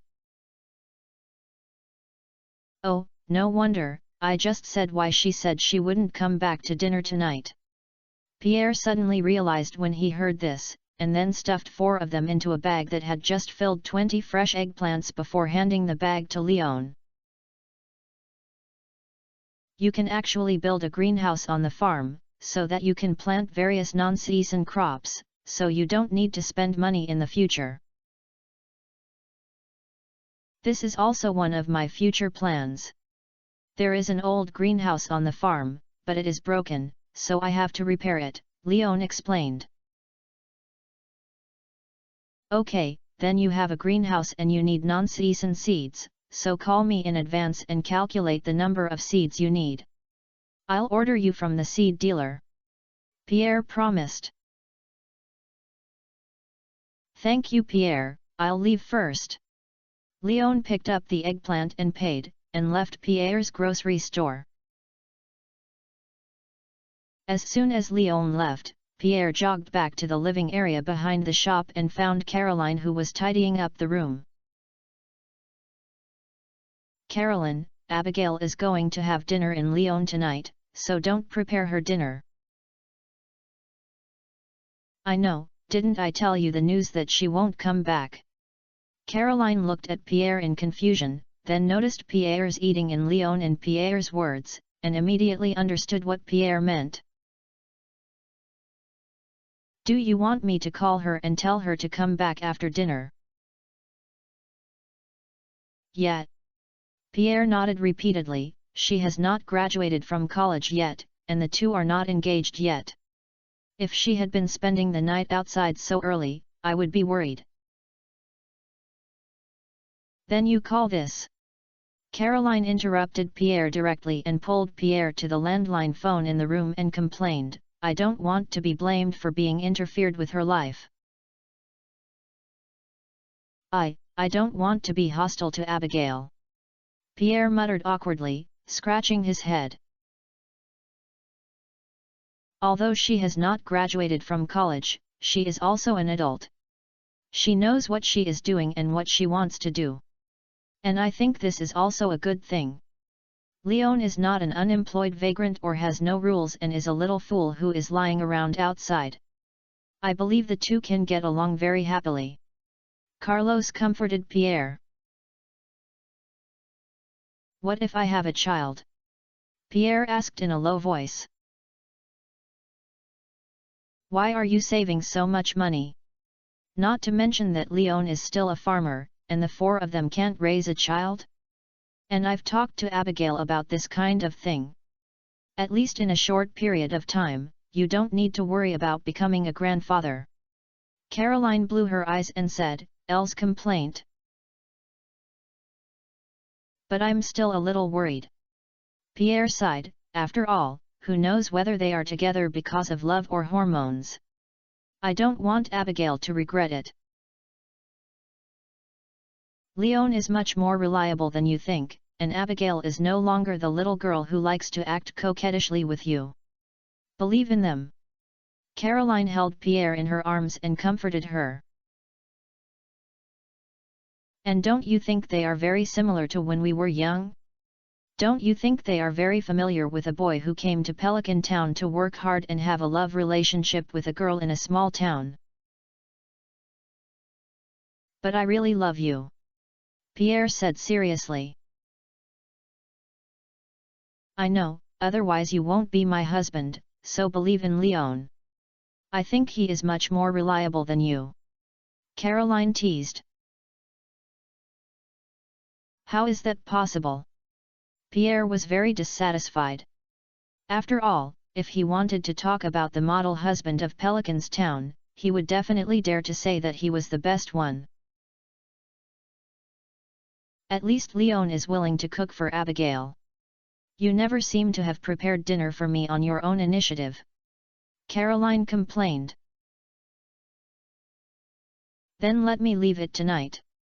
Pierre was speechless and could only use actions to prove it. Okay, I just happened to buy a new set of clothes. I'll wear it for you when dinner is over. Caroline was overjoyed when she heard this, and immediately kissed Pierre's cheek, then whispered in Pierre's ear. Pierre swallowed and his neck shrank without any trace. It was obvious that he was not expecting it now, but was a little scared. Unfortunately, these things could not be avoided, so he could only go back to the store in the front hall and prepare to complete the rest of the business hours. On the other hand, when I bought eggplant and returned home, Leon started preparing dinner. Abigail ordered no name for the dish, only selected ingredients. In addition to eggplant, there are 3 ingredients, mushrooms and fish. What you can do is to make Leon freely. So Leon made a little conclusion and decided tonight's recipe. The flavored eggplant box is made of mushrooms and chickens. If you want to fish, you choose the tuna fishing last time with magic bait as the ingredients. Take the big belly, slice it into thin slices, and make fish sashimi with wasabi and soy sauce, which means sashimi to eat. After all, the fresh tuna sashimi is really fresh and sweet. If it is used for fish fried steak, it would be a waste. There are not other fish choices for braised or steamed, but there are too many thorns and it doesn't taste very refreshing. Leon is worried that Abigail will get stuck in his throat by fish bones. However, Leon still felt a little strange after the 3 dishes, so he added another dish of sour and sour potato shreds and put together the specifications of 4 dishes. With the menu, Leon started to work hard, and the first thing he had to do was kill fish. A tuna of 1 meter 2 was taken out of the box, and it was still jumping around. Leon directly raised his knife and fell off the fish head and tail, and then began to divide the fish body according to the different meat quality of the tuna. Although it was not as professional as a professional fish killer, Leon had also seen the tuna division scene and recorded a general situation. Although this inevitably causes some waste, it is not a problem for Leon. After all, tuna is not a rare and precious fish in Stardew Valley, and summer is coming soon, so there is no need for magic bait. At that time, it only takes some time. Leon is afraid that at least 1 tuna will be taken to the hook every day, so there is no need to pay so much attention to the details of each anatomy, ensuring that the most meat pieces are left to the greatest extent. It's all done with the opportunity. It's rich in fishery resources, and it's just that it can be arrogant. This is the confidence that this world gives Leon, and it's also the confidence that Leon, a novice, dares to relieve fish by himself. Thanks to the boss of Shi Guang Baijiu for his 6 rewards of 8,000 starting coins. The boss is generous and the boss is healthy. Thank you for your support, but you still need to spend rationally. At the same time, I would like to thank the Book Friend 2023 7233 and the Book Friend 2020 9730 for their support. I love you. Chapter 653 Enjoy Dinner. The meat of tuna is very thick, so it feels quite refreshing to cut, especially after the complete pieces of meat are dismembered. The pinkness and tenderness appear on the side, which makes Lion's heart feel a special pleasure. Oh no, I'm not a pervert. Admiring the big piece of meat, Leon shook his head and muttered, because he always felt that the pleasure in his heart was not right. However, Leon quickly comforted himself with his satisfaction in harvesting food, suppressed the feeling that something was wrong in his heart, and continued to be busy. Soon, a whole tuna was dismembered into 6 parts, 1 with a big belly, 2 with a middle belly, 3 with naked body, that is, the red meat on the upper back, and the remaining body was a complete fish bone and the remaining fish meat on it, plus the fish head and tail. These are actually edible, but there is not much meat, so it is quite fresh to make soup. However, Leon did not leave it behind, but packed the residue and the head and tail and threw it into the trash can. It's not a waste, mainly because Leon is not very good at fish soup, and the little bit of the neck meat on the fish head has been removed, and there is not much room left for the whole fish head to eat. It always feels a bit inappropriate to use it for chopped pepper fish head, so I can only throw it away. It's a pity that the rhubarb is frozen, otherwise it would not be wasted if it was thrown to it, and there were no cats on the farm. After processing these scraps, Leon returned to the house, left the most beautiful and greasy belly, encapsulated and stuffed into the treasure chest, and began to slice it. After cutting the bright sashimi, Leon put it in the refrigerator to keep it fresh, and then prepare the dipping sauce. It is also very simple.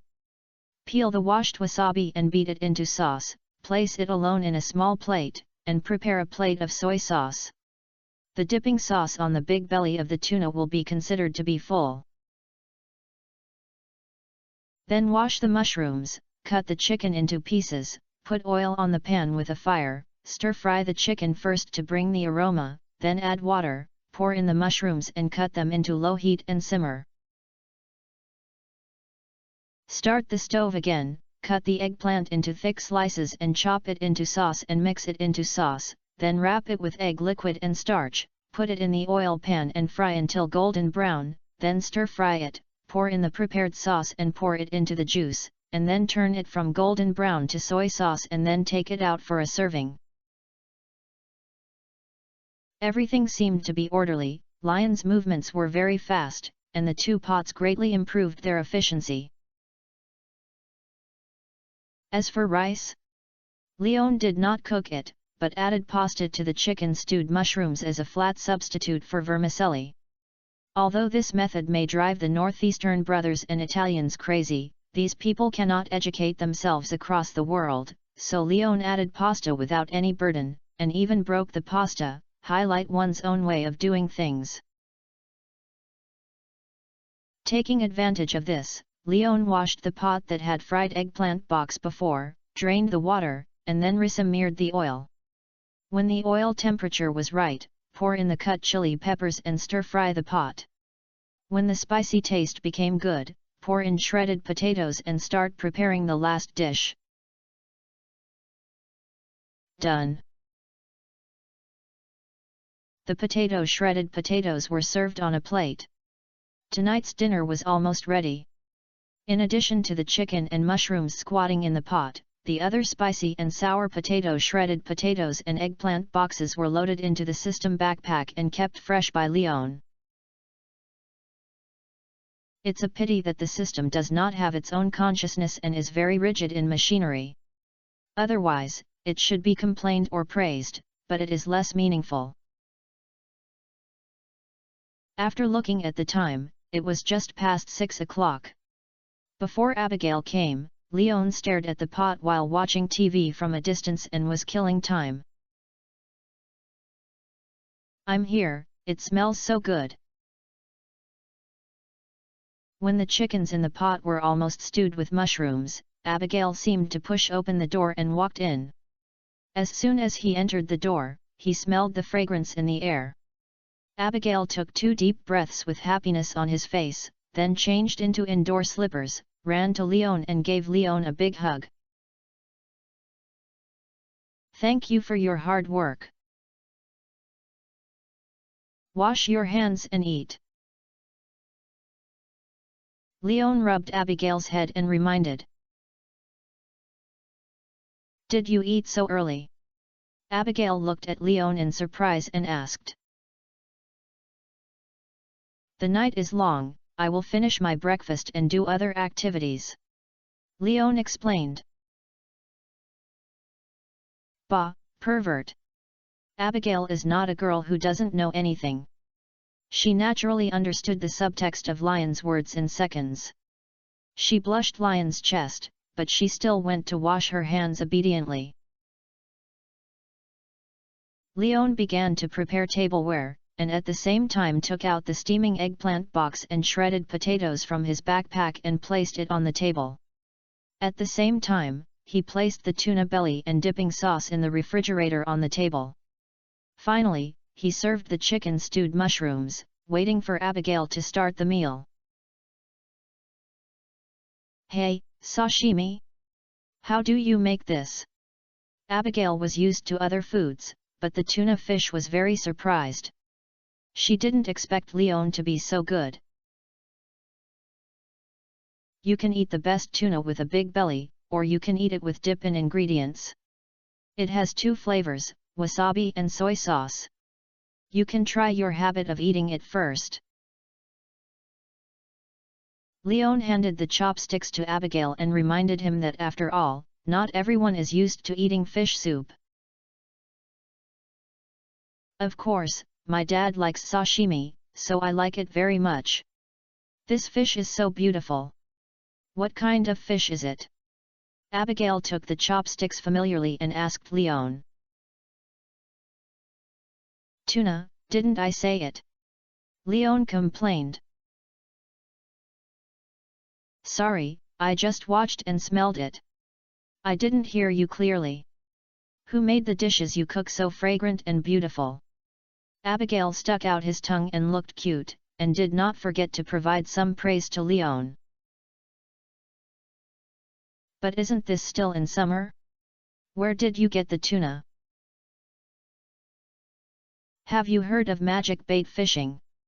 Leon asked after pulling Abigail down.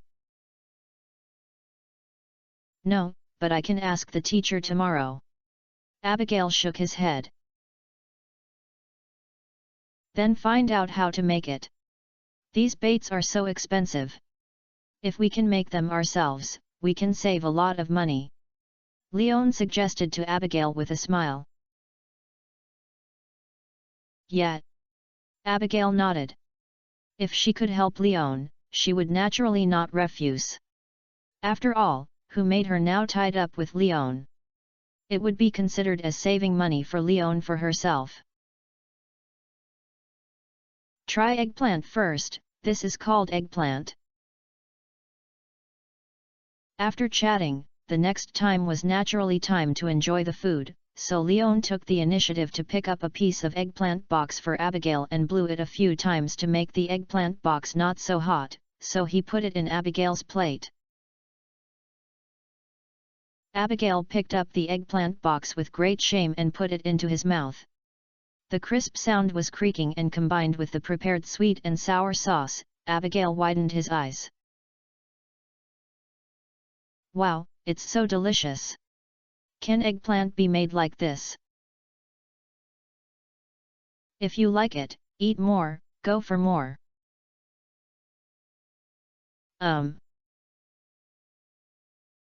Try this tuna belly by the way. Woo, it's so smooth, and it has a unique sweetness and umami flavor, and the taste is great. Try it with some wasabi sauce. Yeah. It's not delicious. The taste of wasabi is so exciting, it completely covers the taste of the fish itself. Then try soy sauce. If it doesn't taste delicious, just eat it. Okay. Hey, did you pick up the fish fillet that I had eaten? You can't waste it, and I like the smell of wasabi. The taste is good in soy sauce, the taste is richer, and the fresh and sweet taste is more obvious. Just like it. 2 updates, I'm lazy and I have to go out. I guess I may not be able to come back before getting off work, so brothers don't have to wait. Chapter 654 Pelican Town does not allow dangerous driving. A supper was a great time, at least Abigail's belly was bulging until the end. Leon is much worse. After all, it is really hard to eat 4 dishes for 2 people. Based on the principle of not wasting, Leon even swept away the remaining food. Even though Lion's stomach seemed a little overwhelmed. But none of these were the problems. Leon stood up and made a cup of tea for Abigail and himself, then watched Abigail leaning against the chair, cleaning the pots and pans while wielding his fingers. The housework will depend on you in the future. Leon would not let go of such a convenient hand that Abigail showed pass. Okay. Abigail did not refuse. After all, it was just a matter of moving his fingers, and it didn't take much energy at all, so naturally there was nothing to be lazy. As long as Leon can ensure that he fills his stomach every day, Abigail will never have any complaints. Originally, Lion's plan was to finish supper, take a shower together and do something interesting, but now both of them are too full and don't want to move, so Leon temporarily gave up the arrangement and pulled Abigail to sit down on the sofa, drank tea and watched TV. After feeling some digestion in the stomach and the tea was just over, Leon got up and invited Abigail to go out for a walk. After all, it seems that the two of them have never had a serious date since they confirmed their relationship, let alone traveling on the candle. Today, the moon outside is very round and the light is also very good. Leon plans to go out for a walk with Abigail, which can also eliminate food. Abigail did not refuse, but instead took Lion's arm happily. I have had this idea for a long time. It seems that you don't know anything about romance. Is this very romantic? Leon quipped a little when he heard this. Of course, where are we going? Abigail nodded seriously and asked with anticipation on his face. Just take a walk, just go wherever you go. Leon didn't know that Stardew Valley is quite big and there are many places to go. He had no purpose at all, just to go out for a walk, so naturally there was no route plan. Good. Abigail was not disappointed either. As long as she could be with Leon, she would go anywhere. So the two went to the door together to change their shoes and left the farm. Leon took out his Galaxy watermelon knife and threw it into the sky. In Abigail's puzzled gaze, the watermelon knife followed the rules of gravity and fell to the ground with a snap. Leon glanced at the north facing the tip of the knife and then took back the watermelon knife. We'll walk from the north. I thought you were going to do what you were doing. So it was because of this method to determine the direction. Abigail also reacted, and twisted Lion's arm with anger and smiled and complained. If you really don't know where to go, you can ask me. Oh? Do you have any place you want to go? Leon turned his head and looked at Abigail and asked. Yes, I want to go to the beach. Abigail nodded and replied. Then let's listen to you, but the beach is not close, and it takes a lot of time to walk over. Let's ride a bike. Leon suggested. After all, it only takes 2 legs, and it starts at least an hour from Red Star Farm to the beach. After all, you have to pass through Pelican Town, and it takes 2 hours to go back and forth, not to mention staying on the beach for a while. That will take too long. When you come back, you won't have much time. Didn't you say you want to take a walk? Why are you so utilitarian? Abigail asked in confusion. Leon didn't say anything, but the raised corners of his mouth and raised eyebrows were enough to make Abigail understand what the guy in front of him was thinking. Okay, let's ride a bike. Although she was still a little shy, Abigail did not expose Lion's little thoughts. As the saying goes, Abigail would not resist that wonderful experience, otherwise she would not have taken the initiative to tell Leon that she would live on the farm tonight. Seeing that Abigail did not refute or complain about himself in shame, Leon knew that everything was stable and he was not so anxious immediately. However, after agreeing to Abigail to take her to the beach, he naturally would not break his promise and pushed out the bicycle and called Abigail up. Abigail sat on the horizontal bar with a familiarity, replacing his previous restraint, hugged Lion's waist openly, and leaned half of his body against Lion's chest, then shouted, "Get off!" "Okay."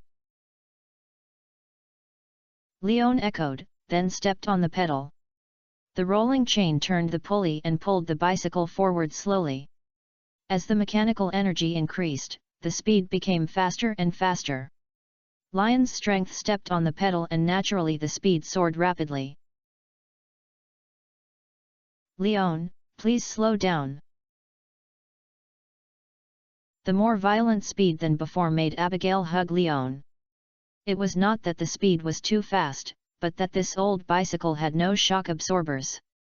If you didn't hold it tightly, the uneven road surface could completely push Abigail out. But even though he hugged Leon tightly, the bumpy feeling still caused Abigail's butt to suffer. Abigail raised his head speechlessly and widened his eyes. However, Leon did not respond at all, but instead accelerated the car.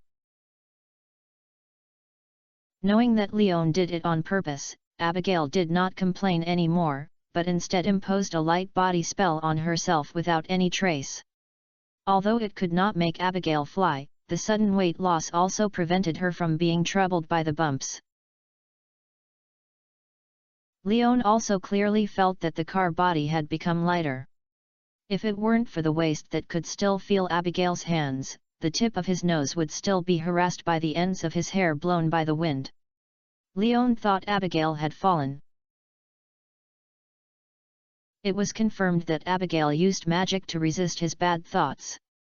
Although Leon was a little disappointed, he did not stretch. Instead, he relied on the sudden weight to speed up the frequency of his pedaling, increasing the speed of the bicycle faster. Oncoming wind. Leon's clothes were blowing, and Abigail's long hair that had not been tied up became the biggest disturbance of Lion's riding moment, but Leon enjoyed this feeling very much, especially under the clear and bright moonlight tonight, which made him feel as beautiful as a poetic and picturesque experience, and his heart was filled with a refreshing and comfortable feeling. Just now, the bicycle had already passed the dirt road from the farm to Pelican Town, and officially entered the flat stone road in Pelican Town. The speed was further improved. It was obviously an old bicycle, but it ran out of the speed of a motorcycle. Pelican Town does not allow dangerous driving and speeding. Louis, who had just come out of the tavern, looked at a black shadow galloping from a distance and subconsciously shouted. But under the moonlight, the black shadow floated over him with a whoosh and saw what it was. Louis was stunned. "Isn't it a motorcycle?" Chapter 655 Children are not as good as. It was Louis just now. The car was too fast, and Abigail only heard someone shouting, and then flew over from a figure. With the recognition of the sound in his mind, Abigail asked. "Well, it's Louis." Leon nodded. He also heard Louis shout just now, but the speed of the car was too fast and he couldn't brake and say hello, otherwise he was unsure what would happen. The car was too fast, and he was a little unsure now. Under his brute force, the chain could still hold on, and the car did not fall apart, which was far beyond Lion's expectations. "Before, I just wanted to run faster, but I didn't think about the feeling of the old object under my butt. Now that I came to my senses," Leon couldn't help but worry. Fortunately, although this thing is quite old, it was well maintained by George before, and the materials and craftsmanship are solid, and there are no strange movements, which makes Leon feel much more at ease. However, he didn't dare to continue to pedal. He relied on inertia to hold the faucet and let it continue to slide forward. Without the interference of external forces, the vehicle speed began to slow down, and soon it turned from a turtle to a crawling turtle. "Aren't crazy?" Abigail also felt the speed slowing down, so he raised his head and complained to Leon. "No, I'm afraid the car will be scrapped," Leon muttered awkwardly. "As such a big man, why are you still the same as a child? I thought you would keep the speed you used to." Abigail twisted Lion's waist and complained, "I've finished blowing my hair." "But there is excitement, isn't it? Especially the feeling of the evening breeze blowing towards you," Leon defended. "I don't feel stimulating." Abigail, who faced Leon, only felt that his hair was blown around, and he had no other experience except for the strong bumps. "Okay, I just arrived at the beach, we have to walk."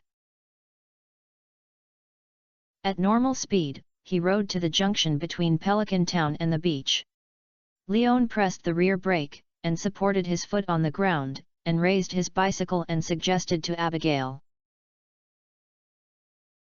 Abigail let go of the arm holding Leon, got out of the car, and immediately sorted out his clothes and hair. After getting off the car, Leon immediately began to observe the situation of the bicycle. He found that the gears on the rear wheel were ground to reflect dazzling silver light under the moonlight. He could also smell the burning smell of rubber burning between his nose, and asked Abigail silently, "Have you ever learned spells that can restore items to their original appearance?" "Magic is not omnipotent," Abigail rolled his eyes and emphasized, "and the kind of magic you mentioned involves the rules of time, which cannot be mastered by me, as a magic apprentice." "Then you are not as good as those of Hogwarts. They teach this in the first grade courses, and even children in their teens can learn it," Leon complained after hearing this. "Where is Hogwarts?" Abigail had never heard of this name and immediately became interested. "The Magic Academy in fairy tales." Leon then realized that there was no Harry Potter in this world, and immediately said perfunctorily, "Okay, no wonder, how could a child learn magic at this level be easily learned?" Abigail immediately lost interest. Neither of them continued the topic. Leon felt sorry for the bicycle and stuffed it into the system backpack to rest. Abigail naturally took Lion's arm and pulled Leon towards the beach with great enthusiasm. The beach at night is extremely quiet, and there is no other movement except the sound of waves in the distance. The beach under the moonlight seemed to be covered with a layer of silver gauze. The crystals hidden in the sand were very beautiful. The sea surface also reflected the moonlight and revealed a dark blue color. The moon without any obstruction or light pollution was so bright and clear on the sea. Abigail took off his shoes and socks as soon as possible, put them aside, stepped on the soft beach with naked feet, feeling the numbness of the fine sand rubbing his skin, and giggled. Leon also learned Abigail's movements and experienced the feeling of stepping on the sand barefoot, which was indeed very comfortable. "Let's go and have a look at the beach." Abigail pulled Leon and ran to the beach. Leon saw that the lights were still on at the doc's house, and he grabbed Abigail and reminded, "Go to the tide pool, I don't want to be watched by Willie." "But the bridge over the tide pool is broken, and you have to wade through it. I don't want to get my pants wet," Abigail complained. Leon stretched out his hand. Abigail shaved a little lightly on his nose. "Don't I know, of course it's because I repaired the wooden bridge that I'll call you to the tide pool." "When did you build that broken bridge?" Abigail asked curiously. "It was several weeks ago," Leon replied. "Why do you think of repairing that bridge?" Abigail continued to ask. "It's obviously not an important place." Are you trying to pick up coral shells there? Of course not, it's because I want to buy a mermaid pendant from there. Leon didn't dare to tell Abigail that bridge was built to dig treasures, and it was with Haley, so he immediately chose a pretty good excuse. Mermaid pendant. Abigail was stunned when he heard this, then looked at Leon in surprise. Do you want to propose to me? Well, but not now, and so far, I have not found the legendary ghost veteran sailor. Leon did not deny this idea. After all, Abigail had already handed himself to Leon, so Leon naturally would not disappoint Abigail. It's time to get married, but it's not now. Then you still don't know enough about the legend. It will only take a rainy day that the ghostly veteran sailor selling mermaid pendants will appear. Abigail reminded. But this is just a legend. As far as I know, no one seems to have encountered that old ghost sailor. His parents bought diamond rings when they got married. I think there is, and you are not an ordinary person now. How could you think this is a legend? Leon looked at Abigail in confusion when he heard this. Logically speaking, if you know this legend, Abigail should be more aware of the authenticity of the legend than himself. Because everyone says so, and I haven't found any records in the teacher's collection that can prove this legend. Abigail explained. I'll buy a mermaid pendant then, don't want it? Leon teased. Then how do I know if your mermaid pendant was really bought from the old sailor, or did I just find a beautiful shell to deceive me? Abigail complained. You should be able to tell it. Since it is a token of proposal sold by a ghost, it is at least a bit of a magical effect. It should not be something ordinary shells can disguise.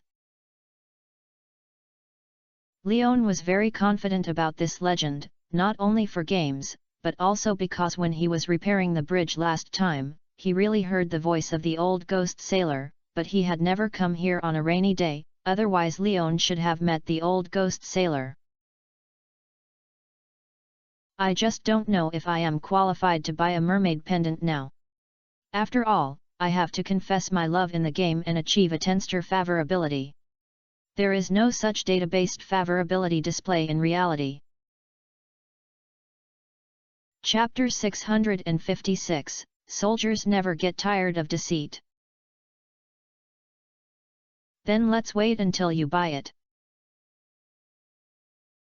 After Abigail said that, he pulled Leon and prepared to walk towards the tide pool. Let's enjoy the night view of the beach together now. I want to see if there are any stranded fish and shrimps in the tide pool. You should be slow, it's better to put on your shoes. The tide pool is not a beach. Not only are there stones, but there are also some empty shells and sea urchins that have not been cleaned. If you step on them accidentally, you will suffer a lot. Leon stood there, preventing Abigail from running around, and reminded him seriously. All right.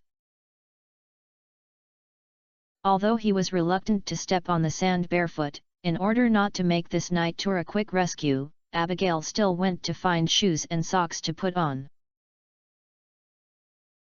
Leon put on socks and shoes after 3 or 2 in the second grade of junior high school. Abigail, who was sitting on the beach, raised his legs high, and used a speed of more than 10 times slower than when he took off his shoes and socks. He put his socks on his feet at a speed, and moved his ankles from time to time, making his soles sway up and down. Did you have a cramp in your legs? Seeing such an abnormal scene, Leon complained speechlessly. Ah! You shouldn't stare lustfully, right? Abigail was a little embarrassed when he heard Leon's unceremonious complaints, instead of staring lustfully as he had guessed. First of all, I don't control my feet. Secondly, are you socks or pure cotton? If you really want to seduce me, at least change to stockings or suspender stockings. Only then did I realize that Abigail was not a grinder, but was doing the trick. Leon covered his face directly and did not dare to look at Abigail again because there were too many complaints. So you like that kind? Abigail suddenly realized, then accelerated his movements of wearing socks and shoes, and stood up and patted the fine sand on his pants. But there will be nothing today. Next time, let's go to the tide pool.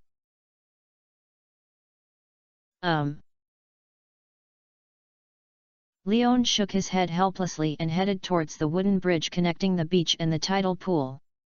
Abigail immediately chased after him and took Lion's arm, as if he didn't want to separate from Leon for a moment.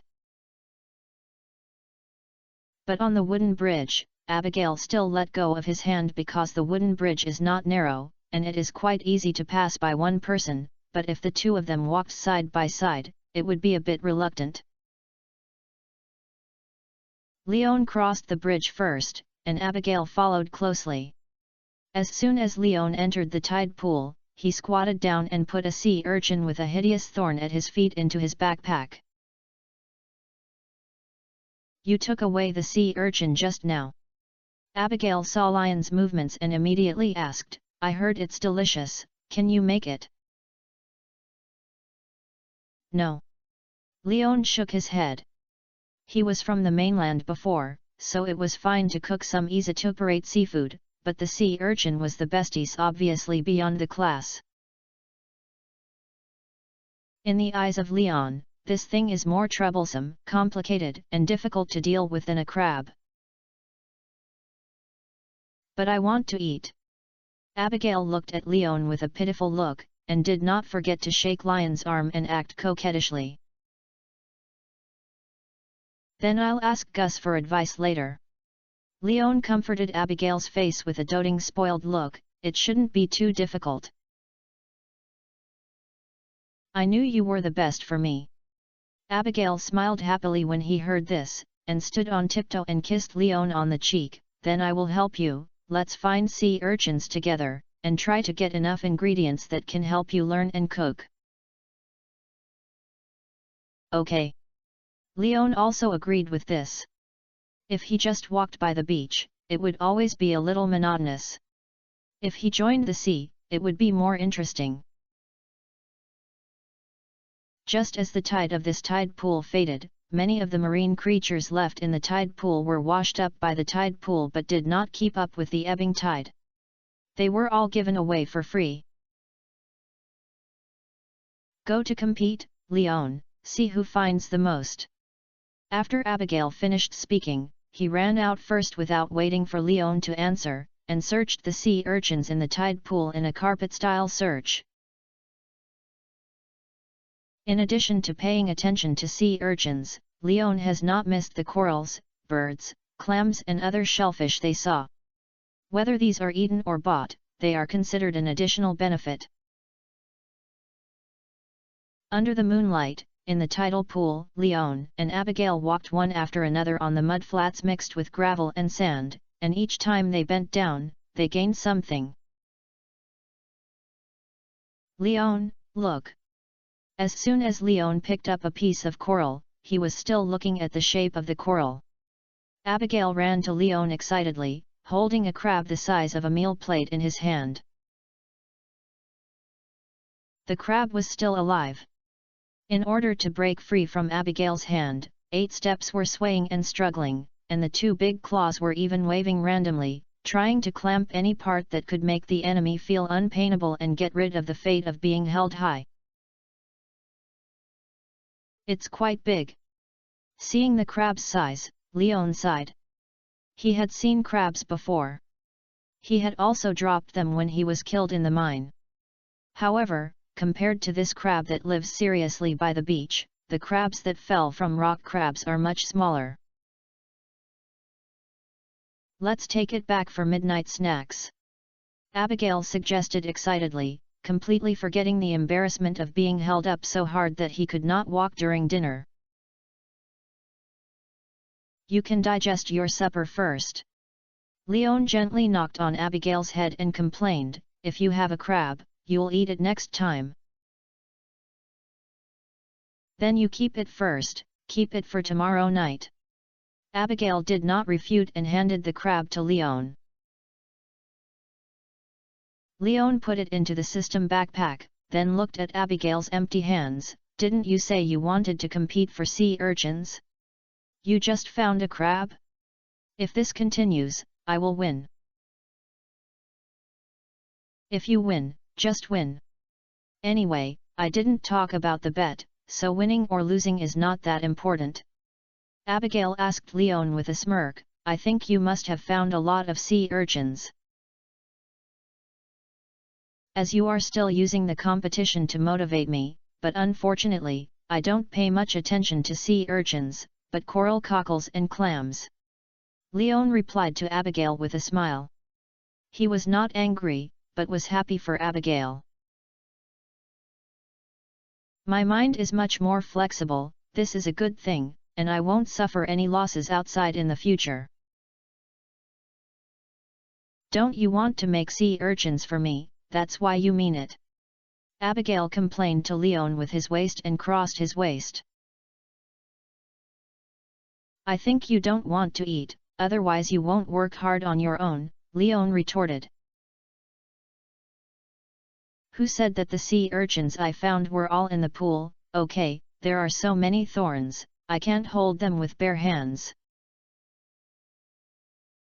Abigail pulled Leon to a small sinking pool with dissatisfaction. Under the moonlight, the shallow pool was densely covered with sea urchins, squirting together and wriggling, which was quite a ghost. If the patient saw this, he would be furious on the spot. Okay, I blame you for your mistake, but I didn't take any less. Seeing this, Leon didn't bother Abigail anymore. He also released the sea urchins he harvested in his bag and piled them up in the pool. The extra sea urchins were stacked directly out of the water surface. The entire pool turned into a gathering point for sea urchins and all came out. Ha ha ha, I won! Abigail still remembers the number of sea urchins he caught. After counting the number of sea urchins he threw out, there were 2 fewer than he caught. This means that he won the game himself. Don't you care about winning or losing? And there are no bets, Leon complained. That was before, now I won, so there are naturally bets. Abigail replied seriously. Chapter 657 Technician is very happy to serve you. Then our champion, Ms. Abigail, what is the bet? Leon asked Abigail very much. Abigail thought for a moment, then leaned into Lion's ear and muttered a few words, which made Lion's eyes widen in an instant. You want to be a female knight, too? Or? Abigail keenly grasped something wrong in Lion's words. Ahem, nothing, I'm just talking casually. Leon quickly coughed and said perfunctorily. But facing Abigail's dangerous gaze, Leon knew that he was in the wrong, so he hurriedly squatted down and pretended to be busy collecting sea urchins, trying to get through. Abigail wrapped his hands in front of his chest. Looking down at Leon from a high position, she probably guessed the source of that. Although she was angry, she couldn't say it directly. But I had an idea in my mind, which was to teach Leon a profound lesson. Sea urchins are enough. Although there is not much food for this thing, it's okay to make such dishes. It's still late. Let's go back. After collecting the sea urchins from the pool, Leon stood up and suggested to Abigail. "Okay, but I'm tired. You have to carry me back, and you have to walk," Abigail said to Leon with a stern face on purpose. "Well, carry it from here to the farm," Leon confirmed. "Well, I'm going to start being a female knight now," Abigail said angrily with his mouth pouting. "Okay." Although it's not a short distance, it's quite easy for Leon to carry Abigail. This little girl is pissing off her temper. What else can Leon, who knows that he is in the wrong, just spoil it?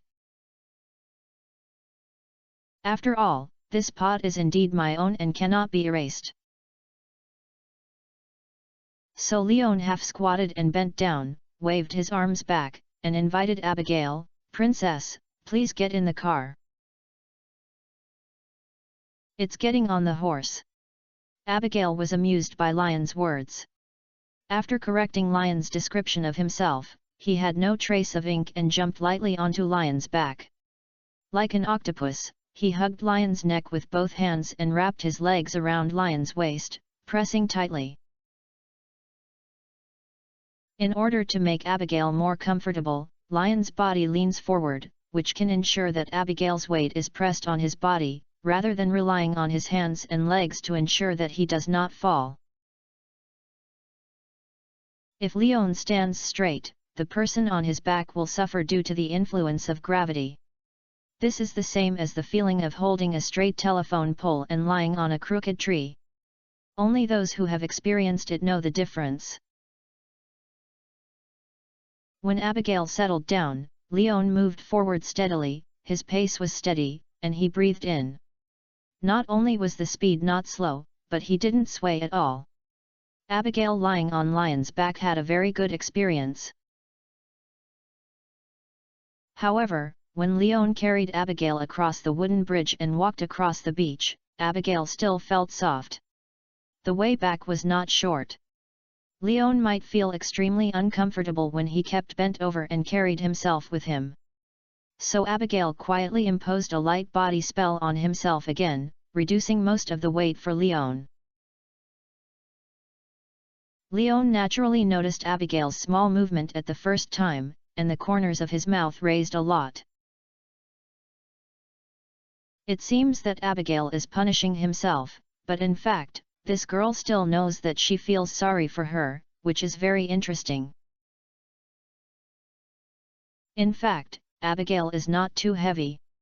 It is quite relaxing for Leon to carry her on her back, especially Abigail's whole body is pressing on her back, which is quite comfortable. Abigail is not the kind of ribs and lettuce. It has a fleshy body and the touch is extremely outstanding. Leon actually enjoys it. However, since it was Abigail's kindness, Leon naturally would not expose it. Since the weight on his back has dropped sharply, it is time for him to speed up. After all, the night is long, but there is also an end. If you delay too long on the road, you will not be able to see the charm of a female knight. Lion's speed up was also felt by Abigail at the first time. The original smooth experience was instantly broken, and it changed from a Trojan to a rocking car, but Abigail enjoyed this change quite a bit because it was very interesting. So Abigail brought an arm, raised it high, pretending to have a whip on his hand, and slapped Lion's shoulder, "Hurry up."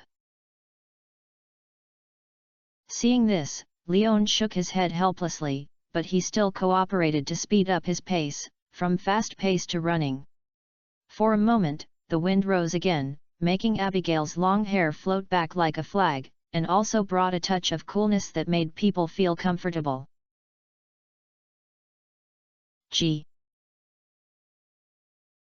Abigail chuckled happily, and finally experienced the joy of riding a bicycle in Leon before.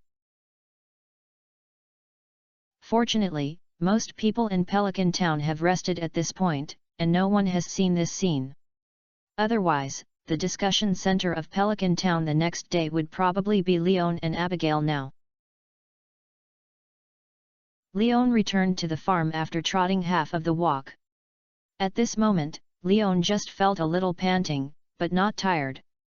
It was the effect of Abigail's light body spell, so it was not considered as carrying a burden, and it was also because of the improvement of physical fitness. This incident gave Leon a further understanding of his physical fitness. If he took this physical fitness to participate in a marathon, Leon felt that he should be able to blow everyone up. "We've all arrived home, can't we get out?" He had already arrived outside the house, but Abigail was still lying on his back, and Leon asked. "I haven't entered the house yet," Abigail retorted. Leon could only take out the key, open the door, and push it in. But Abigail still had no intention of letting go and reminded with a proud look on his face. "You want to say, Princess, please get off the car, just like before. Then don't get out of the car." After they were all home, Leon didn't plan to let Abigail go, so he rushed to the bathroom with Abigail on his back. Abigail didn't struggle, and just looked at what Leon wanted to do happily. When Leon rushed directly under the shower head next to the bathtub in the bathroom, opened the valve, he understood Lion's thoughts. Ah!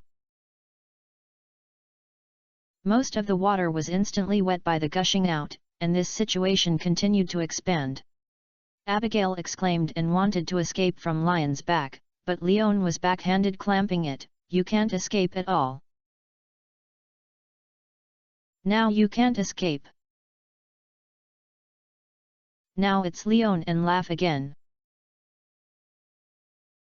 "Then let's get wet together." Abigail also took the initiative and entangled Leon tightly, allowing the warm water to wet the two of them. "Okay, there is no one who takes a bath in clothes.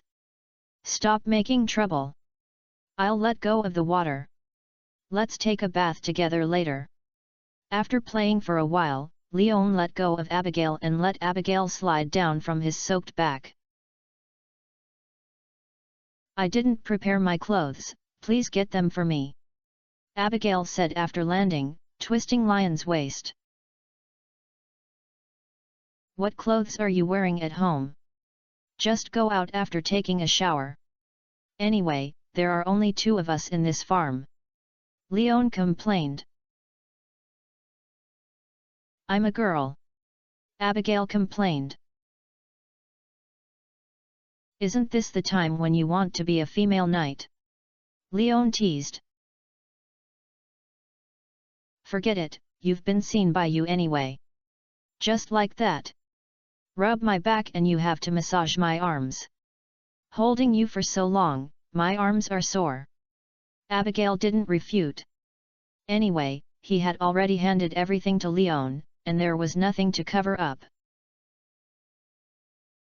And putting aside the shyness, Abigail is actually quite excited, because in this way, there will be many things that he wants to do but dare not do before. You can experience them, such as the back rub and massage he proposed. "Okay lady, technician number 18 is very happy to serve you." Leon picked up Abigail with his backhand and hugged his princess in his arms, walked towards the large bathhouse that had already started to be filled with half a pool of water. On the way, he skillfully stripped off Abigail's armor, and the ground was full of fallen objects. Abnormal. Abigail rolled his eyes on Leon, and then he started to break the armor for Leon without consent. The main thing is that he won't suffer any losses. Chapter 658 Entering Summer. Small party dishes, they are both delicious and love to play. He kissed Abigail, who was sleeping soundly, gently kissed Abigail's cheek, and then silently complained, then covered Abigail with a blanket, got up and went to clean up the mess with his bare ass. If the wet clothes in the bathroom are left on the ground for a whole night, they will probably be bad the next day, so they have to stuff them into the washing machine. While washing clothes, Leon also made a cup of tea, and prepared a water cup for Abigail and poured boiled water, so that the girl could not find water to drink when she was thirsty in the middle of the night. After a cup of tea, Leon looked at the rotating washing machine, and no longer waited. He went upstairs and sat on the balcony with his bare butt, looking at the sky with his head raised. At this moment, the pointer walked to 12 o'clock, which meant that the last day of March was over. Now it is April, which is the summer time. What made Leon feel outrageous is that just after 0 o'clock here, the body temperature began to soar. From the previous 20 degrees, which made people feel quite comfortable, it was directly mentioned to about 30 plus, and the air also became much drier. This kind of experience is exactly like walking out of the air-conditioned room in summer. Is there such an outrageous and timely change of seasons? As summer arrived, the temperature increased so much, which really opened Leon's eyes. Fortunately, the sudden rise of temperature only lasted for a short while and then began to slowly drop, but in the end, it still remained above 25 degrees, which was not much different from the noon in spring.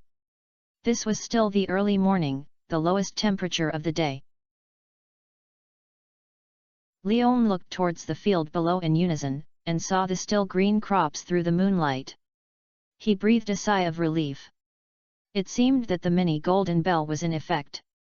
The non-summer crops in the fields were still alive and did not wither. At this moment, Leon understood why the non-season crops withered instantly when the season changed. The changes in temperature and air humidity of the season changed are really undesirable. After looking out the window for a while, Leon returned to the room, closed the glass door on the balcony, looked at Abigail who was sleeping soundly, and lifted up the quilt that had been covered with her before. There is no way, the temperature has increased too quickly, and I still use this kind of quilt, so I may have to cover my heat all night. However, Leon was not prepared for the thinner quilt, so he found a t-shirt to cover Abigail's belly. He also took one and put it on his stomach, lying on the bed and closed his eyes. There was nothing to say all night. When I woke up the next day, Leon frowned. The temperature in the morning was higher than last night, and his body was a little sticky. The main culprit was Abigail, who had already put himself on his body and hugged him tightly.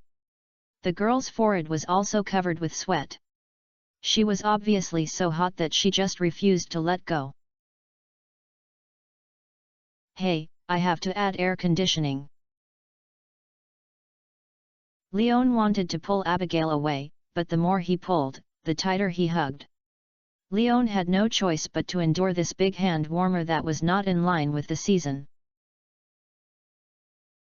Even Abigail couldn't help it until such a temperature. He opened his eyes in a daze and murmured, "It's so hot, Leon, have you turned on the fireplace?" "It's summer, my treasure." Leon could finally get out of Abigail's restraint and opened the sliding door of the balcony. In an instant, a wave of heat came to his face. "Oh, by the way, it's summer today." Abigail also got up from the bed, feeling a little sticky, so he greeted Leon, "I'll go down and take a shower, do you want to go together?" "Yeah." Leon and Abigail went downstairs together, and then lined up in the bathroom to take a shower, because due to the heat of the morning, Leon had no intention of doing anything, and Abigail was happy and relaxed. The battle last night made her fully understand that the mage could not beat the warriors in hand-to-hand combat, and they were completely crushed one side. After taking a cooler, I felt much more refreshed. Leon left the bathroom first and began to prepare breakfast. The weather was hot, so Leon didn't want to eat the dry oil, so he went to the rice and cooked a pot of porridge. He added some shredded tuna meat to the porridge. Even if a simple bowl of fish porridge was done, it tasted sweet and pretty good. I plan to install an air conditioner in the room. What do you think? During the meal, Leon discussed with Abigail. Yes. Abigail nodded. The quilt needs to be replaced, your quilt is too thick now. Well, I'll buy it. Do you think you can buy it at Hoja's house or go to other places? Leon asked this because the electric appliances in the town seem to be the only one in Hoja's supermarket, and Abigail doesn't like Hoja's supermarket very much. Hoja's house, why are you running so far? Abigail looked at Leon in confusion, and then reacted, it's annoying, but I admit that having a Hoja in the town is indeed much more convenient. You don't have to cause trouble for yourself just to take care of my emotions. Well, then I'll go to Hoja's house to check it out later. Since Abigail is fine, Leon will not say more. After breakfast, Abigail used magic to clean up the pots and pans, then kissed Leon in the face, changed into a mage robe, and left the farm. Leon was not idle either. He went out to take a look at the situation in the field, took rice to the chicken coop to feed the chickens, collect the eggs, and then went to the cave for a walk, brought back 3 ordinary mushrooms, 2 poisonous red mushrooms and a purple mushroom, and returned to the farmland. Although the sprinkler solves the problem of watering every day, this does not mean that Tianlin will ignore it. He planned to practice the fertilization method he learned from Linus last time. If it could improve the output of high-quality crops, Leon would naturally not miss it. A bag of fertilizer was taken apart in a small hole. While Leon was combing the soil for the crops in the field, keeping the soil soft, he did not forget to sprinkle the fertilizer in the bag. This was a meticulous and boring job, but Leon did it very hard because he found that under such fertilization, he could actually feel the land and crops convey a faint joy to him. This feeling is wonderful, just like interacting with children. Although they can't speak, the dependence and gratitude they express are so satisfying. It should be the influence of forest magic, Leon thought so. Are you busy? Are you ready for the materials I want?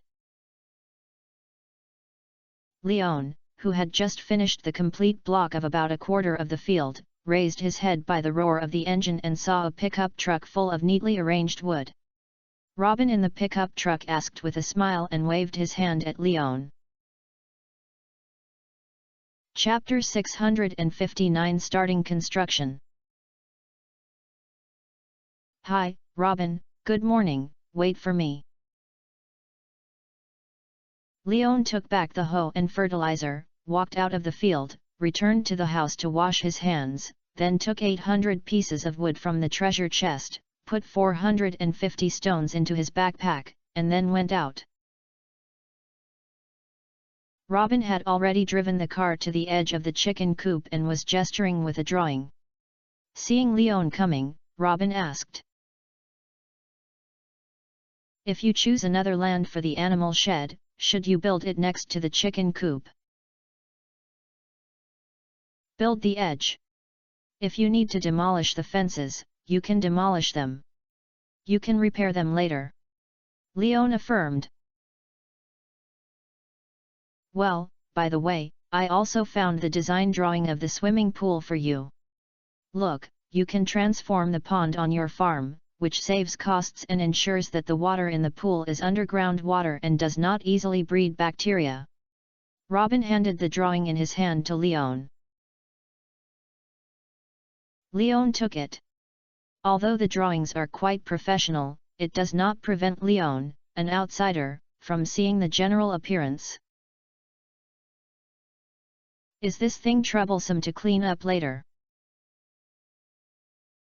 Leon is very concerned about the design of the swimming pool that is not the familiar four-sided and four-style swimming pool, but a gourd-shaped design, because if the design and shape of the swimming pool are too complicated, it will be troublesome to clean it. So I said I should use the existing pond to renovate it. Robin explained with a smile, if it is built, as long as you don't throw the garbage into it normally, the cleaning process can be omitted. You are professional, I'll listen to you. How much does it cost in materials? Leon was overjoyed when he heard this and immediately became interested in building a swimming pool. 20 copper ingots, 500 stones, plus 3,000 G of process fees. The copper ingots are used to connect the groundwater with copper pipes, and the stones are laid on the bottom and four walls of the pond, so that the water quality can be clear and there will be no silt. And if you don't like the swimming pool in the later stage, you can also transform it into a fish pond. Robin said. Then let's build it together, but build the chicken coop and the livestock shed first, so there's no hurry. Leon nodded and confirmed. Please prepare the materials, I'll help you upgrade the chicken coop first. Robin smiled and shook hands with Leon, and then took another order, so that there would be no need to worry about having no work this month, so Robin was naturally extremely happy. Okay, it's up to you, Robin. If you are thirsty, go straight into the house to get some drinks. Lunch if I can provide you, you can also eat the food you brought by yourself. I will put this for you first. The wood and stones in the bag were thrown out and piled them on the ground. Leon also helped to transport the wood from the Robin pickup truck with a system backpack.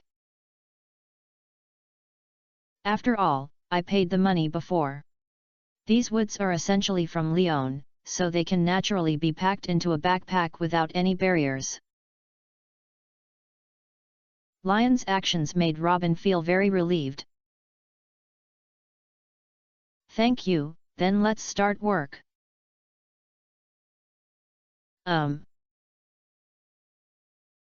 Saying goodbye to Robin, Leon continued to loosen the soil and fertilize the fields, and Robin also brought the materials and began to upgrade the chicken coop.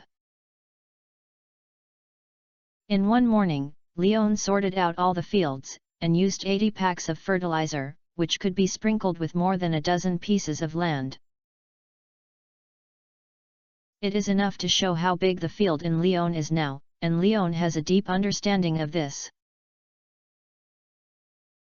Hut back hurt. He kept bent over to work, and even the ironclad waist could not stand it. After finishing it, Leon sat on the steps immediately, leaning back and stretching out the soreness and swelling of his waist. But all this is worth it. At least this time, the loosening of soil and fertilization gave Leon a new understanding of forest magic. At the same time, he was able to confirm that the probability of high-quality crops produced by crops that used this method will definitely increase significantly after maturing. As long as you come here every few days. Compared with the difference in the original crop's income of 40 or 50 times, this amount of fertilizer and time consumption is nothing. Feeling a little more comfortable waist, Leon stood up and shouted to Robin in the distance, "Robin, do you want to have something together at noon?"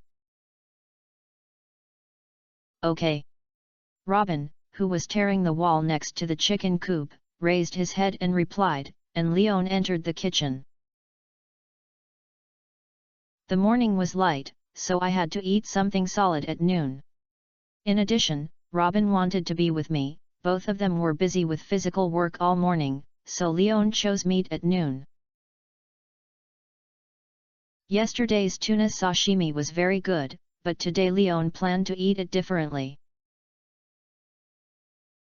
Fried tuna, black pepper beef granules with potato curry rice, and finally boil a pot of fried pork chops with oily aroma, and a high-calorie lunch is completed.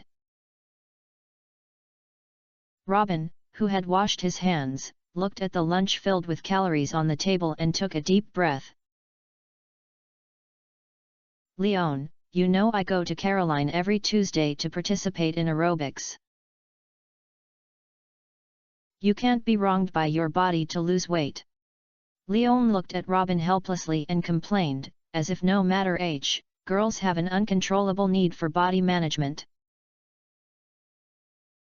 Okay, I'm indeed hungry. Robin wanted to refute, but the smell in her nose was so fragrant that it made her index finger move and her mouth suck. In the end, it was still difficult to resist the temptation of delicious food, and she left the idea of controlling her weight behind. Great, Leon, your cooking skills are amazing. While eating, Robin did not forget to praise Leon. She was not polite, but was praised from the bottom of her heart. Because the things Leon made are really the same taste but stimulating style. Simply put, it is the one that looks not healthy but is delicious. Compared to the cooking style of my husband that emphasizes scientific combination and nutritional balance, Lion's taste is more suitable for most people, not only makes people feel more appetizing and satisfied. You have to like it, and you will follow this type of recipe every day from now on. But I don't want you to deliberately extend the construction period in order to eat a few more days of working meals. Leon and Robin joked, but it was not all jokes. Of course not. I can finish your work here earlier, so I can rest early. The money I earned this month is enough. After your work here, I have to rest for more than half a month. Robin waved his hand and explained. Although Lion's lunch is indeed delicious, it is more tempting to Robin than to stay at home all day thinking about the purpose of wood and shaping. Just kidding, by the way, Robin, I want to install air conditioners in the room above. After all, it's not summer. Do you have any good brand recommendations? It is rare that Robin is here. Leon can consult about air conditioners. After all, he doesn't know anything about the electrical appliance brands in this world at all, so if you want to buy a suitable price and reliable quality, you naturally have to ask others. What about air conditioners? What a pity, my store only has some commonly used home appliances, and there are really no air conditioners. However, you can go to Hoja's house to buy their group's air conditioners. Not to mention the price, the quality is quite guaranteed. Although Hoja's house is not as good as Pierre in food supply, their appliances are still very reliable. After all, this is their main project. Robin immediately started to popularize Leon. And you don't need to spend extra money to find workers after you buy it. I can help you install it. It's a very simple thing. Then thank you in advance. I'll go to Hoja's supermarket in the afternoon. Leon was not surprised by Robin's mention of the need to spend extra money to find installation workers. This is the style of Hoja's house. There may be an after-sales service, but it will never be installed. The money that can be saved or earned will not be spared. Chapter 660 Buy an air conditioner. Well, I'll install it for you then. You can go first. I'll wash these dishes and plates for you. After vain, Robin naturally wanted to repay something. It was undoubtedly the most suitable to help clean up the used tableware and frying pan. No need, I'll do it myself afterwards, Robin, just focus on work. Leon reminded Robin helplessly, this is not a treat, this is a working meal. That's fine, I'll continue to build your chicken coop. Robin did not force it. Since Leon even brought out the title of work meal, Robin naturally had to afford the job of this work meal. When Robin left, Leon quickly cleaned the frying pan and plates, placed them on a wooden drain rack, waiting for it to air dry naturally, then took the car key from the door, got on the beast pickup truck, and drove to Pelican Town. The arrival of summer has not had a great impact on Red Star Farm, but after leaving the farm, Leon discovered changes in the surrounding environment. Under the scorching sun, the originally delicate and crisp grass rose rapidly, and the color began to turn dark green. There were also many subtle cracks on the mud road, and the moisture on the surface was cleaned by the scorching sun this morning. The forests on both sides of the road have also changed. The number of leaves in the crown has increased, densely packed like a handful of compact cotton, and there are some buds hanging between the branches and leaves, which look quite beautiful from a distance. The most obvious change is that the air always affects the sultry temperature, which has to turn on the car air conditioner. In just one night, the pleasant temperature became less than that of the Calico Desert, which was really outrageous. After driving past Pelican Town, Leon found that the pedestrians in the town had also changed their clothes. Short sleeves became mainstream, and the ladies' long skirts also became short skirts, but they were not that short, and the knees just exposed.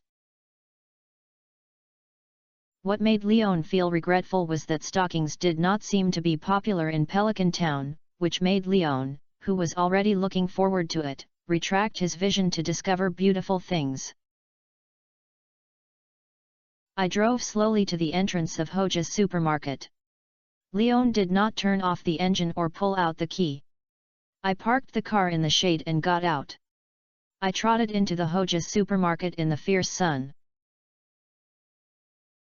When I entered the supermarket, I felt that it seemed that it had been 2 seasons.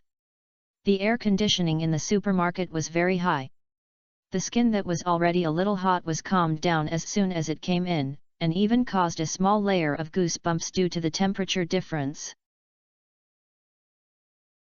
It seems that buying air conditioners here is indeed reliable.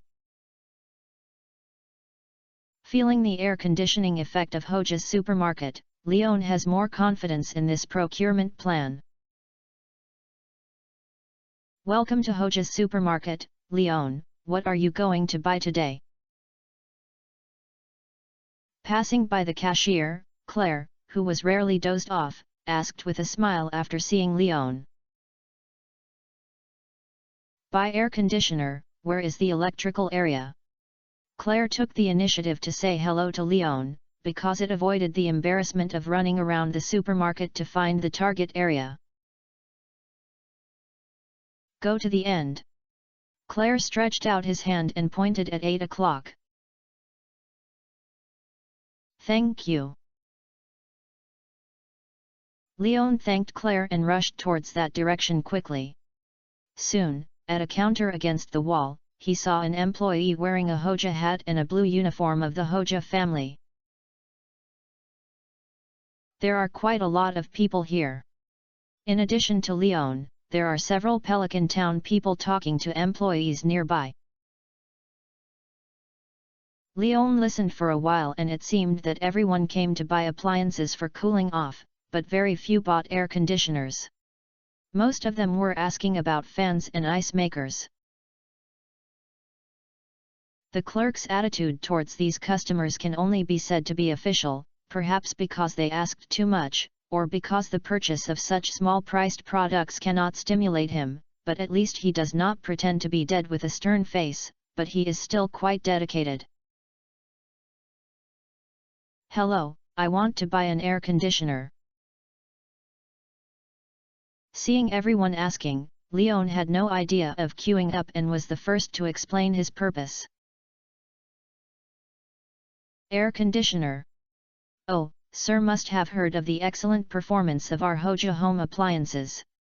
On the hot summer day, an air conditioner is indeed the best choice. We just launched the latest air conditioner of the NFC 12 model this year. The refrigeration effect and energy saving efficiency are both the best in the industry, and the price is cheap. We also provide unconditional return and exchange for 1 week and 2 years of quality assurance services that are not caused by external influences. It is definitely your best solution. Regarding Leon, a customer who planned to buy air conditioners, the clerk immediately burst out with a very different attitude than before.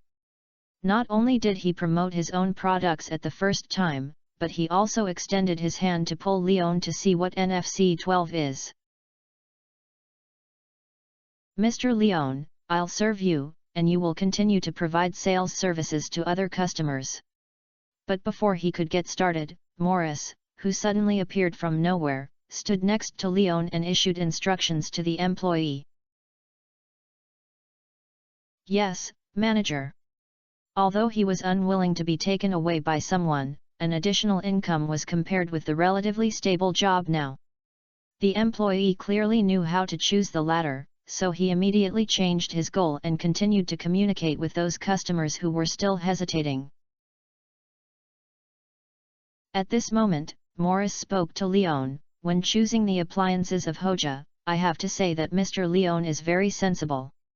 The NFC 12 he recommended before is indeed a new product of Hoja this year, but the cost effectiveness is not too high. I personally recommend you to choose NFB 32.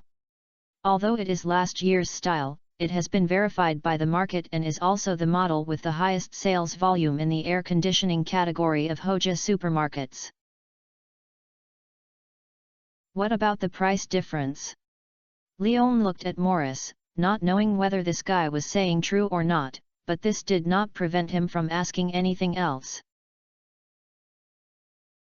C12 market price is 3500 G. The B32 only needs 2700 G, and most of the functions of the C12 are also available.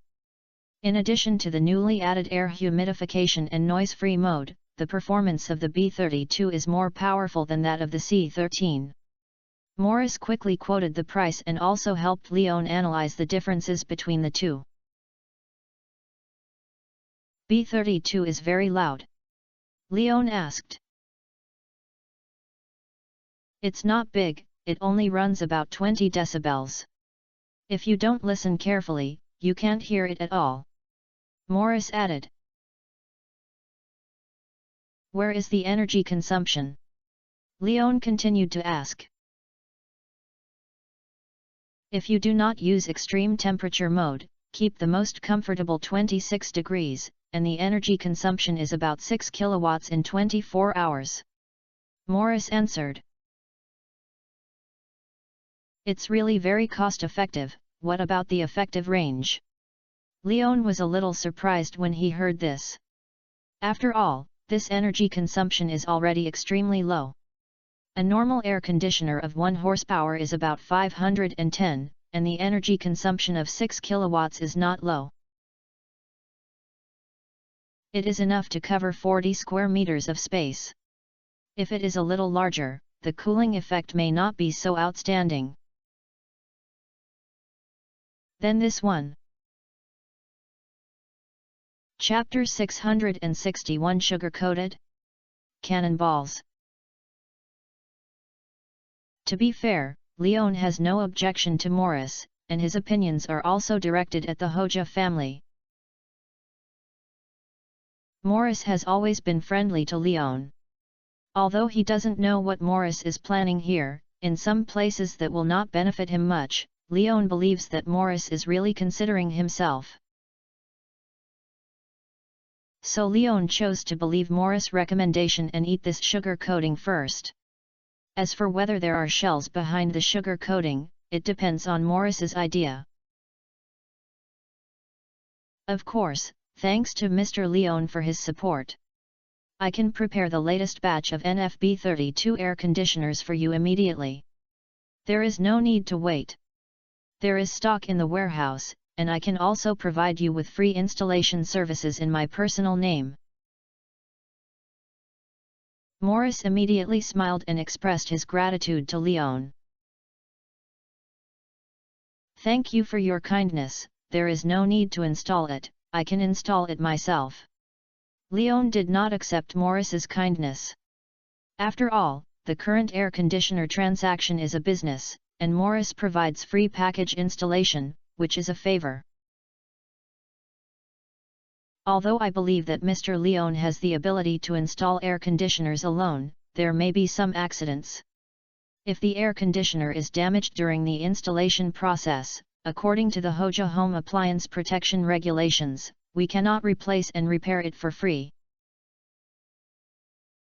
After hearing this, Morris reminded Leon in a very tactful way. It's okay, no need, it's really broken. At worst, I can just buy another one, it's not short of money. Leon waved his hand at this. Whether Morris was really worried or dared not give up favors, Leon didn't care. Anyway, he didn't plan to follow Morris' rhythm. Well, I am worthy of being a local farmer, and my assets are indeed rich. However, considering that Mr. Lyon's money is also earned by his own efforts, I still think I should remind you that there is a very good welfare policy that can be provided for you, of course, not mandatory.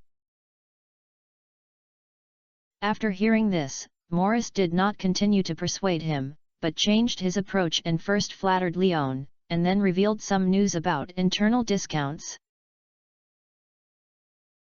Leon smiled and understood that this was a cannonball under the sugar coating, but he was really curious about what Morris' welfare policy was. Let me tell me. Add to join a Hoja supermarket membership. Not only can you get a 70% discount on the purchase fee of this air conditioner, but also comes with 2 indefinite free oxygen addition services and free installation benefits. At the same time, according to the amount of your consumption in the Hoja supermarket, the corresponding points will be recorded in your membership card. Hoja Home supermarket members can participate in Hoja Home's customer feedback activities every year, and always enjoy a 95% membership discount in Hoja Home Supermarket. It only takes 500 G to apply for a Hoja Supermarket membership to enjoy these benefits. I wonder if Mr. Leon is interested? When he saw Leon was interested, Morris immediately explained to Leon that he even had some preferential treatments and benefits. The main focus was on temptation. To be honest, this membership card is indeed full of discounts. 30% of 2700 G is 810 G. The discount is 310 G more expensive than applying for a membership card, and there are other additional benefits and permanent discounts, etc. If someone else comes, maybe I'm really moved, but it's a pity that Leon is not here. Because he has applied for a Hoja family membership, the old community center will not be preserved, so Leon will never agree to join the Hoja family membership program. No, if I don't pay the full amount, how can the world know that I am arrogant and wealthy? Therefore, Leon refused the proposal without hesitation and took out the gold card of the long-distance Chamber of Commerce and displayed it in front of Morris. With Morris's vision, he obviously recognized this card. While he was stunned, he sighed with some envy, so that's it. Such a small discount is really nothing to Mr. Lyon's existence. Okay, then follow your wishes. Ha ha ha, then please help me transfer the goods. If possible, it would be better if I could help me move the goods outside the supermarket. My pickup truck was parked outside. I have to say that the beast pickup truck I drew at the last event was indeed good for this, thanks to Mr. Morris for the opportunity. Leon laughed and shook hands with Morris, but his words were filled with villain quotes. But Morris was not dissatisfied at all. Instead, he shook hands with Leon with a warm smile and echoed, "That's also Mr. Lyon's luck, and it has little to do with me." When Leon took the initiative to let go, Morris immediately said, I will arrange someone to prepare the main unit and external unit of the NFB32 air conditioner for you, including partitions, external unit racks and drainage hoses and other supporting facilities. Then please trouble Mr. Morris, where am I swiping my card? Leon asked with a smile. Front office, I'll make an order for you.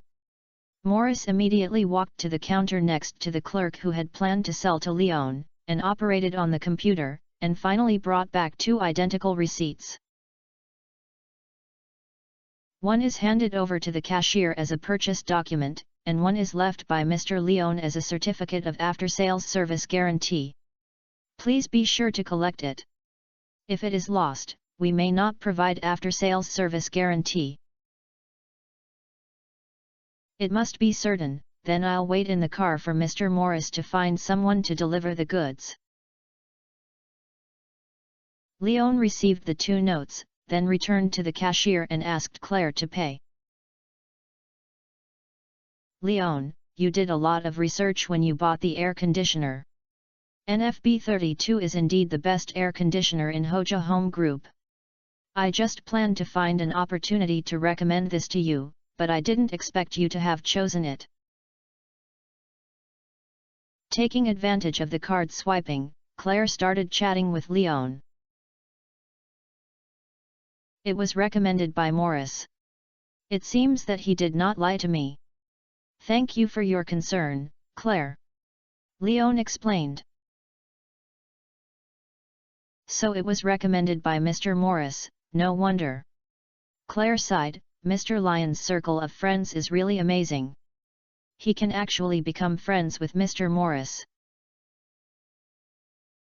Yes, we are friends, and we are very good friends. Leon replied meaningfully. By the way, are you going to work at Hoja's house all the time? Have you ever considered other jobs? Claire's concern was completely different from Morris's kindness. This out of true kindness made Leon unable to help asking Claire. This girl who seems to never sleep well is indeed a little tortured when she works at Hoja's house. After all, the business hours of the Hoja supermarket start from 9 a.m. to 11 at the p.m. Claire is not an indigenous person in Stardew Valley, which means she may have to spend more time on the road. No wonder Claire has always been in this state. Who can bear this working time? Not everyone is Superman in Stardew Valley, and there is no pressure when facing the 627 work system. Chapter 662 Claire's Story. I don't know, Leon, I live in the suburbs, where there are not many job opportunities, and Stardew Valley is the closest place to my home. It only takes 20 minutes to get there by bus. Moreover, the major I studied is not suitable for most jobs. The job of a Hoja family-funded camper may be the best job I can find. Claire was stunned when he heard Lyon's question, but still answered Lyon's question. Your major is in the performance department, right?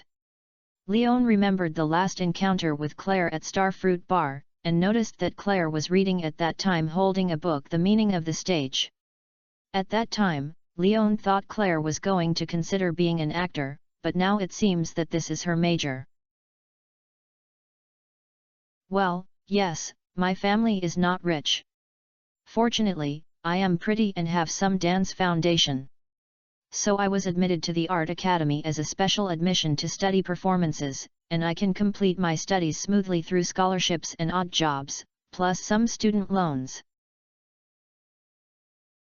Originally, I thought I would either appear on TV or in the opera house after graduation, but the reality didn't seem that beautiful.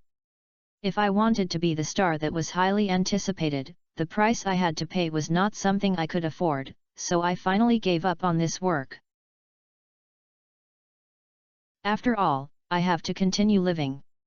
In addition, the student loan has not been paid yet, so I have to have a job, so I can't afford the unemployment window that I may face after resigning. Although this job is not easy, at least I can survive. It seemed that when he was talking about the most depressed part of his heart, Claire seemed a little excited and said a lot of words. This made Claire himself scared by the heavy feeling in his heart so easily. He immediately looked at Leon nervously, worried that Leon would appear impatient because of his nagging. After all, no one likes to listen to others complain, especially because her relationship with Leon is not very close, and at most she can be considered an ordinary friend. After observing Leon, Claire found that Leon did not have any dissatisfaction or dislike, but instead looked at him with a gentle smile. At the same time, the eyes revealed by his deep black eyes made Claire's heart tremble. Because in these eyes, she actually saw concern and sympathy, recognition, and even encouragement.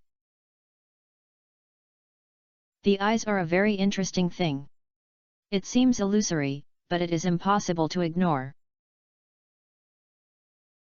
As a graduate of performance major, eyes also play an important role in performance courses, so Claire will immediately distinguish the emotions expressed in Lion's eyes.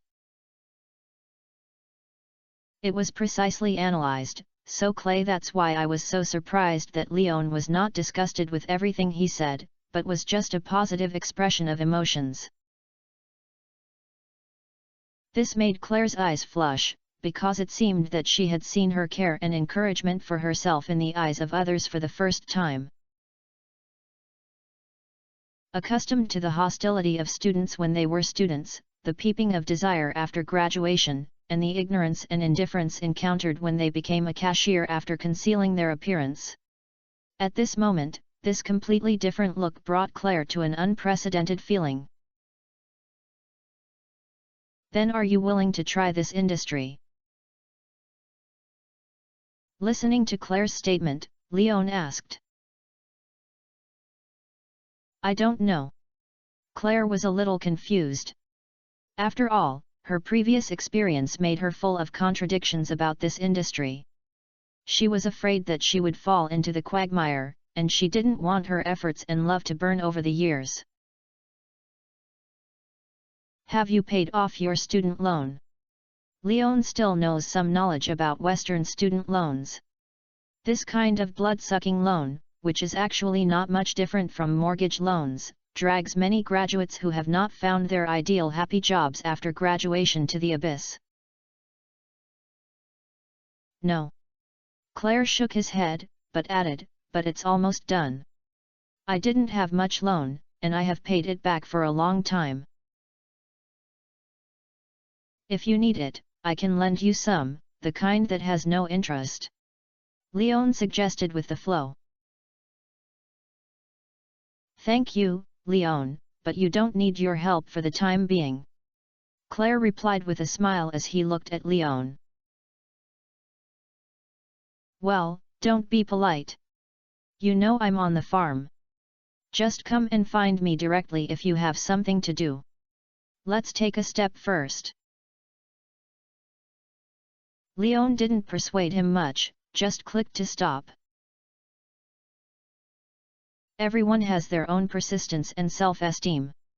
Too much interfere with others' lives will cause trouble. Although Leon is very sympathetic to Claire's story, he will not be too proactive in providing help. But if Claire has a need, he will not be stingy. After all, he is a friend he met in Stardew Valley. Leon still admires this independent and self-reliant girl. Anyway, he is already ready to invest in Leah, a future artist. It is not difficult to invest in another future actor. If you make good friends, you may have unexpected gains. After saying goodbye to Claire, Leon left Hoja's supermarket and got into the car at the door. The heat wave I felt when I just left the house was blown away again by the air conditioner in the car, which felt very cool.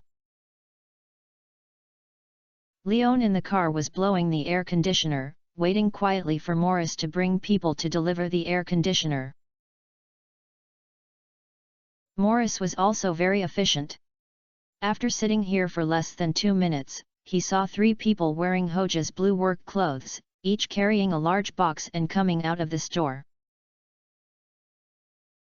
Interestingly, 2 of these 3 people were known to Leon. Although they were just nodding, they were also natives of Stardew Valley and had famous and surnamed characters in the game. Sam and Shane. The 2 also noticed Leon in the driver's seat of the pickup truck, but neither said nor said hello. They just cooperated silently to carry the box at hand into the back of the Lion's car. He took the things into the car, turned his head and left, and then Leon saw the only employee he didn't know coming over, knocked on the car window and handed over a pen and a piece of paper. The paper is written with the outbound documents. What Leon needs to do is to sign his own name on the column of the consignee.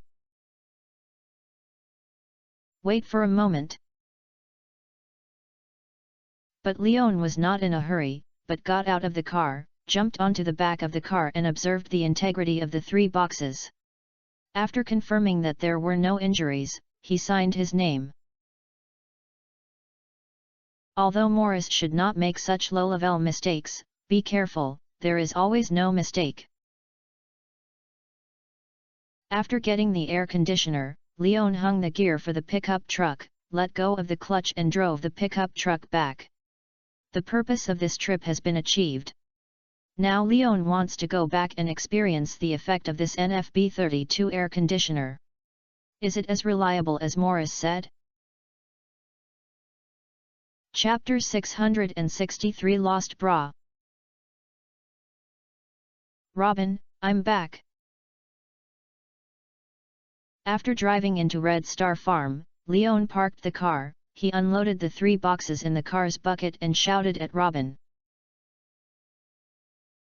After all, Robin needs to take action to install his air conditioner, otherwise all he, a non-professional person, should be unboxing and using the air conditioner as an ornament. Well, NFB32? This model is good and very useful. This is what I bought for Sebastian last year. Robin walked over and took a look at the box.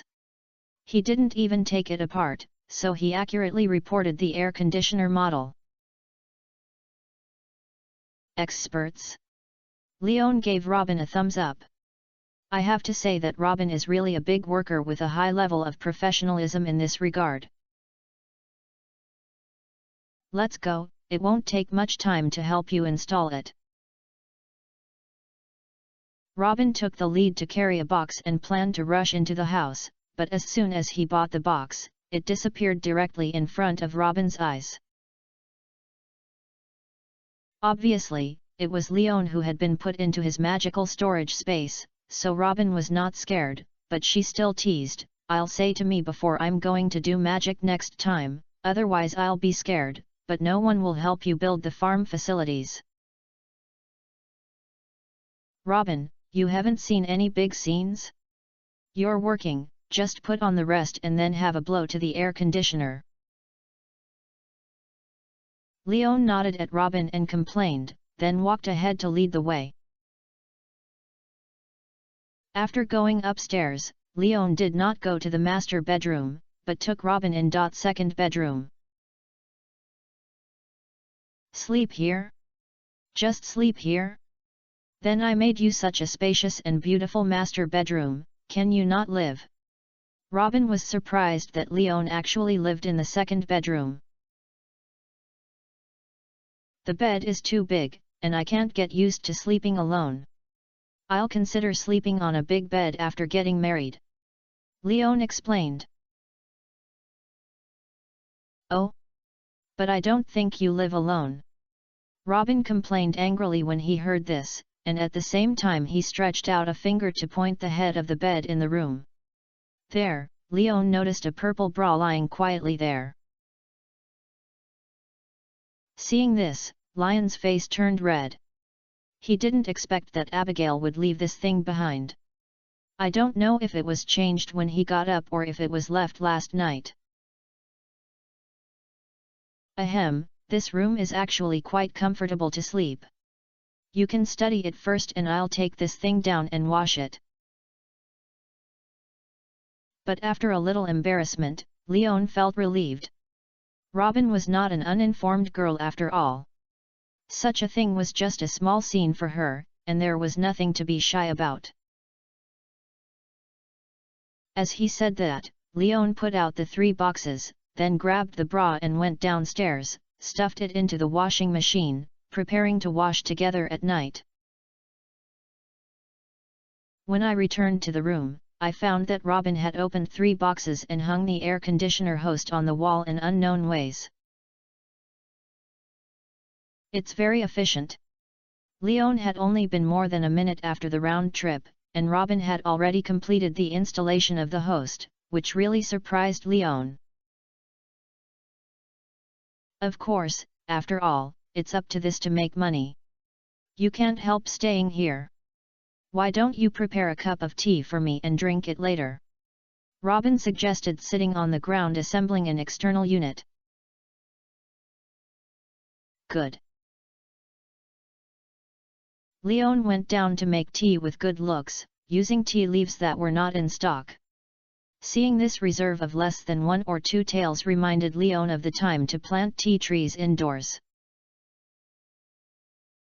After preparing a clean teacup and brewing the tea with hot water, Leon also took some snacks left by Abigail and went upstairs. The door of the second bedroom was closed, and before it was pushed open, Leon felt a trace of air conditioning through the crack of the door. It seems that Robin has completed the installation. Pushing the door, and Robin sat on the floor casually, fiddling with his hair, enjoying the cold wind blowing from the air conditioner.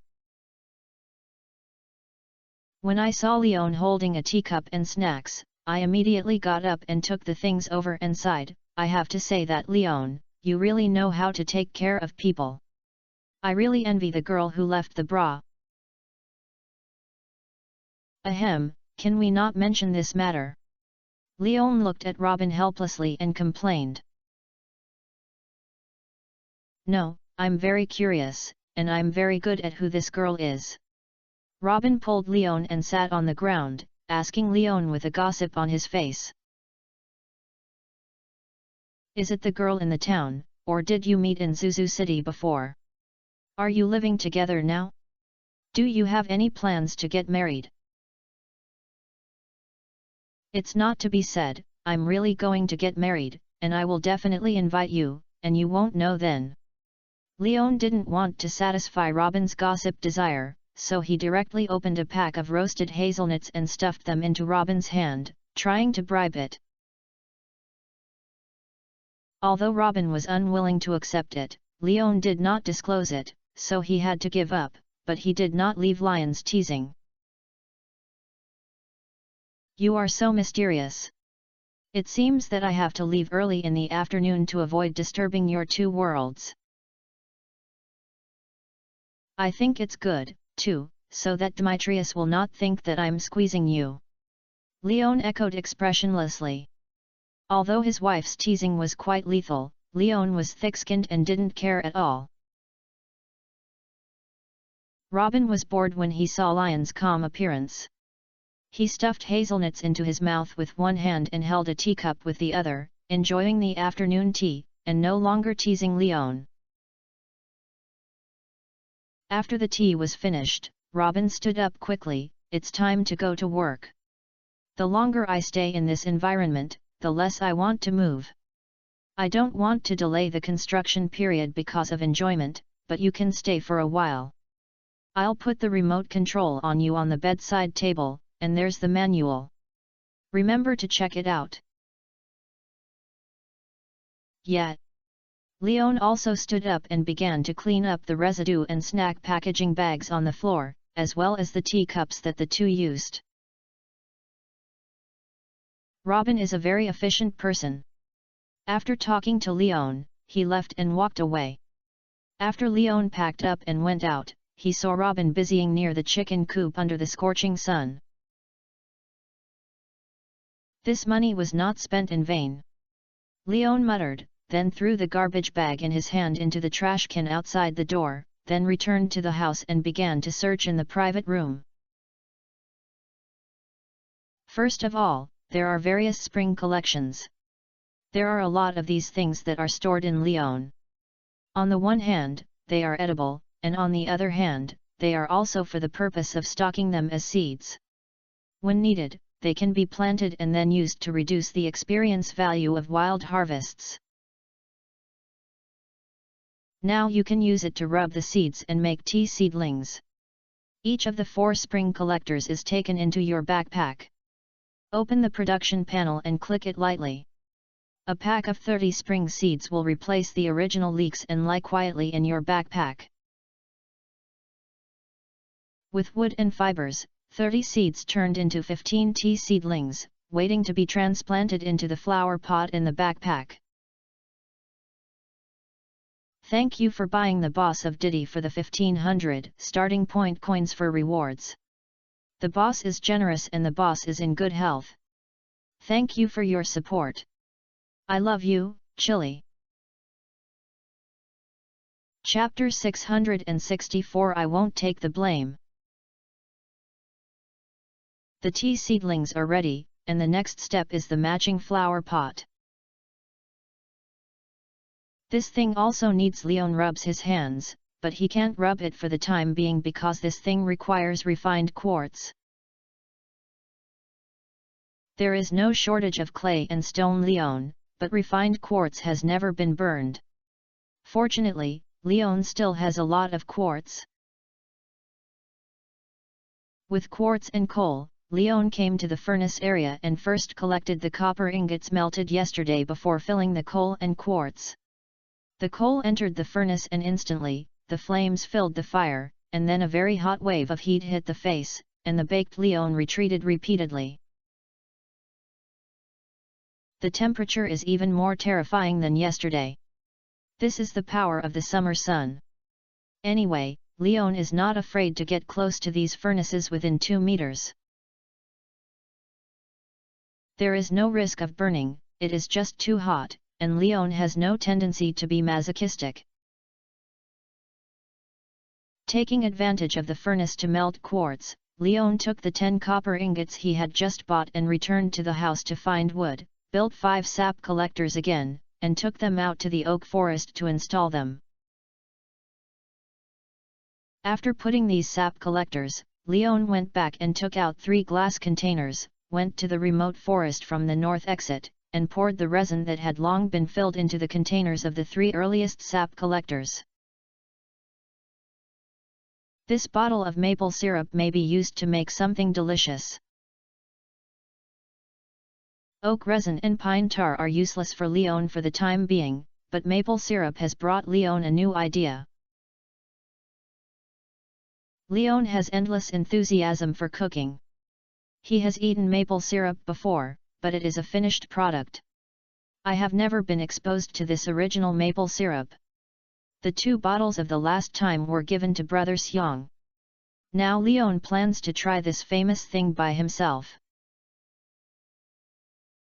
After returning to the house with maple syrup, Leon began to prepare.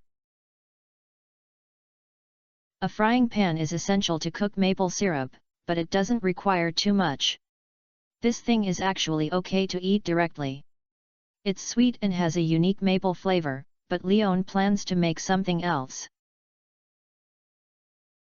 Then there is the ingredients with maple syrup, which is also the main reason why Lion's inspiration is the strawberries in the box.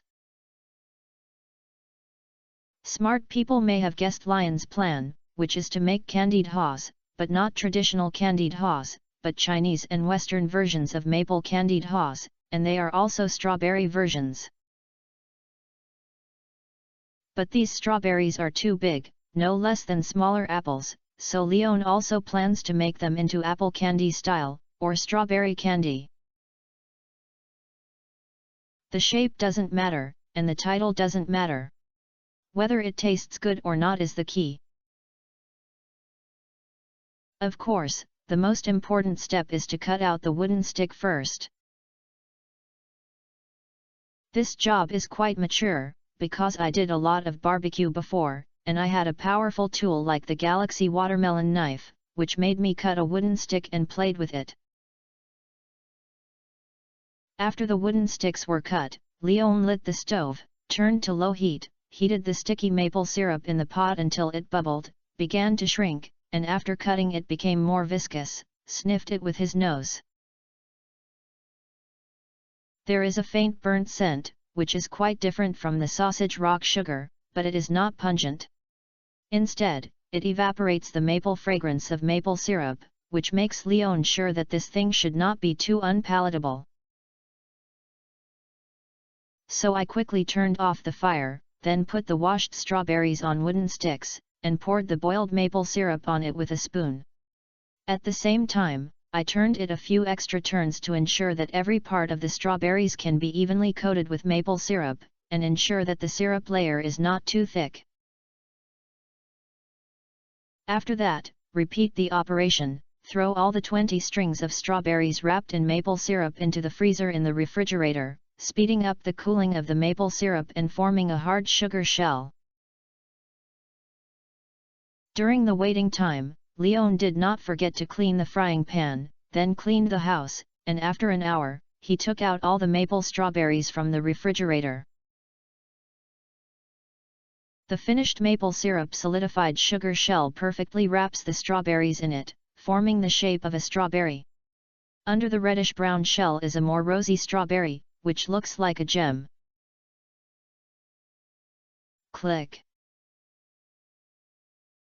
I took a string and put it next to my mouth to bite it. The sound of the reddish-brown icing sugar coating being cracked is as crisp as a broken ice layer. I bit into the sugar coating and the strawberries wrapped under it. In an instant, a kind of sweetness that blends maple syrup and the sweetness and sourness of strawberries were wonderfully combined, which made Leon very happy. It has a very good taste and is also very distinctive. The two different styles of sweetness are well integrated. If you take this out and fool a girl, you will be sure of it. The delicious and beautiful maple strawberries allowed Leon to see the hidden business opportunities inside. Unfortunately, Leon did not intend to make money with this thing, and it was just to satisfy his curiosity. The final destination of these maple strawberries should be Abigail's belly. Because Leon didn't like to eat sweets, I tried a bunch of them and confirmed that it didn't make a mistake, so I didn't have the desire to continue eating.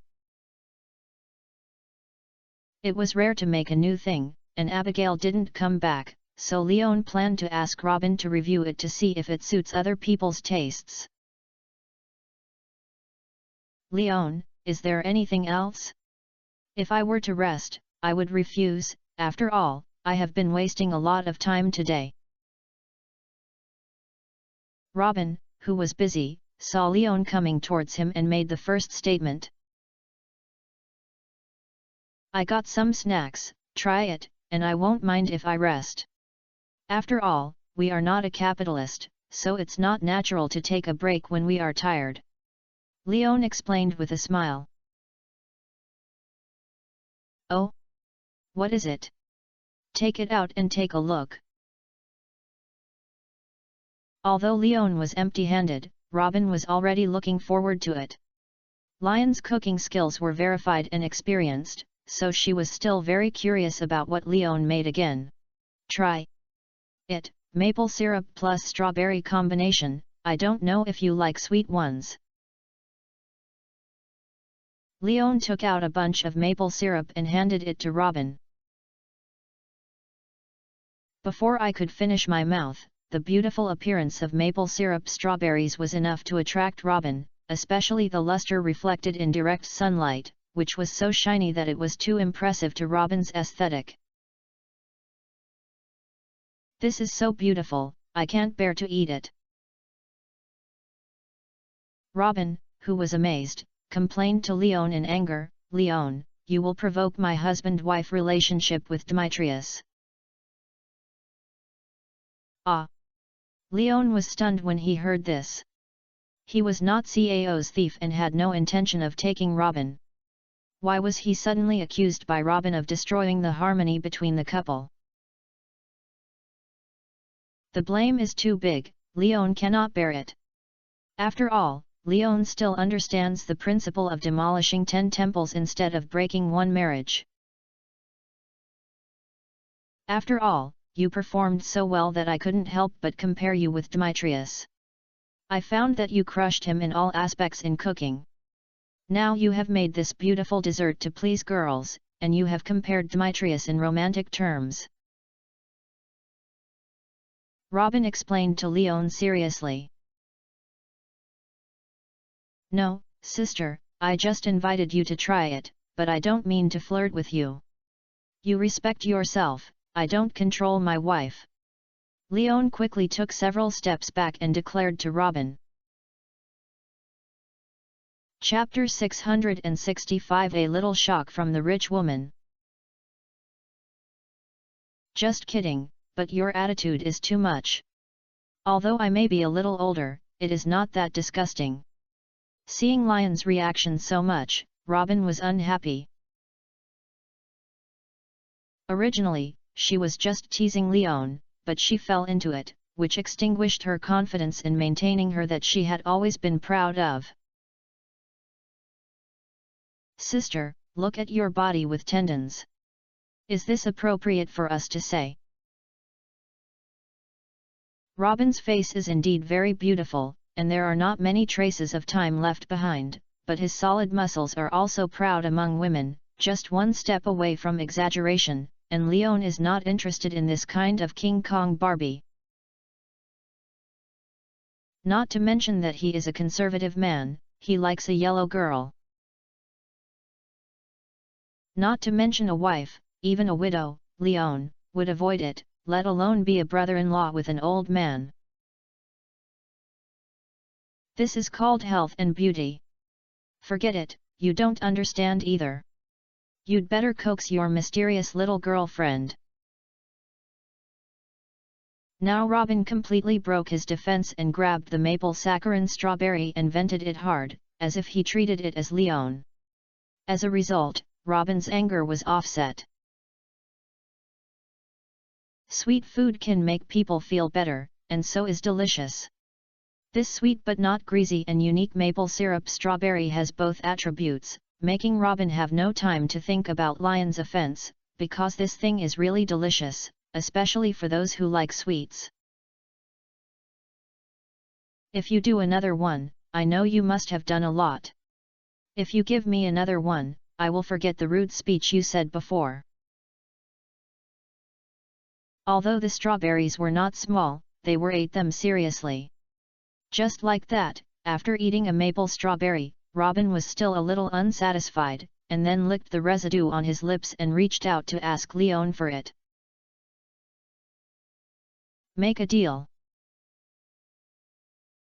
Leon took out a bunch of maple syrup and handed it to Robin, and then retreated quickly. Because he didn't know if Robin would ask for another serving after eating it. Anyway, the purpose had been achieved. It was confirmed that this thing was very attractive to Robin, which means that others would most likely not hate it. So Robin has lost his value, so Leon naturally would not give her a chance to continue to have sex with her for free. Leaving near the chicken coop, Leon slipped to the furnace. The furnace that had been turned off was no longer emitting a heat wave. Leon tried to touch the furnace with his hand and shrank back, but at this moment, it was confirmed that the furnace was not hot. Then Leon opened the melting layer of the furnace and took out the refined quartz that had been plasticized into ingots. After buying 10 pieces of refined quartz, Leon threw the remaining 2 pieces of quartz in, and the remaining 8 furnaces were filled with copper ore, and then quickly escaped from this area before being baked by the heat waves. Including the 2 pieces of quartz being melted, it is still 3 short of the 15 pieces of quartz needed, but this is already all the quartz reserves in Leon. If you want to plant the 15 newly built tea seedlings, you have to go to the mine. Of course, you can also go bet on a crystal ball. After all, Leon has saved a lot, but this thing is not very reliable, and the chance of producing quartz is not high, let alone Lion's bad luck. So Leon still felt that he should go to the mine to find it himself, and finish the 120th floor and get the skeleton key. If you have enough time, you can go to the lakes in the mines of 20, 60, and 100 floors to fish for stone fish, icicle fish, and magma eels. Although these 3 fish are not included in the sacrificial bag and are not the fish king, they are rare fish that can satisfy Lion's fishing addiction, but also unlock 3 new ingredients. After all, the taste of the 3 special fish should be very distinctive, and Leon really wants to try the salty ones. But today is not possible. You can consider going to the mine tomorrow, renting an ice thorn animal skin to deal with the high temperature in the mine lava area, and also visiting Malone and Jill. Although we had a drink together last time, we had not yet thanked him seriously. Leon planned to bring something to express his feelings in person. Leon also had a reliable idea of choosing a gift. I remember hearing Ma Long mention Lan Yu before. He and Jill seem to like bright wine, which is definitely a choice that can be used to his preference. Moreover, Sophia and Leon have a good relationship. I believe there should be no problem buying some Blue Moon wines, but I just don't know if Sophia has any inventory.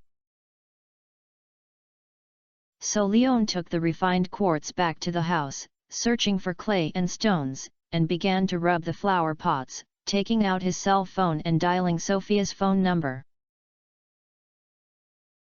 Hey? Leon, what's wrong with calling me?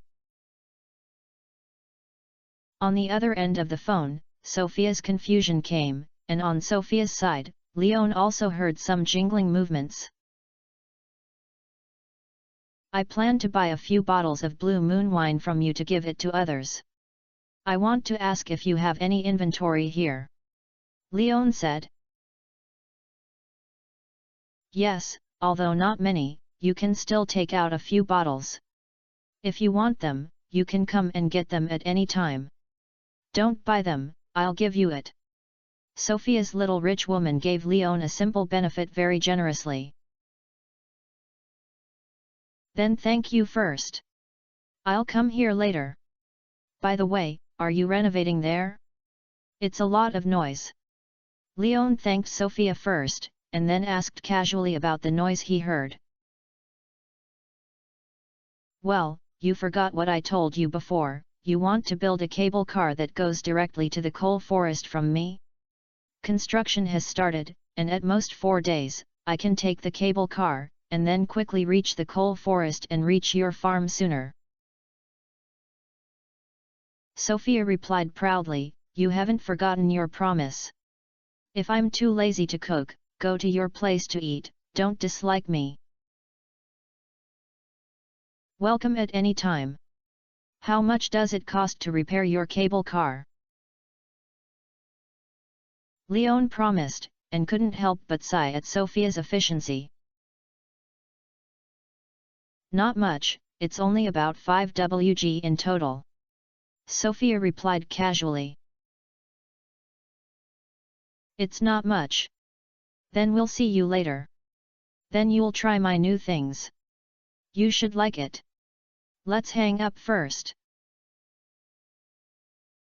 After hanging up the phone, Leon sighed. Although he had echoed Sophia before and said that 50,000 was not much, Leon should have sneered at it if he really asked Leon to spend 5 WG to repair an optional cable car. And Sophia was able to take out the money so easily, which proves that this girl is indeed rich in her family. So you can do whatever you want without any obstacles. It also proves in the side that brewing can really make a lot of money, but it made Leon envious.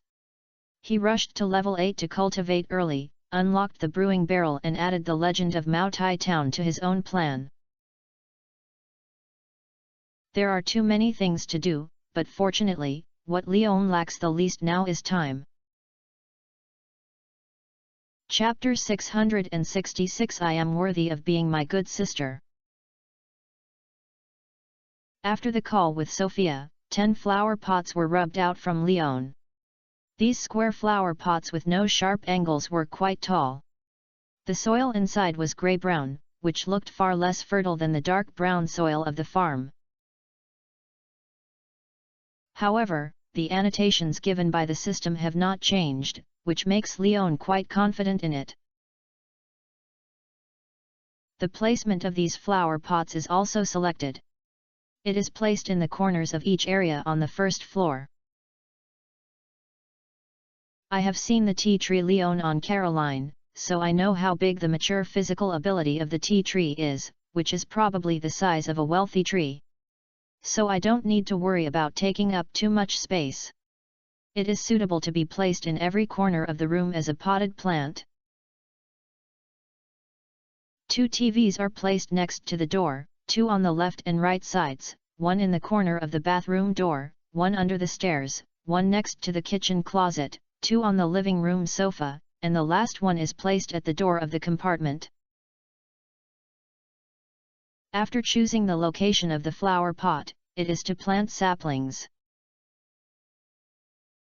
Originally, Leon planned to dig a hole and bury soil, but the saplings did not seem to require these processes, so they were inserted directly, and the saplings themselves actually grew out of rhizomes and penetrated into the flower pot.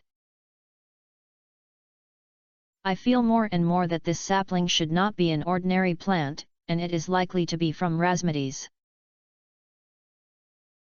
I saw the active rooting characteristics of the saplings, and the way Caroline last saw held a very similar ceremony. Leon can now basically confirm that Caroline's collection of books from her mother was left by rhizomys. With the gift from the old father, it can be seen that rhizomys has indeed given Caroline a lot of help in secret, but he doesn't know whether he plans to show down in the future. However, it was not the turn of Leon to care about these things. After planting 10 tea seedlings, Leon took out the last Easter Championship reward from the box, which could provide the wearer with a temperature-reducing farmer hat on his head. The shape of the farmer's hat is a traditional straw hat.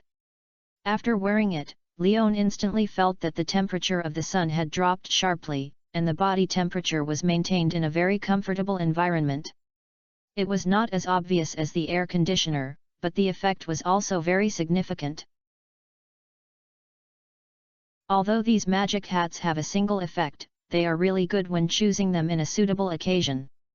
This reminds Leon of the hat mouse. If you have time, go there and buy a few more magic hats. Whether it is used by yourself or given to others, it is very good. With the help of the farmer hat, Leon had the courage to go out on his bicycle. Although I encountered the destruction that night, the old-fashioned bicycle under my butt still held on. When Leon rode, he didn't feel anything wrong, nor did he hear anything wrong. It seemed that this bicycle would last for a long time. Leon, riding a bicycle, walked across the dirt road. When I came to Pelican Town, there were still people in Pelican Town who were outdoors even under the scorching sun. For example, Grandma Evelyn watered the flower pots that had already cracked in her beloved garden. When I saw Leon riding a bicycle, I naturally smiled and said, "Hello, Leon, good afternoon, the hat you are wearing is very beautiful, and now you are becoming more and more like a farmer." "Is that so? Thank you, Grandma Evelyn, for the compliment." Leon stopped the car and put his foot on the ground, and said happily to Evelyn, "Grandma, be careful of sun protection. The sun is quite fierce this summer." When people get old, they are not so sensitive to high temperatures, but they feel quite comfortable. Grandma Evelyn replied with a smile. Leon observed Grandma Evelyn's face, and indeed did not see the sweaty appearance. and did not persuade her. If Grandma Evelyn was really hot, Leon would have planned to give her the farmer's hat on her head. Although it was a little hot, he was young and could tolerate it. Now it seems that there is no need for this. So I chatted with Grandma Evelyn for a few more words, and Leon continued to ride his bicycle toward the other side of the beach. After crossing the stone bridge of the river, he chose the trail on the left. Then I got off the bicycle in front of the steps, put it in my backpack, walked up the steps, and after walking for a while, I saw Sophia's vineyard. At this moment, grape trellis has been erected in the planting areas of the vineyards, and grape trellis is empty, but it won't take long to cover the grape trellis under these shelves, and then hang tempting purple grape bunches on these shelves. However, compared to the vineyard, the lively thing is still on the cliff to the west of the vineyard. A group of workers wearing hard hats, reflective vests, bare arms and calves were knocking on the iron frame there, and some people were cutting appropriate steel and welding. So many things are probably going to take a lot of effort when transporting them. Looking at the various steel bars, cables, wood and other building materials piled up at the construction site, thinking of the steps he had just walked up, Leon felt the hard work of these workers. He used to be fucked behind his father's butt during the summer vacation. He knew how harsh the construction site was in such weather. The exposed steel bars were as hot as red soldering irons. In addition, it was not covered by direct sunlight torture to eliminate physical strength and will. So after seeing that there was no conspicuous pink hair on the construction site, Leon immediately ran to the manor door and knocked on the door. "Hi, Leon." Sophia came over and opened the door for Leon. "Come in and sit down quickly." I turned on the air conditioner and it was very cool. Yet, Leon entered the house and felt the coolness that was completely different from outside. He immediately asked, "Do you have iced juice here? Lend me some, I will buy it back to replenish you, or directly convert it into cash." "Yes, how much do you want?" Sophia nodded and brought Leon to the large refrigerator, opened the refrigerator, revealing the filling juice stored inside. "I'll ask for it all, you can calculate the price." Leon glanced at it and found that there were about 20 bottles, and I don't know if it was enough. "What do you want so much juice?" Sophia asked at Leon in confusion. "Take it to the workers you hired. If you are exposed to the sun in the summer, you will also have to exert physical strength. The body consumes a lot of water and electrolytes. At this time, drinking water doesn't work, so you have to drink something with sugar." Leon explained. "Ha ha ha, that's it, but you don't need to do it. I've already let it be prepared for them. There are special logistics personnel to ensure their food and water, and there are also sunshades set up in the forest to give them rest." Sophia smiled and comforted Leon, saying, "I also know that they are working hard, so I will never treat them unfairly. I want to go together. It's not bad. I know how to be considerate of others. You are a good boss and worthy of being my good sister." Leon breathed a sigh of relief when he heard this, and then couldn't help but stretch out his hand and rub Sophia's head. The little pink hair was quite smooth and felt very good when he rubbed it. Chapter 667 Aged Blue Moon Wine. "The hair is going to be messed up, and I was just forced to call you brother before. Don't try to take advantage of me all the time." Sophia glared at Leon in dissatisfaction and protested, but she did not stretch out her hand to push away Leon's hand, and she felt that she was upright. "It's okay, I'll just accept it. Come on, brother will give you candy. Leon took out maple strawberries from his backpack with a smile and swayed and joked at Sophia. It looks so good. Is this the new thing you said on the phone? Sophia was immediately attracted by the maple syrup strawberries. After all, this thing is so beautiful, it is as shiny as a gem. Try it if you like it or not. It's made of maple syrup and wrapped in strawberries, which is quite delicious. Leon handed the maple syrup strawberries to Sophia and urged. After Sophia took it, her mouth opened, but she did not bite it down, but stuck out her tongue and licked it. A rich maple scent instantly swept through her mouth. Combined with the burnt aroma after cooking, Sophia's eyes lit up. It's really delicious. Leon, it's a pity to be a farmer. If you open a restaurant, it's definitely not worse than Uncle Gus's star fruit. Forget it, farming is a lot of money, and it's enough to have a Gus Tavern and restaurant in Pelican Town. Opening another one is a mess. At that time, everyone may not make ends meet, and you don't want to see you Gus uncle is bankrupt. Leon complained. It's okay, you can open a restaurant that serves me alone, and I promise you won't suffer any losses. Sophia replied seriously. Then I won't call a restaurant anymore, and this is maintenance. I'm not that far. Leon flicked Sophia's forehead angrily. Since this girl got familiar with her, she has felt much more cheerful. I don't know if it was her efforts that had worked, or the resurrection stone that allowed her to meet her parents in her dreams, soothe her depression. By the way, do you still need to take medicine every day now? I rarely take it, probably once a week. Harvey said that I was in good condition and in good mood.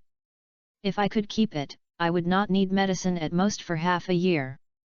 Sophia certainly knew what Leon was saying and immediately shared the good news. It's not bad, good, healthy is more important than anything else.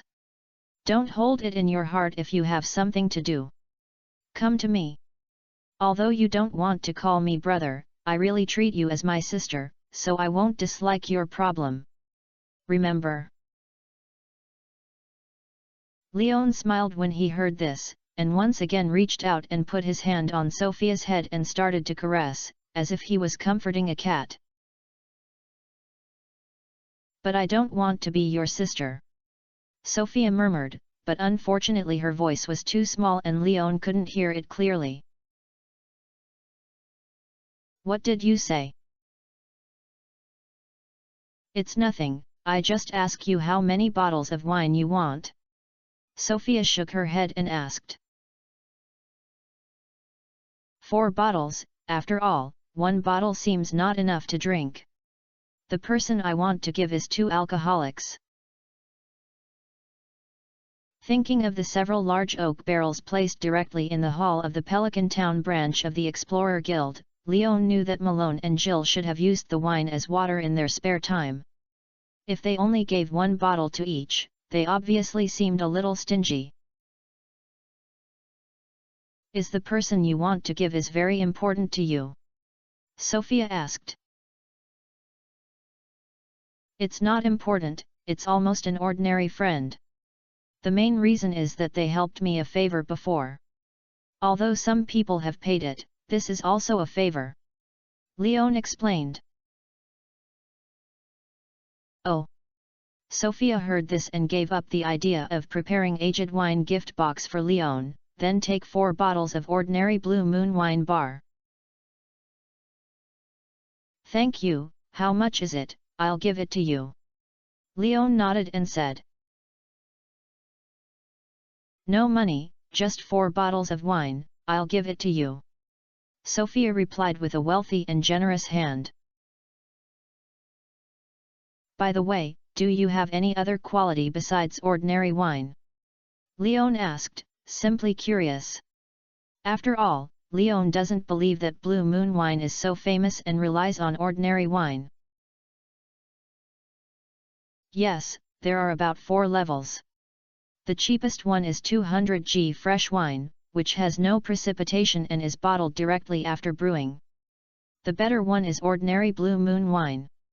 After the barrel is released, the precipitation price here is 400g, and the Yuan Chamber of Commerce will sell about 5600g. Even better, it is aged in the wine cellar for more than a month. The market price ranges from 200,5000g based on the time. Sophia waved her fingers and counted at Leon. What about the best 4th class? Leon continued to ask. That's the aged Blue Moon wine gift box. This one is settled in the wine cellar for a year, and it is decorated with flower baskets and bows, which is very suitable for giving away. The quality of the wine itself is also the best. It usually needs to be auctioned and the price starts at 1 wg. It was the idea of the Yuan Chamber of Commerce to go to the auction, saying that it would be a word of mouth and market, so few people can buy it. However, this aging itself also requires a long period of precipitation and fermentation, so I don't have much reserves, so I really like this model. Sophia explained. Understood. Hearing Sophia say this, Leon almost figured out the specific situation of Sophia's 4th class wine. In fact, it is easy to understand. The 4 qualities are the corresponding ordinary, silver star, Venus, and iridium star. Actually, I was going to get you aged wine, but you said so, just take the ordinary ones. After Sophia said that, she took Leon to open the door beside the kitchen, revealing the wine rack placed in the small room. A wooden box was pulled out from the bottom of the shelf. In the wooden box were neatly placed 12 bottles of wine labeled with Blue Moon wine. Sophia pulled out 4 bottles and placed them in front of Leon. Thank you. Leon put it in his backpack and thanked Sophia. I'll treat you to dinner tonight. Don't worry, there's the one I'll give you. Sophia reached out and grabbed Leon, then walked around the wine rack, opened a wall door that was close to the floor, and then took out a bottle of wine that was larger than an ordinary wine bottle from under the wall door, and the background of the bottle was light blue. This is. After taking this bottle of different wine, the system actually gave annotations. Aged Blue Moon wine, Craftsman's products, aged handmade wine made by Sophia at Blue Moon Wine Manor. The special craftsmanship and girls' concentration add a touch of fate to the wine. You can temporarily improve luck after drinking for 3 points, lasting for 7 hours. The effect of repeated drinking cannot be superimposed. A autumn rain and a cooler, and the cooling rate has been extremely fast recently. Brothers, remember to add clothes and quilts, pay attention to keeping warm, so my buddy was caught. When I arrived at the company in the morning, I squatted in the pit and finally recovered. The remaining 2 chapters are probably written in the afternoon. Chapter 668 Pepper. Last time when you gave me coconut wine, I planned to treat you with this kind of aged wine, but I kept helping you in the kitchen. I forgot. This time I happened to give it to you, so I didn't tie a bow for you, and I didn't prepare a hand-woven flower basket. Can you understand what I mean? Sophia stared at Leon and whispered. Let me keep it for myself, right? Leon smiled and told Sophia what she thought, and joked. But this thing is 1 wg in 1 bottle, I really can't bear to leave it. What are you reluctant to let go? I have some more here. Apart from what is reserved for the Far Travel Chamber of Commerce, the remaining amount is not small. If you really like it, I can give you a bottle every month. Sophia looked at Leon speechlessly and complained. It's so precious. Leon reminded Sophia helplessly, if the value of gifts is too different, it will be difficult to accept them with peace of mind. Anyway, I'm going to give it to you. If you don't want it, I'll smash it.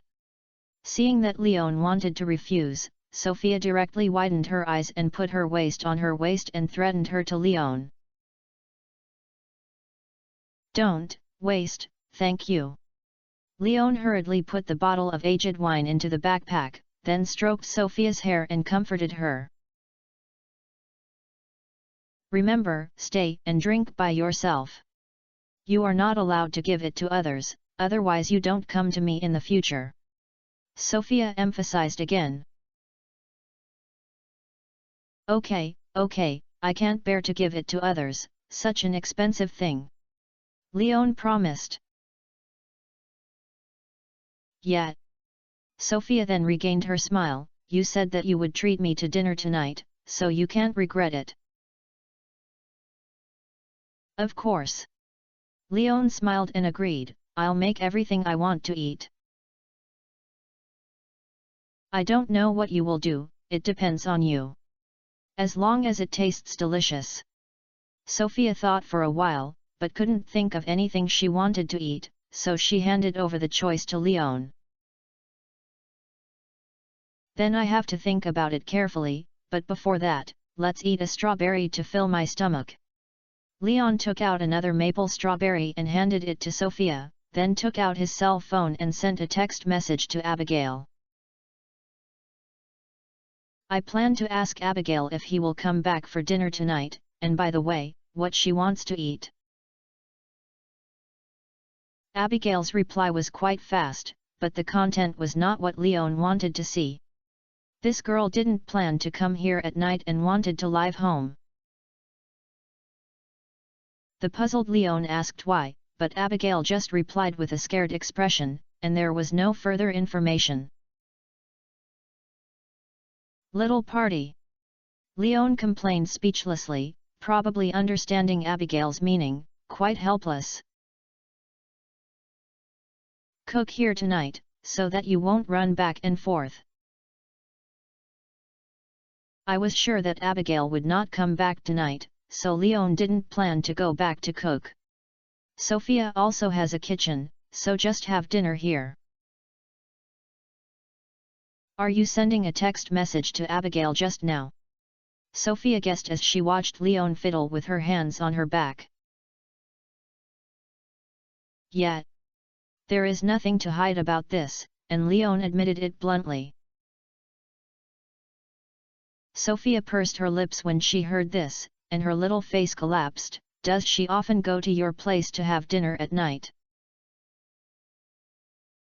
Yes, she is my girlfriend, you don't know. Leon explained with a smile. Oh. Sophia responded casually, then stopped talking, lowering her head and not knowing what she was thinking. Leon also noticed that Sophia was feeling depressed and had a headache. She hadn't noticed it before. Now, Sophia's performance is obvious, he understands that this girl seems to have some other thoughts about him. I'll go and see what's in your refrigerator first, and then determine what to do at night. But this kind of thing is seen through and not said it out loud, so Leon could only find an excuse to escape first. After leaving the wine cellar, there was the kitchen outside the door. I looked at the inventory in the refrigerator. It was basically no different from the last time. It was just that the ingredients I consumed had been refilled, and there was no change. But this time Leon planned to change his ideas. If you want to eat most when you are blowing the air conditioner in summer, then Lion's first choice is always hot pot, so Leon plans to have a hot pot banquet tonight. On the one hand, you can choose more, and on the other hand, it is also to allow Sophia to use the impact of spicy food to relieve her mood. After thinking about it, I naturally have to make it. Because there is no ready-made base, Leon needs to prepare it himself. So after deciding to make hot pot, Leon greeted Sophia, then went out to purchase ingredients for hot pot base. If you want to talk about where the meat ingredients are the most comprehensive in Pelican Town, it must be John, a tough guy butcher shop who doesn't like to talk, and you basically have whatever you want. I can understand butter. What are you going to do with beef bones? Even though I don't like to talk much, I couldn't help asking more questions when I heard that there was no one mentioned by Leon. Cook, Leon explained. Forrid. If John hadn't known that Leon was a farmer, he would have doubted whether Leon was so poor that he had no money to buy meat, but since Leon had said it, he could only provide the corresponding ingredients according to Lion's requirements.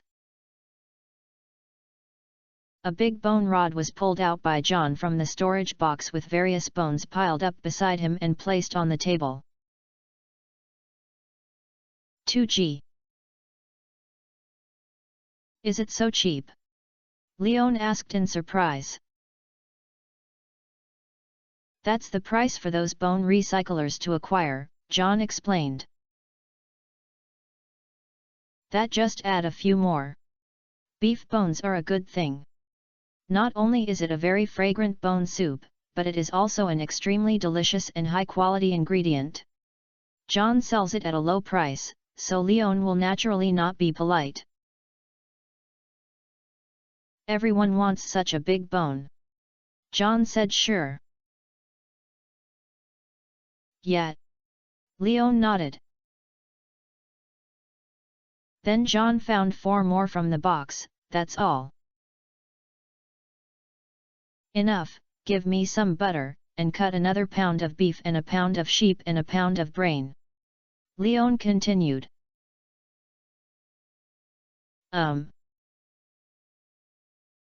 John responded and began to prepare for Leon. After paying the bill, he watched Leon leave with the flesh and bones. John scratched his head and thought for a long time but couldn't figure out what Leon could do with cow bones. After buying beef bone butter and meat here, Leon went to Pierre's grocery store to buy chili peppers. As a result, Pierre's chili was not prepared much, and Gus bought all of them in the morning. Fortunately, Leon and Gus had a good relationship, so Leon turned around and went to Gus, asked Gus for some chili peppers, and was surprised to find that there were actually peppers on Gus. How can you actually use this spice? Gus was quite surprised to see Leon holding dried peppercorns like a treasure.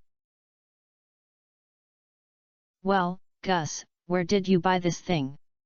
Leon asked Gus excitedly. After all, he thought there was no peppercorn in this world before. I took it from a friend who made spices and bought it from the Gotlo Empire. I thought this thing was very distinctive, so I made some and prepared to develop a new recipe. Gus explained. Can you please tell me? Leon rubbed his hands and asked. Take it whatever you want. Gus replied indifferently that he didn't use this thing many times because this spicy and numb spice has a strange numbing experience. He has never thought of what to do. He just occasionally put a little bit of it into powder when dealing with the fish, and he didn't dare to put it too much. Thank you, I can buy this thing next time, so I'll bring some for me, Leon added. No problem. When you come to eat when you have time, you have to teach me the scope of this spice. I think you seem to be familiar with it. I want to learn to use it with you. Gus suggested. Of course. Leon agreed without hesitation. If Gus could use peppercorns, then maybe he could eat pickled fish on Gus' side in the future. I have some other spices, so you can tell me if I am familiar with them. Gus was quite happy to hear Lion's answer. What he is most interested in now is cooking. He rarely talks about cooking with people in Stardew Valley before, because most people are not very good at or interested in it. Now with Leon, it is different. Okay, but next time, I'm still in a hurry to go back and cook. Leon explained. Okay, there's some time anyway, I'll wait for you. Gus was not anxious, and smiled and sent Leon out of the door. He didn't even collect the money given by the peppers that Leon took away, and forced it back into Lion's pocket. Chapter 669 It's so tingling. Leon, who accidentally harvested peppercorns, was in a good mood, so he went back a little faster. When he arrived outside the Blue Moon vineyard, Leon saw Sophia wandering in the vineyard. I'm back, why don't you hold an umbrella? Although the sun has begun to set, it is still quite dazzling. Seeing Sophia observing the growth of grape seedlings under the sun, Leon was quite worried that the cold white-skinned girl would be tanned. It's okay, I've applied sunscreen. Sophia explained, then got up and looked at the big bags Leon was carrying. Why don't you put them in your space? It's not too heavy, I just carried it. Leon explained with a smile when he heard the words. It's not that he forgot, but that these things are stuffed into the backpack, so the plastic bag has to occupy one lattice, and the ingredients in the bag will occupy another lattice, and then take it out. The bag is a bag, and the ingredients are ingredients, and it's quite troublesome to separate automatically. It's better to just carry it like this, just for a short while, don't worry about deterioration and smell. Why did you buy bones? Are you awake?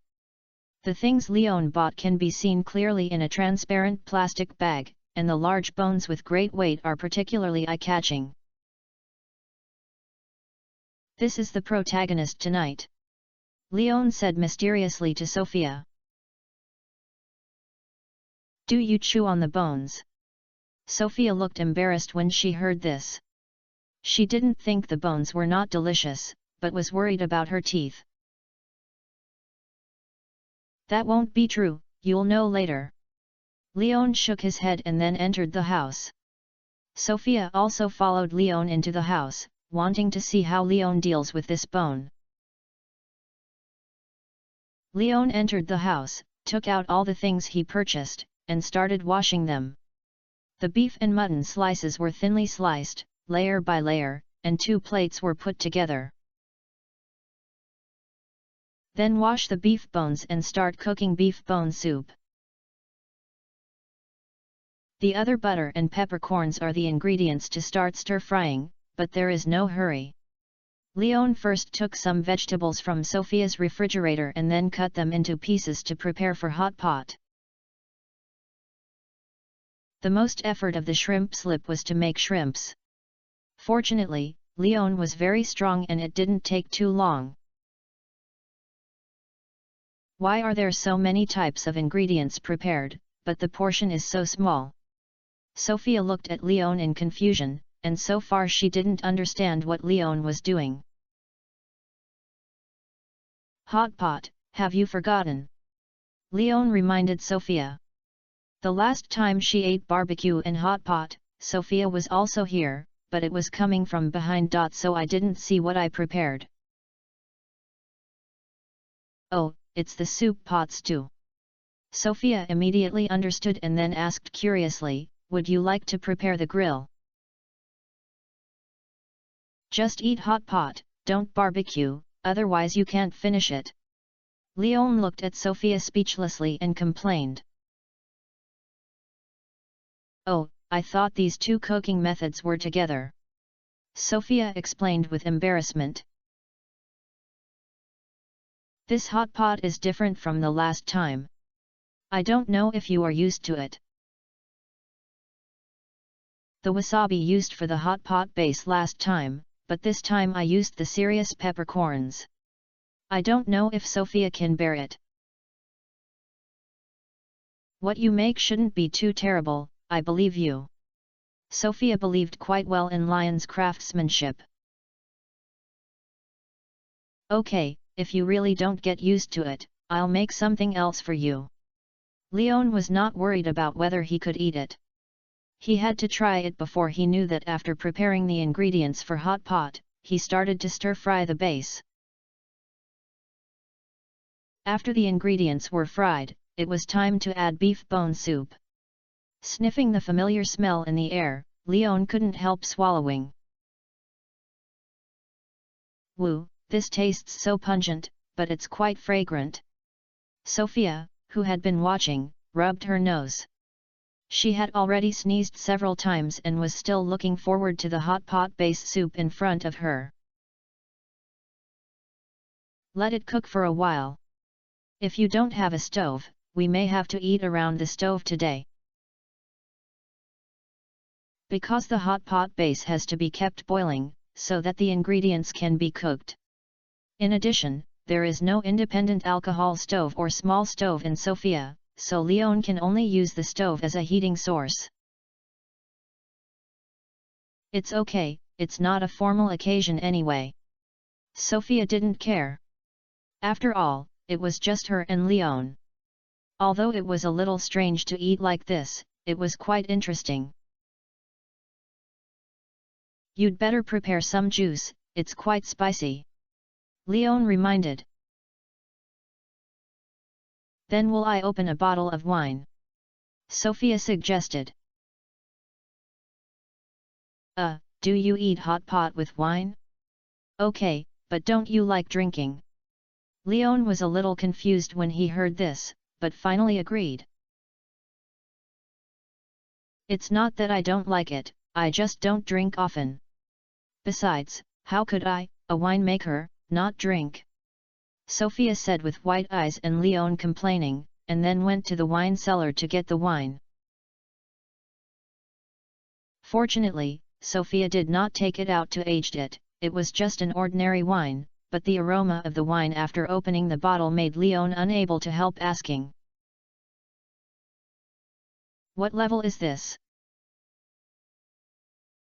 The second level is the kind that has filtered the impurities and precipitated for a week. Sophia replied. It's not that she is reluctant to take the better one, but the longer the wine is, the higher the alcohol content, and she doesn't want to get drunk and then embarrass her in front of Leon. Cheers, for a better life. Leon smiled and raised his goblet and said his toast to Sophia. For a better life. Sophia echoed, touched the glass gently with Leon, and drank the purple wine in the glass. Leon was a big mouthful. For him, wine and juice were similar, and he was not afraid at all. Although there was suspicion of chewing peonies, Leon didn't care about these red tape at all. How could he get so comfortable? Try it first. After picking up a few slices of beef, he put it in the pot and scalded it slightly. Leon delivered it to the plate in Sophia's hand and signaled Sophia to try it. Sophia put it into her mouth without hesitation. The hot beef mixed with a strong spicy and butter scent rushed straight into her nose. Then the tip of her tongue felt numbness and she couldn't help but cover her mouth. Woo, it feels so strange. Why do my mouth and tongue numb? Am I allergic? That's peppercorns, it tastes tingling. Leon explained, but he still came to Sophia and raised her chin. Sophia looked at Lion's movements nervously, and looked at Lion's face getting closer and closer. She felt a little breathing and her hands and feet were numb. Because of this scene, she has seen it in the comics. But what happened next was not as romantic as in the comics. Leon actually pinched Sophia's chin with his hands, and stared at Sophia's lips and teeth with his eyes close. The color is normal, there is no swelling, it seems that there is no allergic, so eat with peace of mind. And, although I have to take a leave tomorrow, I have to take a leave because I was arranged to go on a blind date. Although I am likely to lose, I still have to go through a process, which hurts my head. Chapter 670 Raid helped Sophia check whether she was allergic and confirmed that there was no problem inside her mouth. Leon, who was planning to pick up the fork, noticed Sophia rolling her eyes. What's wrong? Are you feeling uncomfortable? Leon asked in confusion, and wanted to approach Sophia's face to see if something was wrong. But before Leon could get close, Sophia stretched out her hands and pushed Leon away, and replied with a stern face, "I'm fine, thank you." Oh! Leon did not continue hearing this, responded and retreated. This obedient look made Sophia even more angry. She bulged her cheeks and raised the goblet placed beside her, poured a large mouthful of wine into her throat, then raised her fork, inserted half of the mushroom into the pot, and stuffed it into her mouth without blowing it. Wow, very hot! As expected, the hot mushrooms sucked in the soup made Sophia stick out her tongue and took a deep breath. She quickly took another big sip of wine to make her tongue feel more comfortable. The child looked like this. Leon shook his head, ran to the refrigerator and found a bottle of refrigerated milk, opened the bottle cap, and handed it to Sophia. Drink this, open your mouth by the way, and I'll see if there are any blisters that are scalded. I don't drink milk, I'm going to drink. Sophia took a step back and raised the wine glass in her hand and protested, I'm not a child anymore. Milk can relieve the effects of spicy taste and cool your mouth, Leon explained. I'm fine, I'm just scalded. If you don't believe me, look. Hearing Leon's explanation, Sophia stuck out her tongue and showed it to Leon. Apart from some rosiness, she didn't see any problem. Okay, then I'll put the milk here, you can see the choice yourself. After noticing that Sophia was not in pain and her tongue was normal, Leon did not force it. However, during the next meal, Leon was still staring at Sophia in case she made another chance of picking up the ingredients and sending them into her mouth without blowing them. Fortunately, Sophia learned her lesson just now. Before eating, she would blow the wind to quickly cool the ingredients, and then suck and put the ingredients with the right temperature into her mouth. Give it, wipe your nose. After eating for a while, Leon brought Sophia a napkin from the table. After eating for a while, the girl's nose began to suck, obviously she was so spicy that she was enlightened. Yet, Sophia took the napkin and washed her nose, then threw the used napkin into the trash can with a little embarrassed whispered, "It's just that I'm spicy, I don't catch a cold." I know, if it's really too spicy, I'll pour you a cup of hot water. Before eating, you can rinse it in hot water, or drink more milk, and drink less wine. Leon comforted that it's normal to have a runny nose when eating hot pot. Some people who are not very spicy will even lose small pearls. The reason why Sophia was persuaded to drink less was because Sophia's face was blushing like a monkey's butt. It was obvious that she had drunk too much. Oh! This time, Sophia did not refute. She obediently put down the goblet with only the bottom of the cup, and changed into a small mouthful of milk to suck it. After eating a hot pot for a while, I added 2 additional beef bone soup to the soup base in the pot, which was considered to have eliminated all the prepared ingredients. Leon ate most of the time, and Sophia ate quite a bit, but her combat effectiveness was still a little worse than Leon. She turned off the engine early, moved a chair, leaning against the back of the chair and swaying her head. If you can't drink, don't drink it. Girls should also protect themselves. After cleaning up and closing the stove, Leon walked to Sophia, helped her up, and complained as she looked at her floating steps and her eyes blurred. "Oh!" Sophia responded in a daze, then leaned on Leon's chest and asked, "Leon, are you going back?"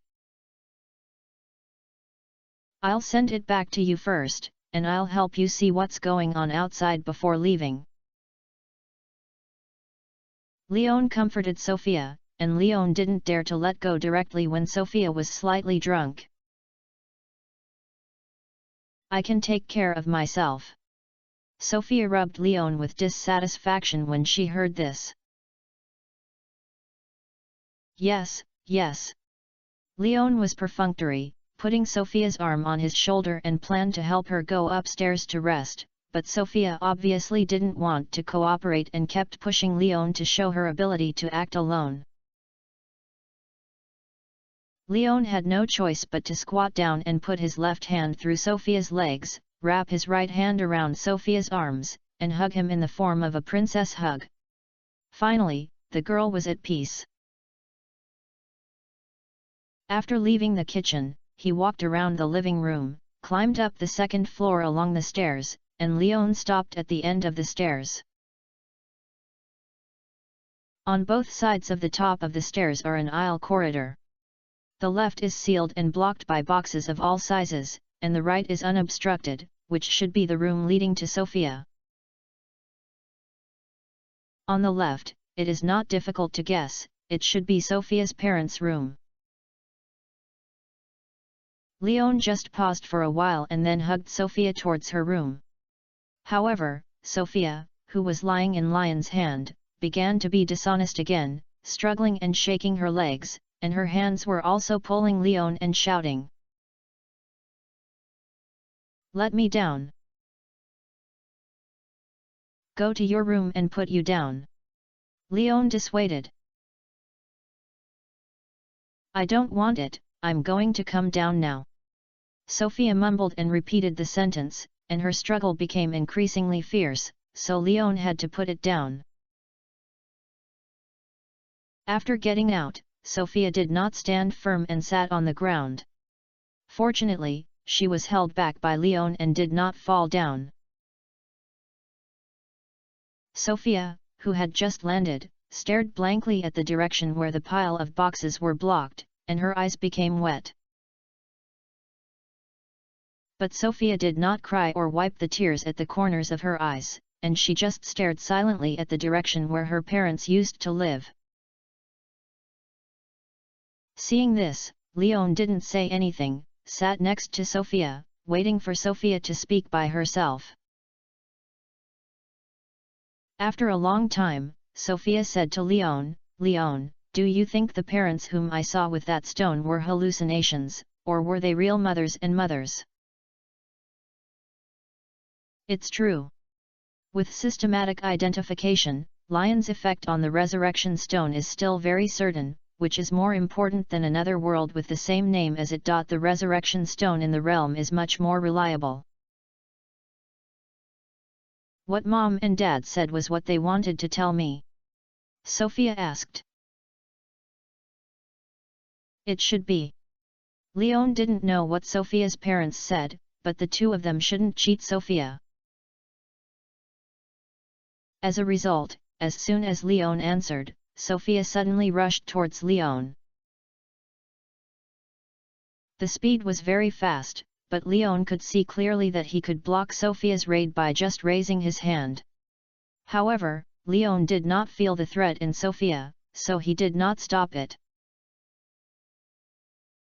Leon thought that Sophia felt wronged and wanted to find someone to rely on. But the next moment, facing Sophia's next move on her body, Lion's brain crashed, because after rushing over, Sophia actually directly printed a pair of red lips on Lion's mouth. It is soft and a little spicy. There is no extra skill, it is just a simple fit between two people's lips. Chapter 671 I Believe It Anyway. You. The sudden kiss that was about to be separated made Leon a little at a loss and looked at Sophia in a daze, not understanding why Sophia suddenly came like this after saying it well. I like you, Leon. I don't know whether it was the courage raised by drunkenness or the sudden thought of Sophia's expression was very serious at this moment. I don't know when it started. Every day I want to see you, I want you to be by my side, I want you to read comics with me, go to comic exhibitions, and leave our footprints in various interesting places. I'm sure this is what I like. My parents also support my decision. Every time I share the most with them in my dreams, they say you are caring about me and being a good man. If I don't resist you, I must firmly grasp you. I think they are right. You are the only man of the same age I don't hate, and I also particularly like the feeling of being with you. This feeling is very comfortable and exciting. Every time I see you, I can't help but want to get close to you and hug you, but you don't seem to feel the same way of me, so I've been waiting for you to have the same feeling as me. But I found that you never felt like this, which made me feel very uncomfortable. You always thought of asking me to call you brother, but I don't want to be brother and sister with you. I want to be lovers with you, the kind of lovers who can hold hands and walk with you. But, I have a girlfriend. Sophia's series of words touched Leon, but he was quite helpless. After all, he is not single now.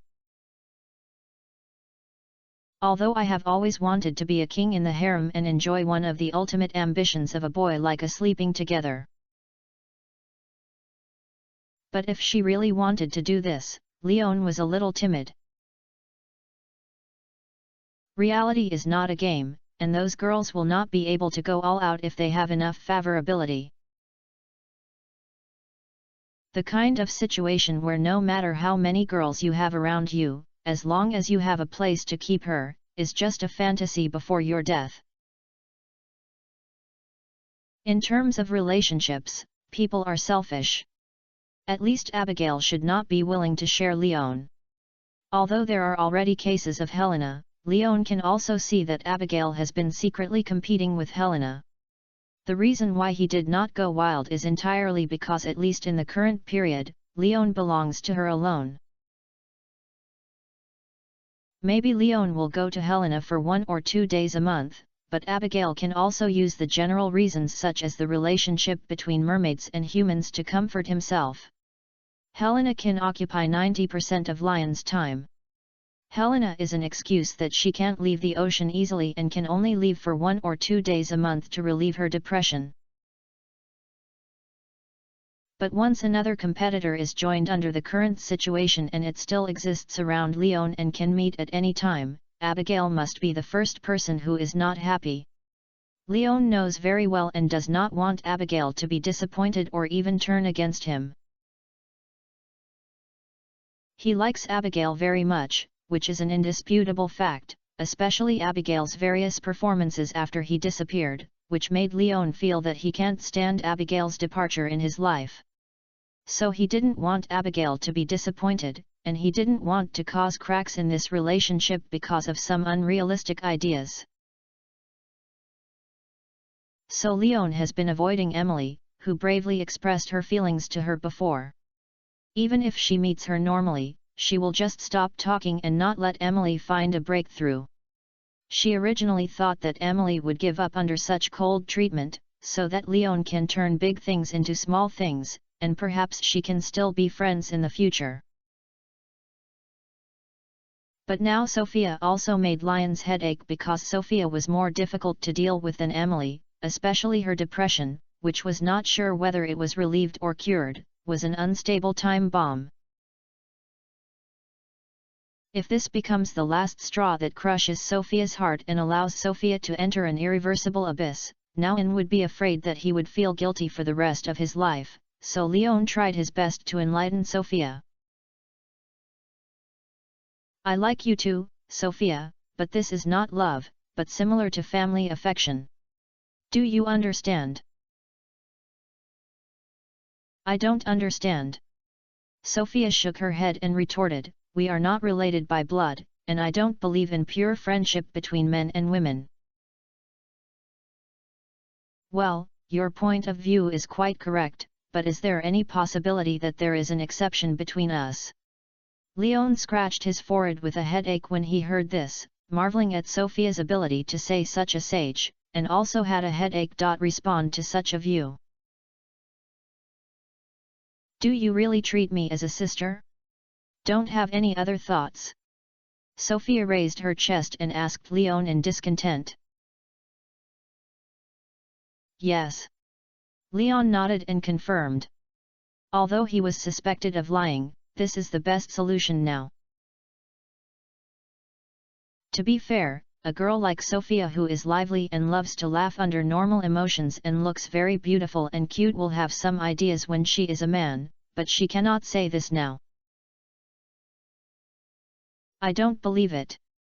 Sophia stared at Leon's face with wide eyes. When she saw Leon say yes, she left her eyes blankly, and confirmed that Leon was lying.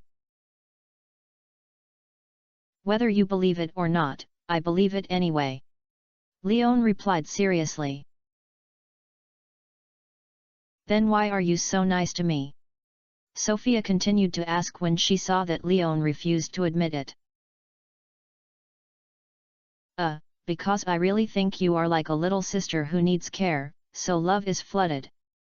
Leon concluded, but the confidence in his words was not enough. Just like a homeless kitten found on the road, and the hungry ones are by your side. Sophia gave an example.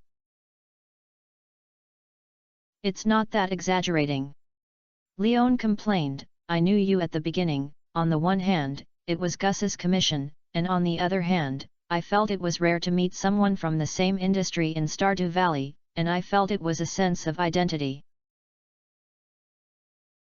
Later, I noticed that something was wrong with your situation, and I remembered a friend who was in the same predicament as you, so I couldn't help but pay more attention to you. After all, I can't know your situation but turn a blind eye. You are still young, and the consequences of not sorting out and guiding the mental illness of depression are really terrifying, so I don't want to see you have an accident. So that's why I like you.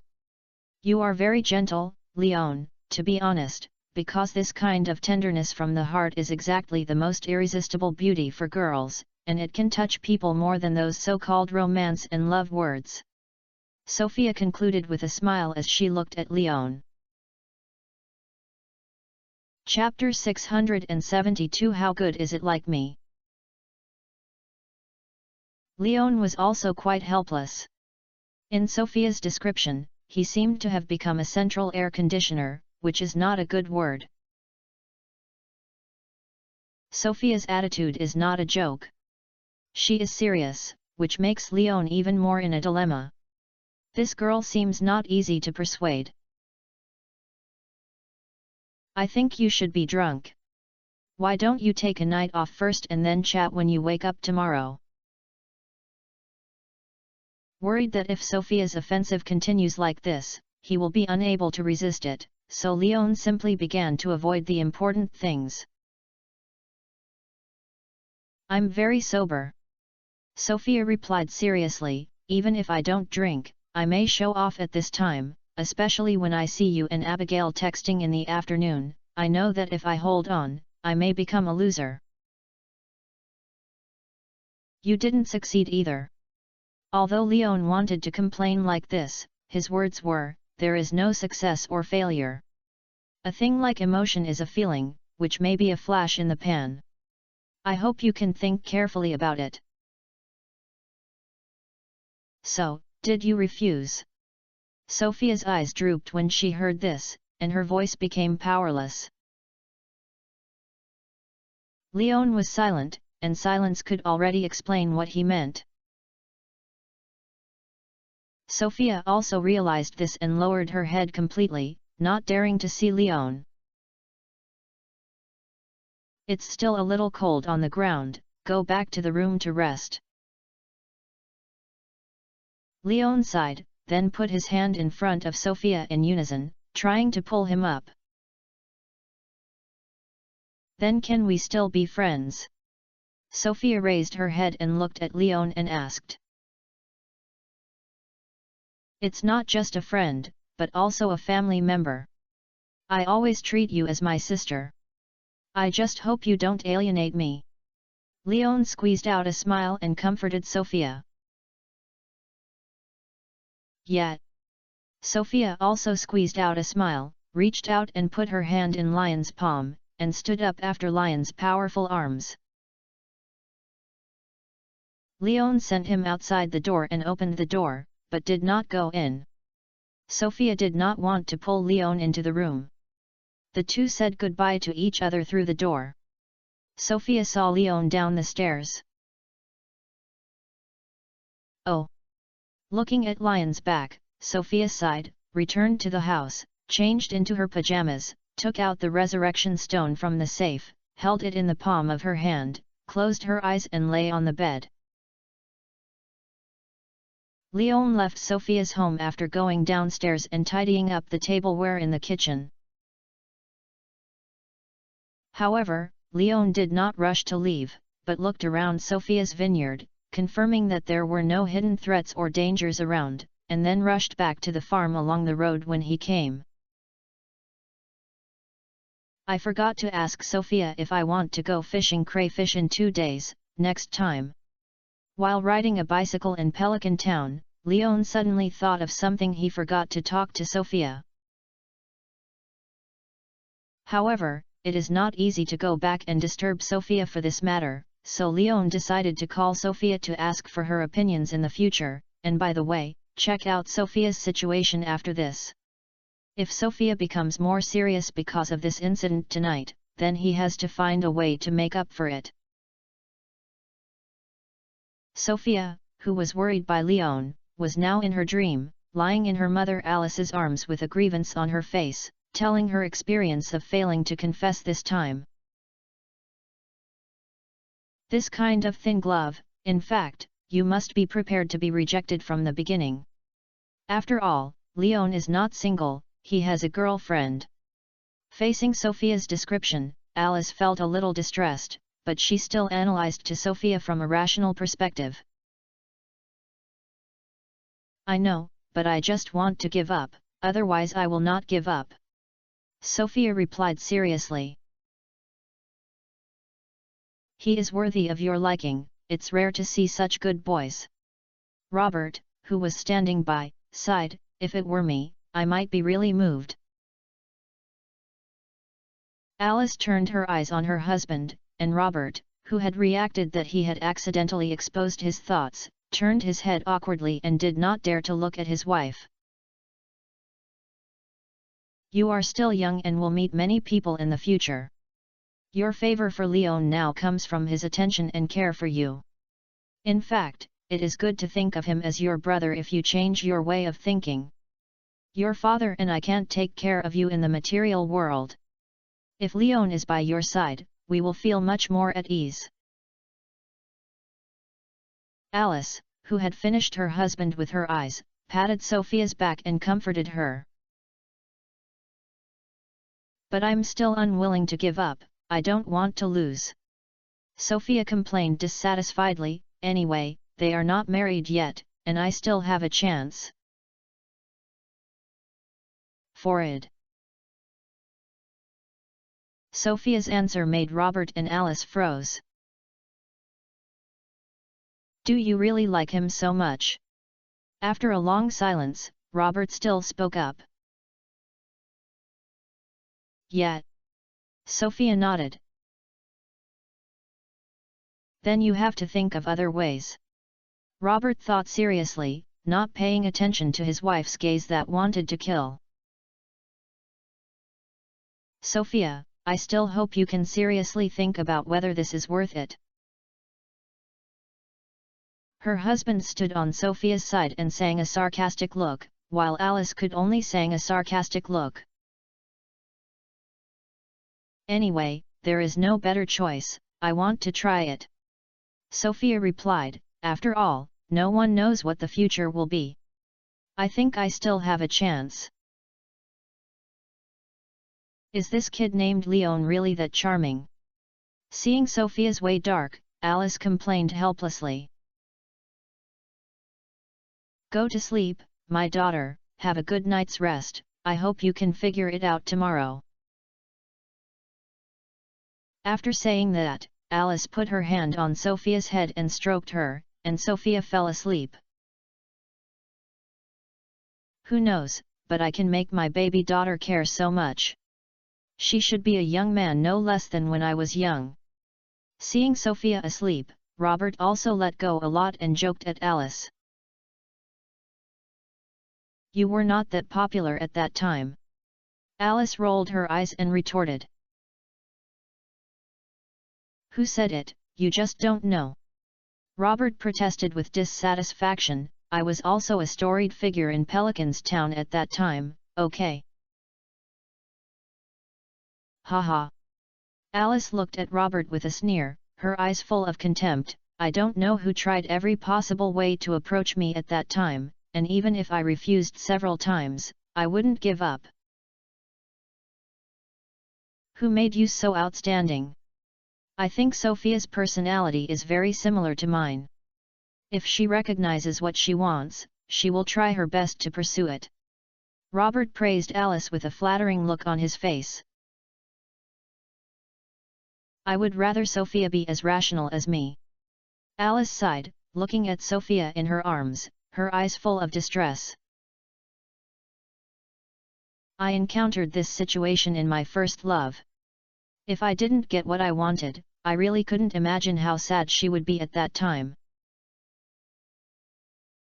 This is also part of growth, right? We can't stop her, but I believe Leon should take good care of her. Robert stepped forward and hugged Alice and comforted her. I hope. Alice murmured in her husband's arms. I hope Sophia can figure it out by herself.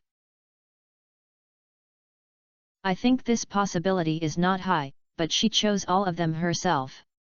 We can't persuade her, so we can only think of her own way. Robert couldn't help but sigh at this moment. Chapter 673 Special Gift. When he returned home, Leon took his clothes to take a shower as soon as possible. His body was covered with the smell of butter and chili. Without washing it, Leon was afraid that he would be hungry in the middle of the night. Leon, who walked out of the bathroom with a refreshing look, went upstairs after washing his clothes. The air conditioner was turned on as soon as I entered the room, and then I was covered in a quilt and slept until dawn. The first time I woke up early and opened my eyes, Leon put on his clothes and went downstairs to wash and cook. Because I was going to the mine today, the breakfast I made was a portable noodle cake. In addition to my own share, Leon also baked a few more pieces, which were left for Robin.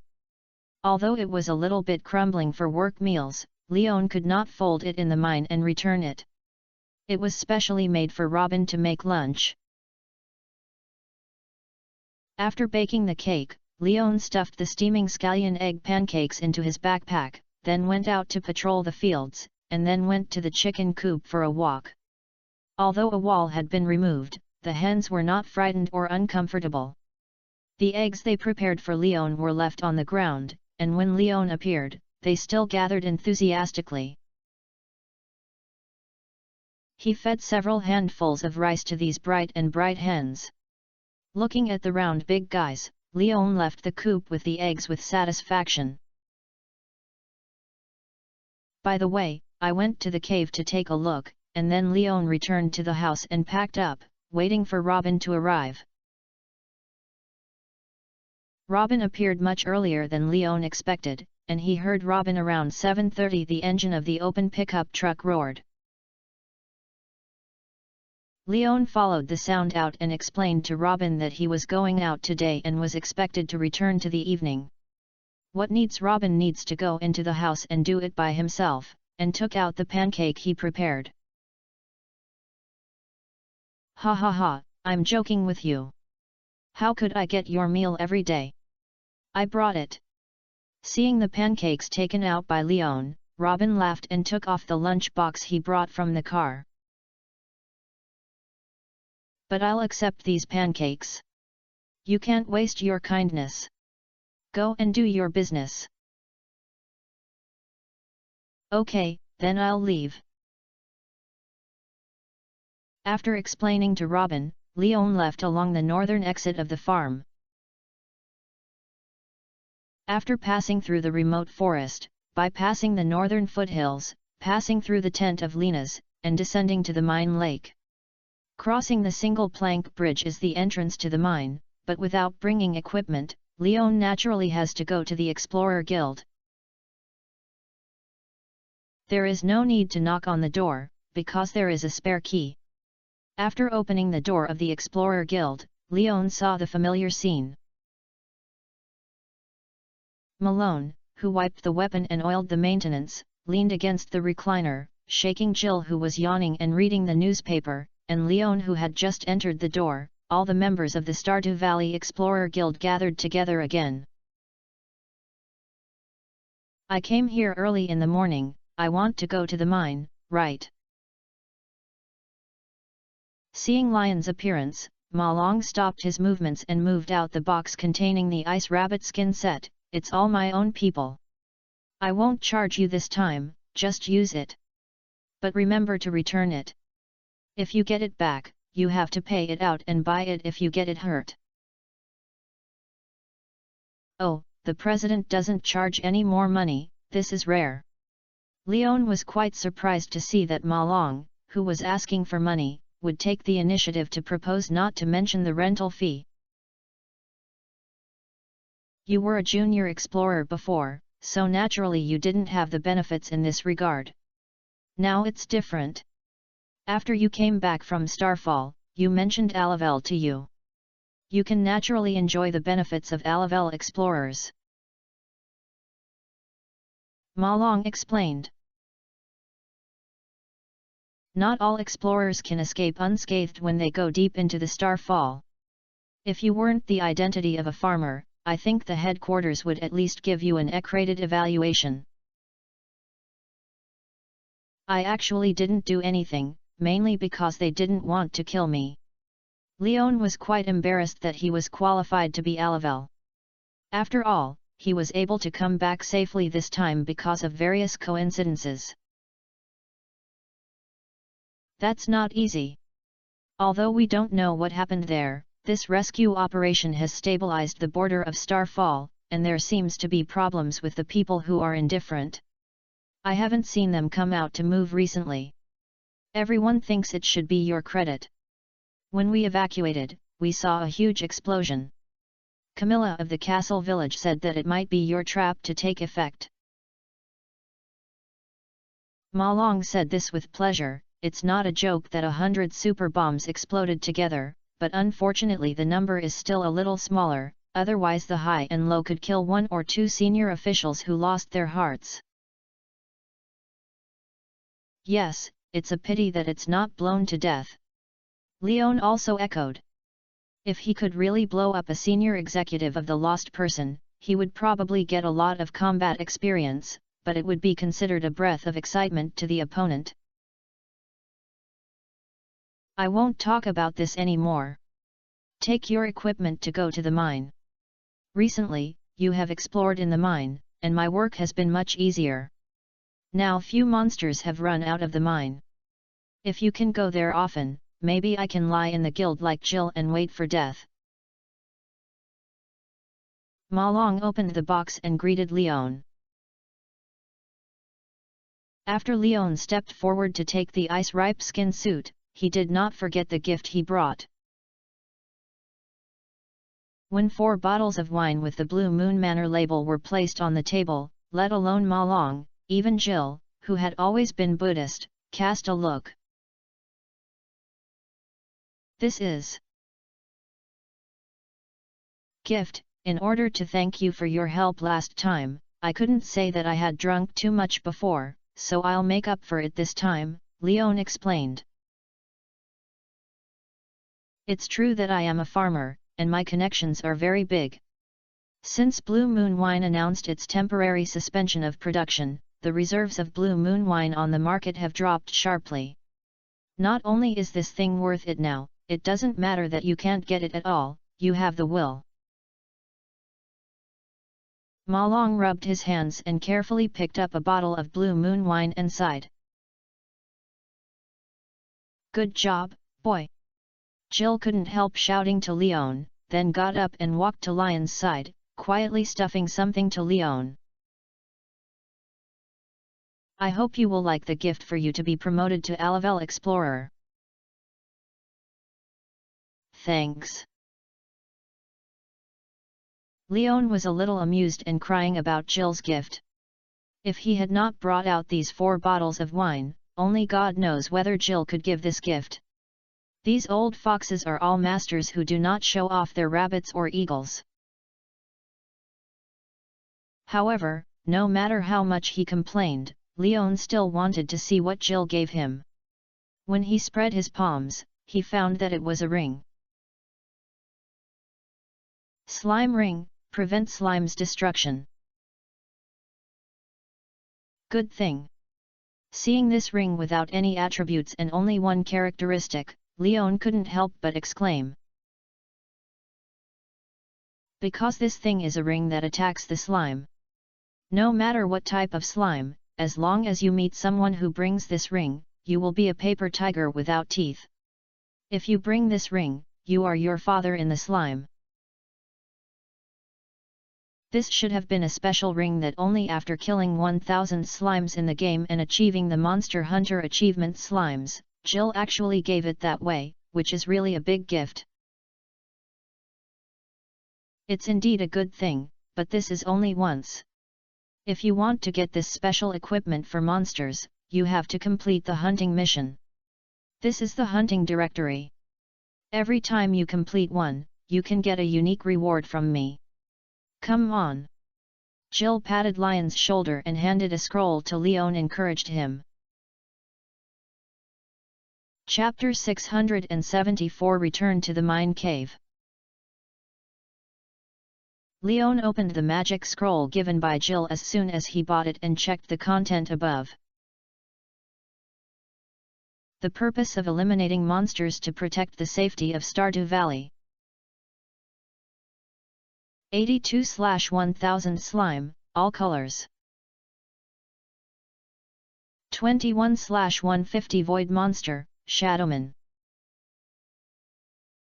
17/200 bat, all attributes. 7/50th skeleton, all professions. Real-time statistics are no wonder they are called magic scrolls. Looking at the above strike progress figures, Leon immediately realized that these were statistics on the number of monsters he had killed. Yes, I should have given you one, but I forgot it, but it's not too late to make up for it now. Although there was a mistake first, Jill felt no guilt. After all, I don't know if you really want to be an explorer or be fooled by Ma Long, but being able to appear here safely proves that you still have the strength and ability to become an explorer. He's Alzheimer's disease, don't worry about him. Ma Long complained to Leon without hesitation, and then kidnapped the 3 bottles of Blue Moon wine on the table, making Jill stare at him. Seeing that the two were about to start a duel of wine distribution, Leon decisively took off with his ice skin equipment. After leaving the Explorer Guild gate, he turned around and walked back, heading straight into the entrance of the mine. But after entering the mine, I did not go to the elevator, but went along the narrow rock wall passage to find a dwarf. It was still the simple cave, with a table and a chair, a small dwarf sitting on the chair without feet on the ground, wearing a metal helmet that showed only a pair of red eyes. "Human, are you here again? What do you need to buy?"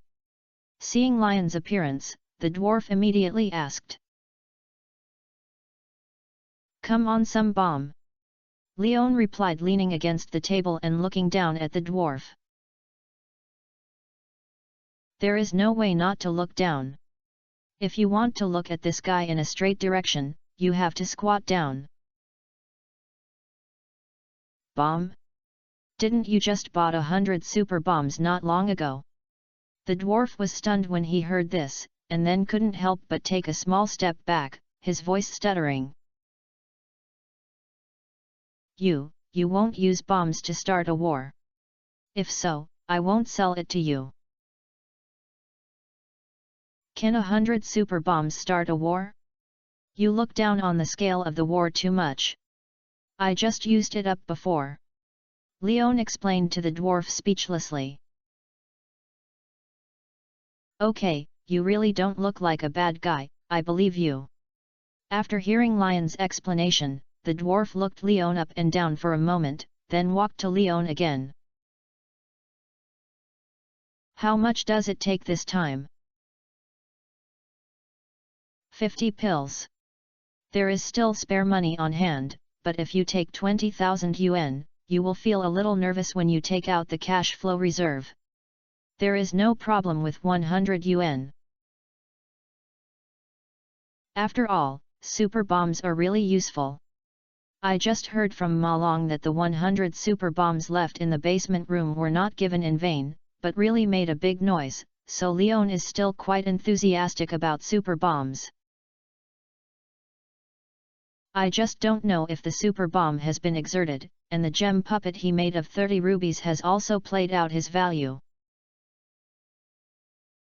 It's a pity that Leon and the gem puppet do not have the ability to connect from a long distance, and there is no effective source of information deep in the starfall.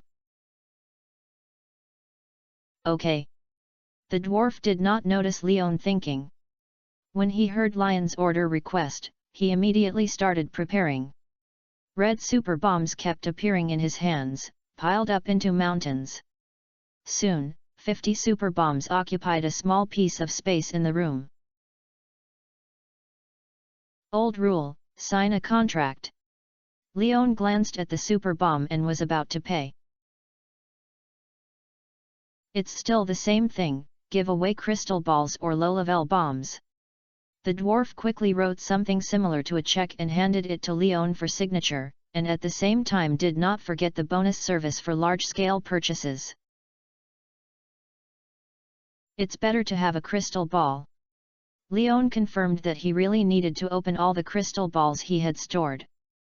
After all, it was hard to find antiques in the collection room of Gunther that he had promised Gunther to fill the library's collection room, but the acquisition of special minerals was much simpler. I'll give you 2 more. The dwarf took out 12 red magma crystal balls when he heard this. Leon, who had signed the letter, received the ownership of the bomb, including the magma crystal ball given by the dwarf, and it was all included in his backpack. Happy transaction. After confirming that there was no problem with the number, Leon stretched out his hand and said to the dwarf, Happy transaction. Although hesitated, the dwarf finally held his short arms and hands with Leon, which responded to Lion's friendliness. By the way, I'll bring it to you. After the transaction ended, Leon was about to leave. However, before leaving, he left a large bottle of milk for the dwarf, which came from Hoja's supermarket. Although the quality was not high, it was at least serious pure milk. Milk. Thank you. The dwarf was very satisfied with Lion's gift and his voice became much louder. No need to thank you, let's take a step first. After delivering the milk, Leon ran away and arched his waist along the passage to return to the entrance of the mine, just pressed the elevator. Taking advantage of the time when the elevator was descending, Leon changed into the Iceblade skin suit. This special equipment with its own cooling function was combined with the cold wind in the elevator shaft, which made Leon shudder. Fortunately, the elevator quickly reached the 100th floor. As soon as the elevator door opened, the heat wave in the lava area diluted the coldness. I don't know when I can rely on my body to walk unscrupulously in these special areas. Even though Leon, wearing fire stepper boots, could still feel a little hot and couldn't help but complain. Originally, he thought he had eaten the second star fruit, and he should be considered a strong player. When he found out when he went to the mine, he actually didn't seem to be much different from the previous star fruit, so he was a little disappointed. But this is only temporary, and the second star fruit is not Lion's limit, so Leon feels that his future is quite promising. Now is not the time for sad spring and autumn. Since he has come to the mine, mining is what he needs to pay attention to. After finding the stair pit leading to the 101st floor, Leon slid down the stairs and officially started today's mine journey. After landing, Leon looked around. The environment on the 101st floor was a relatively narrow maze. The width between the rock walls on both sides was about 2 meters. There were grey-black huge rocks strewn in the aisle, which was obviously not suitable for mines with bombs. So Leon silently took out a gold pickaxe and chose a huge rock to dig it out. Just around, the huge rock was broken, and 2 round stones lay quietly on the rock formation after the huge rock collapsed, waiting for Leon to take it away from the mine. Chapter 675 Soft. After receiving these 2 stones, Leon continued to dig all the huge rocks he saw, and at the same time walked along the aisle. Although he did not encounter metal or veins, these ordinary large rocks also provided other resources besides stones. Iron ore and coal, and a sphere of alley-mage crystal dots dotted with colorful light spots. Today's fortune seems not to be good. Counting the receipts in his backpack, Leon complained. Logically speaking, the 2 lucky points provided by the moon ring should not have such bleak returns in the mine, but the reality is indeed the case. It can only prove that your fortune today should not be too wonderful. Originally, the first thing I did every morning was to turn on the TV to see the fortune of that day. Leon didn't know when he started to forget it. Perhaps it has to do with the need to turn on the TV and the need to use the remote control to find a specific channel, which is far less convenient than just touching it in the game. However, based on the principle that Leon could not run away, so let's continue like this. Fortunately, the corner of this narrow passage is an open-air stair pit, so Leon didn't need to drive a stone to find a way. So Leon went downstairs directly along this stair tunnel. Damn it! As soon as he landed, Leon hurriedly retreated to the corner of the wall, because there was a magma pool just 5 centimeters on the left just below the stairs. If you didn't pay attention, move to the other side when you came down. Leon would probably be able to experience the joy of swimming in the magma. Fortunately, the range of the magma pool is not large, just a small area, which does not block the road ahead of Leon. The space of this layer is much larger than the previous layer. In addition to the magma pool, there is also a large circle of loose sandy soil, and various metal veins shining with golden luster and silver luster on the rock layer outside the sandy soil with the light provided by the magma. Of course, there will be no lack of shadow madmen and shadow shamans wandering among these mineral veins. #@Yuan. Lion's sudden arrival was discovered by these shadow men at the first time. The shadow shaman was the first to recite a series of obscure and weird spells, throwing out a ball of emerald green magic ball from his hand and attacked Leon. The magic ball's ball has a very fast ballistic speed, but fortunately, the distance between Leon and shadow shaman is quite far. It takes less than 2 seconds for the magic ball to escape from the front of Leon. This time is enough for Leon to avoid this straightforward attack. But apart from the shadow shaman, the shadow madman were not idle either.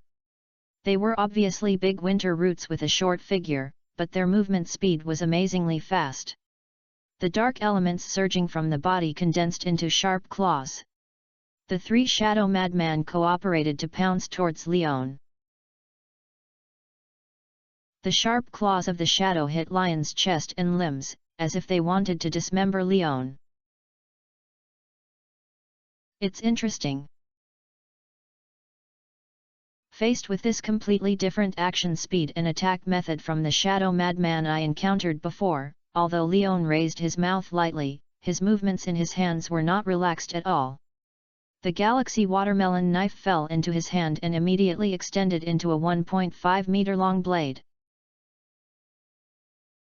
A simple sweep directly forced the shadow madman who was gathering back. Although they are monsters, they are wise at least. These shadow madmen also know how to avoid danger and will not silly hit Lion's blade. But it is precisely this instinctive reaction of dodging that gives Leon a chance to break through. Stepping forward with a lunge, the watermelon knife was projected out by Lion's backhand and smashed straight towards the closest shadow madman. The terrible force and sharp blade body made the air unable to stop the flight trajectory of the watermelon knife. The shadow madman who was chosen as the target only felt a purple light flashing in front of his eyes. The next moment, he felt his chest penetrated, and then turned into a false sense. None, returned to the embrace of the shadow. After one blow, Leon directly used his system backpack to retract the galaxy watermelon knife that fell to the ground, took it out again, held the hilt of the knife, and sideways avoided the sharp claws of a shadow madman who reacted and launched a counter-attack. He kicked it away with one hand, and then cut it into 2 pieces with one knife. Oh, the touch is good, it's soft when you kick it. Recalling the wonderful feeling of just kicking over, Leon was quite surprised. After all, the previous attacks on Shadowmen were relied on the galaxy watermelon knife as the main force, and the sharp blade could cut Shadowmen without any barrier. When I tried close combat for the first time, I found that the bodies of these Shadowmen were actually soft and their knowledge of uselessness increased. 2 of the 3 shadow madmen were dead. The remaining 1 did not scream and came up to avenge their kind. They turned around and ran away. The same was true for the shadow shamans chanting curses in the distance, galloping towards the corner of the mine cave in a uniform manner. This is another location that is different from the game. These monsters in the game focus on the principle of either killing me or killing me, but there has never been a mechanism to run away when the situation is wrong. Leon was not in a hurry to chase after him, but looked at the 2 runaway shadow men curiously, wanting to see how they left. If you pass through a stair pit, that would be great. In this way, Leon doesn't need to search everywhere without a goal. Under Lion's gaze, a shadow madman and a shadow shaman seemed to have a tacit understanding and ran towards the same direction. Then, when approaching a rock, the shadow shaman transformed himself into a ball of shadow and merged into the stone. The shadow madman followed suit, and the 2 shadow men merged into a stone and disappeared. Leon hurriedly followed him and looked at the stone that accommodated 2 shadow men at a distance of 2 meters. He didn't know if there was a stair pit under the stone or the two shadow men temporarily lurking, and was about to give himself a sneak attack trap, so he did not rush to dig it. But this does not mean that Leon has no other means.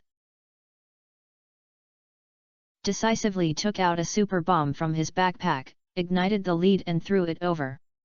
Leon turned around and ran away.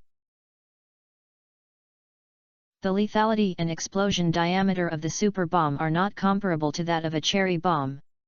Not to mention that Leon also has the talent for safe blasting.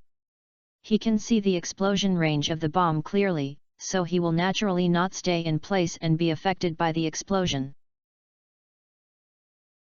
After leaving the explosion range of the super bomb, Leon did not continue to stay away because, in addition to the explosion, he was immune to the shock wave of the super bomb, so he did not need to dodge at all. After the leads burned, the super bomb directly expanded a ball of crazy flame, spreading around with the bomb as the center of the circle.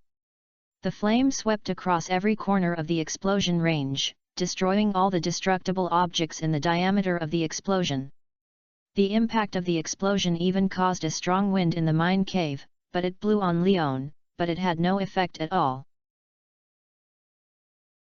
The characteristic of safe blasting and immune explosion is fully demonstrated at this moment.